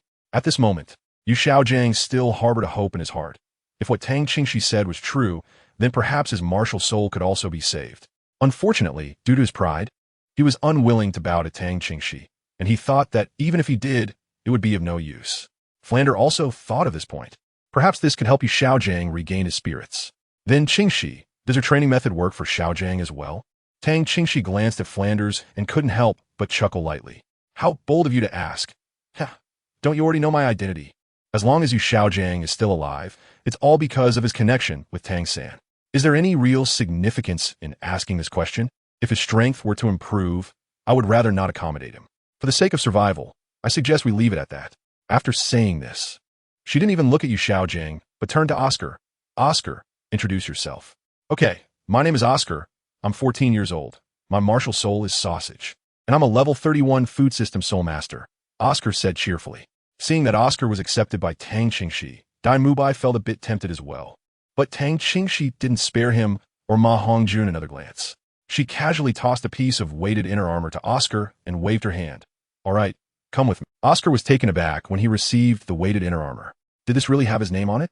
He tried to see if he could wear it. This was something that Tang San had eliminated. The weighted inner armor was replaced as Tang San and the others improved, and the discarded ones would be sent back to be melted down and made into something else. However, Tang Qingxi still had a few pieces left as backups. Although they weren't custom-made, they were essentially left for Oscar. She had a feeling that Oscar was quite clever, just a bit lazy before. If he could understand the pros and cons, he would always come around. Not bad, it fits. Fortunately, Oscar's build was relatively close to Tang San's. Although the weight of this armor was a bit heavy. Even though he had trained a lot under Yu Xiaojing, there was still a significant gap compared to Tang San. It felt heavy wearing it, but Oscar wouldn't voice any complaints about it. As soon as Tang Qingxi called out, Zhu Zhuqing and the others decisively followed. Although Tang San was somewhat worried about Yu Xiaojing's situation, he immediately followed as well. Even though he didn't know what conflict existed between Yu Xiaojing and the eldest lady. Her hostility was clear, and he absolutely dared not go against her for Yu Xiaojing's sake. Doing so would only put his teacher in danger. If the eldest lady truly couldn't tolerate the teacher, he would definitely not be able to stop her. Tang Qingxi left with her people, leaving Flanders and the other three behind, and the atmosphere became awkward. Yu Xiaojing looked at the situation and realized it would take a while to recover. Flanders' expression wasn't great either. Seeing the situation, he first instructed Dai Mubai and Ma Hongjun, "You two conduct self-training." After saying that, he supported Yu Xiaojing and left. Dai Mubai and Ma Hongjun stood in place, looking at each other. Ma Hongjun felt apprehensive, but he was still somewhat dissatisfied. Originally, we had Xiao Ao and the others, and the atmosphere in the academy was quite good. Ever since Sister Shi came back, it feels like everything has changed. Shrek Academy had clearly been split by Tang Qingxi, and they even managed to win Oscar over. Dai Mubai's expression was also very grim. He could no longer deceive himself. Now that Tang Qingxi's team for the Soul Master competition was already sufficient, she probably really didn't intend to leave a spot for him and Ma Hongjun. At this moment, Dai Mubai felt a sense of crisis. In the past, without hope, he chose to fall, but now not only was there someone like Tang Qingxi with such strength, but there were also Tang San and a group of monsters. With hope, he wanted to fight for it, but unfortunately, he realized that it seemed he had no room to compete, which was very painful. Chapter 70. The Formation of the Shrek 7 Monsters. Tang Qingxi arrived at the edge of the cliff with a slightly expanded team. However, by the time they got there, many people were already present and busy working energetically. Many trees in the surrounding area had been cut down, clearing a large open space, seemingly for the construction of some facilities. Tang San and the others were somewhat puzzled as to why this place had been occupied. When they saw Tang Qingxi bringing people over, the few people who were supervising and busy stopped their work and knelt down, saying, "We meet the young lady." Tang Qingxi waved her hand. "You all continue." "Yes." "Which family's young lady is Sister Shi from?" Ning Rongrong asked curiously. Everyone who comes with Tang Qingxi calls her that. And she suddenly remembered that when they were in the Star Dough Forest before, Tang San seemed to have called her that in a moment of urgency. Tang Qingxi looked at Ning Rongrong with a half-smile, not saying a word. Ning Rongrong shrank her neck. "Sister Shi, I won't ask anymore." Tang San, Ning Rongrong, you two team up to face Li Wenrui. This is a sparring session to help you familiarize yourselves with each other's martial souls and combat skills. Li Wenrui is not allowed to attack Ning Rongrong, and Tang San is not allowed to use hidden weapons. There are no other restrictions. The others watched closely. Tang Qingxi brought them to the prepared open space, stood at the edge, and pointed out the 3 people to spar. Tang San and Ning Rongrong exchanged glances, and he stepped forward into the open space, signaling for Ning Rongrong to stay in place. This was actually a spar between him and Li Wenrui, but the young lady probably felt that the gap between them was too large, so she asked Ning Rongrong to assist him. Li Wenrui then came to stand opposite Tang San. They each revealed their martial souls. Tang San's blue-silver grass gently swayed in his palm, and 3 soul rings, 2 yellow and 1 purple, appeared. Ning Rongrong also released her martial soul, and the 7 treasure glazed tile in her hand shone brightly, with 2 yellow soul rings lighting up immediately. The 7 treasures are famous. The first, power. The second, speed. 2 beams of colorful light were released and fell onto Tang San. Li Wenrui flipped her wrist, grasping her martial soul, the ice sword, with 3 purple soul rings that looked particularly impressive, and then she extended her hand, signaling, "Please." Tang San was not polite either. His first spirit ring lit up, and the blue-silver grass crazily grew from beneath Li Wenrui's feet, with spiky, vine-like blue-silver grass wrapping around Li Wenrui's body. Li Wenrui's first spirit ring lit up, and a chill emanated from her body, freezing the blue-silver grass into ice. With a twist, she broke free and then charged directly towards Tang San. Tang San frowned. This elemental soul skill that could affect blue silvergrass seemed to make it difficult for his blue silvergrass to cope. However, It was also because Li Wanrui's ice attribute was too formidable. Even the blue silver grass, which was greatly reinforced by 3 soul rings, was instantly reduced to something that shattered upon contact. As Li Wanrui approached, Tang San raised his hand, activating his 2nd and 3rd soul skills in succession. Numerous blue-silver grasses emerged around Li Wanrui. Although they were quickly frozen due to her ice attribute, they still managed to restrain her for a moment. Following that, a massive spiderweb shot towards Li Wanrui. There was no time to dodge. Li Wanrui's eyes narrowed, and she thrust her ice sword, striking at the connection points of the web. Her 2nd soul ring lit up, and an ice shield enveloped her, while the web also surrounded her. However, because of the ice shield, it couldn't touch Li Wanrui. From their initial encounter, Li Wanrui had already noticed that Tang San's blue-silver grass was laced with poison, so she wouldn't easily make contact. Then, Li Wanrui slashed with her sword, directly breaking a hole in the spider web and jumping out. The spider web was indeed not easy to deal with. She couldn't directly destroy it, so she first attacked its nodes and used the ice shield to freeze it again before she could cut through. However, the trouble in Li Wanrui's eyes was pure shock in Tang San's. He hadn't expected that even his 3rd soul skill could only restrain Li Wanrui for such a short time. How was he supposed to deal with that?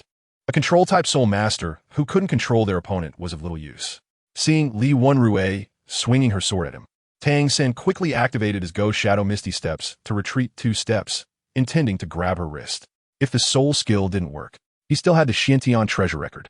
But before he could use the control crane catching dragon, Li Wanrui had already retracted her hand to evade. For her, dealing with martial arts was even more effortless. She then counterattacked with another thrust, forcing Tang San to dodge first. Tang Qingxi looked calmly at the text. The martial arts in the Xuantian Treasure Record were actually quite ordinary, with the only impressive skill being the 100 solutions to hidden weapons. Tang San possessed the ghostly shadow movement technique, but Li Wanrui had also learned a similar technique, and her speed was not much slower than his. She immediately chased after him. If it weren't for the speed boost given by Ning Rongrong, Tang San would have been completely unable to cope at this moment.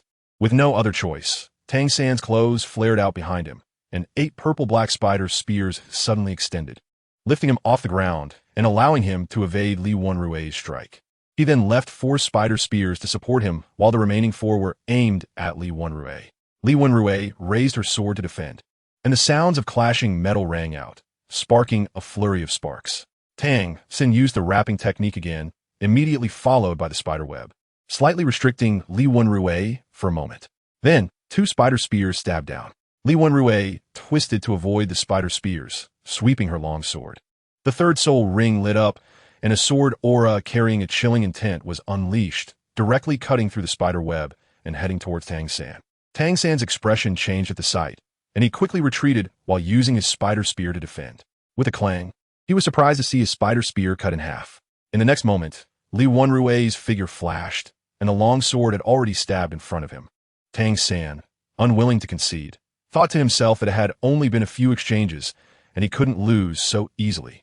He raised his hand, and with a flash of black light, an inconspicuous hammer appeared in his hand, colliding with the incoming long sword. With a clang, both Tang San and Li Wanrui retreated several steps.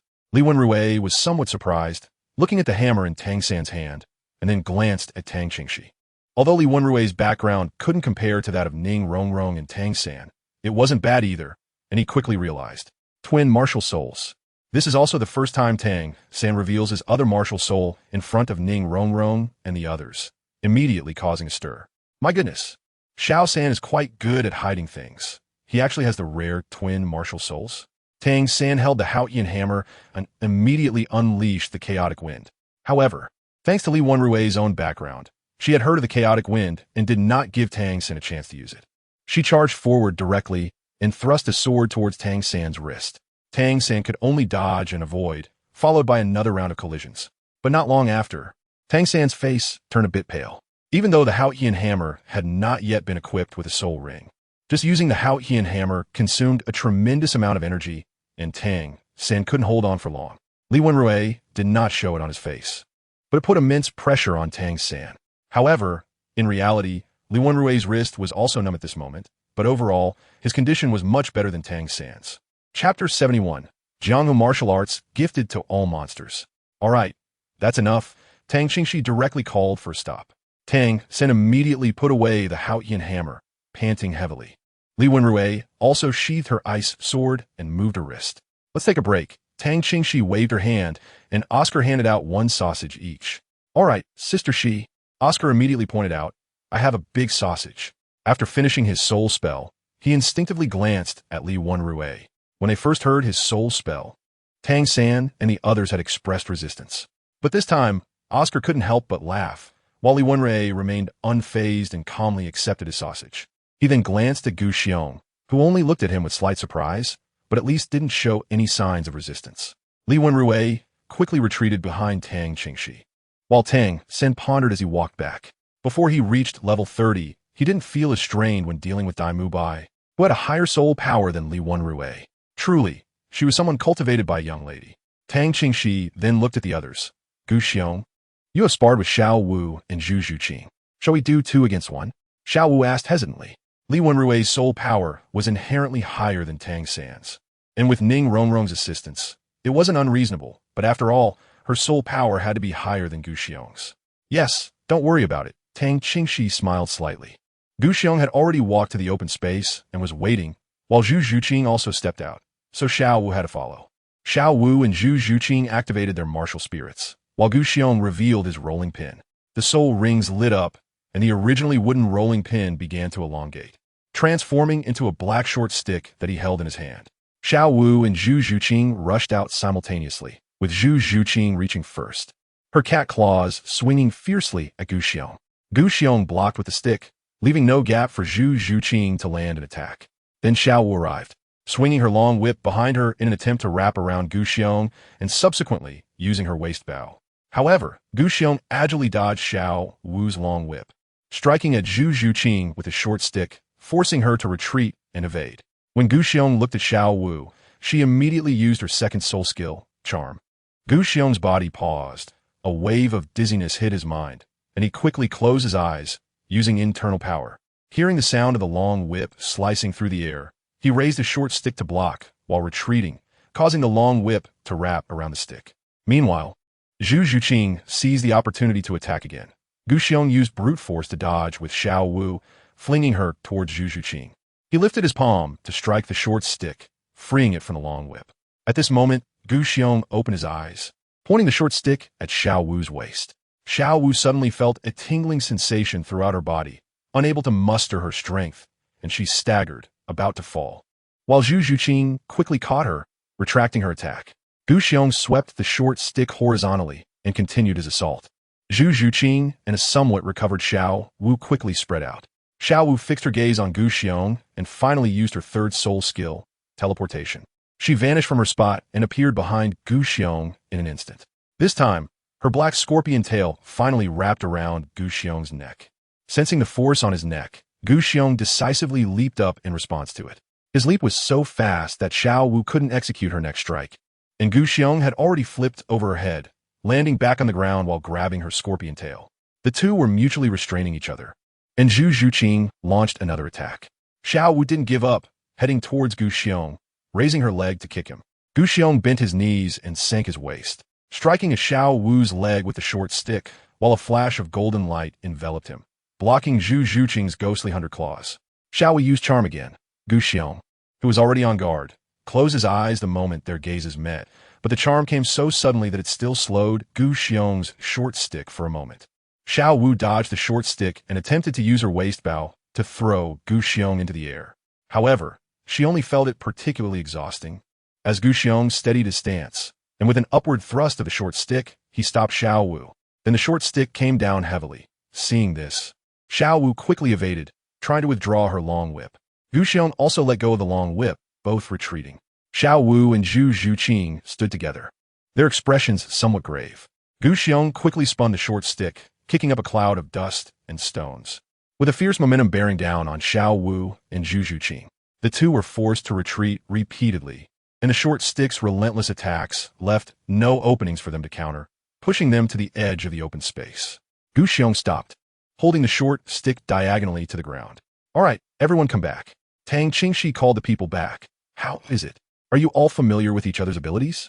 Sister Shi, he's really strong, Xiao Wu said with great emotion. It left her with no way to deal with him. Zhu Qing said nothing, only pondering the moves that Gu Xiong had displayed. None of her attacks were effective, and it seemed he hadn't even used much of his soul skills. Tang Qingxi took out several booklets, all about internal martial arts from the last world, and made some modifications based on the learning adaptability of Li Wenrui and others, making it easier for people in this world to understand. Besides Tang San, everyone else received 2 books. You can study them on your own after going back. And if you have any questions, come ask me. However, don't get too absorbed in it. This is just to assist you in enhancing your strength, because you haven't studied this since childhood, and it's not suitable to delve deeply into this path now. You should still focus primarily on soul power cultivation and martial souls. Whatever you can learn is enough, and as long as you can apply it in practical combat to improve, that's good. Ning Rongrong flipped through the booklet in her hand. At first glance, she indeed found it hard to understand. However, after looking at the other booklet for a moment, although she didn't know how to practice it yet, she roughly understood what the content meant, and her eyes lit up. Sister Shi, is this what you mentioned before, a way for me to possess combat power? Tang Qingxi nodded. Yes. However, the extra practice time is up to you. Just don't let it affect your regular training. Are Gu Xiong and the others practicing this? Does that mean I can be as strong as them? Ning Rongrong asked excitedly. Not possible. Relatively speaking, yours is more basic and easier to learn. But overall power cannot compare to what they practice. If you start training like them now, it will hinder the improvement of your own martial soul. This is also a test of your talent. If there are those who are highly adaptable and very talented in this, I will consider giving you better options. This is also why Tang Qingxi is not planning to teach them step by step. It's not easy for people from this world to accept the martial arts of another world. It's easier for those who start from a young age. For those who pick it up midway, unless they have great talent, practicing some basics will suffice and still yield considerable improvement. Chapter 72. Comprehensive Training Next. I will announce your training plan moving forward, and the training equipment is still under construction. Li Wenrui and Gu Xiong will arrange their own schedules. Morning training will still be in the river, and in the afternoon, Zhu Qing will focus on agility and speed training. Xiao will enhance agility and strength, while Ning Rongrong and Oscar will continue to strengthen physical endurance, allowing the use of soul power during the period. 1 hour of training followed by 1 hour of cultivation. Tang Qingxi announced a training direction after everyone, but only Tang San was missing. She looked at Tang San and said, Tang San, your training will be different from theirs. Sister Shi, what kind of training is it? Tang San asked curiously. Tang Qingxi took out the method for controlling distractions and threw it to Tang San. You should practice this in your spare time. As a control-type soul master, it will come in handy. And from now on, practice your chaotic wind and spider spear. Start with chaotic wind. Go practice directly under the waterfall. Exhaust your soul power. Ask Oscar for a sausage and begin your training. Your blue-silver grass is indeed special, but given your current soul power level, it's still too early to study this. Tang San only needs to practice the chaotic cloak to be comprehensive. I have grouped you together to prepare for the Soul Master competition, where 7 people will participate, each with specific roles. Li Wenrui and Gu Xiong will be the main attackers. Zhu Qing and Xiao will be the sub-attackers. I will provide long-range support and can attack or defend as needed. And Tang San will be the main defender, protecting Rongrong. Rongrong, on the other hand, is the support and is also working hard to increase her survival ability. Despite this, in a typical team, there is basically no chance for opponents to attack Rongrong. In the Soul Master competition, other teams are not worth considering. The biggest rival is the team from the Spirit Hall, where the 3 members of the Golden Generation are already above level 40, and by the time of the Spirit Master competition, they will likely reach level 50. Tang Qingxi felt that these little guys needed a bit of pressure to understand that the Soul Master competition wasn't that easy, although it wasn't too difficult either. They were already over level 40? Xiao Wu and Ning Rongrong were somewhat surprised. Their soul power levels were still around 30, and the highest among them, Li Wenrui, was only 35. Over level 40 felt quite distant for them. After all, during this time, it wasn't just them working hard. The people from the Spirit Hall wouldn't be slacking off either. So let's work hard. Don't feel afraid. I'm having you train here not to face opponents of the same level. All right, the training facilities haven't been completed yet, so we'll train in the river all day today. And once they're ready, these people will be your sparring partners. There will be practical training time every day, but at the beginning, you'll be their punching bags. Tang San, start your chaotic K practice. You all climb up from both sides of Tang San, paying attention to dodging and the impact of the water flow. And you can use your soul power. After saying this, Tang Qingxi directly sent them off to train. However, he specifically mentioned to pay attention to dodging and the impact of the water flow, leaving everyone a bit confused at first. They had already experienced the water flow impact, and everyone had adapted to it. What were they supposed to dodge? Was the difficulty being increased?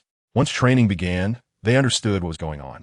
Standing on the slippery and uneven stones, with water cascading down from above, it was hard to maintain balance. The inertia from the weight of the Houtian hammer made it even harder for Tang San to steady himself. Li Wenrui and Gu Xiong were also with them. Li Wenrui was the fastest. As soon as she reached the bottom of the waterfall, Tang San called out as he fell. Li Wenrui quickly dodged, and Tang San, with the Houtian hammer, splashed a huge amount of water in the deep pool. The elegant Li Wenrui, who had just crossed the river with her upper body still dry, got completely drenched by the splash. However, she didn't mind and continued to climb up to the cliff top. Gu Xiong followed closely behind. At this moment, Tang San climbed up again, learning from the lesson of his previous fall, first adapting to the feeling of wielding the Houtian hammer while standing on the stones. The rushing water collided with the Houtian hammer, and Tang San felt a tremendous force in his hands. He barely swung the hammer and immediately focused on stabilizing himself. Gu Xiong, who had just arrived, got splashed with water from Tang San's swing. Soon after, Tang San fell again, and Gu Xiong quickly dodged. Meanwhile, seeing the situation by the waterfall, Zhu Zhuqing decisively chose to keep a distance from Tang San when the deep pool was nearby. She also got pulled underwater by the waves created by Tang San's fall, surfacing after swallowing a couple of mouthfuls of water. Third brother, you've single-handedly increased the difficulty of our training. Zhu Zhuqing, after struggling to float to the surface and wiping the water off her face, couldn't help but complain. Cough, cough. Tang San awkwardly coughed a couple of times. The higher the difficulty, the better the training effect.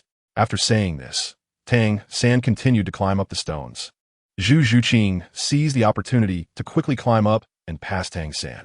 The subsequent Xiao Wu and others were also somewhat affected. Tang Qingxi looked at them and pulled out a blue, crystal-clear ore from her bracelet, casually tossing it into the deep pool. An invisible wave instantly spread out, and soon the entire pool turned into a deep blue color, with a whirlpool quietly forming. The spinning speed was not fast, but it inexplicably brought a sense of pressure. Tang San, who was struggling to stand firm on a stone while swinging the Houtian hammer, was stunned, examining the deep pool below and looking confusedly at Tang Qingxi. You can feel it for yourself. Tang Qingxi did not explain what was happening. Then she began her own training, directly channeling her soul power with full force, her figure moving extremely swiftly through the jungle. Xiao Wu and the others couldn't help but stop, but their eyes couldn't keep up with Tang Qingxi's speed. Only Tang San, relying on his purple extreme magic eye, could barely see her movements.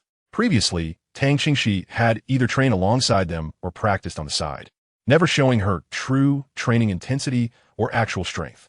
Now, seeing Tang Qingxi's speed, everyone was astonished. Is this really Sister Shi's true speed? Zhu Zhuqing murmured in a daze, only able to catch a series of afterimages. With such terrifying speed, what level of power did Tang Qingxi possess?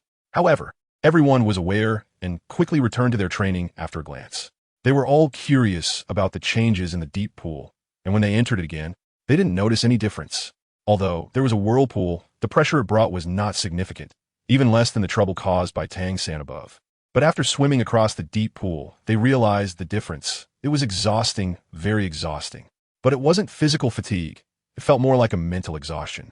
Tang San, as someone who has fallen into deep ponds several times, was the first to sense the difference. This peculiar feeling of fatigue made him suddenly realize that this time, there was a genuine overall improvement. If he was not mistaken, its effect should be to train mental strength.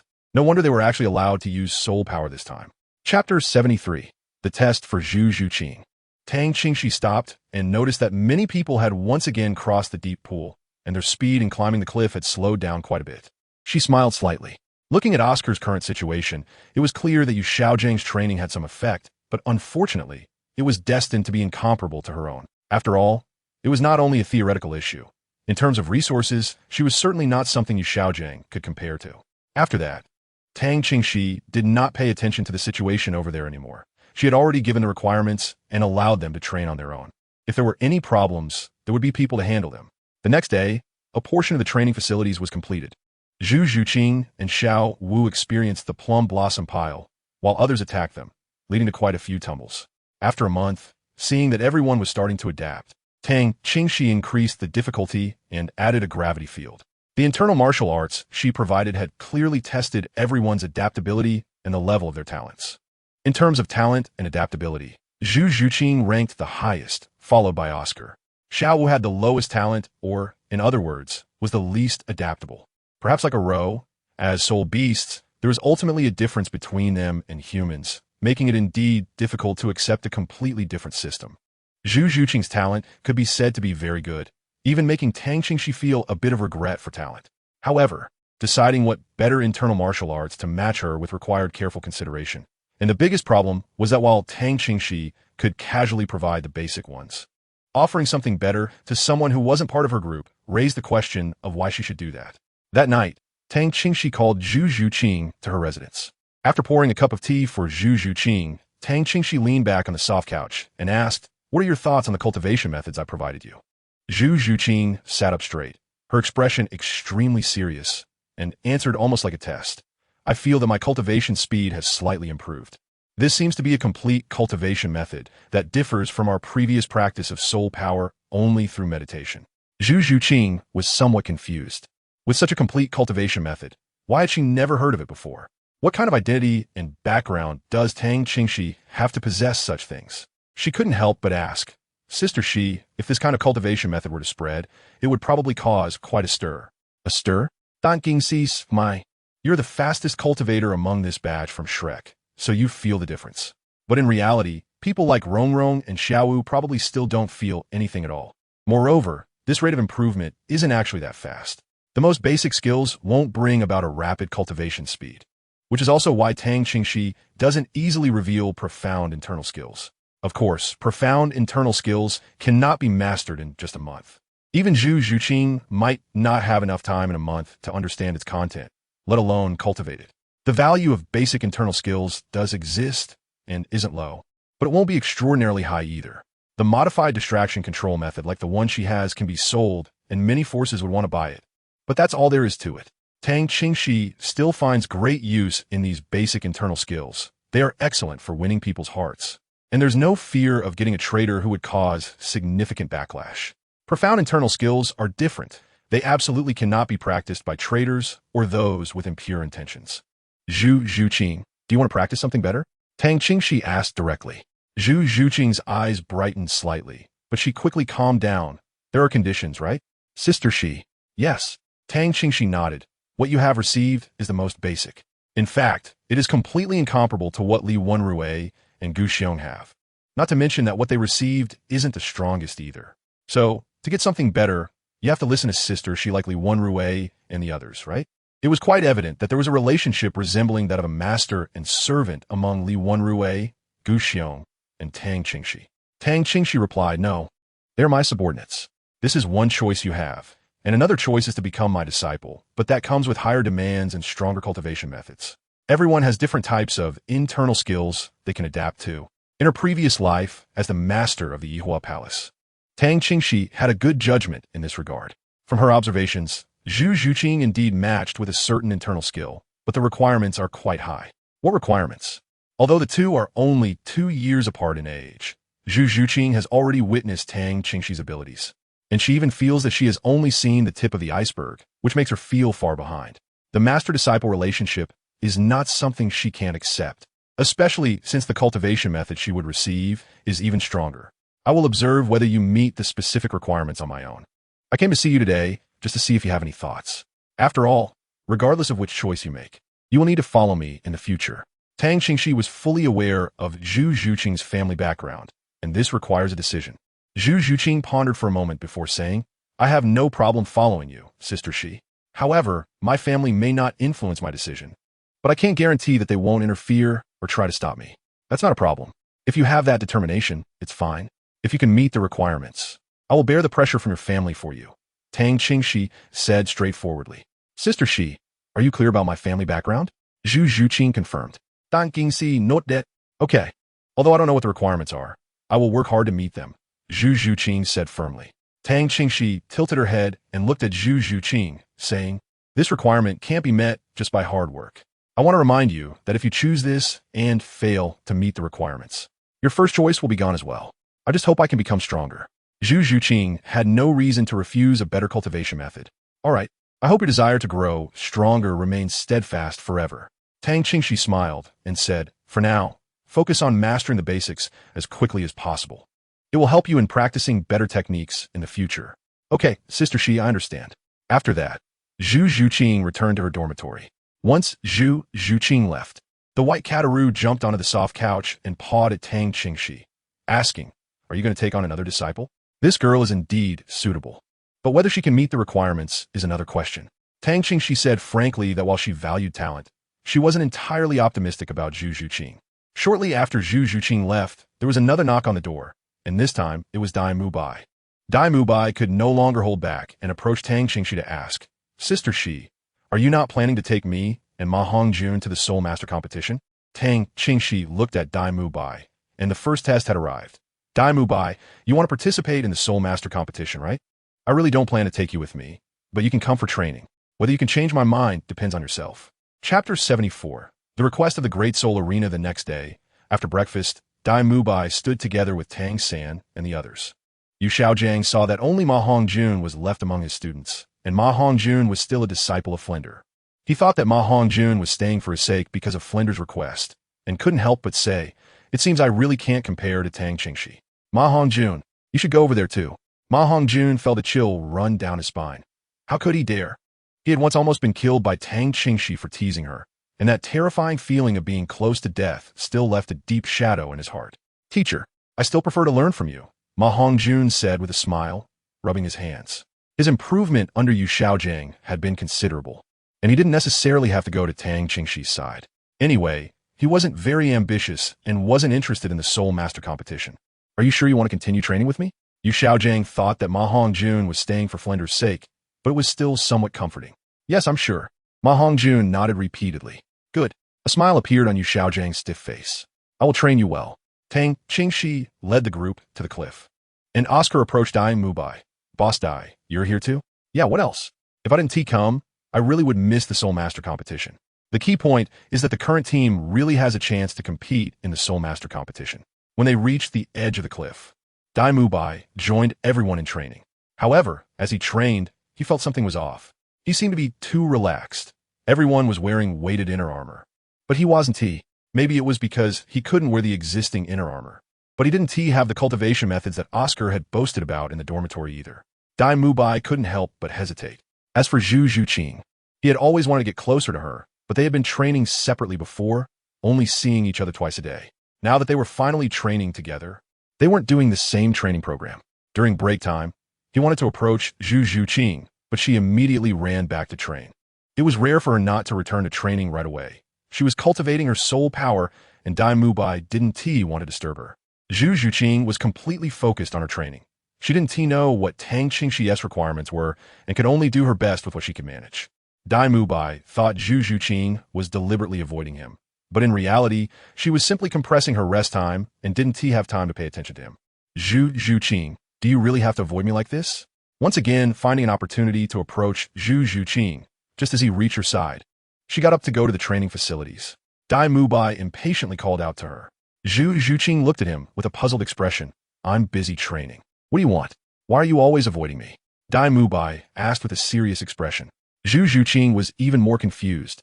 I still have to train. If you have something to say, just say it. If there is nothing, go train. Zhu Zhuqing had no intention of arguing or explaining with Dai Mubai. Tang Qingxi had promised that if she was willing to follow her, she would bear the pressure from her family. So what did Dai Mubai count for? She had come all the way to Shrek for a reason related to Dai Mubai, but it was not for him. It was for her own future. She didn't want to end up being discarded or even killed by her sister because of Dai Mubai. If they lost in the end, neither of them would have a good outcome. And now that she had the chance to break this cruel family rule, she was naturally willing to put in all her efforts. After saying this, Zhu Zhuqing was about to continue training. Dai Mubai wanted to say something else and tried to hold her back. But although Zhu Zhuqing's soul power level was still not as high as Dai Mubai's, her speed was already very swift. She dodged to the side and left decisively. Tang Qingxi saw Dai Mubai looking for Zhu Zhuqing and watched from a distance. When she noticed Dai Mubai still wanted to linger, she coldly said, Dai Mubai, don't interfere with others' training. Do you really want to train and improve yourself? With such behavior from Dai Mubai, how could she expect him to be willing to take him to the Soul Master competition? When Tang Qingxi called him out, Dai Mubai's expression stiffened, and Zhu Zhuqing returned to her training area, forcing him to turn around and continue his training. In the afternoon, a group of soul masters who often frequented the Great Soul Arena, hired by Tang Qingxi, arrived to practice with Tang San and the others. However, she was a bit surprised when the person in charge of the Great Soul Arena also came and directly approached Tang Qingxi. "Hello," the newcomer said politely with a smile. "I am a supervisor of the Great Soul Arena in Soto City. My surname is Ao. Supervisor Ao, I have a bit of an impression. What can I do for you?" Tang Qingxi asked. Although Shrek's graduation requirements included silver and gold badges, Tang Qingxi didn't care about that. She hadn't been to the Great Soul Arena for a long time. While there were more people allowing for better practical experience and the opportunity to earn money, she didn't lack money. She found the back and forth troublesome and a waste of time, preferring to spend money to save time by hiring people to come. Was it because of her influence that fewer soul masters participated in the battles? Did they come to her because of that? "I represent the Great Soul Arena in Soto City and hope to invite Miss Tang, who has achieved 12 consecutive victories, along with your students, to participate in a team battle," Supervisor Ao said, his expression somewhat serious. Tang Qingxi raised her eyebrows slightly and asked, "What's the matter? Is there trouble at the Great Soul Arena?" Supervisor Ao sighed and said, "I'll be honest with you. 3 days ago, several nobles from Soto City brought in a team of soul masters, all of whom are silver soul masters. For 2 consecutive days, those nobles have placed heavy bets on them, and they have won without any doubt. Generally speaking, silver soul masters are usually above level 40. But all the members of this team are Soul Zune. The Great Soul Arena doesn't have a Soul Zune level silver soul team, and the Copper Soul teams are simply no match for them. If this continues, the Great Soul Arena won't be able to bear the ongoing losses. And today those nobles have increased their bets again. You have achieved an extraordinary 12 consecutive wins at the Great Soul Arena. And some soul masters who come to the arena have mentioned that you also have strong students, most of whom are at the Soul Zune level. They want to invite you to lead a team to fight, and the Great Soul Arena is willing to pay a reward. A Soul Zune level silver soul team? Tang Qingxi didn't care about the reward, but after training for so long, it would be a good opportunity to take the team out for some practice and see how they blend together. I suppose their soul power levels are not low. But most of my people are only in their 30s and haven't even reached Soul Zune yet. Chapter 75. Preparing for the Imperial Battle Team, Supervisor Ao nodded with difficulty. Indeed, not only that, but they also have the best soul ring configurations. In terms of soul skills, they have a huge advantage over the other teams in the Great Soul Arena. Moreover, Supervisor Ao knew that some of Tang Qingxi's subordinates even exceeded the best soul ring configurations. Those soul masters who mentioned Shrek and the others have high evaluations of these young men and women, indicating that their strength is not low. Tang Qingxi's 12 consecutive victories are solid evidence of his easy wins in battles beyond his level. He had also inquired about another frequent participant at the Great Soul Arena, Shrek Academy. Back then, Tang Qingxi was able to defeat soul emperors even as a Great Soul Master. And now he has already broken through to the rank of Soul Emperor. Therefore, at this critical moment, he did not hesitate to apply for a visit, hoping to invite Tang Qingxi over. "Miss Tang, this time your side has been invited by us. If you can achieve victory in this soul fight, the arena is willing to pay a reward of 10,000 gold soul coins," added Manager Ao. 10,000 gold soul coins are nothing to Tang Qingxi, but she was already interested. 10,000 for each person? Manager Ao was momentarily speechless, but seeing that Tang Qingxi did not seem completely resistant to his request, he nodded hard. Yes. Although the initial plan was to offer only 10,000 gold soul coins in total, the losses at the Great Soul Arena over the past few days have already exceeded that amount. A few more thousand could genuinely resolve the troubles faced by the arena. So it doesn't matter. Send me the information about that team. I want to take a look first. Having an interest is one thing, but agreeing right now is another matter. All right, I have the information here. Manager Ao immediately took out the documents. You can review it first and then reply to me. I will wait for your response.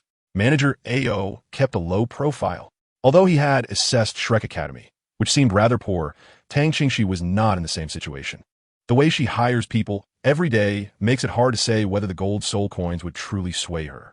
He could only do his best. Tang Qingxi took the document and unfolded it in her hands, which neatly recorded the general information about that team.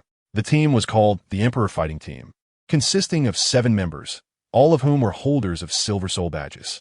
The captain was named Yu Tianheng, with a Blue Lightning Tyrant Dragon Martial Soul, and was a level 39 attack type Soul Master.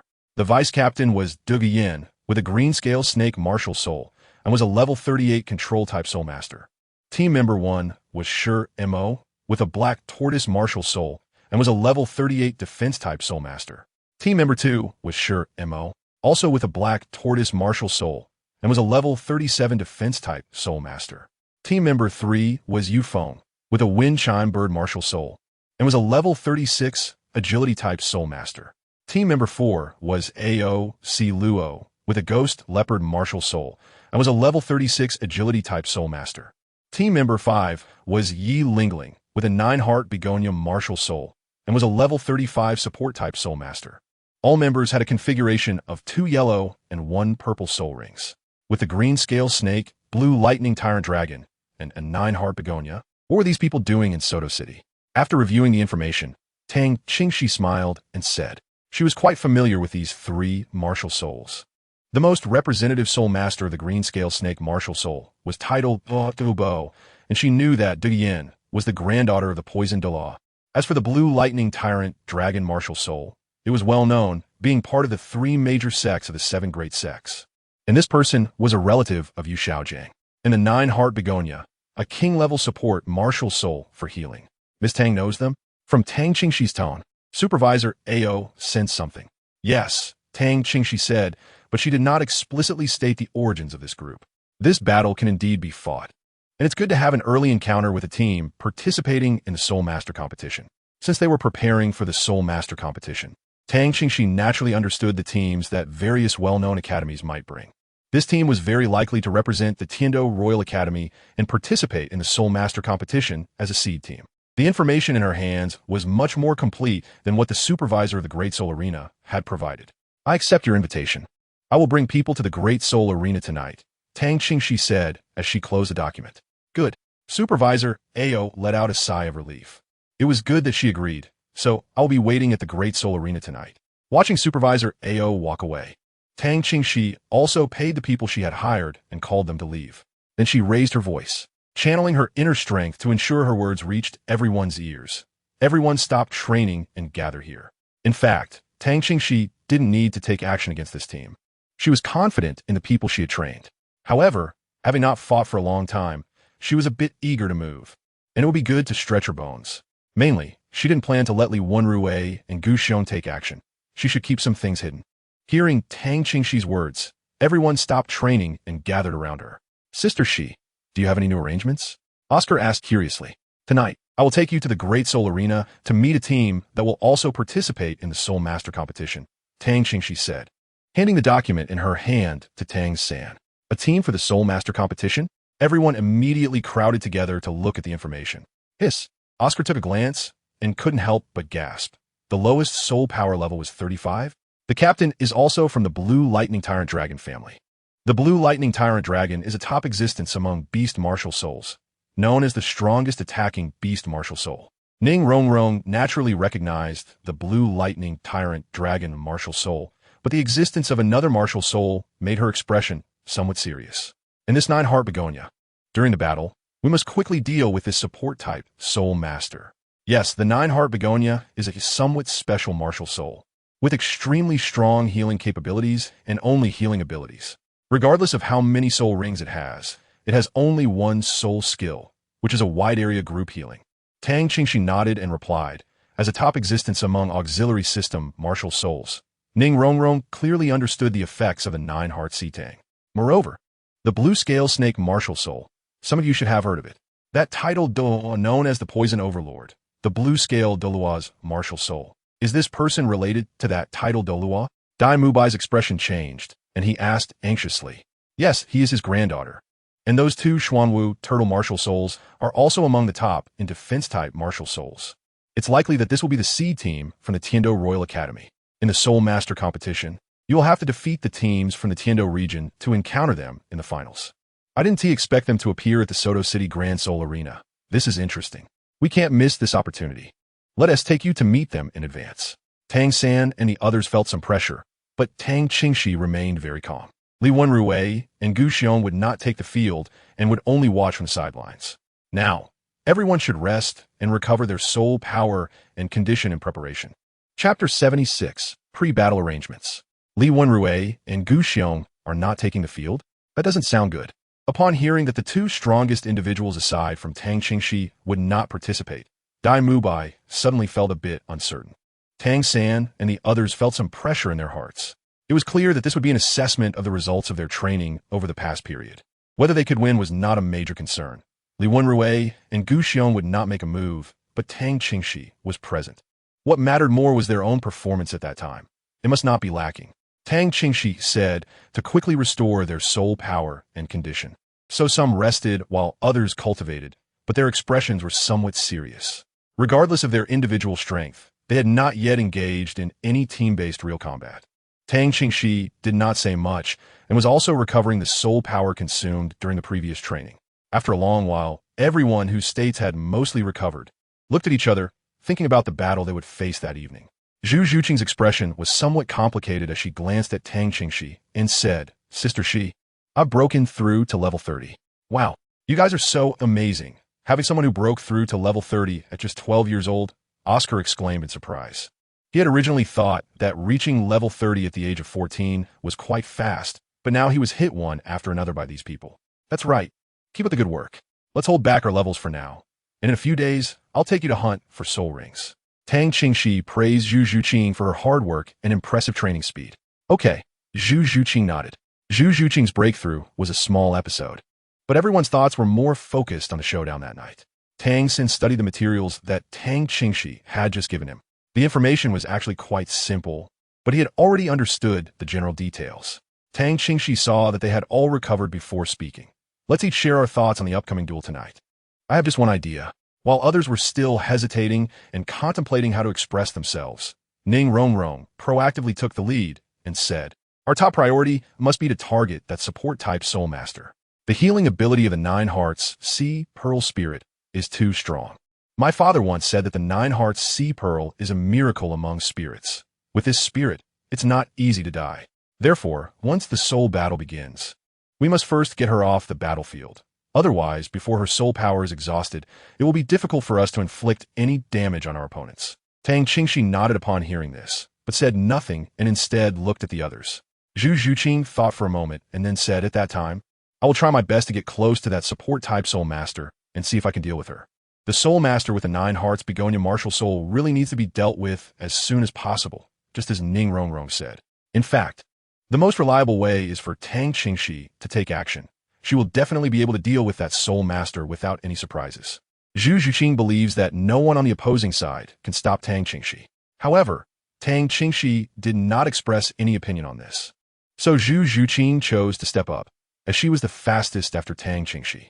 But the opponent will definitely protect the support-type soul master. And her soul power level is only 30 and she has not yet obtained her third soul ring, so she may not be able to handle it. Yes, we will try our best to hold off the others for you. Tang Xin also spoke in agreement. The young lady also mentioned that the Nine Hearts Begonia martial soul is not simple and needs to be prioritized. He then added, in addition to that support-type soul master, their captain and vice-captain should also be given special attention. That green scale snake soul master is good at poison, right? It's true that snake martial souls are not good at control. She uses poison to control the field? Exactly. Tang Qingxi temporarily refrained from expressing her views, observing their thought processes. However, clarifying doubts was no problem, and Oscar's second soul skill basically cannot block the green scale snake's poison. At most it can control the toxin for a short period of time. Tang Min is also skilled in poison. Earlier, Tang Qingxi provided Tang San with a lot of materials for making poisons. A person who is good at poison must also know how to resist and detoxify. Tang San pondered the materials he had left in his hands and said, "Then I'll make another batch of antidote for the green scale snake venom later." He was uncertain about the potency of the venom after being enhanced by the spirit ring, and whether his antidote would be effective. However, with Oscar's sausage as a double insurance, even if it couldn't completely neutralize the toxin, it could still suppress it to the greatest extent. In addition, he had another idea. After some discussion, the group roughly established a strategy. However, they only knew the general characteristics of the opponent's martial soul and were not familiar with the specific soul skills. During the actual battle, they would likely still need to adapt to the situation. Subsequently, Tang Qingxi took the team back to Shrek Academy, planning to have a meal before heading to Soto City. Flanders and Yu Xiaojiang were also aware that Tang Qingxi had been invited by the Great Soul Arena to face a soul fighting team. Since they specifically sought out Tang Qingxi, who hadn't visited the Great Soul Arena in a long time, it was likely that the arena couldn't produce any other teams, meaning that this team must be quite strong. The two of them were quite concerned and waited until their return to the cafeteria to inquire about this matter. Tang Qingxi casually handed over the information provided by Supervisor AO. There's someone familiar in there. Such a team? Yu Xiaojiang was somewhat surprised and had some guesses about the background of these people, wondering why they would come to Suodo City. The team from the Tiando Royal Academy. Who knows why they are here? Tang Qingxi had already made the background of that team clear, and Yu Xiaojiang's attempts to be vague were completely pointless.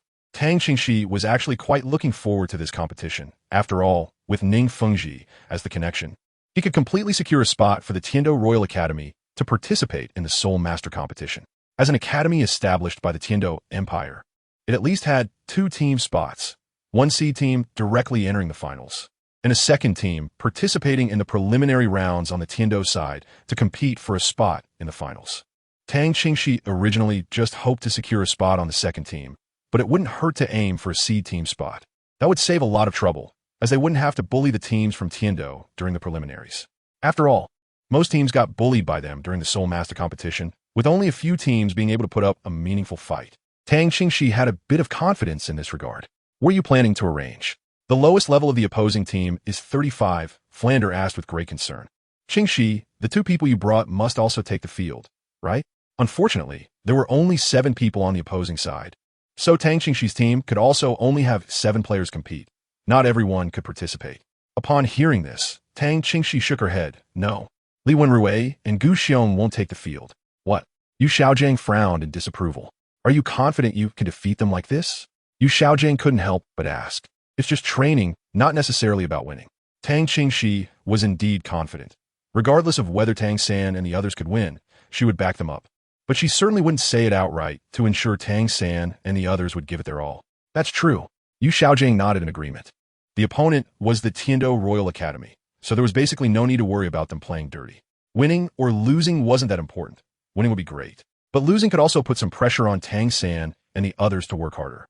Since these individuals were not under his control, Yu Xiaojiang didn't say much more.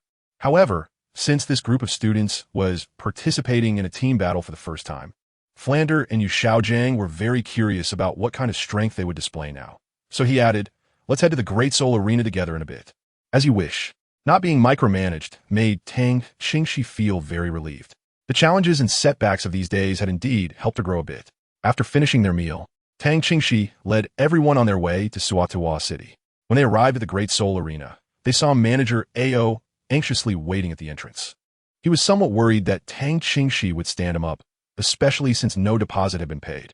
Upon seeing Tang Qingxi come with her group, manager AO's mood instantly lifted as he jogged over to greet her. Miss Tang, you finally made it. Tang Qingxi was silent for a moment, glancing at the sky. Shouldn't he arrive too late? What's going on? Is the soul battle about to start? Supervisor AO didn't say it was scheduled for this early. Oh no. Supervisor AO quickly waved his hand when he saw Tang Qingxi misunderstood.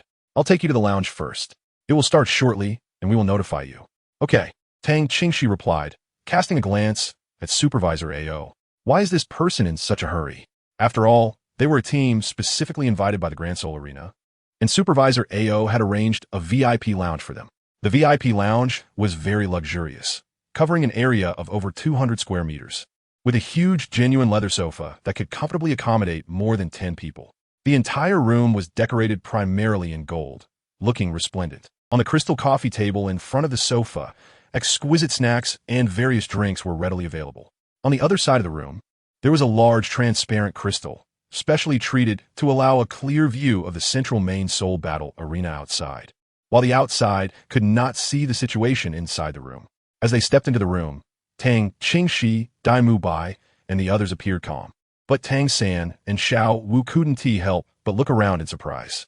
Flinder, who followed them, had his eyes shining, wishing he could take something back. Supervisor AO warmly welcomed them. By the way, let's come up with a name for your team. I'll go register it for you. There's still a process to follow before going on stage for the soul battle, but I will help you handle it. A team name? Tang Qingxi was never interested in naming things, so she sat on the sofa and looked at Tang San, You guys decide. Tang San and the others started to ponder. How about we call ourselves Shrek? Flinders suggested from the side. This way we can promote Shrek's reputation a bit. Tang Qingxi didn't mind, and Tang San and the others had no objections, so Supervisor AO went to handle this matter. In another equally luxurious VIP lounge, 7 young men and women, each with their own distinct features and looking around 20 years old, were resting inside. Sitting in the middle of the sofa was a tall young man with long black hair dressed in a blue tight-fitting outfit. He didn't stand out much, but gave off a dangerous vibe. He was leaning against the sofa with his eyes closed. Beside him was a seemingly lazy woman leaning on his shoulder, with short, deep purple hair that looked quite spirited, but a pair of green eyes that gave a somewhat eerie feeling. By the window, 2 handsome young men with short golden hair were leaning against the wall, chatting and drinking, looking very relaxed. On the other side, on the floor against the wall, 2 sturdy men with straight noses and square mouths were sitting cross-legged, meditating, giving off a heavy and steady aura. The last woman stood in the darkest corner of the room, dressed in black with her face covered by a black veil, her eyes emotionless. These 7 were the members of the Imperial battle team that Tang Qingxi and her team were about to face. The young men and women sitting on the sofa were the Captain Yu Qianheng and the Vice Captain Guduyan, while the 2 handsome men chatting by the window were the Wind Bell Soul Master Yu Feng and the Ghost Leopard Soul Master Eosu. The 2 brothers meditating on the floor were naturally the 2 Xuanwu Turtle Soul Masters. And in the dark corner was the 9-Heart Begonia Support Soul Master Yi Lingling of the Imperial battle team. They were waiting for the team battle to begin when at that moment, the door of the room opened and a person walked in.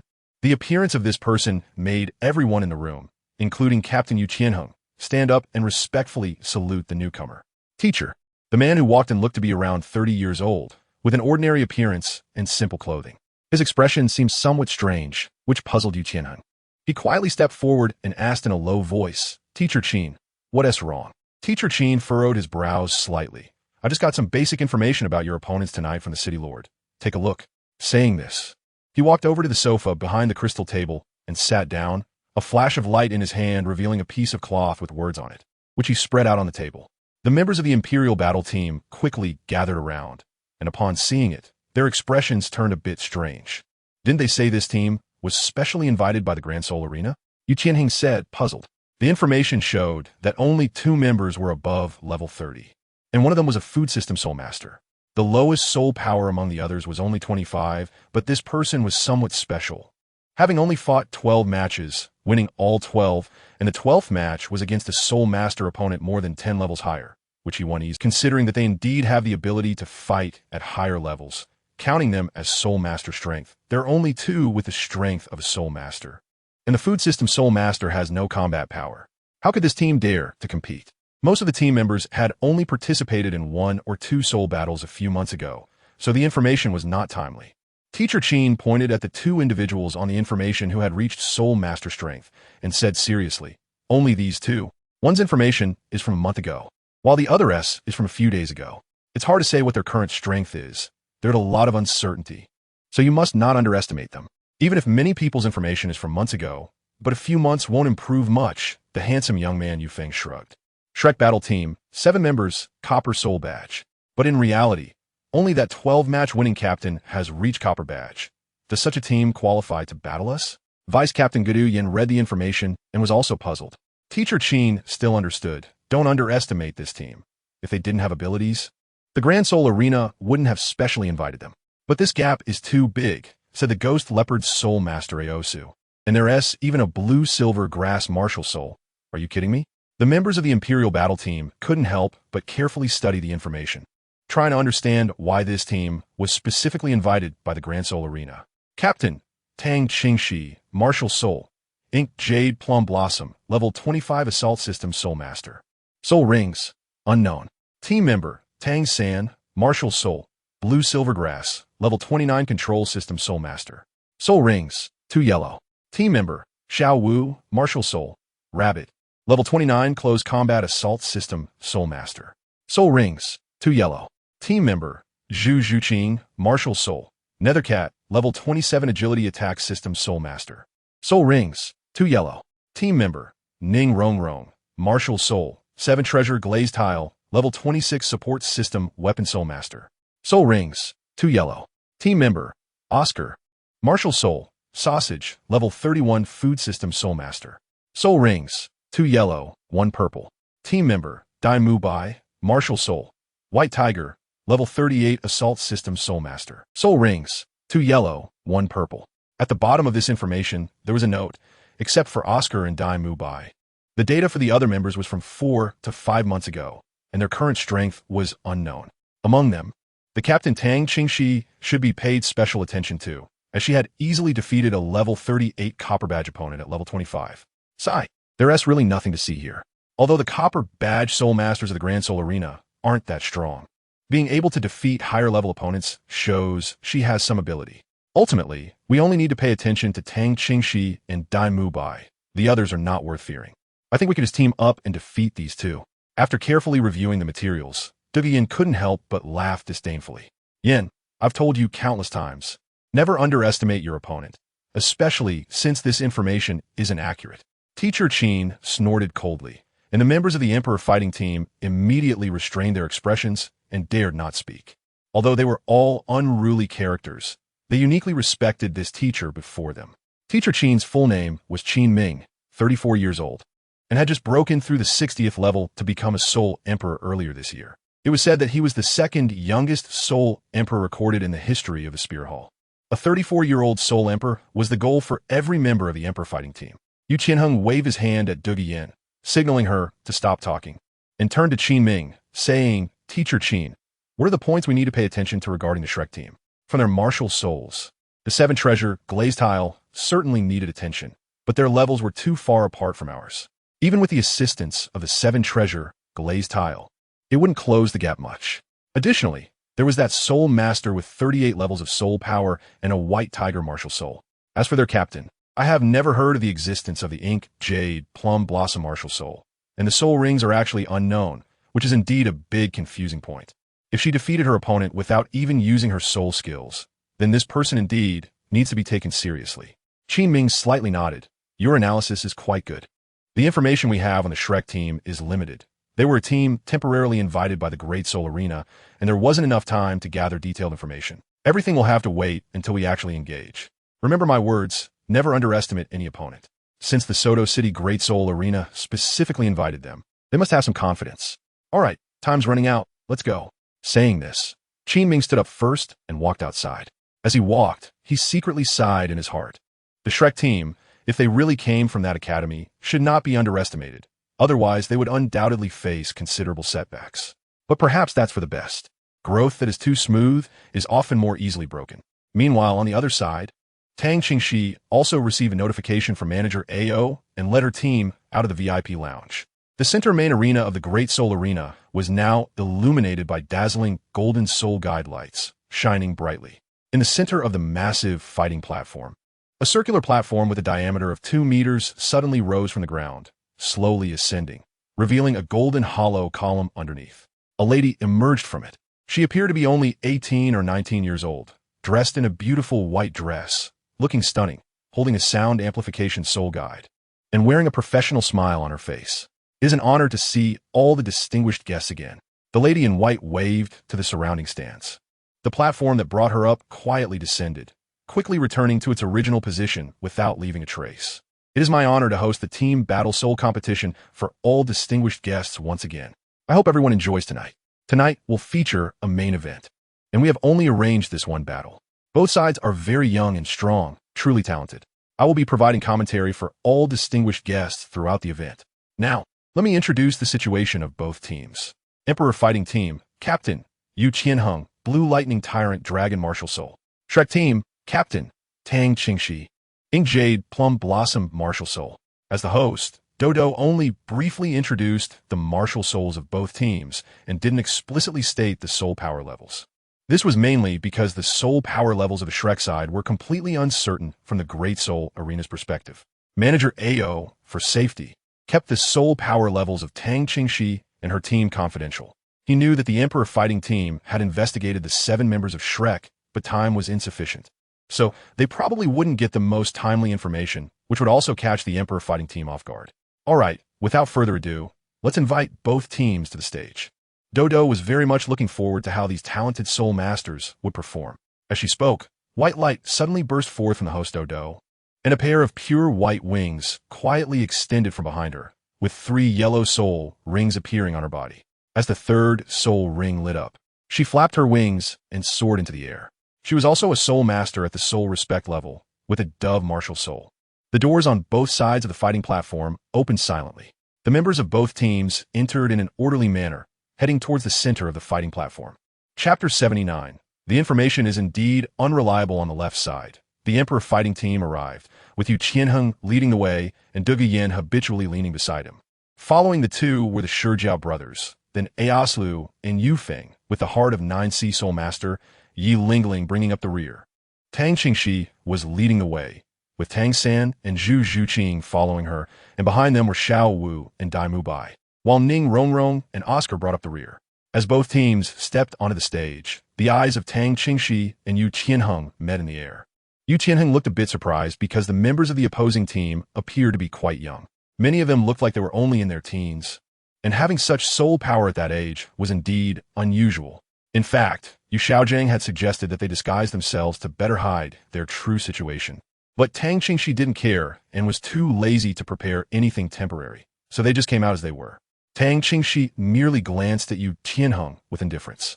She had no good feelings towards the entire blue electric tyrant dragon family, and after a quick look, she shifted her gaze to the host. The pair of white wings looked quite fun. Attention, Soul Masters participating in the group battle of the Soul Arena. You now have 1 minute to summon your martial souls. You may only attack when I announce the start, until one side surrenders, all are knocked out, or fall off the Soul Arena platform. Floating in midair, Douluo flapped its pair of snow-white wings while speaking to both teams in a melodious voice. This voice, heard by the members of both teams, signified that the battle was about to begin. At the entrance where the Imperial fighting team appeared, their leader, Teacher Qin Ming, stood. On the Shrek side, Li Wenrui and Flander had come to watch the battle. Flander spotted Qin Ming 100 meters away, and his expression changed. It's that kid. The master looked at him in confusion. Do you know the opposing team as leader? Flander chuckled. It's a secret. I'll tell you after this Soul Arena battle is over. On the central Soul Arena platform, almost simultaneously, all 14 members from both sides released their martial souls. At this moment, Shrek formation had Dai Mubai at the front, a tiger roar erupting from his mouth, his muscles instantly swelling, claws springing from his tiger paws, and his sharp gaze fixed directly on Yu Qianheng. Standing behind him, Zhu Zhuqing and Xiao Wu also activated their martial souls, while Tang Qingxi was in the back. The ink jade, plum blossom, gently swaying in her palm. The furthest back, Ning Rongrong also released her martial soul, a dazzling 7-colored light bursting forth. As for Oscar, he had already prepared and distributed his sausages in advance, ready to adapt and produce according to the battle situation. Tang stood in front of Ning Rongrong and Oscar, who were at the very back. The blue-purple, blue-silver grass quietly flowed out from around his body, endlessly releasing and occupying their side of the ground. At the same time, 4 strands of blue-silver grass quietly wrapped around Dai Mubai, Xiao Wu, as well as Ning Rongrong and Oscar's waists. The 5 of them formed a whole centered around Tang San. Meanwhile, the most agile Zhu Zhuqing and Tang Qingxi did not need Tang San's blue-silver grass as auxiliary control. The information was quite unreliable. Yu Qianheng looked at the 7 people opposite releasing their martial souls and soul rings, his expression becoming much more serious. The data indicated that only 2 had reached the Soul Emperor realm, but in reality, only 2 had not. Apart from Tang Qingxi, who still had not revealed her soul rings, the others had the best soul ring combination of 2 yellow and 1 purple. The formation of the Imperial fighting team was somewhat different from Tang Qingxi's. They were led by the defense type Xuanwu, Turtle Soul Masters, the Shijiao brothers, at the front. After releasing their martial souls, the 2 leaned forward with their shoulders and bent their backs slightly, a yellowish light gathering to form a huge dark yellow turtle shell. Through the gap between the Shijiao brothers, Yu Qianheng could be seen, with a dazzling blue light shining from his forehead, quickly spreading throughout his body, with blue-purple electricity swirling around him. His right arm was completely covered in blue-purple scales, and his palm transformed into a dragon claw. Behind Yu Qianheng, Dugu Yan's green eyes became particularly sharp, and her icy aura seemed devoid of any human emotion. Her legs fused together, turning into a thick snake tail. The ghost leopard soul master Osro had little change. Only his hair turned black, and his pupils became 2 vertical lines, his whole body brimming with a dangerous energy.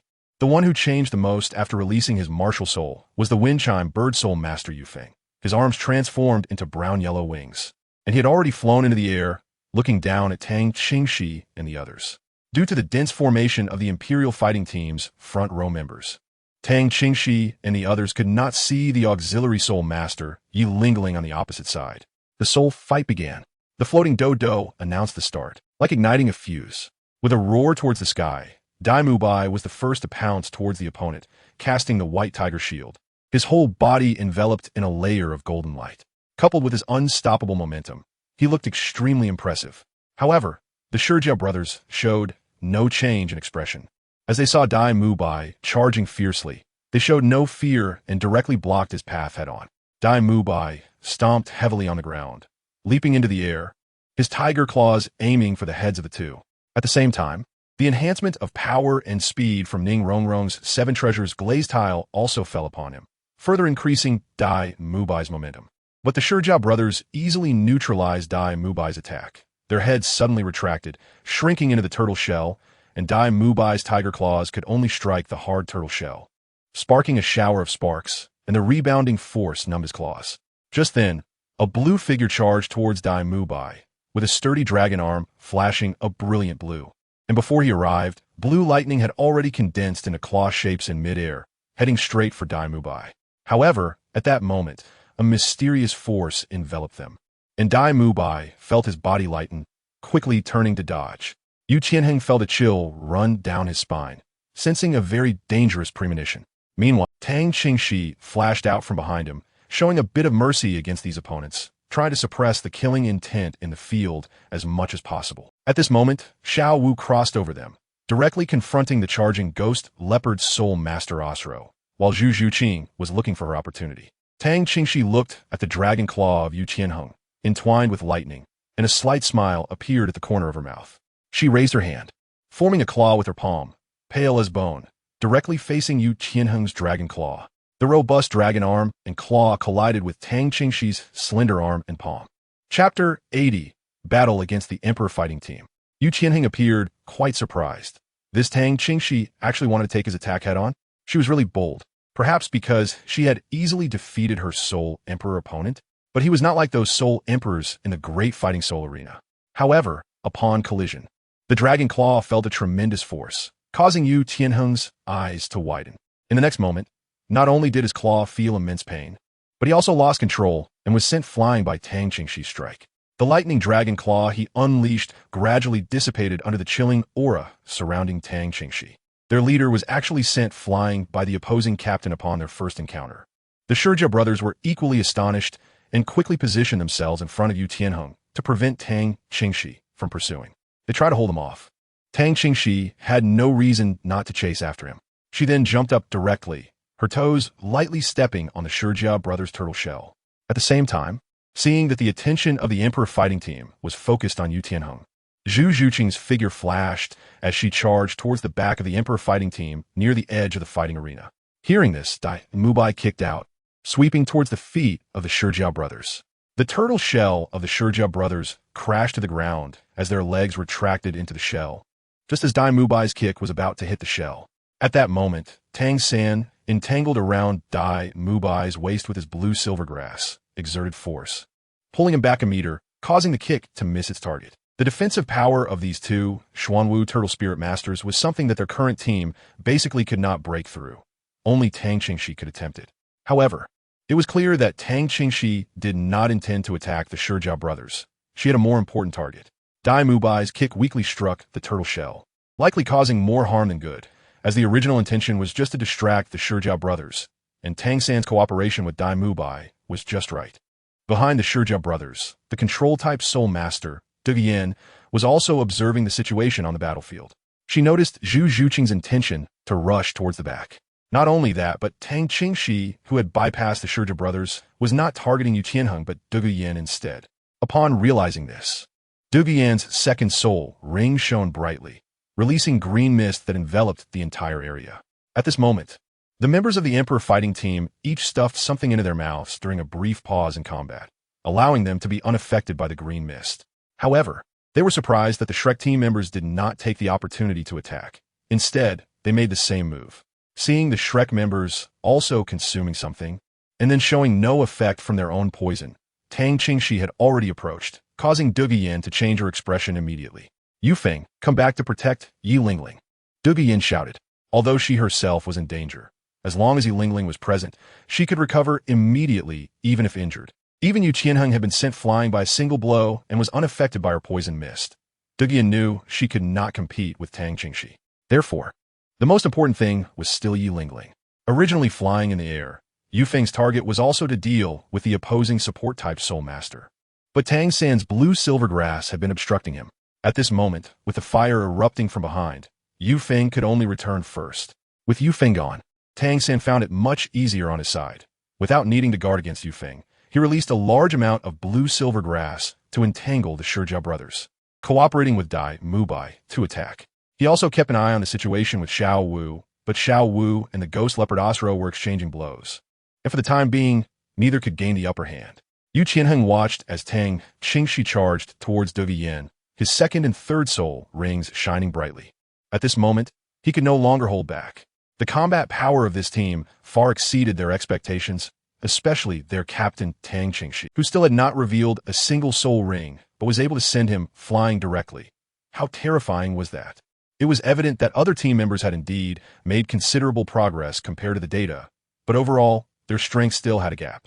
The biggest trouble lay with Tang Qingxi, as her strength surpassed his, and both her speed and power were extremely formidable. Even just a moment ago, the profound power Yu Qianheng sensed could very well be a talent domain. She looked younger than him, yet possessed strength beyond his, along with a talent domain. Encountering such a terrifying top-notch genius was truly unexpected. Indeed, one must not underestimate any opponent. Yu Qianheng roared angrily, activating his blue lightning tyrant dragon martial soul, his 1,000-year soul skill, Thunder Fury.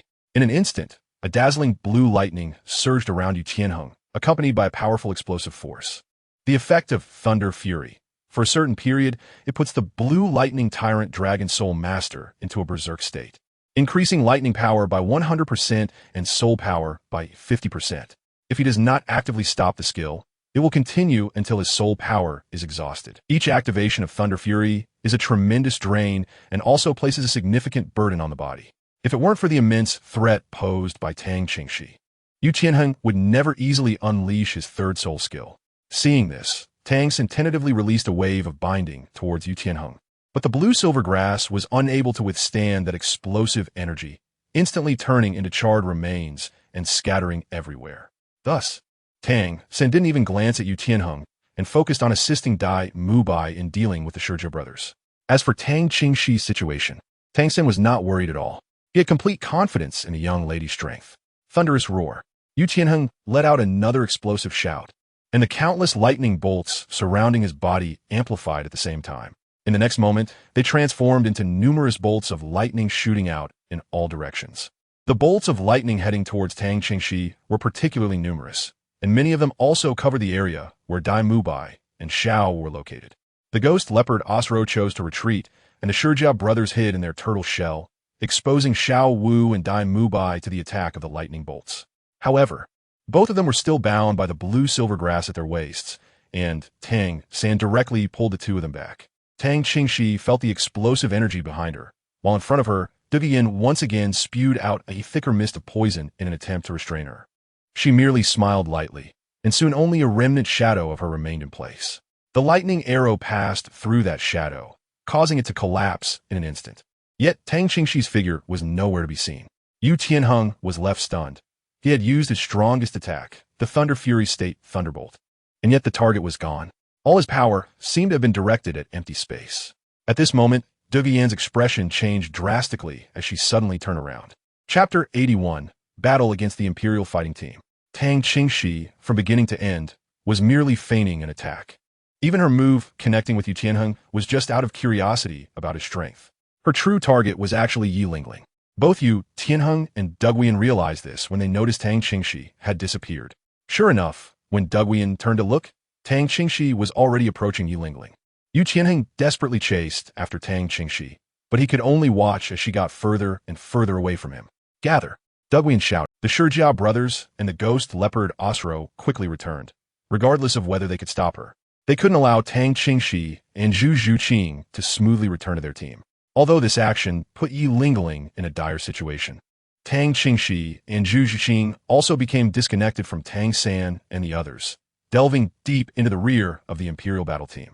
In fact, Zhu Zhuqing's initial strategy was to exchange herself for Yihua, directly bringing Yihua down from the soul fighting platform. After all, her soul power level was still relatively low, lacking a third soul ring, making it difficult to directly confront those who could defeat the Imperial battle team. Trading one Yihua for herself would be worthwhile. Without the healing support from the Imperial battle team wouldn't be able to last against them, especially with Tang Qingxi in the front line. They wouldn't stand a chance. However, with Tang Qingxi also participating, she vetoed Zhu Zhuqing's strategy, deeming it unnecessary. At this moment, Yu Feng was being restrained by Zhu Zhuqing. The wind rises and the clouds surge. Seeing this, Yu Feng no longer held back. His purple soul rings shone brightly as his wings shook violently. A surge of green soul power was suddenly released, coalescing in the air into a massive bird shape that dove down towards Tang Qingxi. However, this soul skill was released in a hurry. He was still in the process of blocking Zhu Zhuqing, and his flying distance wasn't very high. The cost was that he was left badly injured by Zhu Zhuqing's ghostly claw. Yet, despite paying this price, he still couldn't stop Tang Qingxi. Tang Qingxi once again activated his movement technique to dodge the attack from Yu Feng. He leaped high into the air, landing with one foot on Yu Feng's back, who was soaring high to evade Zhu Zhuqing's pursuit. Using the momentum, he jumped forward while simultaneously stepping down on Yu Feng. The place where Yu Feng landed was still between Zhu Zhuqing and Yu Tianheng. Seeing that he couldn't catch up with Tang Qingxi, Yu Tianheng, who was preparing to attack Zhu Zhuqing with his Thunder Dragon Claw, had no choice but to hold back. Yihua knew she couldn't escape, so she immediately released her soul skill to at least help Yu Feng recover from his injuries. Soon after, accompanied by a faint fragrance, a white light descended from the sky, taking the shape of petals, gently floating down onto Yu Feng, seamlessly merging into his body. The wounds on Yu Feng's body healed rapidly. Tang Qingxi looked at the pink and white begonia flower held by Yihua and commented, "This flower is nice, quite beautiful." Most people in the Flower Palace love flowers, and although Tang Qingxi did not originally have this preference, staying in the Flower Palace for a long time inevitably influenced her. The graceful begonia made Tang Qingxi take a second look, but she soon ruthlessly grabbed Yihua, who had no resistance as a support-type soul master, and rushed to the edge of the stage, casually throwing her down. At this moment, Yihua could only helplessly retract her martial soul, lower her head, and stand at the edge of the stage for a moment before walking towards Qin Ming. After dealing with Yihua, Zhu Zhuqing followed behind Tang Qingxi and joined her. The time from the start of the battle between the two teams to Yihua being thrown off the soul fighting stage by Tang Qingxi was actually quite short. Yu Tianheng genuinely did not expect that a team they initially did not pay much attention to would manage to eliminate one of their members in such a short time.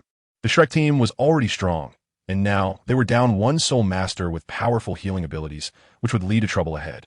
Tang San and the others began to push forward in formation, preparing to support Tang Qingxi and Zhu Zhuqing.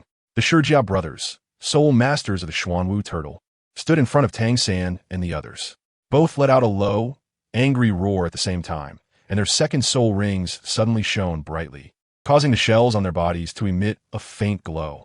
Transform into shields. The brothers roared in unison, and the turtle shells on their chests and backs oddly separated, transforming into two massive turtle shell shields in their hands. Without the turtle shells, their originally robust physiques became much smaller and weaker, as if the turtle shells were made from their bones and essence. Throughout, the most noticeable member of the Imperial fighting team was Yu Tianheng, who possessed the blue lightning tyrant dragon martial soul. However, in terms of combat power, the Shijia brothers were not far behind. The Xuanwu turtle martial soul was also among the top-tier martial souls, but in general battles, they didn't need to showcase their strong side. At this moment, the Imperial fighting team found themselves at a disadvantage, and the Shijia brothers had no intention of holding back any longer. The two brothers exchanged a glance, shouted loudly in unison, and hurled the massive turtle shell shields they controlled straight at Tang San and Dai Mubai. The turtle shell shields spun and whistled through the air with an unmatched momentum that was startling. Interestingly, behind each turtle shell shield, a yellow soul power connected to the Shijia brothers' hands, and the sharp edges of the shields sliced through the air with a fierce howl. At the same time, Yu Tianheng, accompanied by Ao's Luo and the restored Yufeng, charged toward Tang San and the others. Tang San frowned, feeling a bit strange. They actually left Dugu Yin alone to deal with the young lady and Zhu Zhuqing, while preparing to gather other forces to deal with him first. Until now, Dugu Yin hadn't used her third spirit skill, which showed confidence in her ability to hold off Tang Qingxi and Zhu Zhuqing. However, thinking about Dugu Yin being a poison master made Tang San want to laugh. Playing with poison in front of the young lady, what a big mistake indeed. On Tang Qingxi's side, she stood shoulder to shoulder with Zhu Zhuqing. At this moment, Zhu Zhuqing had just eaten a recovery sausage that Oscar had given her earlier, replenishing her consumed stamina and spirit power. Dugu Yin let out a sharp cry, her emerald green eyes completely turning purple, and even the emerald scales on her serpent tail took on a layer of light purple glow. She opened her mouth, and a rich purple mist spewed out, rapidly spreading in the air and rushing towards Tang Qingxi and Zhu Zhuqing. The poisonous mist acted as a barrier, separating Dugu Yin from Tang Qingxi and also blocking the two at the edge of the fighting spirit platform. Dugu Yin remembered Qin Ming's instructions. Her third spirit skill was indeed highly toxic, and even Yu Qianheng wouldn't dare to touch it easily. Even the slightest contact would result in death within a short time, turning into pus.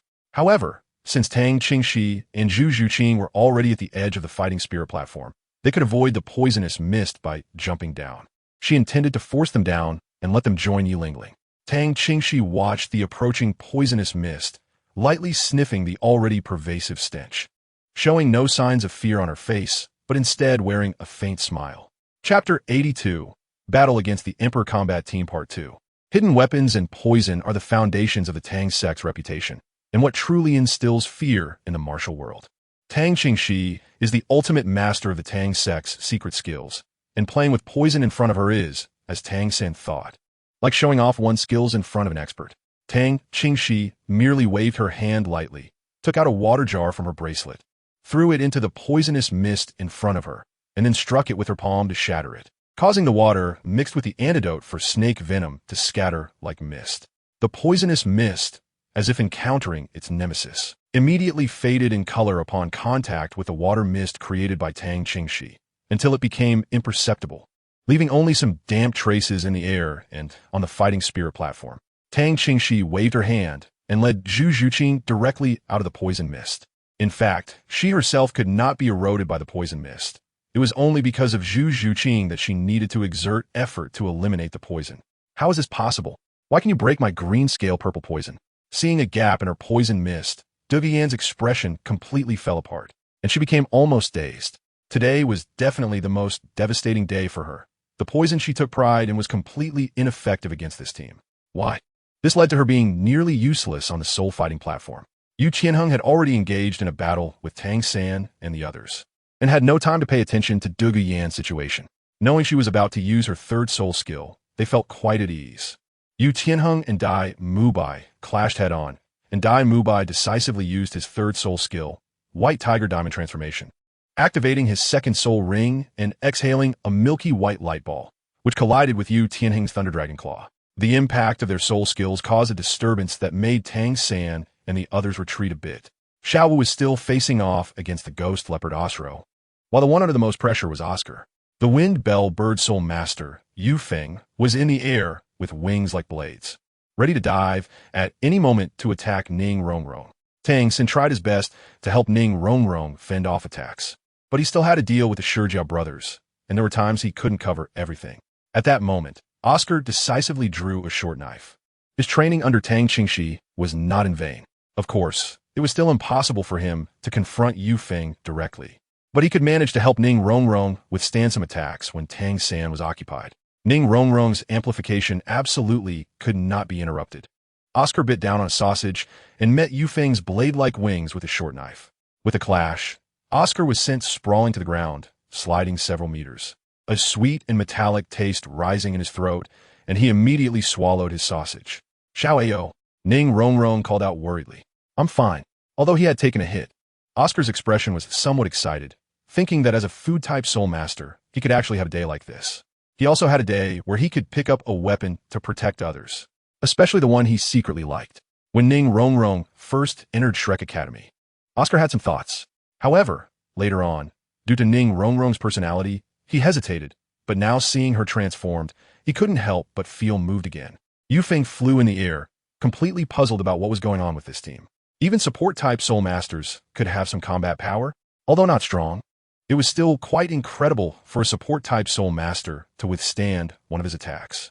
At this moment, Tang Clan also used Ghost Shadow Misty Steps to meet the incoming turtle shield.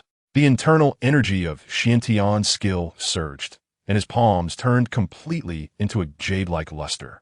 The four-sided turtle shield seemed to block Tang Clan's path, but he managed to evade the sharp edge by circling around it with Ghost Shadow Misty Steps. Immediately after, Tang Clan struck the leftmost shield with both palms, his figure flashing as he hit another side with two more palms. He activated Control, Crane, Catching Dragon, using strength to redirect the powerful soul force of the turtle shield, sending it flying out. Just as the four shields were about to collide, two muffled groans came from the Shijiao brothers, and the soul power light connected to the turtle shield suddenly retracted, forcibly changing the direction of the four shields. The target of the turtle shield also changed, unexpectedly aiming at the blue-silver grass he released. The sound of cutting echoed as several strands of blue-silver grass connected to the other teammates were severed. At this moment, Tang Qingxi had already approached Duge Yin. With her poison having no effect, Duge Yin understood that she was no match for Tang Qingxi. But she still refused to give up and lashed out with her snake tail towards Tang Qingxi. Tang Qingxi directly reached out and grabbed the snake's tail, dragging Duge Yin down to the ground. At this moment, Yu Feng turned back to check if Duge Yin had already forced the opponent off the soul fighting platform, so he could come over to support them. However, when he turned around, he was met with this scene. "Yinzi," he shouted. Yu Qianheng sensed something was wrong and turned back, his expression changing drastically. He immediately gave the Shijiao brothers a glance, freeing himself from Dai Mubai to prepare to assist Duge Yin. Dai Mubai wanted to intervene, but the Shijiao brothers had serious expressions, and purple light suddenly radiated from them as they finally unleashed their thousand-year soul ring abilities. At this moment, Yu Feng and Asro also withdrew. Just as Xiao Wu and Dai Mubai were about to pursue, Tang Clan vaguely felt something was off. "Don't chase, come back." Unsure of what the Shijiao brothers' third soul skill was, Tang Clan thought it was better to be cautious.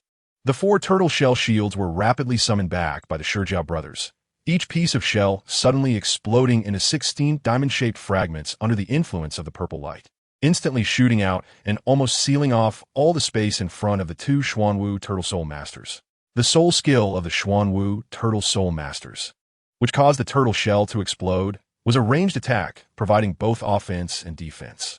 Each of their turtle shells shattered into 32 pieces, violently rotating within a 10-square-meter area around them, creating a strong sound of air being ripped apart, resembling a gigantic meat grinder.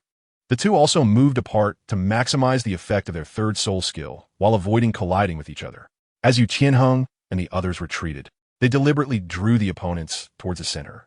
Fortunately, Tang Clan's timely warning stopped Xiao Wu and Dai Mubai, who immediately fell back. Seeing this situation, Xiao Wu directly used her third soul skill to teleport back a distance, while Dai Mubai, needing to get closer, was still hit a couple of times by the outermost fragments. However, he activated the White Tiger Barrier, sustaining only minor injuries. After retreating, he consumed Oscar sausage and was fine. However, the turtle shell rotation blocked their way, and Tang Clan and the others could only watch as Yu Qianheng and the others rushed back to support Duge Yin. Chapter 83. Battle against the Imperial Fighting Team. Sister Shi, seeing Yu Qianheng and the others rushing back, the situation turned into a 2-on-many scenario for her and Tang Qingxi, making Zhu Zhuqing feel somewhat nervous. She wasn't worried about Tang Qingxi being unable to win. Even if he couldn't, he could still evade. She was concerned about dragging Tang Qingxi down. Tang Qingxi directly brought Zhu Zhuqing along, holding on to Duge Yin, and retreated to the edge of the Duhan platform. Duge Yin, who was forced to lie on the ground and dragged along, felt extremely frustrated. She even released her martial soul halfway. But Tang Qingxi reacted so quickly that when she no longer had the serpent tail, she immediately scooped and grabbed Duge Yin's ankle to continue dragging her. "Your body doesn't seem right." However, Tang Qingxi suddenly said, "You still humiliate me." Duge Yin, misunderstanding, thought Tang Qingxi was talking about her figure.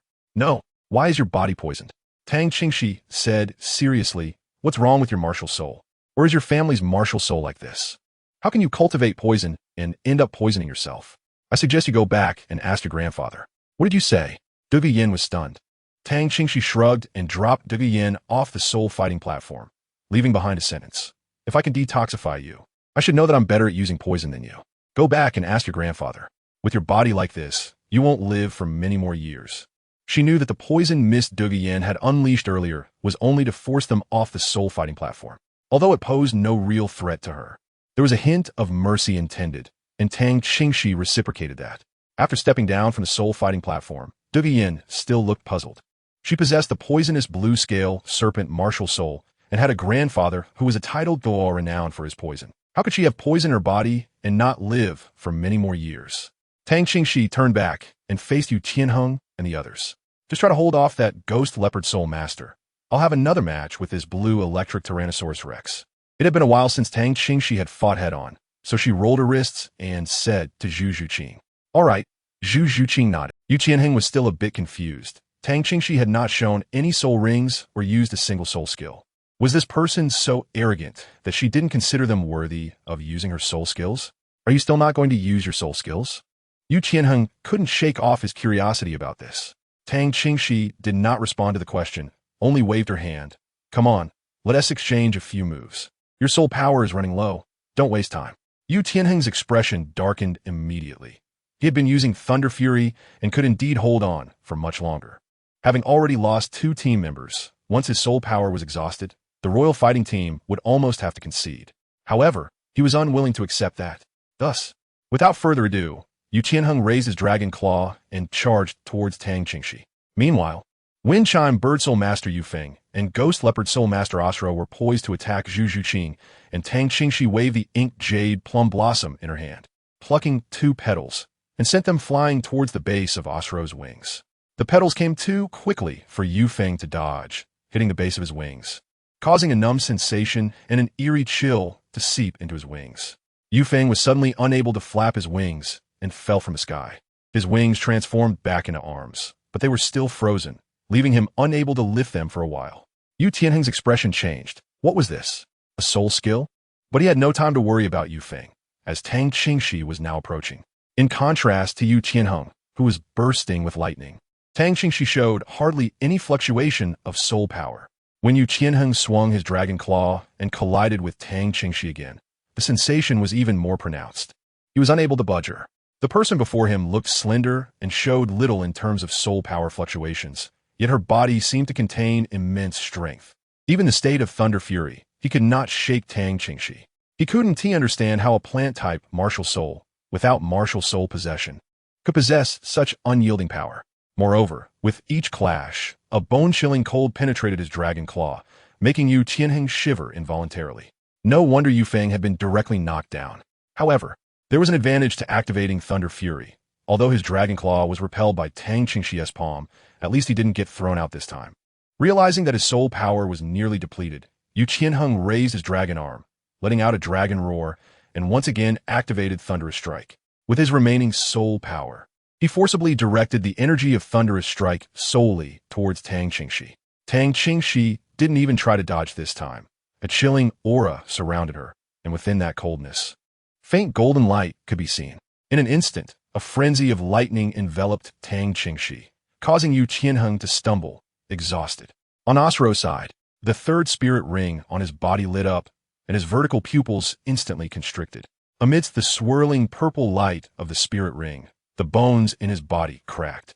And then, surprisingly, a leopard-shaped shadow separated from his main body, joining him as they charged towards Zhu Zhuqing. The Ghost Leopard Soul Master's 3rd soul skill, Leopard Shadow Clone, was activated. Zhu Zhuqing felt even more pressure upon seeing this. She was already several levels below Asro, and without Tang Qingxi's training over the past few days, she wouldn't have had any fighting power against a 3rd spirit ring. However, facing Asro's full strength, she found it difficult to cope, as this was not an ordinary soul sage, but rather a member of the seed team of the Heaven Do Royal Academy, as mentioned by Sister Shi. But then an unexpected scene occurred. Amidst the raging lightning and enveloping cold, Tang Qingxi's figure was hard to discern. Yet suddenly a dark light surged out, striking Asro's clone. The clone staggered in place, twisting slightly, and nearly collapsed. Asro's main body couldn't help but groan, his figure also pausing. The damage to the clone still affected him.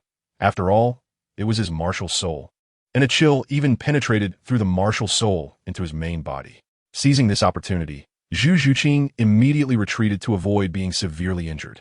As the surging lightning gradually dissipated due to Yu Tianheng's inability to sustain his soul power, the cold mist also cleared, revealing Tang Qingxi standing there, unharmed and casually with her hands behind her back. Yu Tianheng was completely stunned. He had taken his own thunderous attack head-on. Yet Tang Qingxi was not only unscathed, but even had the strength to counterattack Osro midway. This person was simply too terrifying, and Yu Tianheng's mentality collapsed. On the other side, the Shizhou brothers were pressing towards Tang San and the others, but they suddenly took to the air. Tang San brought Xiao Wu and Dai Mu by, while Oscar took Ning Rongrong, both pairs sprouting wings and rising into the air, leaving the Shizhou brothers helpless. They flew directly to Tang Qingxi's side. Oscar's role in the match was not just to recover and detoxify. Chapter 84. End. The Huangdou team admits defeat. In such a situation, Yu Tianheng let out a powerless sigh. It was already beyond saving, and Tang Qingxi was fully capable of taking down their team members one by one. In front of this person, Yu Tianheng could find no opportunity and was already exhausted. At this moment, Qin Ming walked to the edge of the fighting platform and looked up at the stunned host, Douluo, who was watching from above, and said, "Announce the result. We admit defeat." Qin Ming had previously seen Flanders standing at the entrance of the Shrek team. He never expected that Shrek Academy would recruit such a genius. To be honest, the term genius was no longer sufficient to describe Tang Qingxi. Even with his level of strength, Qin Ming felt he could not see through Tang Qingxi. Du Guiyan stood behind Qin Ming with a helpless expression. They had actually lost, but she felt a bit stubborn inside, as they had not lost to the team, but to Tang Qingxi himself. With poison resistance, lightning resistance, ranged abilities, and not losing to Yu Tianheng in close combat. How could such an abnormal existence exist? The Dove Spirit Master and host Odo had almost all her attention focused on Tang Qingxi throughout the match, and she was left in awe. She even forgot to comment, mainly because she didn't know how to explain. She couldn't understand Tang Qingxi's methods. Hearing Qin Ming's words, Dodo finally came to her senses and hurriedly announced the result. In the group battle, the Huangdou team admits defeat. The Shrek team wins. Upon hearing the result, Dai Mubai and the others had somewhat complex expressions. In fact, they had truly gained the upper hand. Even Dai Mubai and Oscar had been injured, and Xiao had been in a precarious situation earlier. However, while they were desperately resisting the Huangdou team's attacks, Tang Qingxi had directly eliminated two members of the Huangdou team, and then faced Yu Tianheng head-on, exhausting his soul power and injuring Yu Feng and Oscar. This victory could be said to have been entirely earned by Tang Qingxi. "Sister, she is amazing. Sister, she is super strong." Oscar cheered excitedly without any complex emotions. Meanwhile, the members of the Huangdou team actually had no serious injuries. The chill within Oscar and Yu Feng had gradually dissipated with the operation of their soul power, and Yu Tianheng was mainly exhausted from the use of soul power. Tang Qingxi was also quite lenient. After all, there was an 80% chance they would go to the Tiandou Royal Academy in the future, and it wouldn't be wise to make enemies with such a good practice team. However, each of them had a very ugly expression at that moment as they walked down the soul fighting stage, heads down, and approached Qin Ming. "Sorry, Teacher Qin, we lost." Remembering what Qin Ming had said before the battle about not underestimating the Shrek team, those who had looked down on this team felt a burning shame on their faces. Not to mention that Tang Qingxi was frighteningly powerful. The others were not weak either, especially since these people looked noticeably younger than them, if they were of comparable age. Thinking of this made them involuntarily gasp. Yet, Qin Ming showed no displeasure on his face. Instead, he wore a faint smile. To him, this was not a bad outcome. Yu Tianheng lowered his usually proud head. "Today's defeat is my responsibility. I underestimated them. Tianheng, even if there's a mistake, it is not yours. It is mine. As the control-type soul master and the soul of the team, I failed to direct everyone properly. I also underestimated them. When I realized the green mist of the green scales wasn't effective, I should have thought of their means to counter the poisonous mist, and should not have faced Tang Qingxi alone afterward." Du Guiyan's voice even carried sob, as her overconfidence in her poison led her to follow Yi Lingling closely and ultimately be thrown off the soul fighting stage by Tang Qingxi. Du Guiyan rarely cried throughout her life, as she had mostly sailed through with ease. Her rare poison control ability, her background, and her soul power surpassing most of her peers had always kept her at the top of the pyramid. Today's defeat hit her harder than anyone else. She had completely failed to make an impact on the soul fighting stage, And at this moment, humiliating tears flowed unconsciously from her eyes, causing her mindset to crumble. Seeing this, Yu Feng and Asra wanted to say something, but were stopped by Qin Ming raising his hand. For you all, although this match ended in defeat, it is a good thing, Qin Ming said with a smile. Yu Qianheng paused for a moment, looking at Qin Ming, and suddenly understood something in his heart. Asra couldn't help but ask, Teacher Qin, why is it a good thing that we lost so badly? Qin Ming replied calmly, because you have always had it too easy. Although you face setbacks now, this setback hasn't caused you irreparable harm. Failure is not scary. What is scary is not being able to learn from failure. You must understand that there are always people better than you. I believe that you will realize the need to work harder to improve yourselves in the future. The Shrek team defeating you is equivalent to awakening you. Each of you has exceptional talent and conditions. I only have one piece of advice for you. At this point, he paused, sweeping his gaze over the members of the royal fighting team. Grow from failure. Grow from failure. The team members repeated Qin Ming's words. Qin Ming waved his hand. All right, you all go back and rest. Recover as soon as possible. I still need to meet someone. After saying this, Qin Ming turned and strode away. The members of the royal fighting team also gathered to head towards the passage, but before leaving, Du Yin glanced back at Tang Qingxi. Tang Qingxi's previous words still weighed heavily on her heart. She noticed the gaze directed at her. Just ask your grandfather yourself. I can't trick you. After saying that, Tang Qingxi led the Shrek members towards the entrance passage. When they reached Flander and Yu Xiaojing's expression was quite complex. Tang Qingxi was indeed stronger than he had imagined. Moreover, Tang Qingxi had trained Tang San and the others very well. And even when facing opponents with much higher soul power, they did not fall behind. Even Oscar was able to withstand the attacks of a battle soul master. That was impressive. Although there was a bit of a rift between him and Tang Qingxi, this battle was indeed beautiful. Flander couldn't help but praise. It's no wonder Tang Qingxi didn't bring Li Wenruwei and Gu Xiong along. It was indeed unnecessary to bring them. It's all thanks to Sister Shi. We need to work even harder, Zhu Zhuqing couldn't help but say. She felt the most deeply. Most of the time during the soul fighting was spent with Tang Qingxi, and it was basically Tang Qingxi who resolved the battles. Indeed, we are more about helping Sister Shi distract the opponents. Tang San also nodded. Understanding self-reflection and having a clear self-awareness, Tang Qingxi was quite satisfied, and their performance today was acceptable. Keep it up. When we meet again in the Soul Master competition, you will definitely be able to defeat them head-on. Chapter 85, Senior Qin Ming. You've also trained intensely for quite a while, so I will give you 3 days off next. Tang Qingxi announced another decision. Tang San and the others were a bit stunned, then began to smile happily. After training like this for so long, physical fatigue could be alleviated with medicine, but mental exhaustion had been accumulating. Finally getting 3 days of rest, they could relax a bit, and they all felt an indescribable joy. Even Zhu Zhuqing slightly eased up. Oscar even cheered out loud in surprise. Tang Qingxi didn't really feel sorry for them. He just started the mental training, and the load was indeed significant, so rest was necessary. At that moment, a person walked over slowly. It was Qin Ming, the leader of the royal fighting team. He approached Flinder and performed a disciple salute. Dean Flinder, how are you? Disciple Qin Ming pays his respects. Flinder adjusted his crystal glasses on the bridge of his nose, with a slight smile. I thought you little brat had forgotten about us. Your strength is getting more and more impressive. It seems it won't be long before you catch up with us old fellows. Qin Ming stood respectfully with his hands down. No matter when, the dean will always be my teacher, and I will forever be a disciple of Shrek Academy. Tang San and the others were somewhat surprised upon hearing this. This person was clearly the leader of the Imperial fighting team, but from his words, it seemed that he was once a student of Shrek.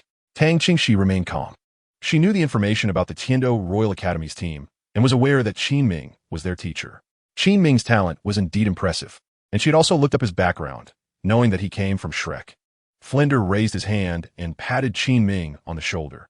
You've been away from the academy for so many years, yet you're still so reserved. Gulme, let me introduce you. This is Master, and these little monsters you saw them on the soul fighting platform are all current students of the academy. Is that Master? Qin Ming looked at Yu Xiaojing in surprise and respectfully performed a disciple salute. Hello, Master. Are these students taught by you? They are very outstanding. Upon hearing this, Yu Xiaojing's expression became somewhat awkward, and he shifted his body, not accepting the salute. They are not my students, so you don't need to be so polite. Qin Ming was taken aback when he saw that Yu Xiaojing did not accept the salute. Regardless of whether these children were taught by Yu Xiaojing or not, he was now a teacher at the academy, and it was appropriate for him to perform a disciple salute. Flinder chuckled from the side. You are his nephew's teacher. So in that regard, you are peers. Of course, he won't accept your formalities. Seeing them reminisce, Tang Qingxi lost interest and waved her hand. Let's go. We're leaving. It's late at night. Let's have a late-night snack and stay in the city. We can return tomorrow morning, or you can act freely. As soon as Tang Qingxi spoke, everyone was ready to leave. Qin Ming was taken aback again. With the dean and teachers present, no arrangements were made. So how could these students just leave? Flander awkwardly smiled and added, they just finished the Soul Arena and are tired.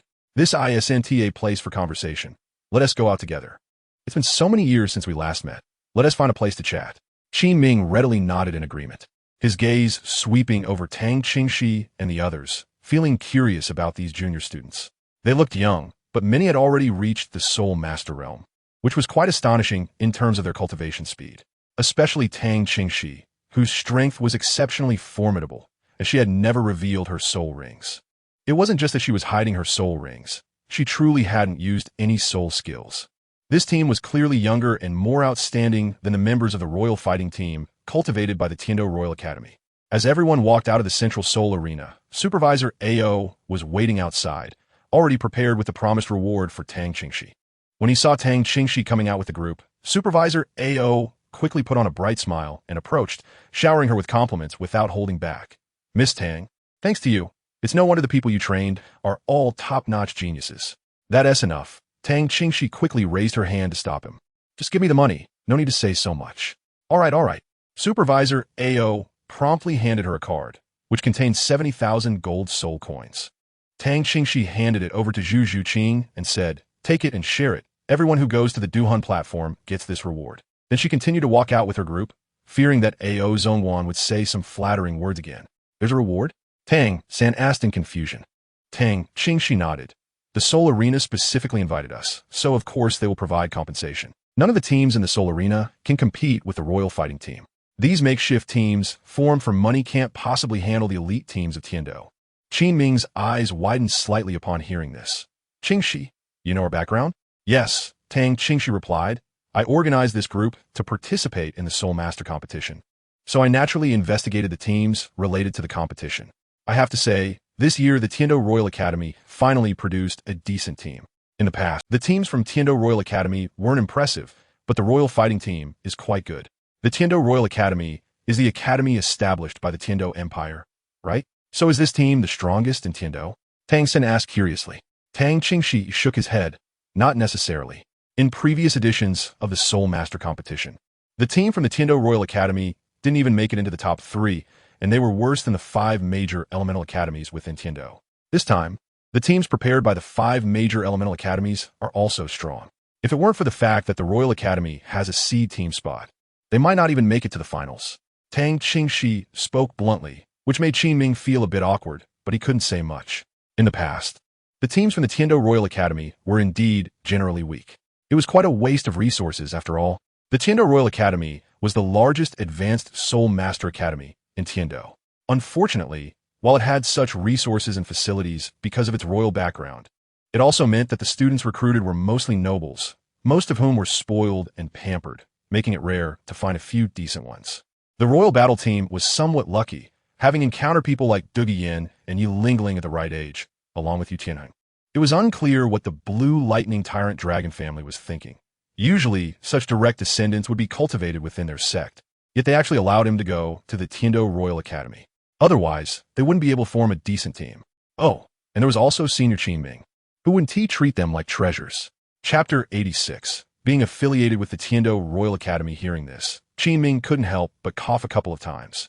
Junior, I am currently a teacher at the Tiando Royal Academy after all. All right, I won't say more. Tang Qingxi understood and readily stopped. Qin Ming became even more curious about Tang Qingxi. What kind of identity and background did this junior have? As her tone implied, she was well aware of the information and background of the Royal Battle Team members. Everyone then found a hotel, booked rooms, and settled down in the restaurant. Order whatever you want, Tang Qingxi said directly. Although it was theoretically the elder's responsibility to pay, she never expected Flander to be generous. After taking a seat, Qin Ming was still observing the Shrek crowd. I have a question. How old are all of you juniors? Upon hearing this, Flander couldn't help but feel proud as he detailed the introductions to Qingming. After listening to Flander's introduction, Qingming couldn't help but widen his eyes. Most of them are only 12 or 13 years old. Although he knew these children were young, it was indeed surprisingly young to have such strength at this age. The academy actually had so many exceptionally talented students. This development was truly getting better and better. This remark embarrassed Flander, as it was uncertain how much longer these students could uphold the reputation of Shrek Academy. As for Shrek's future development, it was probably, but such matters were clearly not suitable to bring up here, so Flander could only smile. Qingming's emotions were still a bit excited, especially you, Junior Tang Qingxi. With a soul power level of 30 able to overpower Tianheng, you truly are a monster among monsters. However, Junior Qingxi, I've always had a question. During the soul battles, it seems I've never seen you display your soul rings. Is it because you've hidden them for some reason? If that were the case, he would be curious to ask more. Tang Qingxi pondered for a moment. Her situation was not something she couldn't talk about, but she was afraid that Qingming would ask too many questions, which would require a lot of explanation. It was actually Flander who helped her answer first. She was an unprecedented existence, capable of breaking through without relying on absorbing soul rings. She didn't have any soul rings at all. What? Qingming was dumbfounded, looking at Tang Qingxi in disbelief, unable to speak for a long time. After a while, Qingming let out a long sigh, looking at Tang Qingxi and then at Tang San, Daimu Bai, and the others. What a pity if you weren't from Shrek. I would find a way to get you into the Royal Academy. If you joined, perhaps the Tiando Royal Academy would have a better chance of winning the championship in this year's Soul Master competition. When Qingming said this, he seemed to think of something and became excited again. Actually, it could work. Even if you were from Shrek Academy, you could come to the Royal Academy. Upon hearing this, Flander immediately became anxious. Originally, he didn't know if he could keep these students, but now Qingming was trying to poach them. Qingming, what's wrong with you? These kids belong to Shrek. The dean said, don't misunderstand. I'm not trying to have them join the Tiando Royal Academy. What I mean is they can be registered there. Didn't Qingxi say she wanted to participate in the Soul Master competition? But Shrek Academy doesn't have any slots, right? The Royal Academy has 2 slots. One of those slots can be given to them. They could be registered under the Tiando Royal Academy to participate in the Soul Master competition, which would also enhance the exchange between the 2 academies. They can also enjoy the resources of the Tiando Royal Academy before the competition. Qingming quickly explained, but that slot might need to be fought for. However, with their talents, it shouldn't be a problem. Upon mentioning the Soul Master competition slots, Flander was at a loss for words. He was actually curious about how Tang Qingxi planned to resolve this slot issue. Yu Xiaojing nodded in agreement upon hearing this. Indeed, this idea is quite good. Compete? Does the Tiando Royal Academy even have a team that can compete with us? Tang Qingxi had such an idea originally, but was curious about whether the Royal Academy could produce a competitive team. It's like this. Not long ago, the sect master of the 7 Treasures Glazed Tile School, Ning, came to the academy to discuss a matter. He wanted to arrange a team to be registered under the academy's name to obtain a slot for the Soul Master competition. The sect master had a very high opinion of that team. The academy agreed, but they needed to wait to see how strong the team was before making a specific decision. Qingming added, that's also why I thought of this method. Tang Qingxi was taken aback for a moment and couldn't help but smile. There's nothing to argue about. She pointed at Ning Rongrong. You must recognize this child's martial soul. Qingming looked at Ning Rongrong and suddenly realized, is it you that the sect master Ning mainly recommended? That's right. I had a conversation with sect master Ning about this matter before, and he agreed to connect us. Tang Qingxi didn't expect Ning Fengji to be so efficient. He had already talked to the Heaven Do Royal Academy. Qingming couldn't help but smile with surprise. That's perfect. I was a bit worried at first. After all, the Heaven Do Royal Academy has indeed produced very few powerful soul masters in recent years, and its status has been declining. The leaders of the academy are eager to recruit talents from the genius academies. If you go there, they might try every means to use various connections to keep you, which would really be like digging into the academy's corner. But with Sect Master Ning's recommendation, they will likely be somewhat apprehensive. Flinder, on the side, revealed a hint of bitterness. This idea was indeed good, but if they really went and participated in the Soul Master competition on behalf of the Heaven Do Royal Academy, even if it was just nominal, the Heaven Do Academy would surely announce that they were all from Heaven Do. Who would still remember Shrek? But it was clear that he couldn't make the decision on this matter. Tang Qingxi had already assembled a complete team, and those kids were all trained by her. In their eyes, the dean had no real importance anymore. Qingming had not yet realized the problem. He thought that since Shrek had already tried to obtain quotas from other academies, it was the academy's plan, or rather Flinder's, not knowing that it was all manipulated by Tang Qingxi. We will go over soon. With such good resources at the Heaven Do Royal Academy, I don't want them to go to waste, especially for the mimicry training. They should be using those resources. The foundation of these students is almost set, and with a better training environment, Tang Qingxi would definitely fight for it. Enough, Tang Qingxi, I don't agree. Flinder could no longer hold back. They ultimately belonged to Shrek, and you couldn't arrange everything as you wished. They could receive a good education at Shrek too. Qingming was stunned for a moment, confused. What is going on? Chapter 87. Confronting Flinder. You talk to me about education? Flinder erupted. Tang Qingxi shot him a sideways glance. What have you taught them? I taught these people. What did Shrek teach them? Let's not even mention Tang San. Let's talk about Dai Mubai, Oscar, and Ma Hongjun. What were they like 2 years ago when I left Shrek for training? And what have they become when I came back? What did you teach them? Don't tell me about the talent Shrek has produced. Have you thought about what your admission requirements were? With such admission requirements, you enrolled over 60 but graduated only about 10. Think about it. Are your graduation requirements too high, or did you not teach them well? How can only so few graduate? If those 60 or so were placed in the Heaven Do Royal Academy, according to your graduation requirements, at least half of them would graduate. Do you believe that? I was too lazy to discuss this with you before, but today I want to make it clear. If it weren't for Xiao Wu and Tang San coming to Shrek because of you, Xiao Jiang, do you think I would come here and even give you money to maintain the academy's operation and build dormitories? I've given you enough face. I didn't directly take people away. Just nominally take a quota from the Heaven Do Royal Academy, using it to my advantage while still graduating from Shrek. If you continue to do this, I suggest you forget about the Shrek graduation title. What's wrong with graduating from the Heaven Do Royal Academy? If you disagree, then go get a quota for the Soul Master competition. Your Shrek Academy can't even register. You. Flinder was rendered speechless by Tang Qingxi's words. The quota for the Soul Master competition was always a sore point for him, and he glared at Tang Qingxi, his anger gradually rising. What he couldn't tolerate even more was Tang Qingxi's denial of the Academy's past efforts. Flinder. Seeing this, Yu Xiaojiang's expression changed. Calm down. Qingming was even more dumbfounded. These kids were taught by Tang Qingxi? There was such a huge conflict between Tang Qingxi and the dean.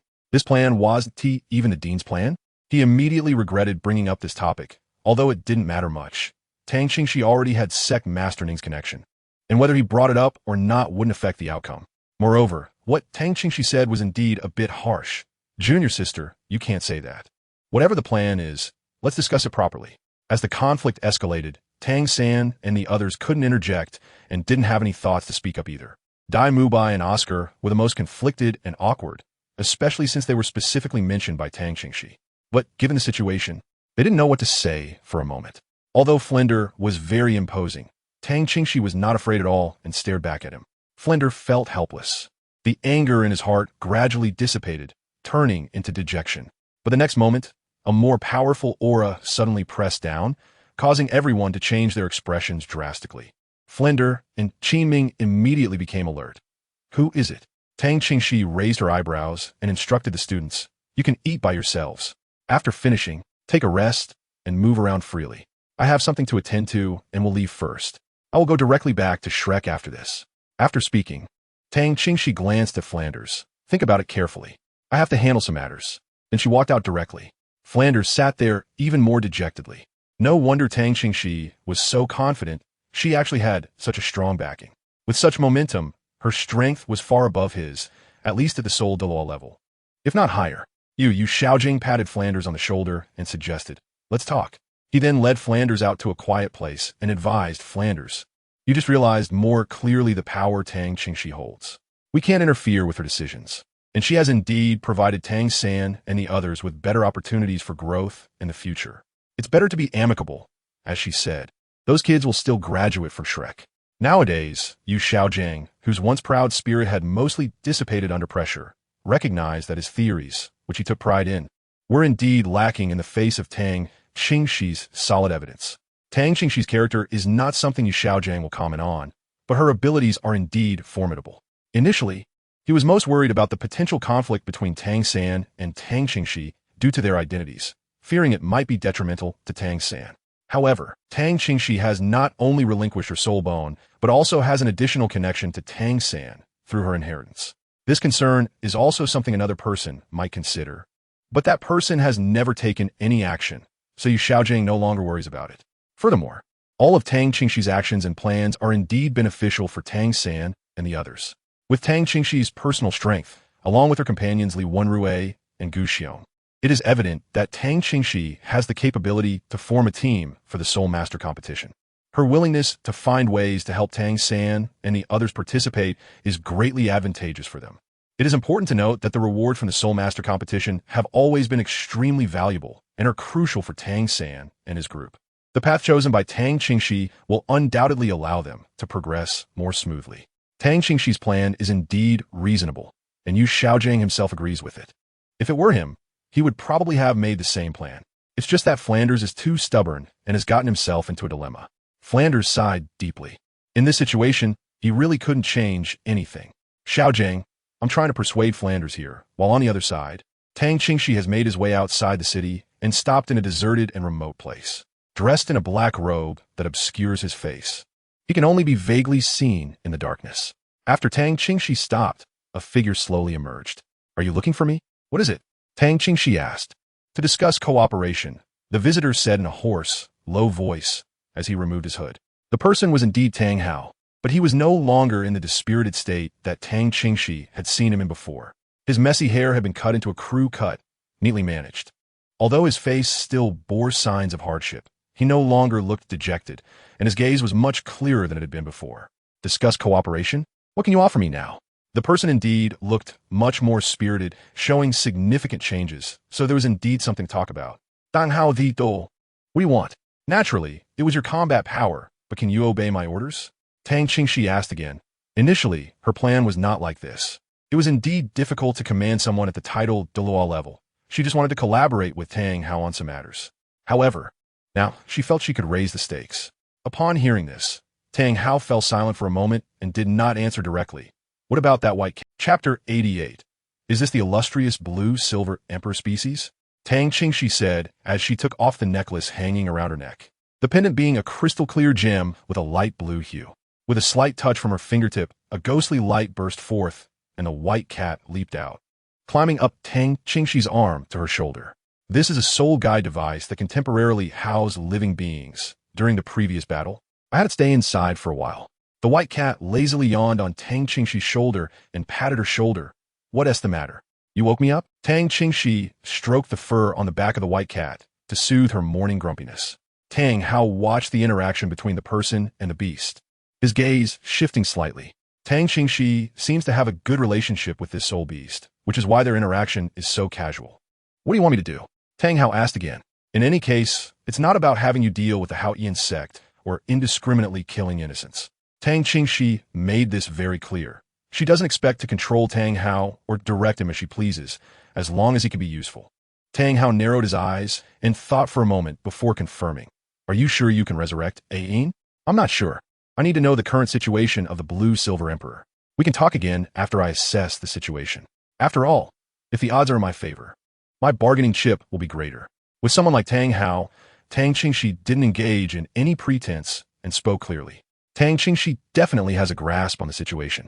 Just based on the fact that Tang Hao came back, along with a Ruo's description of the vitality of the Blue-Silver Emperor, it is highly likely that the condition of that Blue-Silver Emperor is even better than a Ruo's. Tang Hao stared at Tang Qingxi, feeling very hesitant and unsure whether to inform her about a yin situation. He still didn't fully trust this person. You come all the way here, and you're still hesitating at this moment? Haven't you thought it through during this time? Then why did you come to me? Tang Qingxi crossed her arms, leaning against the tree trunk.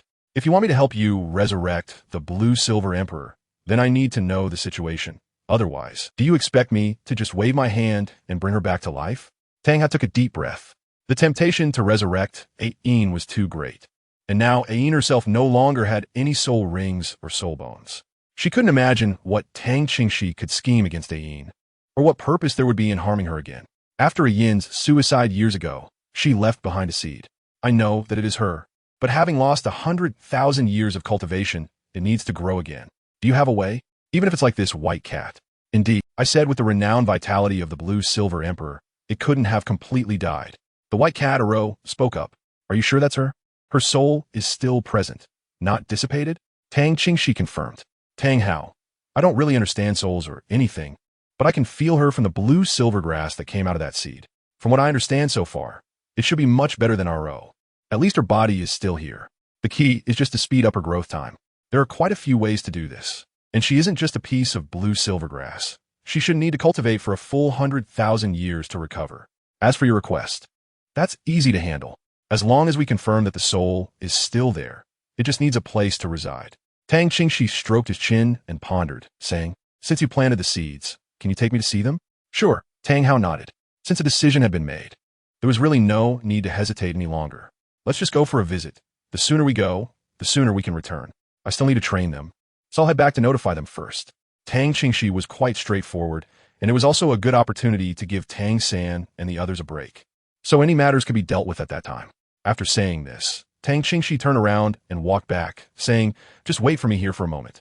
Tang Qingxi returned to the hotel and found Tang San and Zhu Zhuqing to inform them about her upcoming trip, then returned to meet with Tang Hao. I can't hire a car for this trip. It would be troublesome if the spirit hall finds out about my whereabouts, so I need you to take me this time. Tang Hao was taken aback. Are you still afraid of being discovered by the spirit hall? Tang Qingxi glared at him. I'm not afraid, but what about you? Do you want to ensure that the blue-silver emperor dies for good? Although it's highly likely that Qian Daolu knows that Qin Xuanjia wasn't killed by you. He died after being severely injured by you, and knowing your whereabouts along with the blue-silver emperor, he is bound to seek revenge. Wasn't Qin Xuanjia left to die after I severely injured him? Tang Qingxi's words revealed quite a bit of information, and Tang Hao also seized on the key point. Tang Qingxi nodded.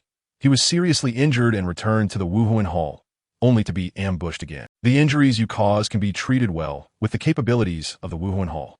Who did this? Tang Hao couldn't help but ask curiously. Who helped him take revenge? Tang Qingxi smiled meaningfully but did not elaborate. The two then set off, with Tang Hao channeling his soul power to quickly navigate through the dense forest with Tang Qingxi. When they finally stopped, the daylight was once again nearing dusk. Tang Hao secretly let out a breath, masking his fatigue. Tang Qingxi surveyed the area in front of him. It was situated in a valley surrounded by towering mountains, lush greenery, and a magnificent waterfall that seemed to connect the sky and the earth. This place was indeed quite good for their training. Tang Qingxi couldn't help but comment. This waterfall was far better than the one near Shrek, and climbing it was much more challenging. At this point, Tang Hao no longer led Tang Qingxi. He simply took the lead ahead. He approached the waterfall, leaped into the air with incredible speed, and flew toward the waterfall, landing on a rock next to it. Tang Qingxi followed closely, using his agile movements to land on the rock as well. A massive rush of water poured down, soaking both of them completely. Tang Hao pressed against a seemingly seamless rock on the stone wall behind the waterfall, and suddenly a section of the rock dented inward, revealing a doorway large enough for a person to pass through. The two of them then crawled inside. Inside was a passage, over 3 meters high and about 2 meters wide, extending deep inward, looking quite dark due to insufficient light. Tang Qingxi's eyes faintly shimmered with a purple light, while Tang Hao took out a pale golden gemstone from his soul guide, illuminating the surroundings as he led Tang Qingxi further inside. Upon reaching the innermost part, the area brightened up, revealing a stone chamber of about 10 square meters. There was a stone hole at the top, allowing natural light to enter the chamber. Inside the stone chamber, there were no furnishings, only a small mound of earth directly beneath the stone hole, on which a slender blue-silver grass swayed in the wind. This blue-silver grass looked somewhat different from ordinary blue-silver grass. Its leaves were longer and adorned with golden fine lines.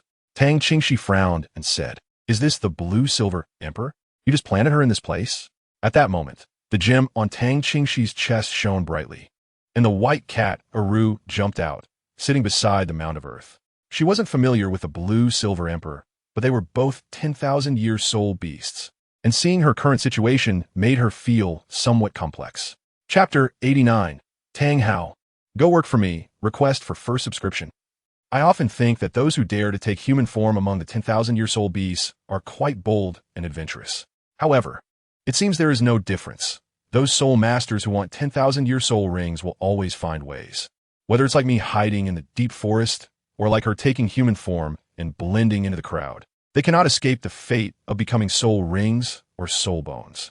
The voice of the white Kataru carried a hint of sorrow as she spoke. Looking at Tang Qingxi, if everyone were like you, it would be great if breakthroughs didn't require soul rings. The rules of this continent for you soul beasts are unfair. Even for me, I only chose not to rely on soul rings for breakthroughs because I have my own pursuits. But in order to have sufficiently strong power, I will ultimately choose to absorb soul rings, and I'll try to select soul beasts with high ages, even 10,000-year soul beasts.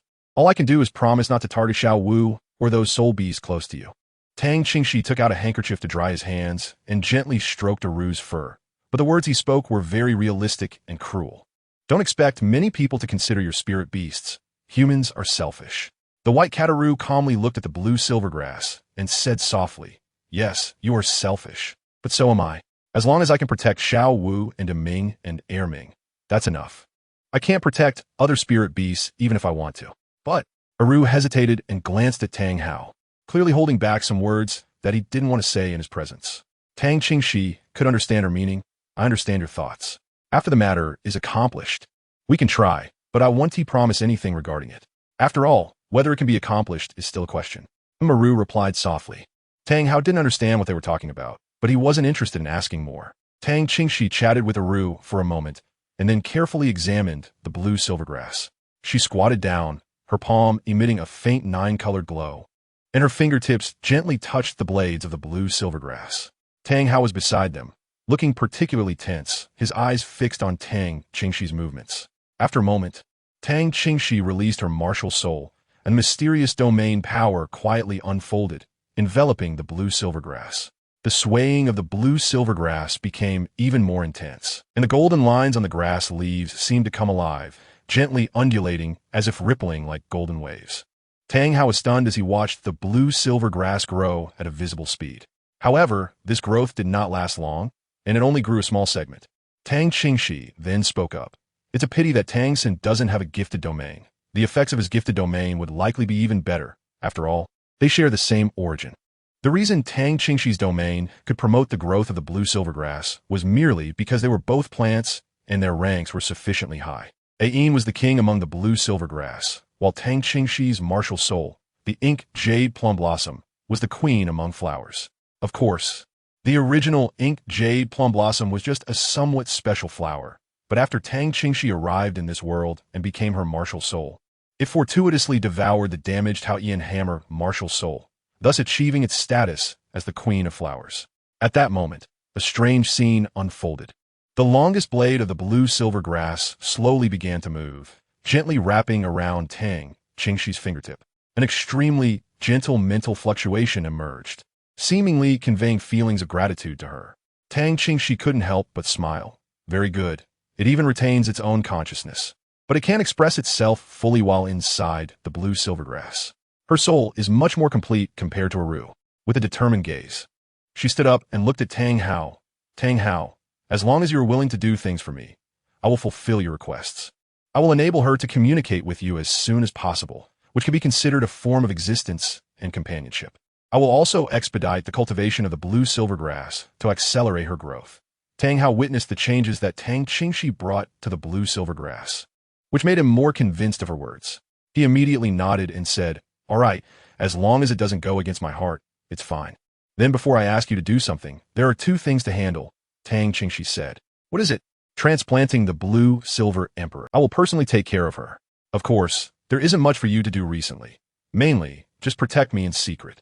You can also keep an eye on the situation of the blue silver emperor at all times. I can't constantly spend time coming over. Her soul still needs nurturing, and that requires her to be with me. In this place." Tang Qingxi looked around with great disdain, feeling that this place was really not suitable for cultivating blue silver emperor. "Why did you choose this? Growing it outside would be much better than in a cave. Have you ever thought about how many plants you've seen that grow better in caves than outside? Even if you make a hole in the top, it won't let in much sunlight. This is just blue silver emperor. An ordinary blue silvergrass would probably end up looking quite shabby."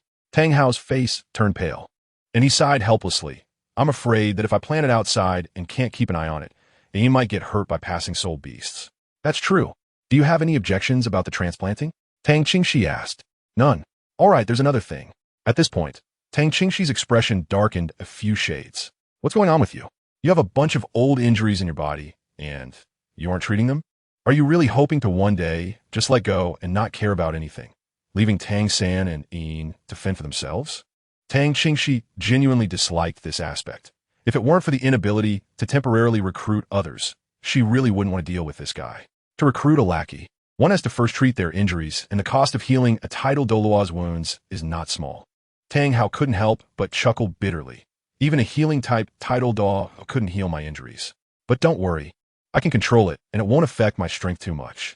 Anyway, whether a titled Douluo can heal me or not, I can treat you. I don't want to have a perfectly good titled Douluo level fighter suddenly drop dead on me.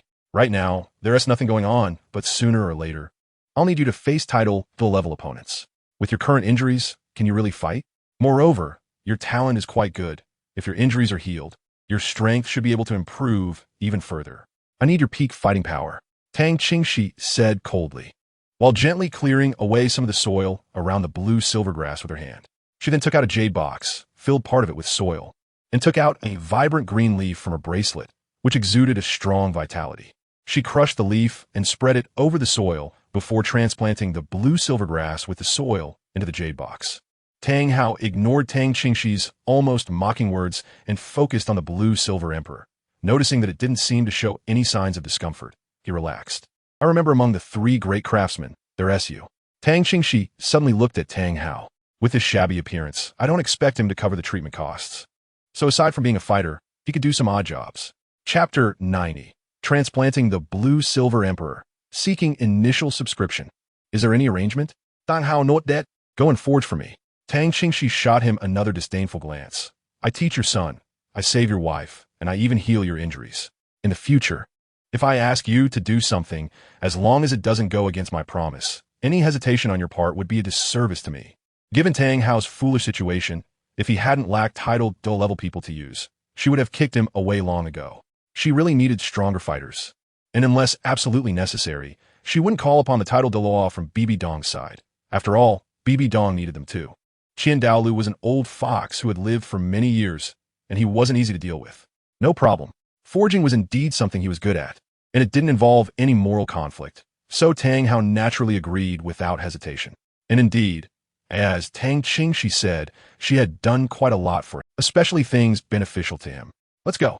With a wave of her hand, Tang Qingxi placed the white cat on her shoulder and stored the jade box containing the blue silver emperor into the soul guide that could accommodate living beings. Tang Hao silently followed Tang Qingxi, watching her back with some doubts. I always feel something is strange. The way you sometimes present yourself makes me feel that you shouldn't be that kind of person. You seem to be quite reserved, yet you're showing such sharpness. Being sharp is good. Not knowing how to disguise yourself. In the eyes of some people, I am at most just a bit clever. My behavior is a bit annoying, but they don't really fear me too much. Tang Qingxi wore a half-smile expression, saying, with my strength, wanting to go against those existences is not an easy task. Even just surviving. Those existences? Qian Daolu? Tang Hao asked. Tang Qingxi said, not just that, but so far, the main opponent is Qian Daolu. What kind of strength does Qian Daolu have? Tang Hao asked curiously. To be honest, he didn't even know that this person was still alive. In the past, he had only heard bits and pieces, knowing that he was the father of Qian Xuanji. Tang Qingxi was silent for a few seconds, then suddenly smiled. Do you want to have a go with him? Aren't you supposed to deal with him? Tang Hao the Douluo. Huh, but I don't expect you to help me against the titled Douluo under him. That's enough. A peak titled Douluo at level 99 can kill you with a single sword strike. Don't expect your little bit of strength to handle it. To deal with him, even relying on me, you'll need to live for several more decades. Without me, in your current situation, if you die, he might still be alive. Fortunately, this guy is a peak titled Douluo, strong enough not to strike easily, which allows me to do these little maneuvers. Tang Qingxi said, of course. This statement is half true and half false. Tang Hao is not qualified to know so much yet. Qian Daolu's strength is indeed very strong. But the reason he doesn't easily take action is that both she and Bibi Dong have an aura that he cannot easily touch. Although neither of them wants this troublesome aura. After resting in the valley for a while, the two finally set off to return to Shrek. The return speed was slightly slower, and by the time they arrived, it was already the night of the second day. Taking advantage of the night, Tang Qingxi directly brought Tang Hao back to her residence. Sit down. I will carefully check your body later to decide how to treat you.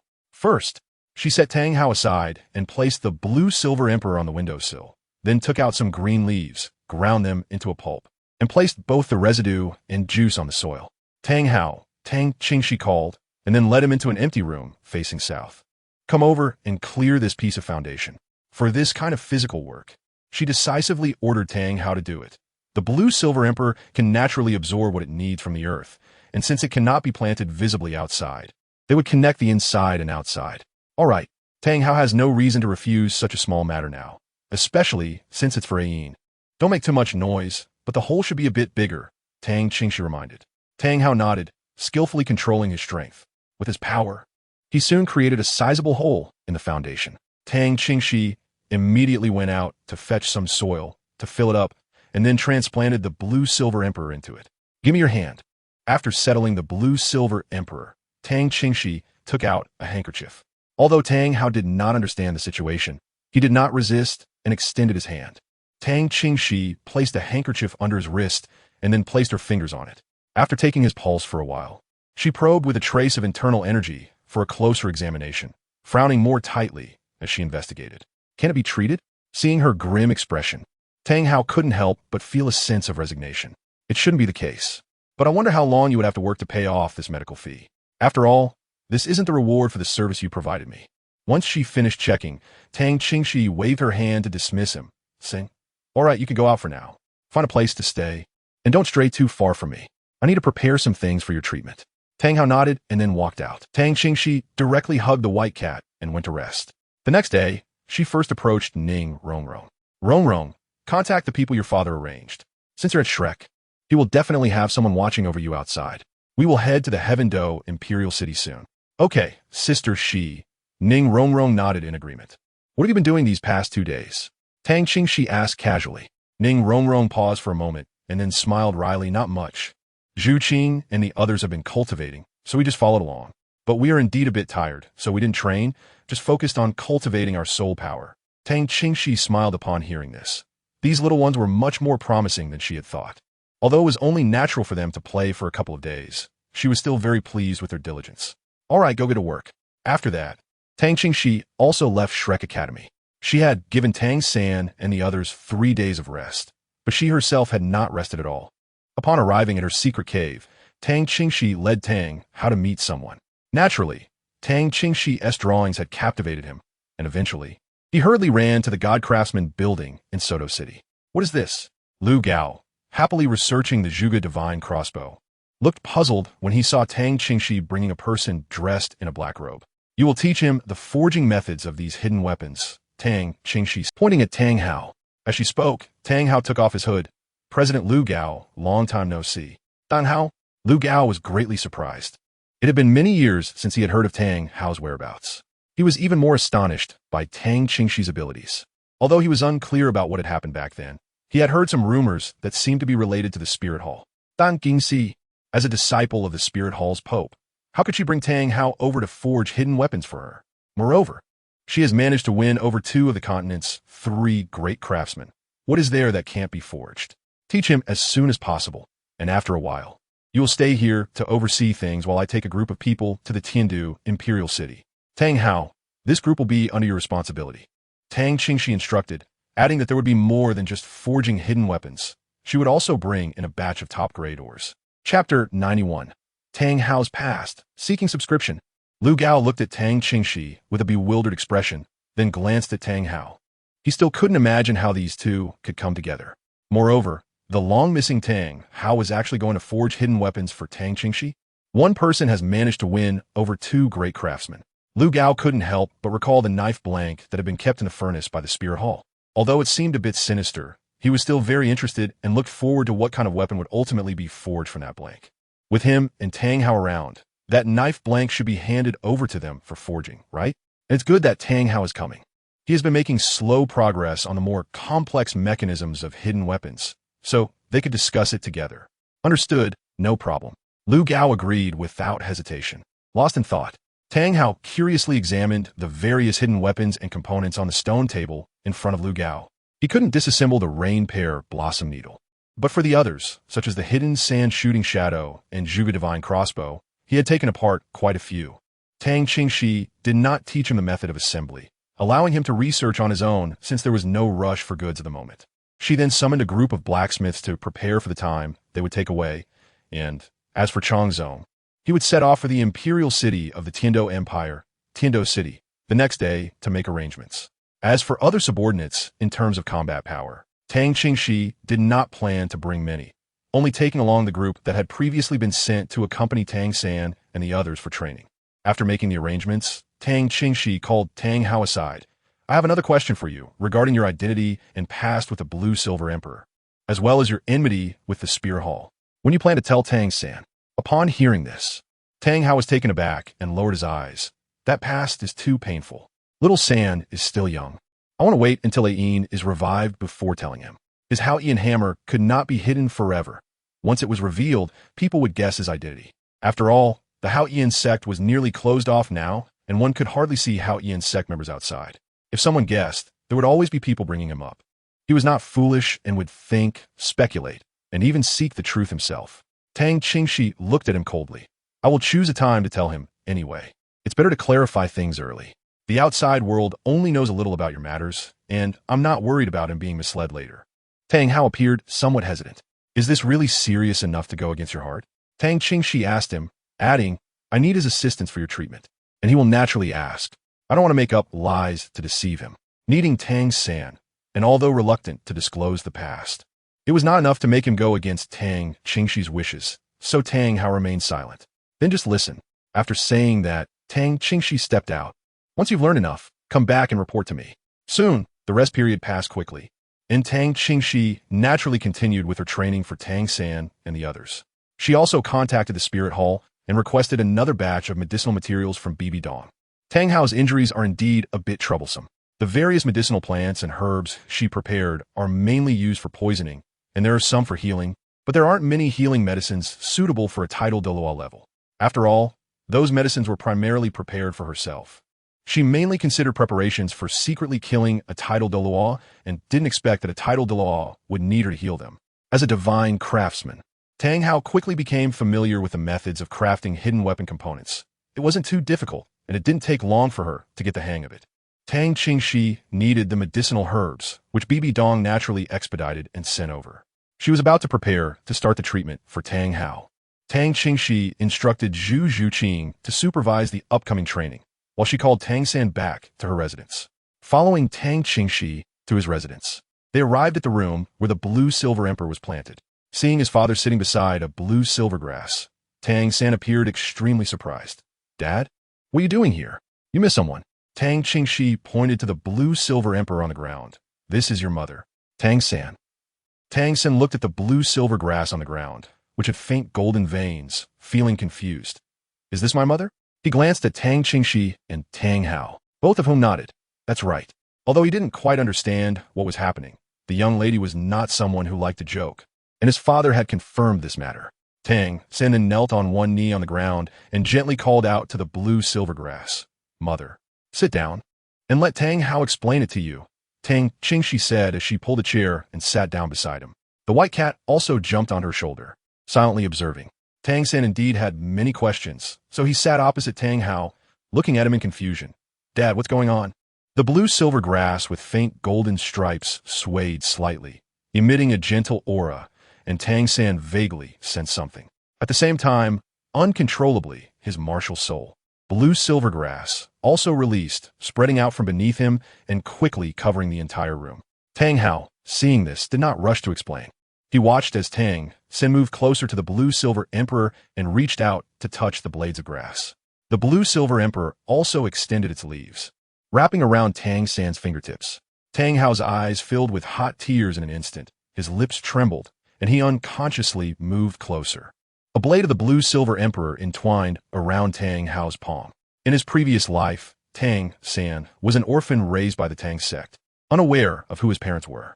But now, he had parents, and from the aura emanating from the Blue-Silver Emperor, Tang San sensed his mother's concern for him, and he couldn't help but shed tears. Tang Hao smiled with tears in his eyes. After a long time, their emotions finally calmed down. Tang Hao let out a long breath. Tang San, your mother is a 100,000-year soul beast, the Blue-Silver Emperor. Tang San had already made some guesses in his heart, though it was hard to believe. Fortunately, when Tang Qingxi explained about soul beasts earlier, he had provided some knowledge about the different ages of soul beasts, including the fact that a 100,000-year soul beast could take on human form. Otherwise, Tang San might not have reached this level of understanding. Yet, it was still quite incredible. With a hint of confusion in his eyes, Tang Hao seemed to recall the past and began recounting his story. I am from the Xuantian sect, and your other martial soul is called the Xuantian Hammer. Back then, my elder brother and I were the sons of the previous sect master and were the two most outstanding disciples of our generation, with my talent even surpassing that of my elder brother. However, our father, your grandfather, was severely injured in his early years and was not in good health.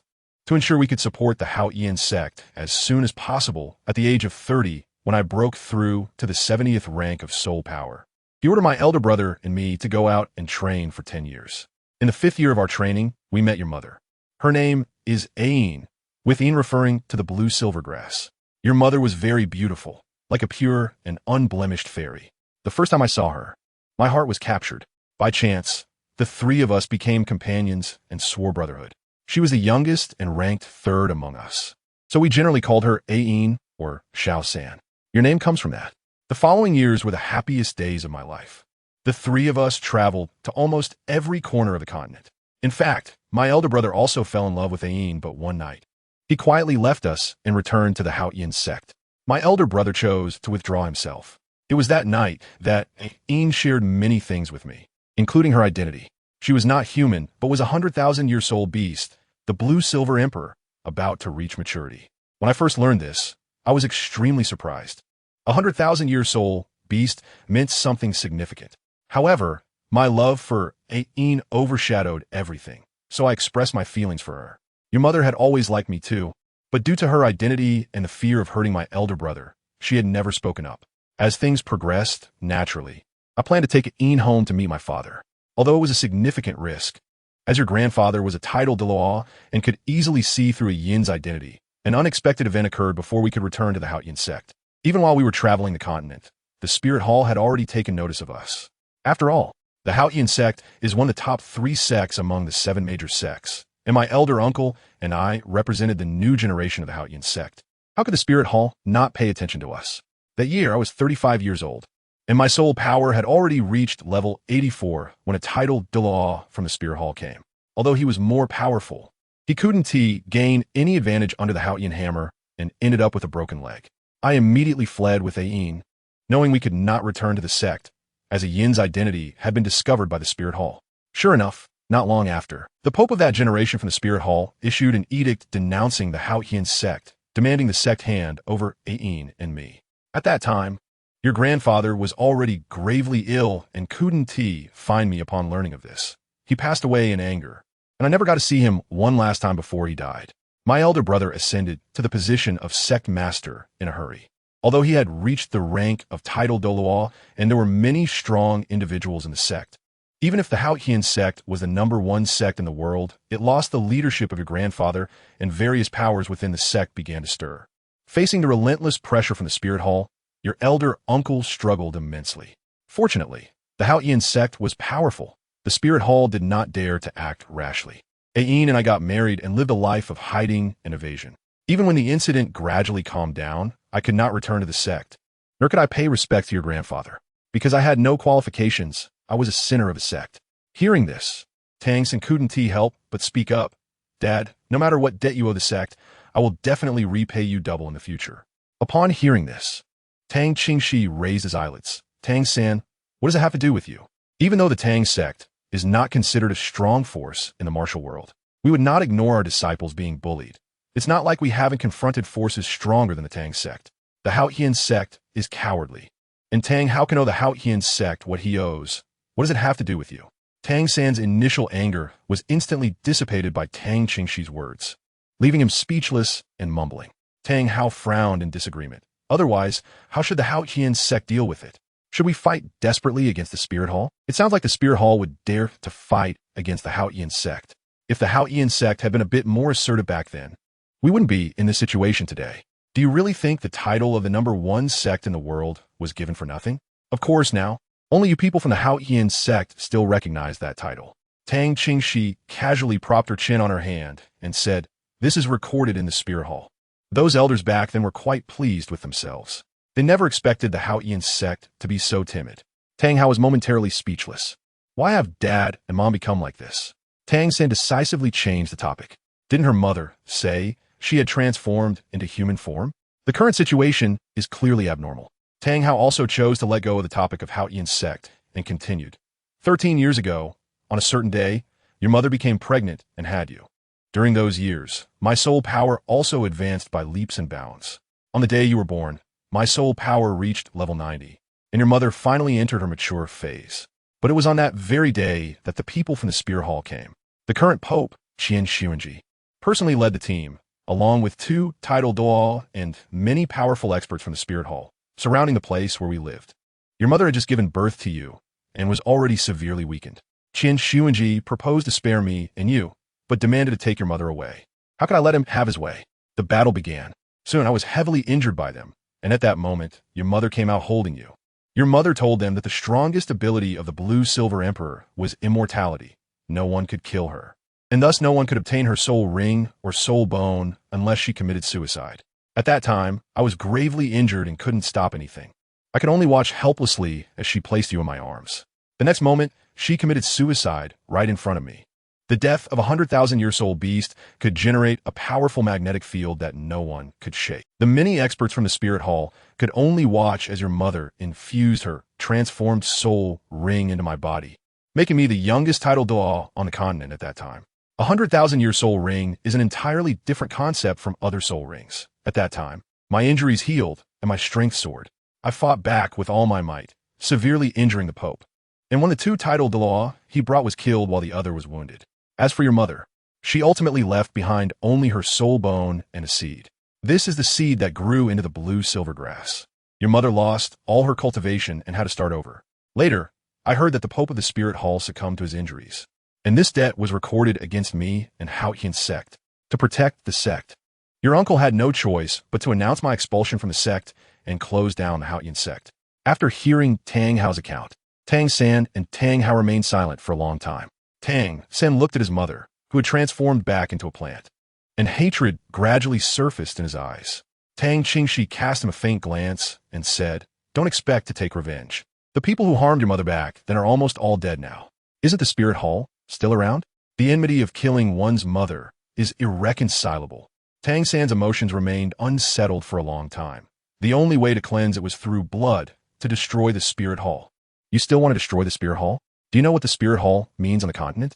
Without the Spirit Hall, you might still be in Holy Soul Village, without having awakened your martial soul.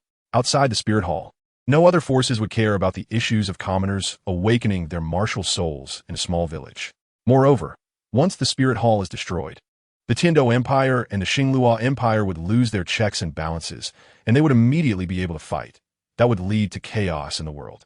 Tang Qingxi smiled slightly at his appearance. Her sharp gaze turned towards Tang San as she coldly said, "Moreover, if you want to destroy the Wuhuan Temple, you can act now. Kill me first." Chapter 93. Tang Hao became a hedgehog. Tang Qingxi may not be a good person, and his methods can be somewhat ruthless, but he would never engage in chaotic and destructive acts that disrupt the world. Tang San was immediately stunned. What does it mean to destroy the Spirit Hall? Do you need to kill the young lady first? Tang Qingxi stood up, walked up to Tang San, and said with a cold demeanor, "Tang San, do you want to give it a try?" Tang San didn't dare to act, being forced to retreat repeatedly by Tang Qingxi's imposing presence, feeling a bit dizzy. What was going on? The young lady had a connection with the Spirit Hall? Little San, calm down. Our enemies are almost all dead, and as for the remaining grudges, they won't affect the entire Spirit Hall. Moreover, there is no need to destroy the Spirit Hall. Tang Hao noticed that something was off and quickly stood in front of the 2, advising them. Now that he had chosen to stand with Tang Qingxi, and seeing her intentions, it seemed she was aiming to take control of the Spirit Hall. Promoting a change of leadership in the Spirit Hall and helping the enemies of the Qian family rise to power was also a form of revenge. Just stay there. I won't do anything to Tang San. I just need to make things clear. Tang Qingxi glanced at Tang San, turned around, and walked outside. Tang San, come out. Tang San was confused, but still subconsciously followed out. You want to go to heaven? Huh? You talk about destroying a force at the drop of a hat. After training for just a few days, you think you're so powerful? Regardless of how strong you are, get your head straight. Some things need to be thought through clearly. If you destroy the Spirit Hall, will you feel comfortable? Even if most people in the Spirit Hall don't know about the past events. Do you have the ability to deal with the aftermath? Or will you just watch the world descend into chaos? Tang Qingxi's reprimand made Tang San lower his head. not daring to say another word. However, she only scolded him for a few sentences before her tone softened considerably. You don't need to be too agitated. The spirit hall will eventually be under my control, and Tang Hao is currently cooperating with me. Most of the people in the spirit hall now have nothing to do with the past events, and those who do are already my enemies. The spirit hall is not a force that can be easily destroyed, but if you want revenge, it's not entirely out of reach. However, you're too weak right now. There's no need to think too much. The priority is to focus on improving yourself. Listening to Tang Qingxi's words, Tang San gradually understood more and his mind became clearer. He turned to look at the door and softly asked, "What about the young lady in the spirit hall? If I win the Soul Master competition, I will become the holy maiden of the spirit hall and the next pope. The previous pope, Qian Xuanji, who caused your mother's death, is indeed not a good person, the kind that harms even his own disciples. The current pope has also suffered persecution, and I am the same camp as her. Moreover, your father could be considered part of our camp as well. In short, our enemies overlap to some extent," Tang Qingxi said directly. "I said that before to help you calm down and not let hatred cloud your judgment." "Who exactly is the young lady targeting?" Tang San asked again. "The remnants of Qian Xuanji's forces, including your father, Qian Douluo. Once the spirit hall is under my control, do you still think the spirit hall is your enemy?" Tang San's gaze gradually became resolute. He understood that he would train hard to assist the young lady and also avenge his mother. Then he lowered his head. Tang San realized he hadn't thought things through earlier and had spoken impulsively. "Well, after all, you only know the general situation and haven't understood the specifics. However, in the future, when making decisions, you need to consider things more carefully." Tang Qingxi waved his hand, preparing to head back, and said, "By the way, the reason I specifically told you these things today is actually to prevent you from asking me about them later. Your father's battle back then was extremely fierce, and he still carries countless old injuries. I need your assistance to help treat his wounds. Is Dad seriously hurt?" Upon hearing this, Tang San became anxious. Tang Qingxi did not hide anything about this. Living up to now is just luck, but it can be treated, so there is no need to worry. As for your mother, I'm also looking for ways to help her recover. Back in the room, Tang Hao stood nervously by the door, and he finally breathed a sigh of relief when he saw the two return calmly. "All right, we've made everything clear. Now, let us start your treatment." As she spoke, Tang Qingxi took out a prescription and some medicinal herbs, pointing to another room. Tang San, "You go to that room to brew it, then pour it into the bathtub in the room, filling it halfway." "Okay, Sister Shi." Tang San nodded in agreement, took the items, and went to the room Tang Qingxi indicated. Tang Hao followed curiously, as he was indeed very curious about how Tang Qingxi would treat him, especially since the healing type titled Douluo couldn't heal the injuries on his body. As soon as he entered the room, the first thing he saw was the bathtub placed in the center, followed by a long table beside it. On the long table were several narrow iron boxes filled with liquid, in which silver needles were soaked. It was impossible to count how many there were. There was also a fire burning beneath the iron boxes, with a faint flame roasting them. Tang San felt a chill run down his spine as he saw the preparations. It was clear that everything there was necessary. He then glanced at Tang Hao and realized that his father was indeed seriously injured, needing so many silver needles. However, Tang Hao didn't understand any of this and was unaware of what he was about to face. He was just curiously looking around. The medicinal herbs required time to brew, and it wasn't until 2 full hours later that Tang San filled half of the bathtub. After that, Tang Hao was asked to take off his shirt and sit cross-legged in the bathtub filled with medicinal liquid and ice cubes. Tang Qingxi's gaze was calm and undisturbed. Inside the iron box was also medicinal liquid, which had already been dried. Her palm, like jade, picked up an iron box that was still emitting heat and walked in front of Tang Hao. Tang Hao initially felt a bit awkward, but in the next moment, he had no time to think about so much. Tang Qingxi held a silver needle and decisively and swiftly pricked it into Tang Hao's body, producing a slight sizzling sound. Tang Hao's muscles tensed up, and the silver needles were still scorching hot. Following that, Tang Qingxi's hands moved continuously, her palms waving with traces of afterimages. Before long, Tang Hao was drenched in cold sweat, and his body was covered with silver needles. Amidst the strong scent of medicinal liquid, there was a faint aroma of meat. Tang San glanced a few times before silently looking away, and then turned to see his father pierced like a hedgehog. A chill immediately ran down his back. The key point was that there were several iron boxes of needles still unused on the long table, and the young lady had added some medicinal liquid to continue the roasting. "Come call me when the ice is completely melted." Tang Qingxi left the sentence and, leaving Tang Sen to take care of Tang Hao, went out by herself. "Dad, are you okay?" Tang Sen took out a handkerchief to wipe the cold sweat from Tang Hao's forehead. Tang Hao's feelings were naturally not good. He felt like there was a furnace inside his body, burning intensely, while the potions around him were icy and cold. However, seeing Tang San's concerned gaze, he gritted his teeth and said, "It's fine, I feel pretty good." Noticing the veins bulging on Tang Hao's forehead, Tang San could only silently continue to help him wipe away the cold sweat. Chapter 94. The candidates for the Soul Master competition team are about to be determined. After all the ice in the tub had melted, Tang San went to knock on Tang Qingxi's door. Tang Qingxi exited the cultivation state and administered acupuncture to Tang Hao once again, repeating the process until all the prepared silver needles were used up. By the end of this treatment, Tang Hao basically fell asleep immediately, while Tang San stayed behind to take care of him, occasionally checking on the Blue Silver Emperor. Most of the time was spent cultivating, as he was determined to avenge his mother and assist the young lady, so he naturally needed to work hard on his cultivation. Just as the young lady said, he was still too weak. Half a month later, Tang Qingxi put away the silver needles. The color of Tang Hao's face had changed significantly compared to before, and he looked much better. "All right, for now, this is enough. You can at least act without too much concern, and it won't affect your strength too much. However, it will still take time to fully recover. Mainly, my cultivation level is not high enough, so just wait." Tang Qingxi organized everything, and then called Tang San to inform everyone that they would take a day off and set off for the Douluo Forest tomorrow to obtain soul rings for Zhu Zhuqing and Rongrong. During this time, Ning Rongrong had also broken through to level 30. Tang Qingxi had low requirements for Ning Rongrong's third spirit ring, so he didn't plan to pressure her. It was just right to go with Zhu Zhuqing to get the third spirit ring sorted out. Then, they would take everyone to the Heaven Do Royal Academy. All right, Tang San agreed and walked out. "You should also rest well and get back in shape. The Douluo Great Forest will rely on you for protection." Although no matter how much trouble he and Flinder got into, Flinder would still arrange for someone to follow them for protection when they went to the Douluo Great Forest. However, no matter what, Tang Hao's strength was more reliable, and he naturally wouldn't leave Tang Hao behind. Tang Hao not dead. After that, Tang Qingxi returned to the room where she was cultivating the Blue Silver Emperor. During this time, most of her time spent treating Tang Hao was actually in this room.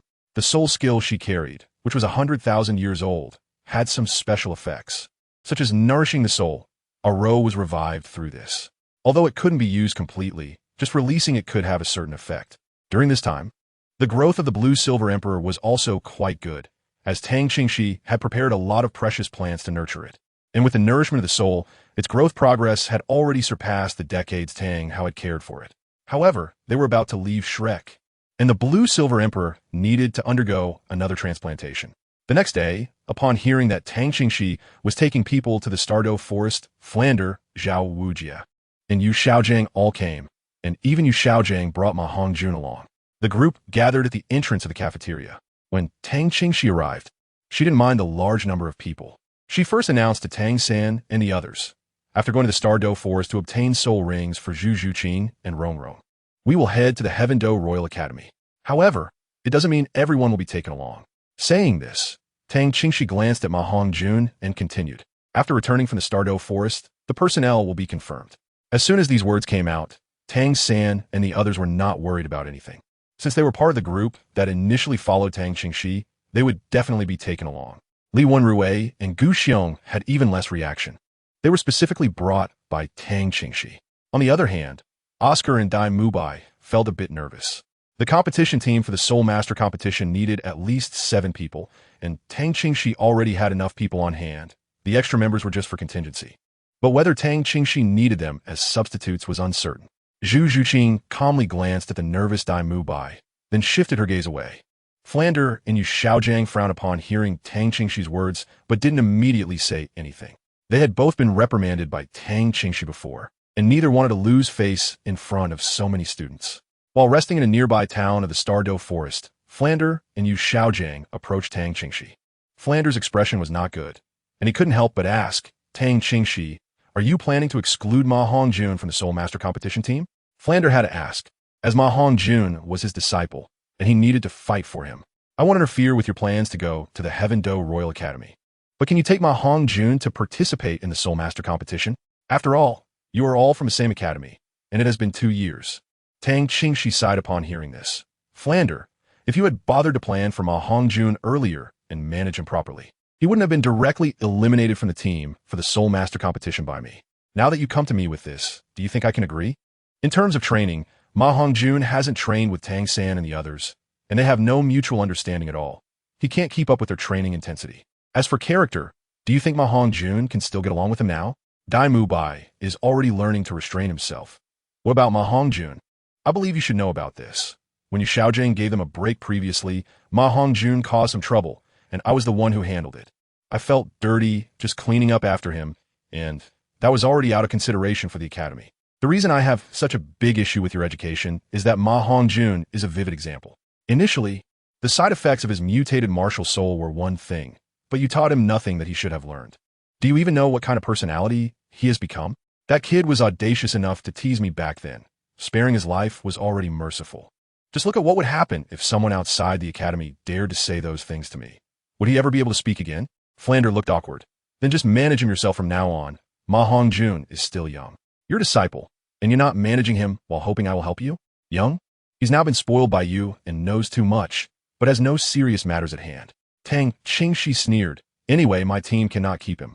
Seeing this, Yu Xiaojing also advised. Ma Hongjun has improved a lot now. He trains hard every day. Tang Qingxi shook her head again. It's too late. The number is already sufficient. And Oscar and Dai Mubai might not even be kept. It's impossible to add more people. Flander and Yu Xiaojing fell into silence. There was nothing else to discuss. They could leave. After all, there was no negotiation on this matter, and Tang Qingxi's attitude was firm as she pointed to the door. Seeing that there was no way to negotiate with Tang Qingxi, Flander left with an unhappy expression. Yu Xiaojing, however, did not rush to leave and asked Tang Qingxi again. Are you really going to take Tang San and the others to participate in the Soul Master competition? What's the problem? Yu Xiaojing frowned. You are from the Spirit Hall, right? Do you have other intentions towards Tang San? This was something Yu Xiaojing had always been worried about, as Tang San's identity was also special. Oh, intentions, yes, and I have already achieved my goal. Besides, there are no other intentions. Tang Qingxi admitted very straightforwardly. She had indeed achieved her goal, and Tang Hao is already under her command. Chapter 95. I want to terminate the engagement with Dai Mubai. Tang Qingxi's straightforward admission left Yu Xiaojing momentarily speechless, unsure of how to react. Is there anything else? Nothing. You can leave now. Tang Qingxi had no desire to talk more with Yu Xiaojing. Yu Xiaojing hesitated for a moment before reluctantly walking out. After a night without incident. The next day, everyone arrived at the Douluo Forest. Regarding Zhu Zhuqing and Ning Rongrong's martial souls and the soul rings they needed, Tang Qingxi laid out a series of target options and then led the group deeper into the forest to search. Dai Mubai and Oscar realized they might be eliminated from the team by Tang Qingxi, so both of them appeared very diligent and proactive. Dai Mubai took the initiative to lead the way, saying where to go without asking many questions. Oscar also kept the supply of sausages ready at all times, even eager to draw his weapon and charge at any obstructing soul beasts. Dai Mubai didn't forget to curry favor with Zhu Zhuqing, but she always rejected his advances. Frustrated, she simply moved closer to Tang Qingxi and walked alongside him. Faced with Tang Qingxi, Dai Mubai felt quite intimidated, so he didn't dare to approach him too closely. The previous night's discussion ended on a sour note, leaving Flander particularly silent today, and his expression remained grim. Tang Qingxi didn't even spare him a glance. She was more concerned about Zhu Zhuqing, who seemed off these past 2 days, although her combat state hadn't changed. It was evident that she had some worries during regular times. She glanced at Dai Mubai, who was clearing the path ahead, but occasionally turned his head to look back at them, and her gaze deepened. After spending more than half a month in the Douluo Forest, both Zhu Zhuqing and Ning Rongrong had obtained suitable soul rings. Zhu Zhuqing acquired a soul ring with a limit of 2,500 years, and the absorption process was quite perilous, but she managed to get through it successfully. Ning Rongrong's soul ring absorption was much easier since her soul ring was of a lower limit, only 1,800 years. After such a long period of training, her limit was not merely 1,700 years. It was just that she couldn't find one with a higher limit. However, this soul ring was already significantly above the usual third soul ring for soul masters, and the soul beast was indeed quite compatible. After discussing it, Tang Qingxi and Ning Rongrong chose the one with a limit of 1,700 years. Subsequently, the group rested in a small town near the Douluo Forest. Tang Qingxi also gave them a day to relax, But as the day for confirming the participants in the Soul Master competition approached, most of them had little desire to go out and have fun. Xiao Wu did want to go out for a stroll, so Tang San accompanied her. But they didn't wander for long. They simply took a walk nearby before returning to the hotel to rest and cultivate. Li Wenrui, Zhu Zhuqing, and the others had been cultivating in the hotel the whole time. However, not long after Tang San and Xiao Wu returned, Zhu Zhuqing went out. Tang Qingxi leaned by the window of her room, watching Zhu Zhuqing walk slowly down the street, her gaze fixed ahead, seemingly uninterested in the bustling surroundings. Tang Qingxi's eyes were deeply focused on Zhu Zhuqing, who had been in a state of inner contemplation lately. Tang Qingxi could roughly tell that Zhu Zhuqing was hesitating over a choice in her heart. Tang Qingxi was waiting for her decision. If nothing unexpected happened, this decision would become clear at the same time as her assessment of Zhu Zhuqing came to an end. Watching Zhu Zhuqing turn the corner of the street and quickly disappear from view, Tang Qingxi was just about to withdraw her gaze when she saw a familiar figure rushing after Zhu Zhuqing. It was Dai Mubai. As Zhu Zhuqing came to a stop, Dai Mubai caught up to her, but Tang Qingxi couldn't hear what they were discussing. However, it seemed that the conversation was not pleasant. Dai Mubai's body language appeared quite agitated, while Zhu Zhuqing hardly moved, barely even speaking. The eventual fallout was quite obvious, as Dai Mubai waved his hand angrily and walked away, while Zhu Zhuqing did not continue her walk and turned back to the hotel. Later that evening, Zhu Zhuqing knocked on Tang Qingxi's door. "What is the matter?" Tang Qingxi opened the door and then sat down at the table, pouring a cup of tea for Zhu Zhuqing. Zhu Zhuqing sat opposite Tang Qingxi, holding the teacup, with a clear expression of hesitation and conflict on her face. Tang Qingxi was not in a hurry, just waiting patiently. "Sister Shi, have you decided on the final candidates for the Soul Master competition?" After a long while, Zhu Zhuqing couldn't help but ask. "Not yet, why? Do you have any suggestions?" Tang Qingxi said casually, playing with the teacup in her hand. Zhu Zhuqing took a deep breath. "So, has there been a result for my evaluation by Sister Shi?" "It will be soon," Tang Qingxi replied. "I would like to request Sister Shi to give Dai Mubai a spot in the Soul Master competition," Zhu Zhuqing said through clenched teeth. "So you're here to plead for Dai Mubai?"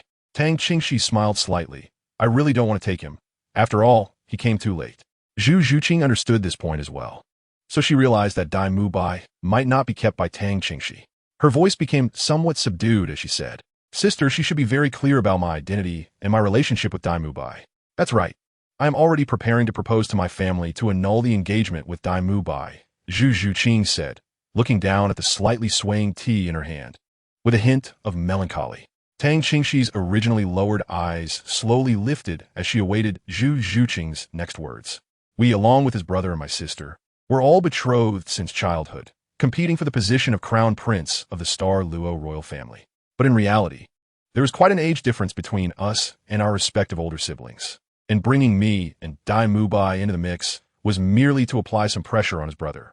In the struggle for the throne, the loser undoubtedly faces death, unless the victor is merciful enough to spare a life. But we all know what kind of people his brother and my sister are. If they fail, there will be no good outcome for them." Dai Mubai's earlier state of decline was essentially a sign of his surrender. "I was extremely disappointed and angry at his lack of ambition when I came to Shrek and saw him like that. Now, Sister, she has shown us hope. The Soul Master competition can essentially be seen as our greatest opportunity. If we can win, then given the age difference, there's no doubt Dai Mubai can secure the inheritance rights. I'm very pleased that Dai Mubai can now pick himself up. However, I have my own goals now and do not wish to be bound by my family anymore. But if I choose to break off the engagement with Dai Mubai, not to mention my own fate, he will undoubtedly be implicated as well. Therefore, I want to help him qualify for the Soul Master competition, so he can win. Otherwise, if he loses the engagement and fails to win the Soul Master competition, he will definitely be abandoned by the Star Luo royal family. Even if he doesn't die, he will become a useless person in the future. We have grown up together to some extent, and I don't want to harm him to that degree." Chapter 96. Accepting disciples. Zhu Zhuqing. Tang Qingxi lightly tapped her fingers on the table. After listening to Zhu Zhuqing's words, she responded, "You want to break off this engagement, but your family's reaction will be significant. Although I once promised that if you pass my assessment, I would help relieve the pressure from your family. Have you considered the possibility of not passing the assessment?" Zhu Zhuqing pursed her lips and nodded, her voice very calm. "I have thought about it. I would be rejected by my family, even hunted down, and my life would be spent in escape, or I could die. And you still made the decision to break off the engagement? Why must it be broken?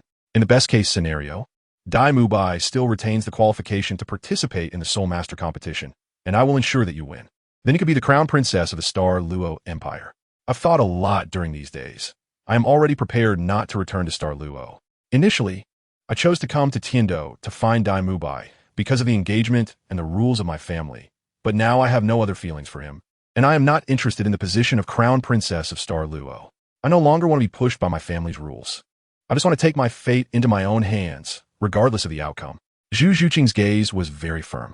During the time, she followed Sister Shi for training. She had been drawn to the confidence and carefree demeanor of Sister Shi, and she admired her greatly.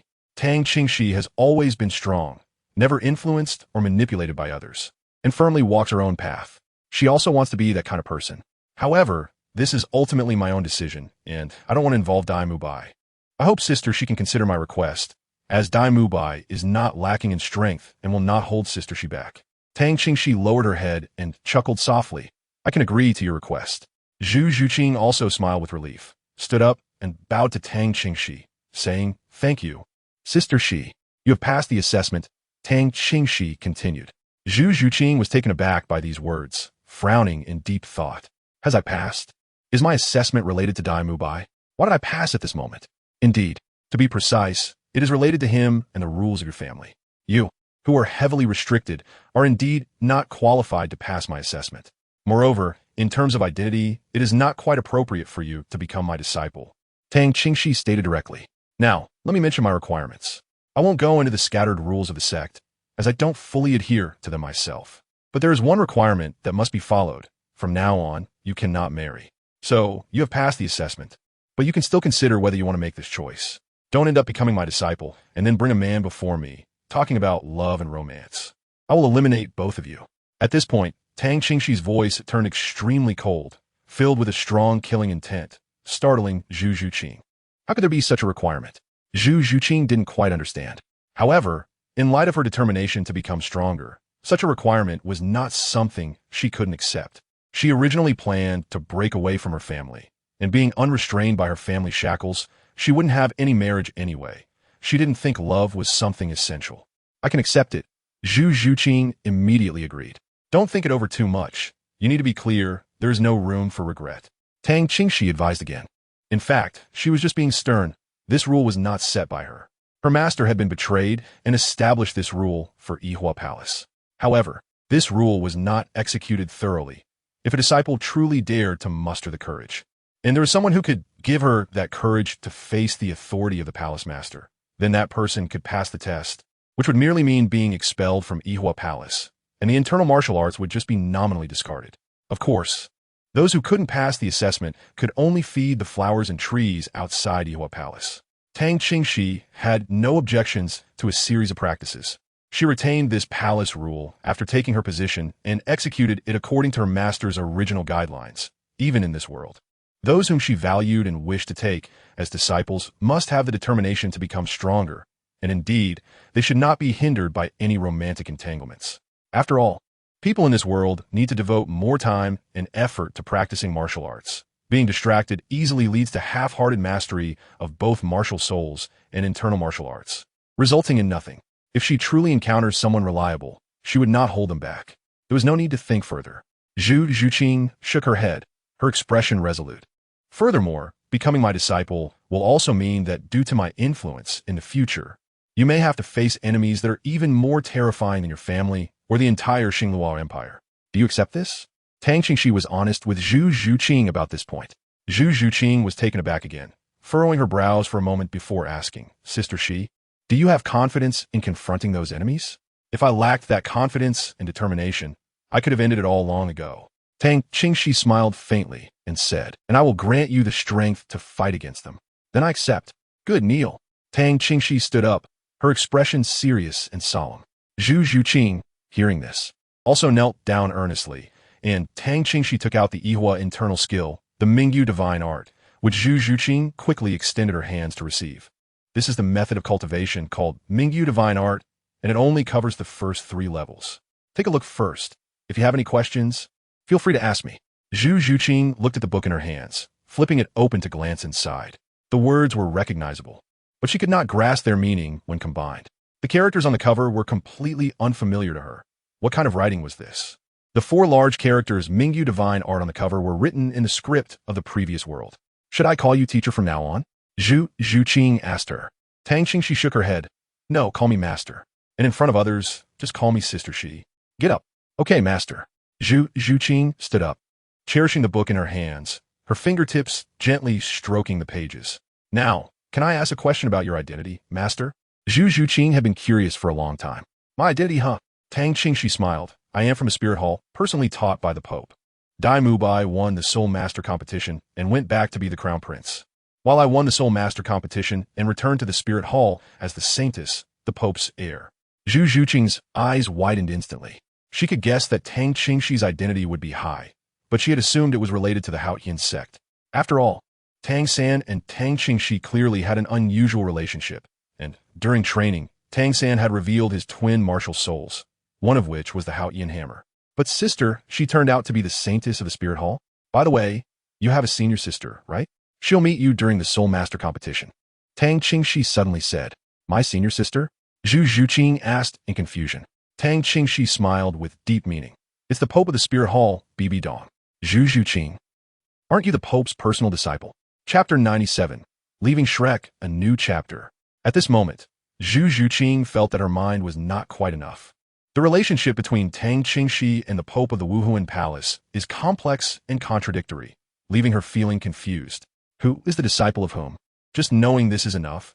There's no need to overthink it. As for your family, you shouldn't worry about it all now. In the future, you will also carry the title of a disciple of the Pope, regardless of the relationship between her and the Pope of the Wuhuan Palace. They are clearly on the same side. If the Zhu family does not let Zhu Qing go, they can just have BB Dong intervene. Even if it's a top family in the Star Luo Empire, they wouldn't go against the Wuhuan Palace for a junior. The Wuhuan Palace doesn't intend to harm Zhu Qing. And since she is willing, it's not like the situation with Tang Hao back in the day. So what can the Zhu family do? Yes, Zhu Qing indeed feels relieved. The Wuhuan Palace is such a colossal entity that her family wouldn't dare to confront it for her sake. The worst outcome she can imagine is that she would erase her existence from the family, as if she never existed, allowing the family to save some face. You can go back now. Tang Qingxi waved her hand. Zhu Qing immediately felt her mood settle, revealing a faint smile as she bowed and stepped back, saying, Then master, I will go back to study the Mingyu divine skill. Upon returning to Suotawa City, Tang Qingxi glanced at everyone. You all performed quite well. Those who train with me will go to the Tiando Royal Academy with me. Now, go back and pack your things. I will hire a carriage and return as soon as possible. Yay! The spots are confirmed, and no one has been eliminated. Oscar felt a huge weight lifted off his shoulders. However, just as he cheered, he noticed the unusually silent Ma Hongjun, and his smile faltered. Shrek still had one person left behind, but Oscar had nothing to say about it. After all, Ma Hongjun hadn't participated in Sister Shi's training at all. He simply stopped showing his excitement. Dai Mubai also breathed a sigh of relief and instinctively glanced at Zhu Qing. He could feel that among all the students who participated in the training, Sister Shi treated him the coldest, and he was the last to join the program. Even now, he still hadn't received the exclusive training methods from Sister Shi that Oscar and the others praised so highly. Even though he had the highest soul power level, Dai Mubai knew in his heart that he was actually the most dangerous one. He had asked Zhu Qing to help him secure a spot, and he also noticed that Zhu Qing had approached Sister Shi alone. Dai Mubai couldn't help but smile at Zhu Qing. However, Zhu Qing's gaze towards him was unusually calm, and the previous coldness was gone. It made Dai Mubai feel suddenly uneasy. On the way back to Shrek, Dai Mubai's feelings became more pronounced. Zhu Qing's attitude towards him seemed to be no different from that of Tang San and the others, making Dai Mubai increasingly anxious. After returning to Shrek, Dai Mubai didn't rush to pack his things, but instead invited Zhu Qing to walk around and talk. Surprisingly, Zhu Qing did not resist his invitation this time, which made Dai Mubai feel even more anxious. Why has your attitude toward me changed? Dai Mubai asked directly. And did you and Sister Shi argue for my spot? Zhu Qing did not answer the first question, only saying, Sister Shi agreed to ensure you in the Soul Master competition and defeat your brother Davis. Really? Thank you, Zhu Qing. Dai Mubai couldn't help but smile. At that time, Zhu Qing clearly hadn't agreed, but she really wanted to speak for him. With Sister Shi leading, They would definitely be able to win against Davis and Zhu Zhuyun and return to the Star Luo Empire in glory. However, Zhu Zhuqing shook her head. It's you? Not me. I have already sent a message back to my family to annul the engagement with you. What? Dai Mubai finally understood the source of his unease. There was no longer any trace of him in Zhu Zhuqing's eyes. The previous coldness was due to her disappointment in him. And now that Zhu Zhuqing had no expectations of him, she wouldn't have any other emotions. Are you crazy? Annulment of the engagement aside. Whether the Zhu family will agree or not, without the engagement, your situation will be extremely awkward and dangerous after you return to the Star Luo Empire. I won't go back, Zhu Zhuqing replied calmly. I am prepared to sever ties with my family. But your family won't let you leave unscathed. Dai Mubai's emotions were a bit agitated. I know my past disappointments have let you down, and I owe you. But I'm already changing and working hard now. I will do my best to make it up to you. Please don't do this. I will join the Yihua Palace. My family will only expel me. They won't be able to do anything else. You don't need to do anything for me. We are even now. You should focus on yourself and your future. After saying this, Zhu Zhuqing had no intention of continuing the conversation with Dai Mubai and turned to leave. Dai Mubai, astonished, called after her, Yihua Palace? Why do you want to join the Yihua Palace? But Zhu Zhuqing didn't answer his question. There was no need to speak about the changes in her relationship with Tang Qingxi, and she gradually drifted away. Dai Mubai stood still, looking dejected. Zhu Zhuqing indeed sent a message back, and Tang Qingxi also contacted Bibi Dong, asking her to put pressure on Zhu Zhuqing's family in the name of the Yihua Palace to help Zhu Zhuqing escape smoothly. When everyone had packed their luggage and stepped out of Shrek Academy again, Flinder, Yu Xiaojiang, and the other teachers from the academy, along with Ma Hongjun, were all there. Yu Xiaojiang said to Tang San, Little San, we will take you to Tiando City. Tang San initially thought they were there to see them off, but Flinder brought along all the teachers from Shrek and the last remaining students, intending to leave together. He hesitated a bit, while Zhu Zhuqing remained calm. Let's go to Xuantian City to meet Sister Shi first. She will handle it. Okay. The group set off together again, and as Flinder left, he glanced back at the now completely empty Shrek Academy with a complex expression. Only one student remained, and they didn't need to stay anymore. After confirming that Tang Qingxi was unwilling to take Ma Hongjun with them, Flinder also worked hard to make plans for Ma Hongjun. Although it was said he was sending Tang Qingxi and the others off, Flinder himself also intended to take people to Tiando City. When Tang Qingxi saw a larger troop gathering in Suodo City, she didn't say much about Yu Xiaojiang and Flander's words. If they wanted to send, then let them send. It was just a matter of hiring 2 more carriages. Thus, a group of people, 5 carriages, set off from Suodo City towards the imperial city of the Tiando Empire. Tiando City. Meanwhile, everyone from Shrek was about to welcome a new chapter. Chapter 98, Tiando Royal Academy. The convoy traveled for several days, and everyone finally arrived near Tiando City. Tang Qingxi did not rush to take people to the Heaven Do Royal Academy, but first entered Heaven Do City to rest.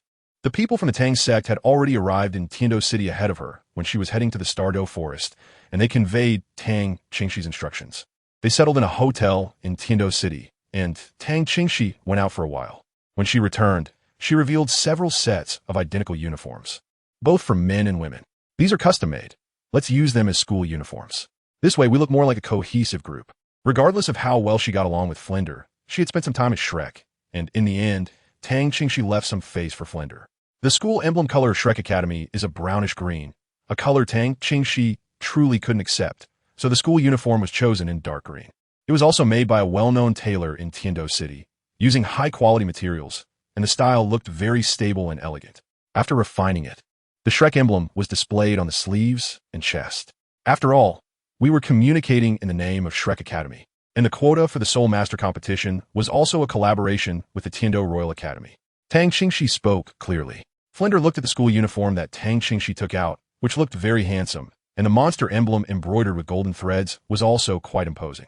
The frustration that had accumulated in his heart over the past few days had dissipated considerably.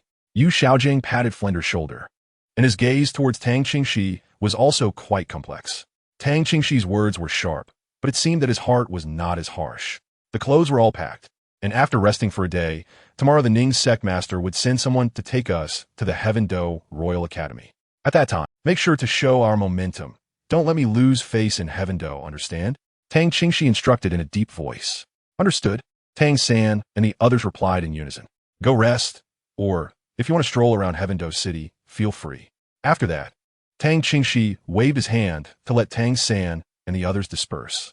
Many of them were visiting Heavendo City for the first time. Its vastness and prosperity amazed them, and one by one, they curiously chose to go out for a walk. Qingxi, I really didn't expect Flender to have such complicated feelings. He truly didn't think that at this time, Tang Qingxi would specially prepare Shrek's uniforms and go to Heavendo Royal Academy in the name of Shrek Academy. Tang Qingxi smiled meaningfully. Haven't you also contacted an academy qualified for the Soul Master competition? Are you not taking anyone to take a look? Flander's expression stiffened immediately. He was also making plans for Ma Hongjun.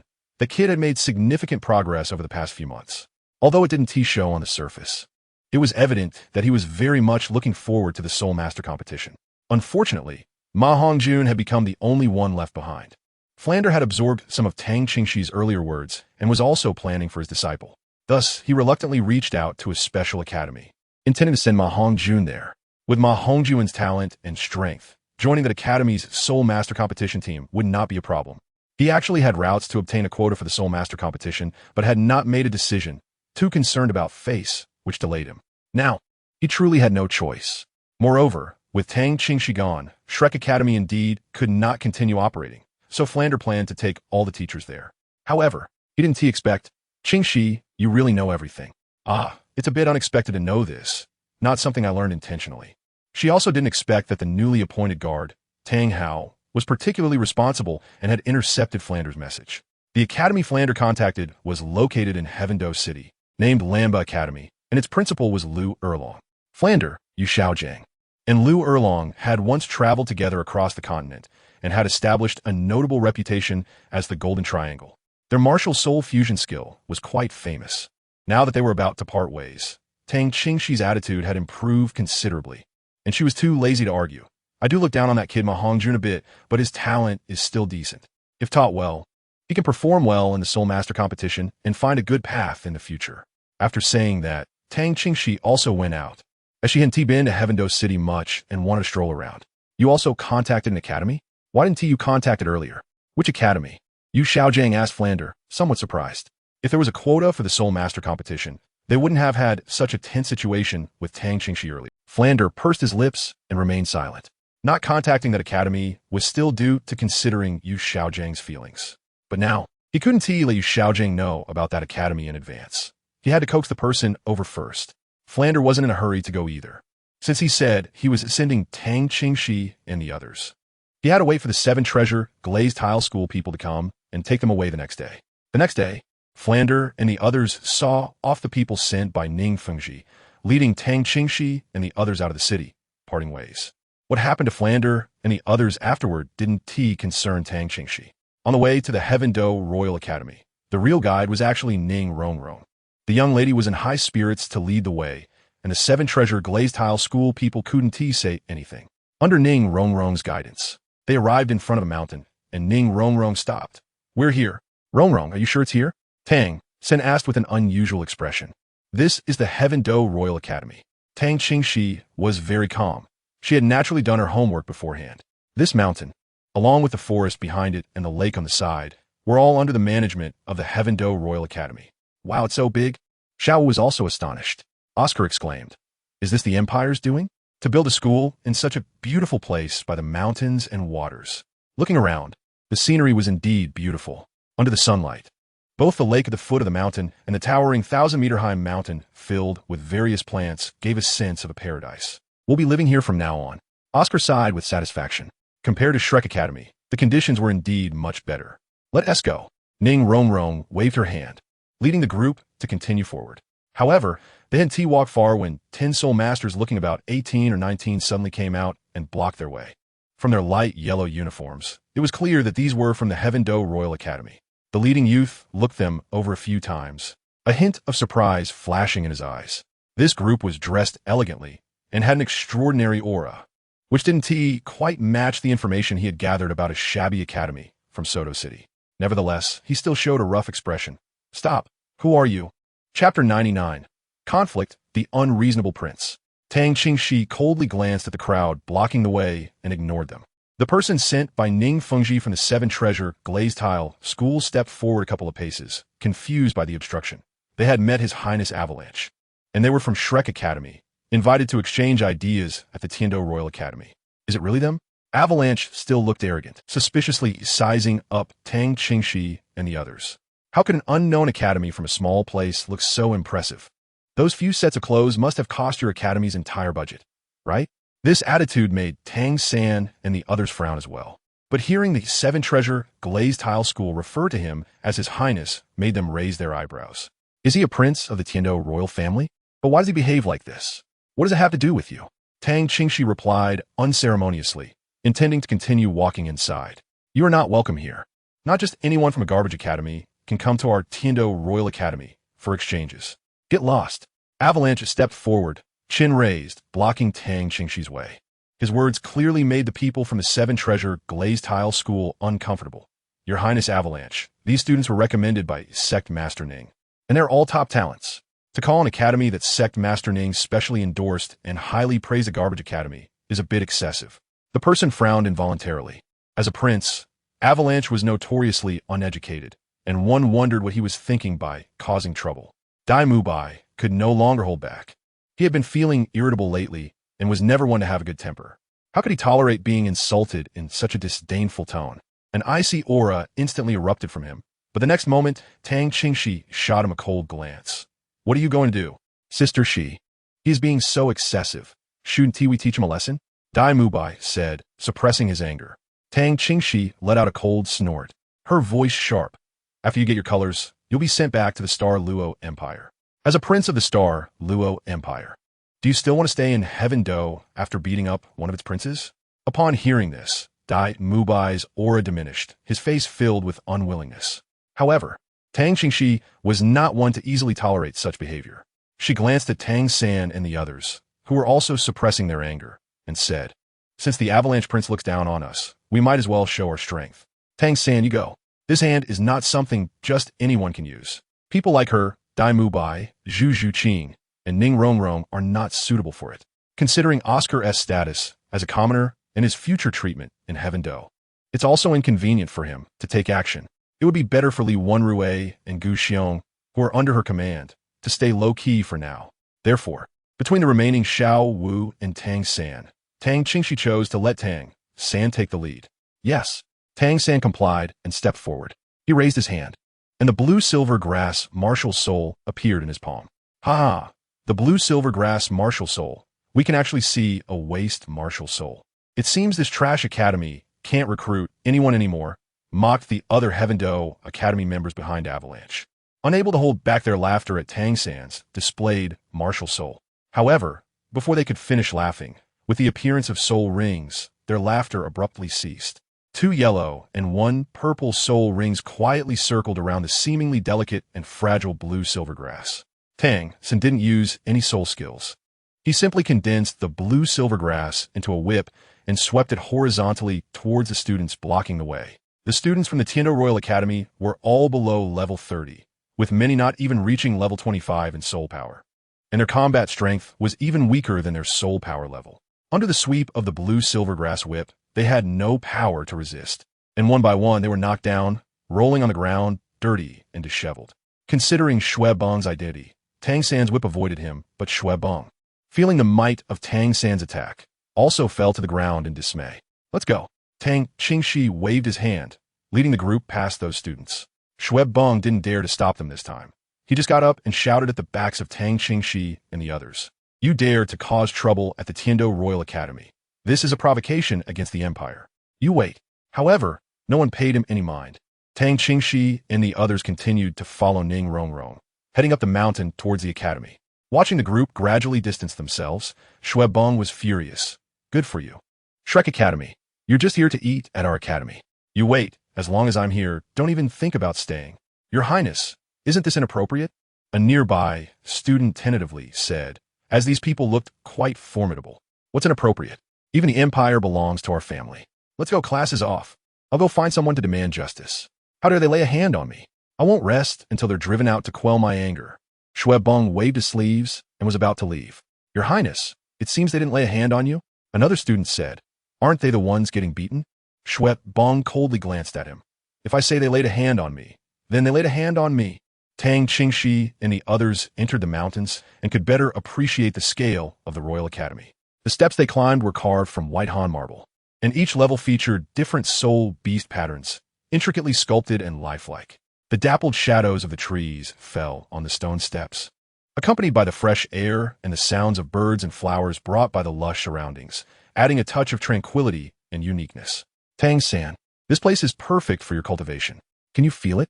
Tang Qingxi suddenly spoke up. Tang-san nodded upon hearing this. I can feel it. In this area, surrounded by plants, my martial soul has become more.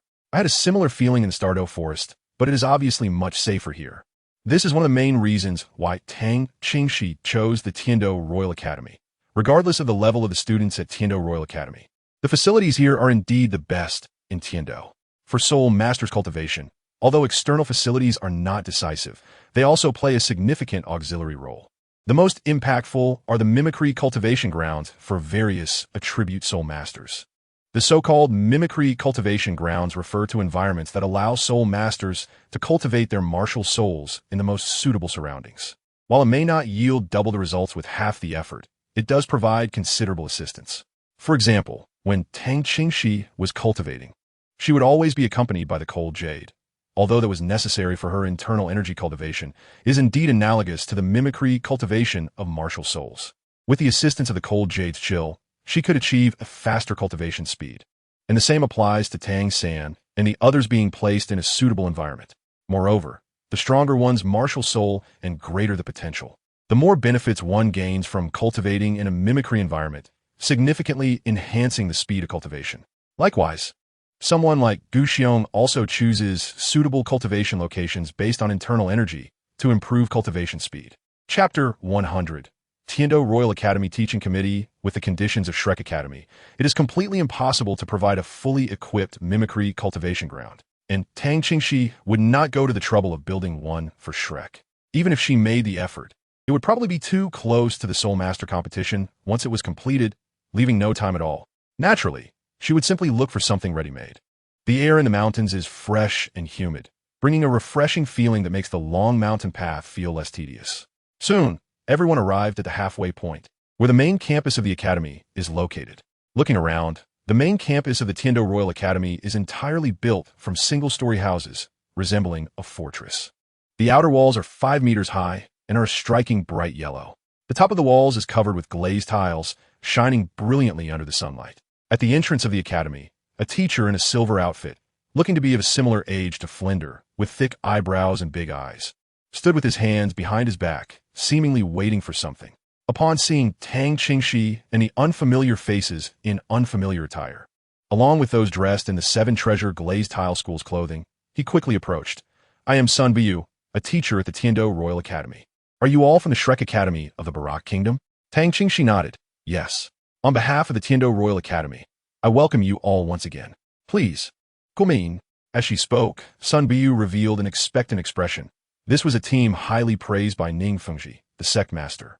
She then made a gesture, inviting them in. Once Tang Qingxi and the others were welcomed into the academy, the people from the 7 Treasure glazed tile school bid farewell and left.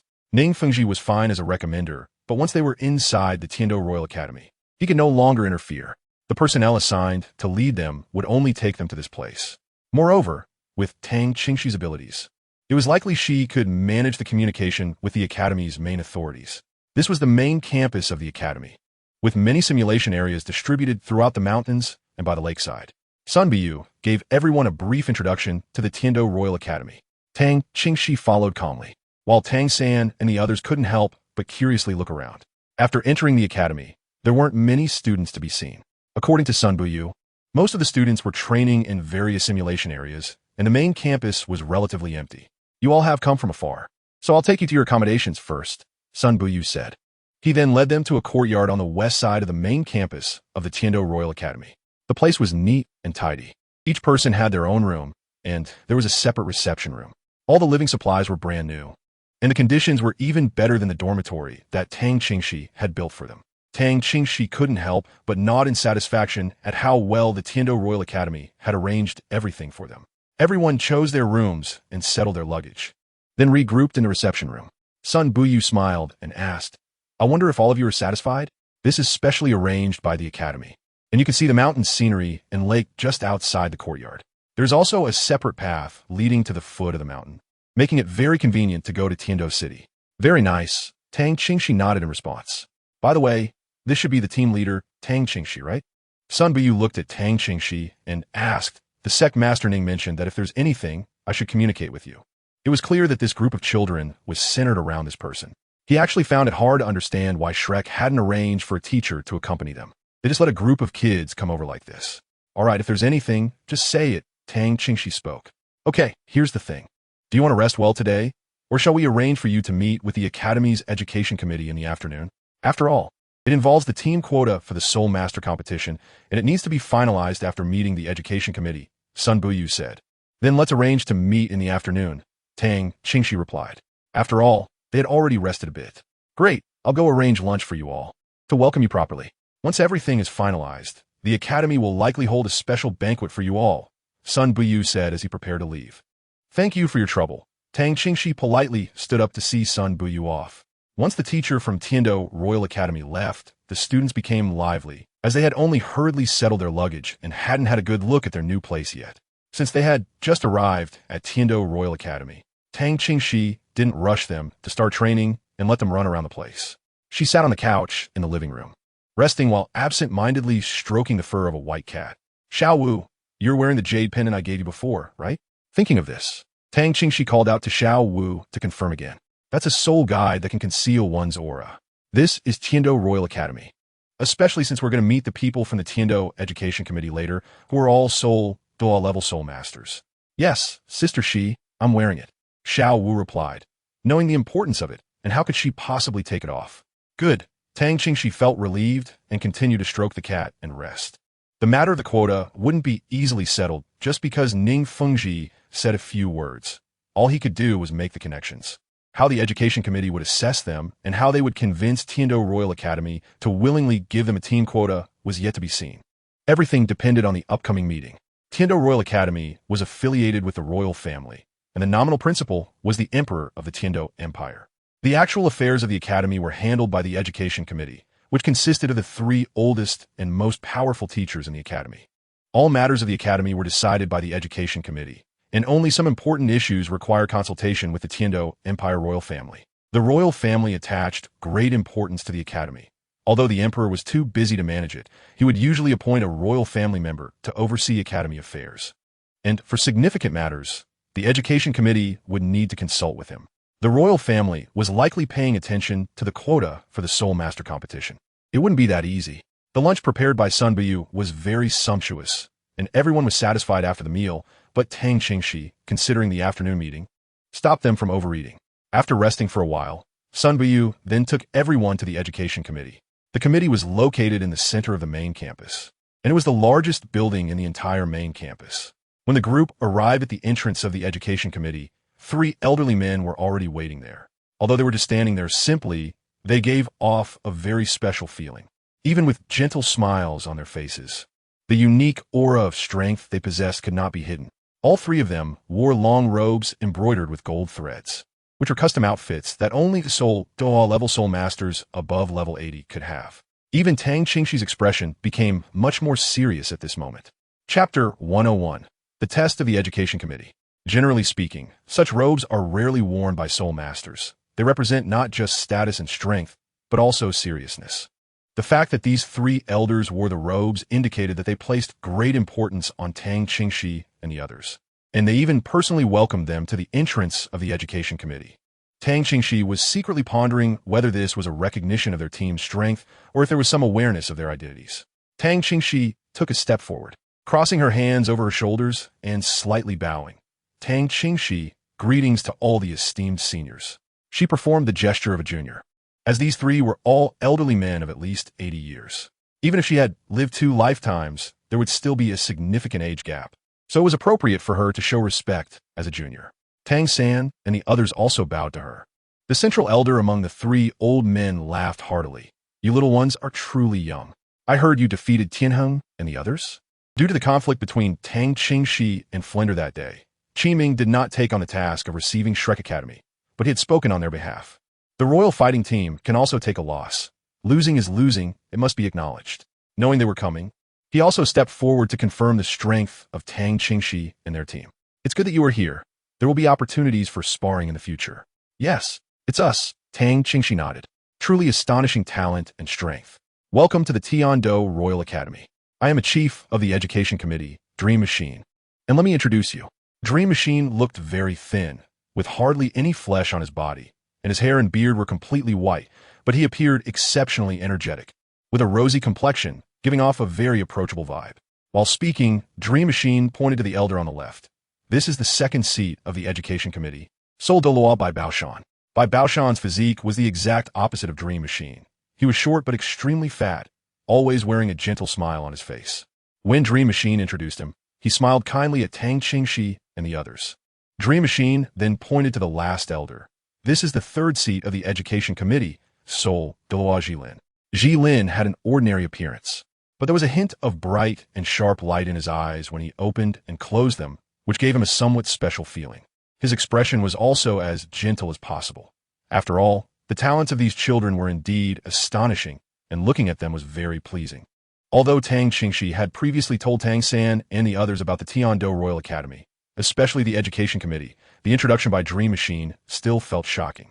Tang Qingxi then introduced the situation of Tang San and his companions. It was evident that the three high-ranking members of the education committee were very interested in them. Meanwhile, Meng Xinji and the others were secretly alarmed. From the information they had gathered, there was no mention of Li Wenrui and Gu Xiong. The fact that Tang San, with his blue-silver grass martial soul, had the strength of a soul master at such a young age had already surprised them. And now, there was also a martial soul resembling a rolling pin that was also at the level of a soul master. It was a well-known, useless martial soul. Yet it exhibited such extraordinary talent and strength, which truly exceeded their understanding. Meng Xinji's expression softened further. Children, come in, don't be shy. Just treat this as your own home. The education committee was not as luxurious as they had imagined. On the contrary, the living and working space of these three-souled Douluos was very simple inside. There were only necessary furnishings and a few simple green plants for decoration. Everyone took their seats, but since there were not many chairs in the education committee, only Tang Qingxi, as the spokesperson, sat down, while Tang San and the others stood behind him. At this moment, Tang San and his companions were somewhat excited, as they were sitting in front of three powerful-souled Douluos. Meng Xinji had the servants bring tea and snacks, then looked around at everyone, finally fixing his gaze on Tang Qingxi. I heard that they were all trained by you, at least during their time at Shrek Academy. Most of them were trained solely by me, Tang Qingxi replied, neither humble nor arrogant. Meng Xinji observed Tang Qingxi, who clearly had an extraordinary demeanor and seemed very mature and not to be underestimated. At first glance, he felt that this child had limitless potential for the future. He had also heard Qin Ming and Tianheng mention you, but they did not mention these two. Meng Xinji looked at Li Wenrui and Gu Xiong and, based on Tang Qingxi's introduction, he realized a fact that hit him quite hard. Originally, they had high hopes for you Tianheng and others, but in the face of Tang Qingxi's team, they were not even worth Tang Qingxi deploying all his main forces.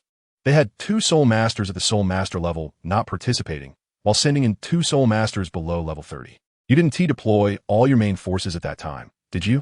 Tang Qingxi smiled and said nothing. She already had an idea in her heart about this question. Dream Machine didn't need Tang Qingxi's affirmative response and continued. Regarding the team slots for the Soul Master competition, we have no objections at all. In fact, we are honored that you are willing to represent the Tiando Royal Academy in the competition. However, the Tiando Royal Academy has 2 team slots, and we would like to discuss the arrangement for Team 1 and Team 2 with you. A team that could easily defeat a team they had high hopes for was something Dream Machine and the others simply could not refuse. Tang Qingxi note that, and she could roughly guess some of the plans of the education committee. How are the seniors planning to arrange things? The third member of the education committee, Soul Master Jeline, suddenly spoke up. I heard from Teacher Qin that with your 30th level soul power, you can directly suppress Yu Tianheng, who possesses the blue electric Tyrannosaurus Rex martial soul. Senior Qin Ming has overpraised me. Tang Qingxi smiled and humbly responded. Jeline smiled slightly, and the air around his body distorted slightly. The others didn't feel anything, but Tang Qingxi clearly sensed that the air around her body seemed to have solidified, and a massive soul power surged towards her. However, although this soul power was pressing down on Tang Qingxi's body, there was no killing intent. It was clearly a test or evaluation. Tang Qingxi remained calm, circulating her internal energy to resist the invading force. Both her physical fitness and internal energy power were extremely strong. Under the soul power pressure from Jeline, she even lifted a teacup and took a sip of tea. Huh? Jeline's originally calm gaze suddenly showed immense surprise. With his level of strength, he immediately detected that Tang Qingxi's soul power was approximately around level 32. And in such a short time, she had actually risen by 2 levels. Not only that, but Tang Qingxi's physical endurance was far beyond what a level 33 soul master should possess. Facing the pressure he exerted, she showed no signs of pain and moved freely. The pressure he applied should be bearable for a level 30 soul master, albeit with some difficulty. Moreover, Tang Qingxi's soul power was also very resilient. The pressure he was currently exerting could hardly shake her soul power. Jeline, the soul Duo, wore a black robe that began to move without wind, gradually increasing the soul power he released. Chapter 102. What a snow avalanche. Jeline was still quite considerate. The soul power, under his precise control, only increased slowly. If Tang Qingxi could not bear it, he would immediately withdraw the force, ensuring that no harm came to her. Tang Qingxi understood that this test of her strength represented the entire team, as she was the leader. She held nothing back, her internal energy circulating faster and faster, remaining calm under the increasing pressure, even eating another piece of pastry. As the pressure she released grew stronger, Jeline became increasingly astonished. Was the child in front of him really only 14 years old and at a soul power level of 32? Up to now, he had not been able to force out Tang Qingxi's martial soul, and she was still able to move. Everyone has a competitive spirit, and, at this moment, combined with curiosity, Jeline really wanted to see how far Tang Qingxi's limits could go. At this time, the long robe on Jeline's body no longer fluctuated with soul power, but quietly returned to normal. Yet this did not mean he was not outputting soul power. This scene surprised the other 2 soul Douluo beside him, as they understood just how much soul power Jeline was outputting at that moment. Yet even so, Tang Qingxi still looked very relaxed. How could that be? Jeline couldn't help but tremble in his heart. At this level of soul power output, even a level 40 soul master would have to use their martial soul under such pressure, and would certainly not be as composed as Tang Qingxi. If maintaining a calm expression could still be seen as a display of strong willpower, when the pressure reached a certain intensity, it could not be swayed by willpower alone. Generally speaking, a low-level soul master enduring the soul power pressure from a high-level soul master who can hold out to 2/3 of their own level is already impressive. Being able to withstand pressure equal to their own soul power level further demonstrates their willpower. However, all of this presupposes the release of a martial soul. And it must be a beast martial soul master, as beast martial souls provide much greater assistance to soul masters than weapon or plant martial souls. In the introductions of Qin Ming and Tang Qingxi was a plant martial soul. But as a plant martial soul master, why was she able to withstand so much pressure exceeding her own soul power level without releasing her martial soul?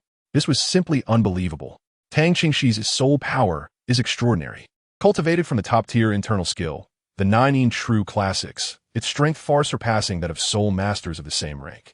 As Jeline's soul power pressure gradually increased, reaching around the level of 45, Tang Qingxi remained unfazed but chose to raise her hand and release her martial soul.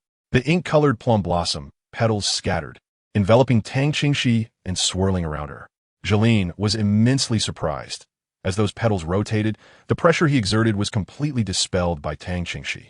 The 3 soul Douluos were baffled by how Tang Qingxi accomplished this, but their expressions of surprise had transformed into delight. Jeline's soul power pressure intensified further, and this time the rate of increase was much faster than before. However, when it reached the level of 50, Tang Qingxi smiled slightly amidst the gaps of the ink jade plum blossom. Protection, Senior Jeline, that's enough. Jeline complied and withdrew his soul power. Indeed, it was enough. He understood that Tang Qingxi still had strength left, but at this point, it was already astonishing enough. Even if he was curious about Tang Qingxi's limits, he had to hold back. An exaggerated outcome would actually be detrimental to Tang Qingxi. Dream Machine sighed. I didn't expect such a genius to emerge in our soul master world. I'm truly glad to have the chance to meet you here today. Tang Qingxi still maintained a smile. The intelligence from Dream Qingxi was clearly not as impressive as that of the 7 Treasures Glazed sect, Otherwise, he shouldn't feel so relieved. Regarding the quota for the Soul Master competition, originally, we hoped you would compete as the second team. But now you can choose. If you want to compete as a seed team, that's also fine. Dream Qingxi is eagerly looking forward to this team shining brightly in the Soul Master competition and winning the long-awaited honor for the Heaven Do Empire. Therefore, he is also showing his greatest sincerity. Tang Qingxi felt Dream Qingxi's sincerity, but considering her identity, although she wanted to save some trouble, she still said, "Let's compete as the second team." This way, the Heaven Do Royal Academy can ensure that 2 teams reach the finals, which should have been your original plan. It's also good for my teammates to play more matches and gain more experience. Competing under the name of the Heaven Do Royal Academy will indeed bring honor to Heaven Do. However, after the Soul Master competition, many members of my team will likely have their identities made public, including myself. I come from the Spear Hall, and Dai Mubai and Zhu Zhuqing are from the Star Luo Empire. Just their presence alone means that the final honor will not be shared much by the Heaven Do Empire. However, given the past performance of the Heaven Do Royal Academy and the strength of the Royal Fighting Team, having any honor is already good. Tang Qingxi's willingness to become the second team made Dream Qingxi even happier. He immediately promised, "Here, I assure you that we will do our best to provide you with the best training facilities and environment." Tang Qingxi stood up and calmly bowed slightly to the 3 people. "Thank you, seniors. Then it's settled. You may use the Academy's facilities. Qingxi, I will grant you additional privileges. As a teacher of the Academy at the Tiando level, you can take them to use any facilities for auxiliary training." Dream Machine. Tang Qingxi immediately raised her eyebrows. This treatment was indeed too generous. To have a soul power level of over 30 and be made a teacher at the Tiando level on the same day? It should be noted that the students and teachers at the Tiando Royal Academy are divided into 3 levels: Tiwei, Tiji, and Tiando from low to high. A Tiando level teacher must have a soul power level exceeding 60. The one responsible for receiving them, Sun Buyu, was a Tiji level teacher with a level of 53, while Qin Ming was a Tiando level teacher. Tang Qingxi originally planned to operate under Qin Ming's name. Now, it was no longer necessary. Her own authority was sufficient. Tang Qingxi did not decline this and was happy to accept it. After further discussions, she prepared to take her leave and return to her courtyard. But suddenly footsteps could be heard outside, seemingly from 2 people. However, Tang Qingxi's keen perception indicated that it might not be 2 individuals. At the same time, Tang Hao sent her a message. "The prince you encountered at the foot of the mountain, Avalanche, has come with a person and a title Doa." What an avalanche!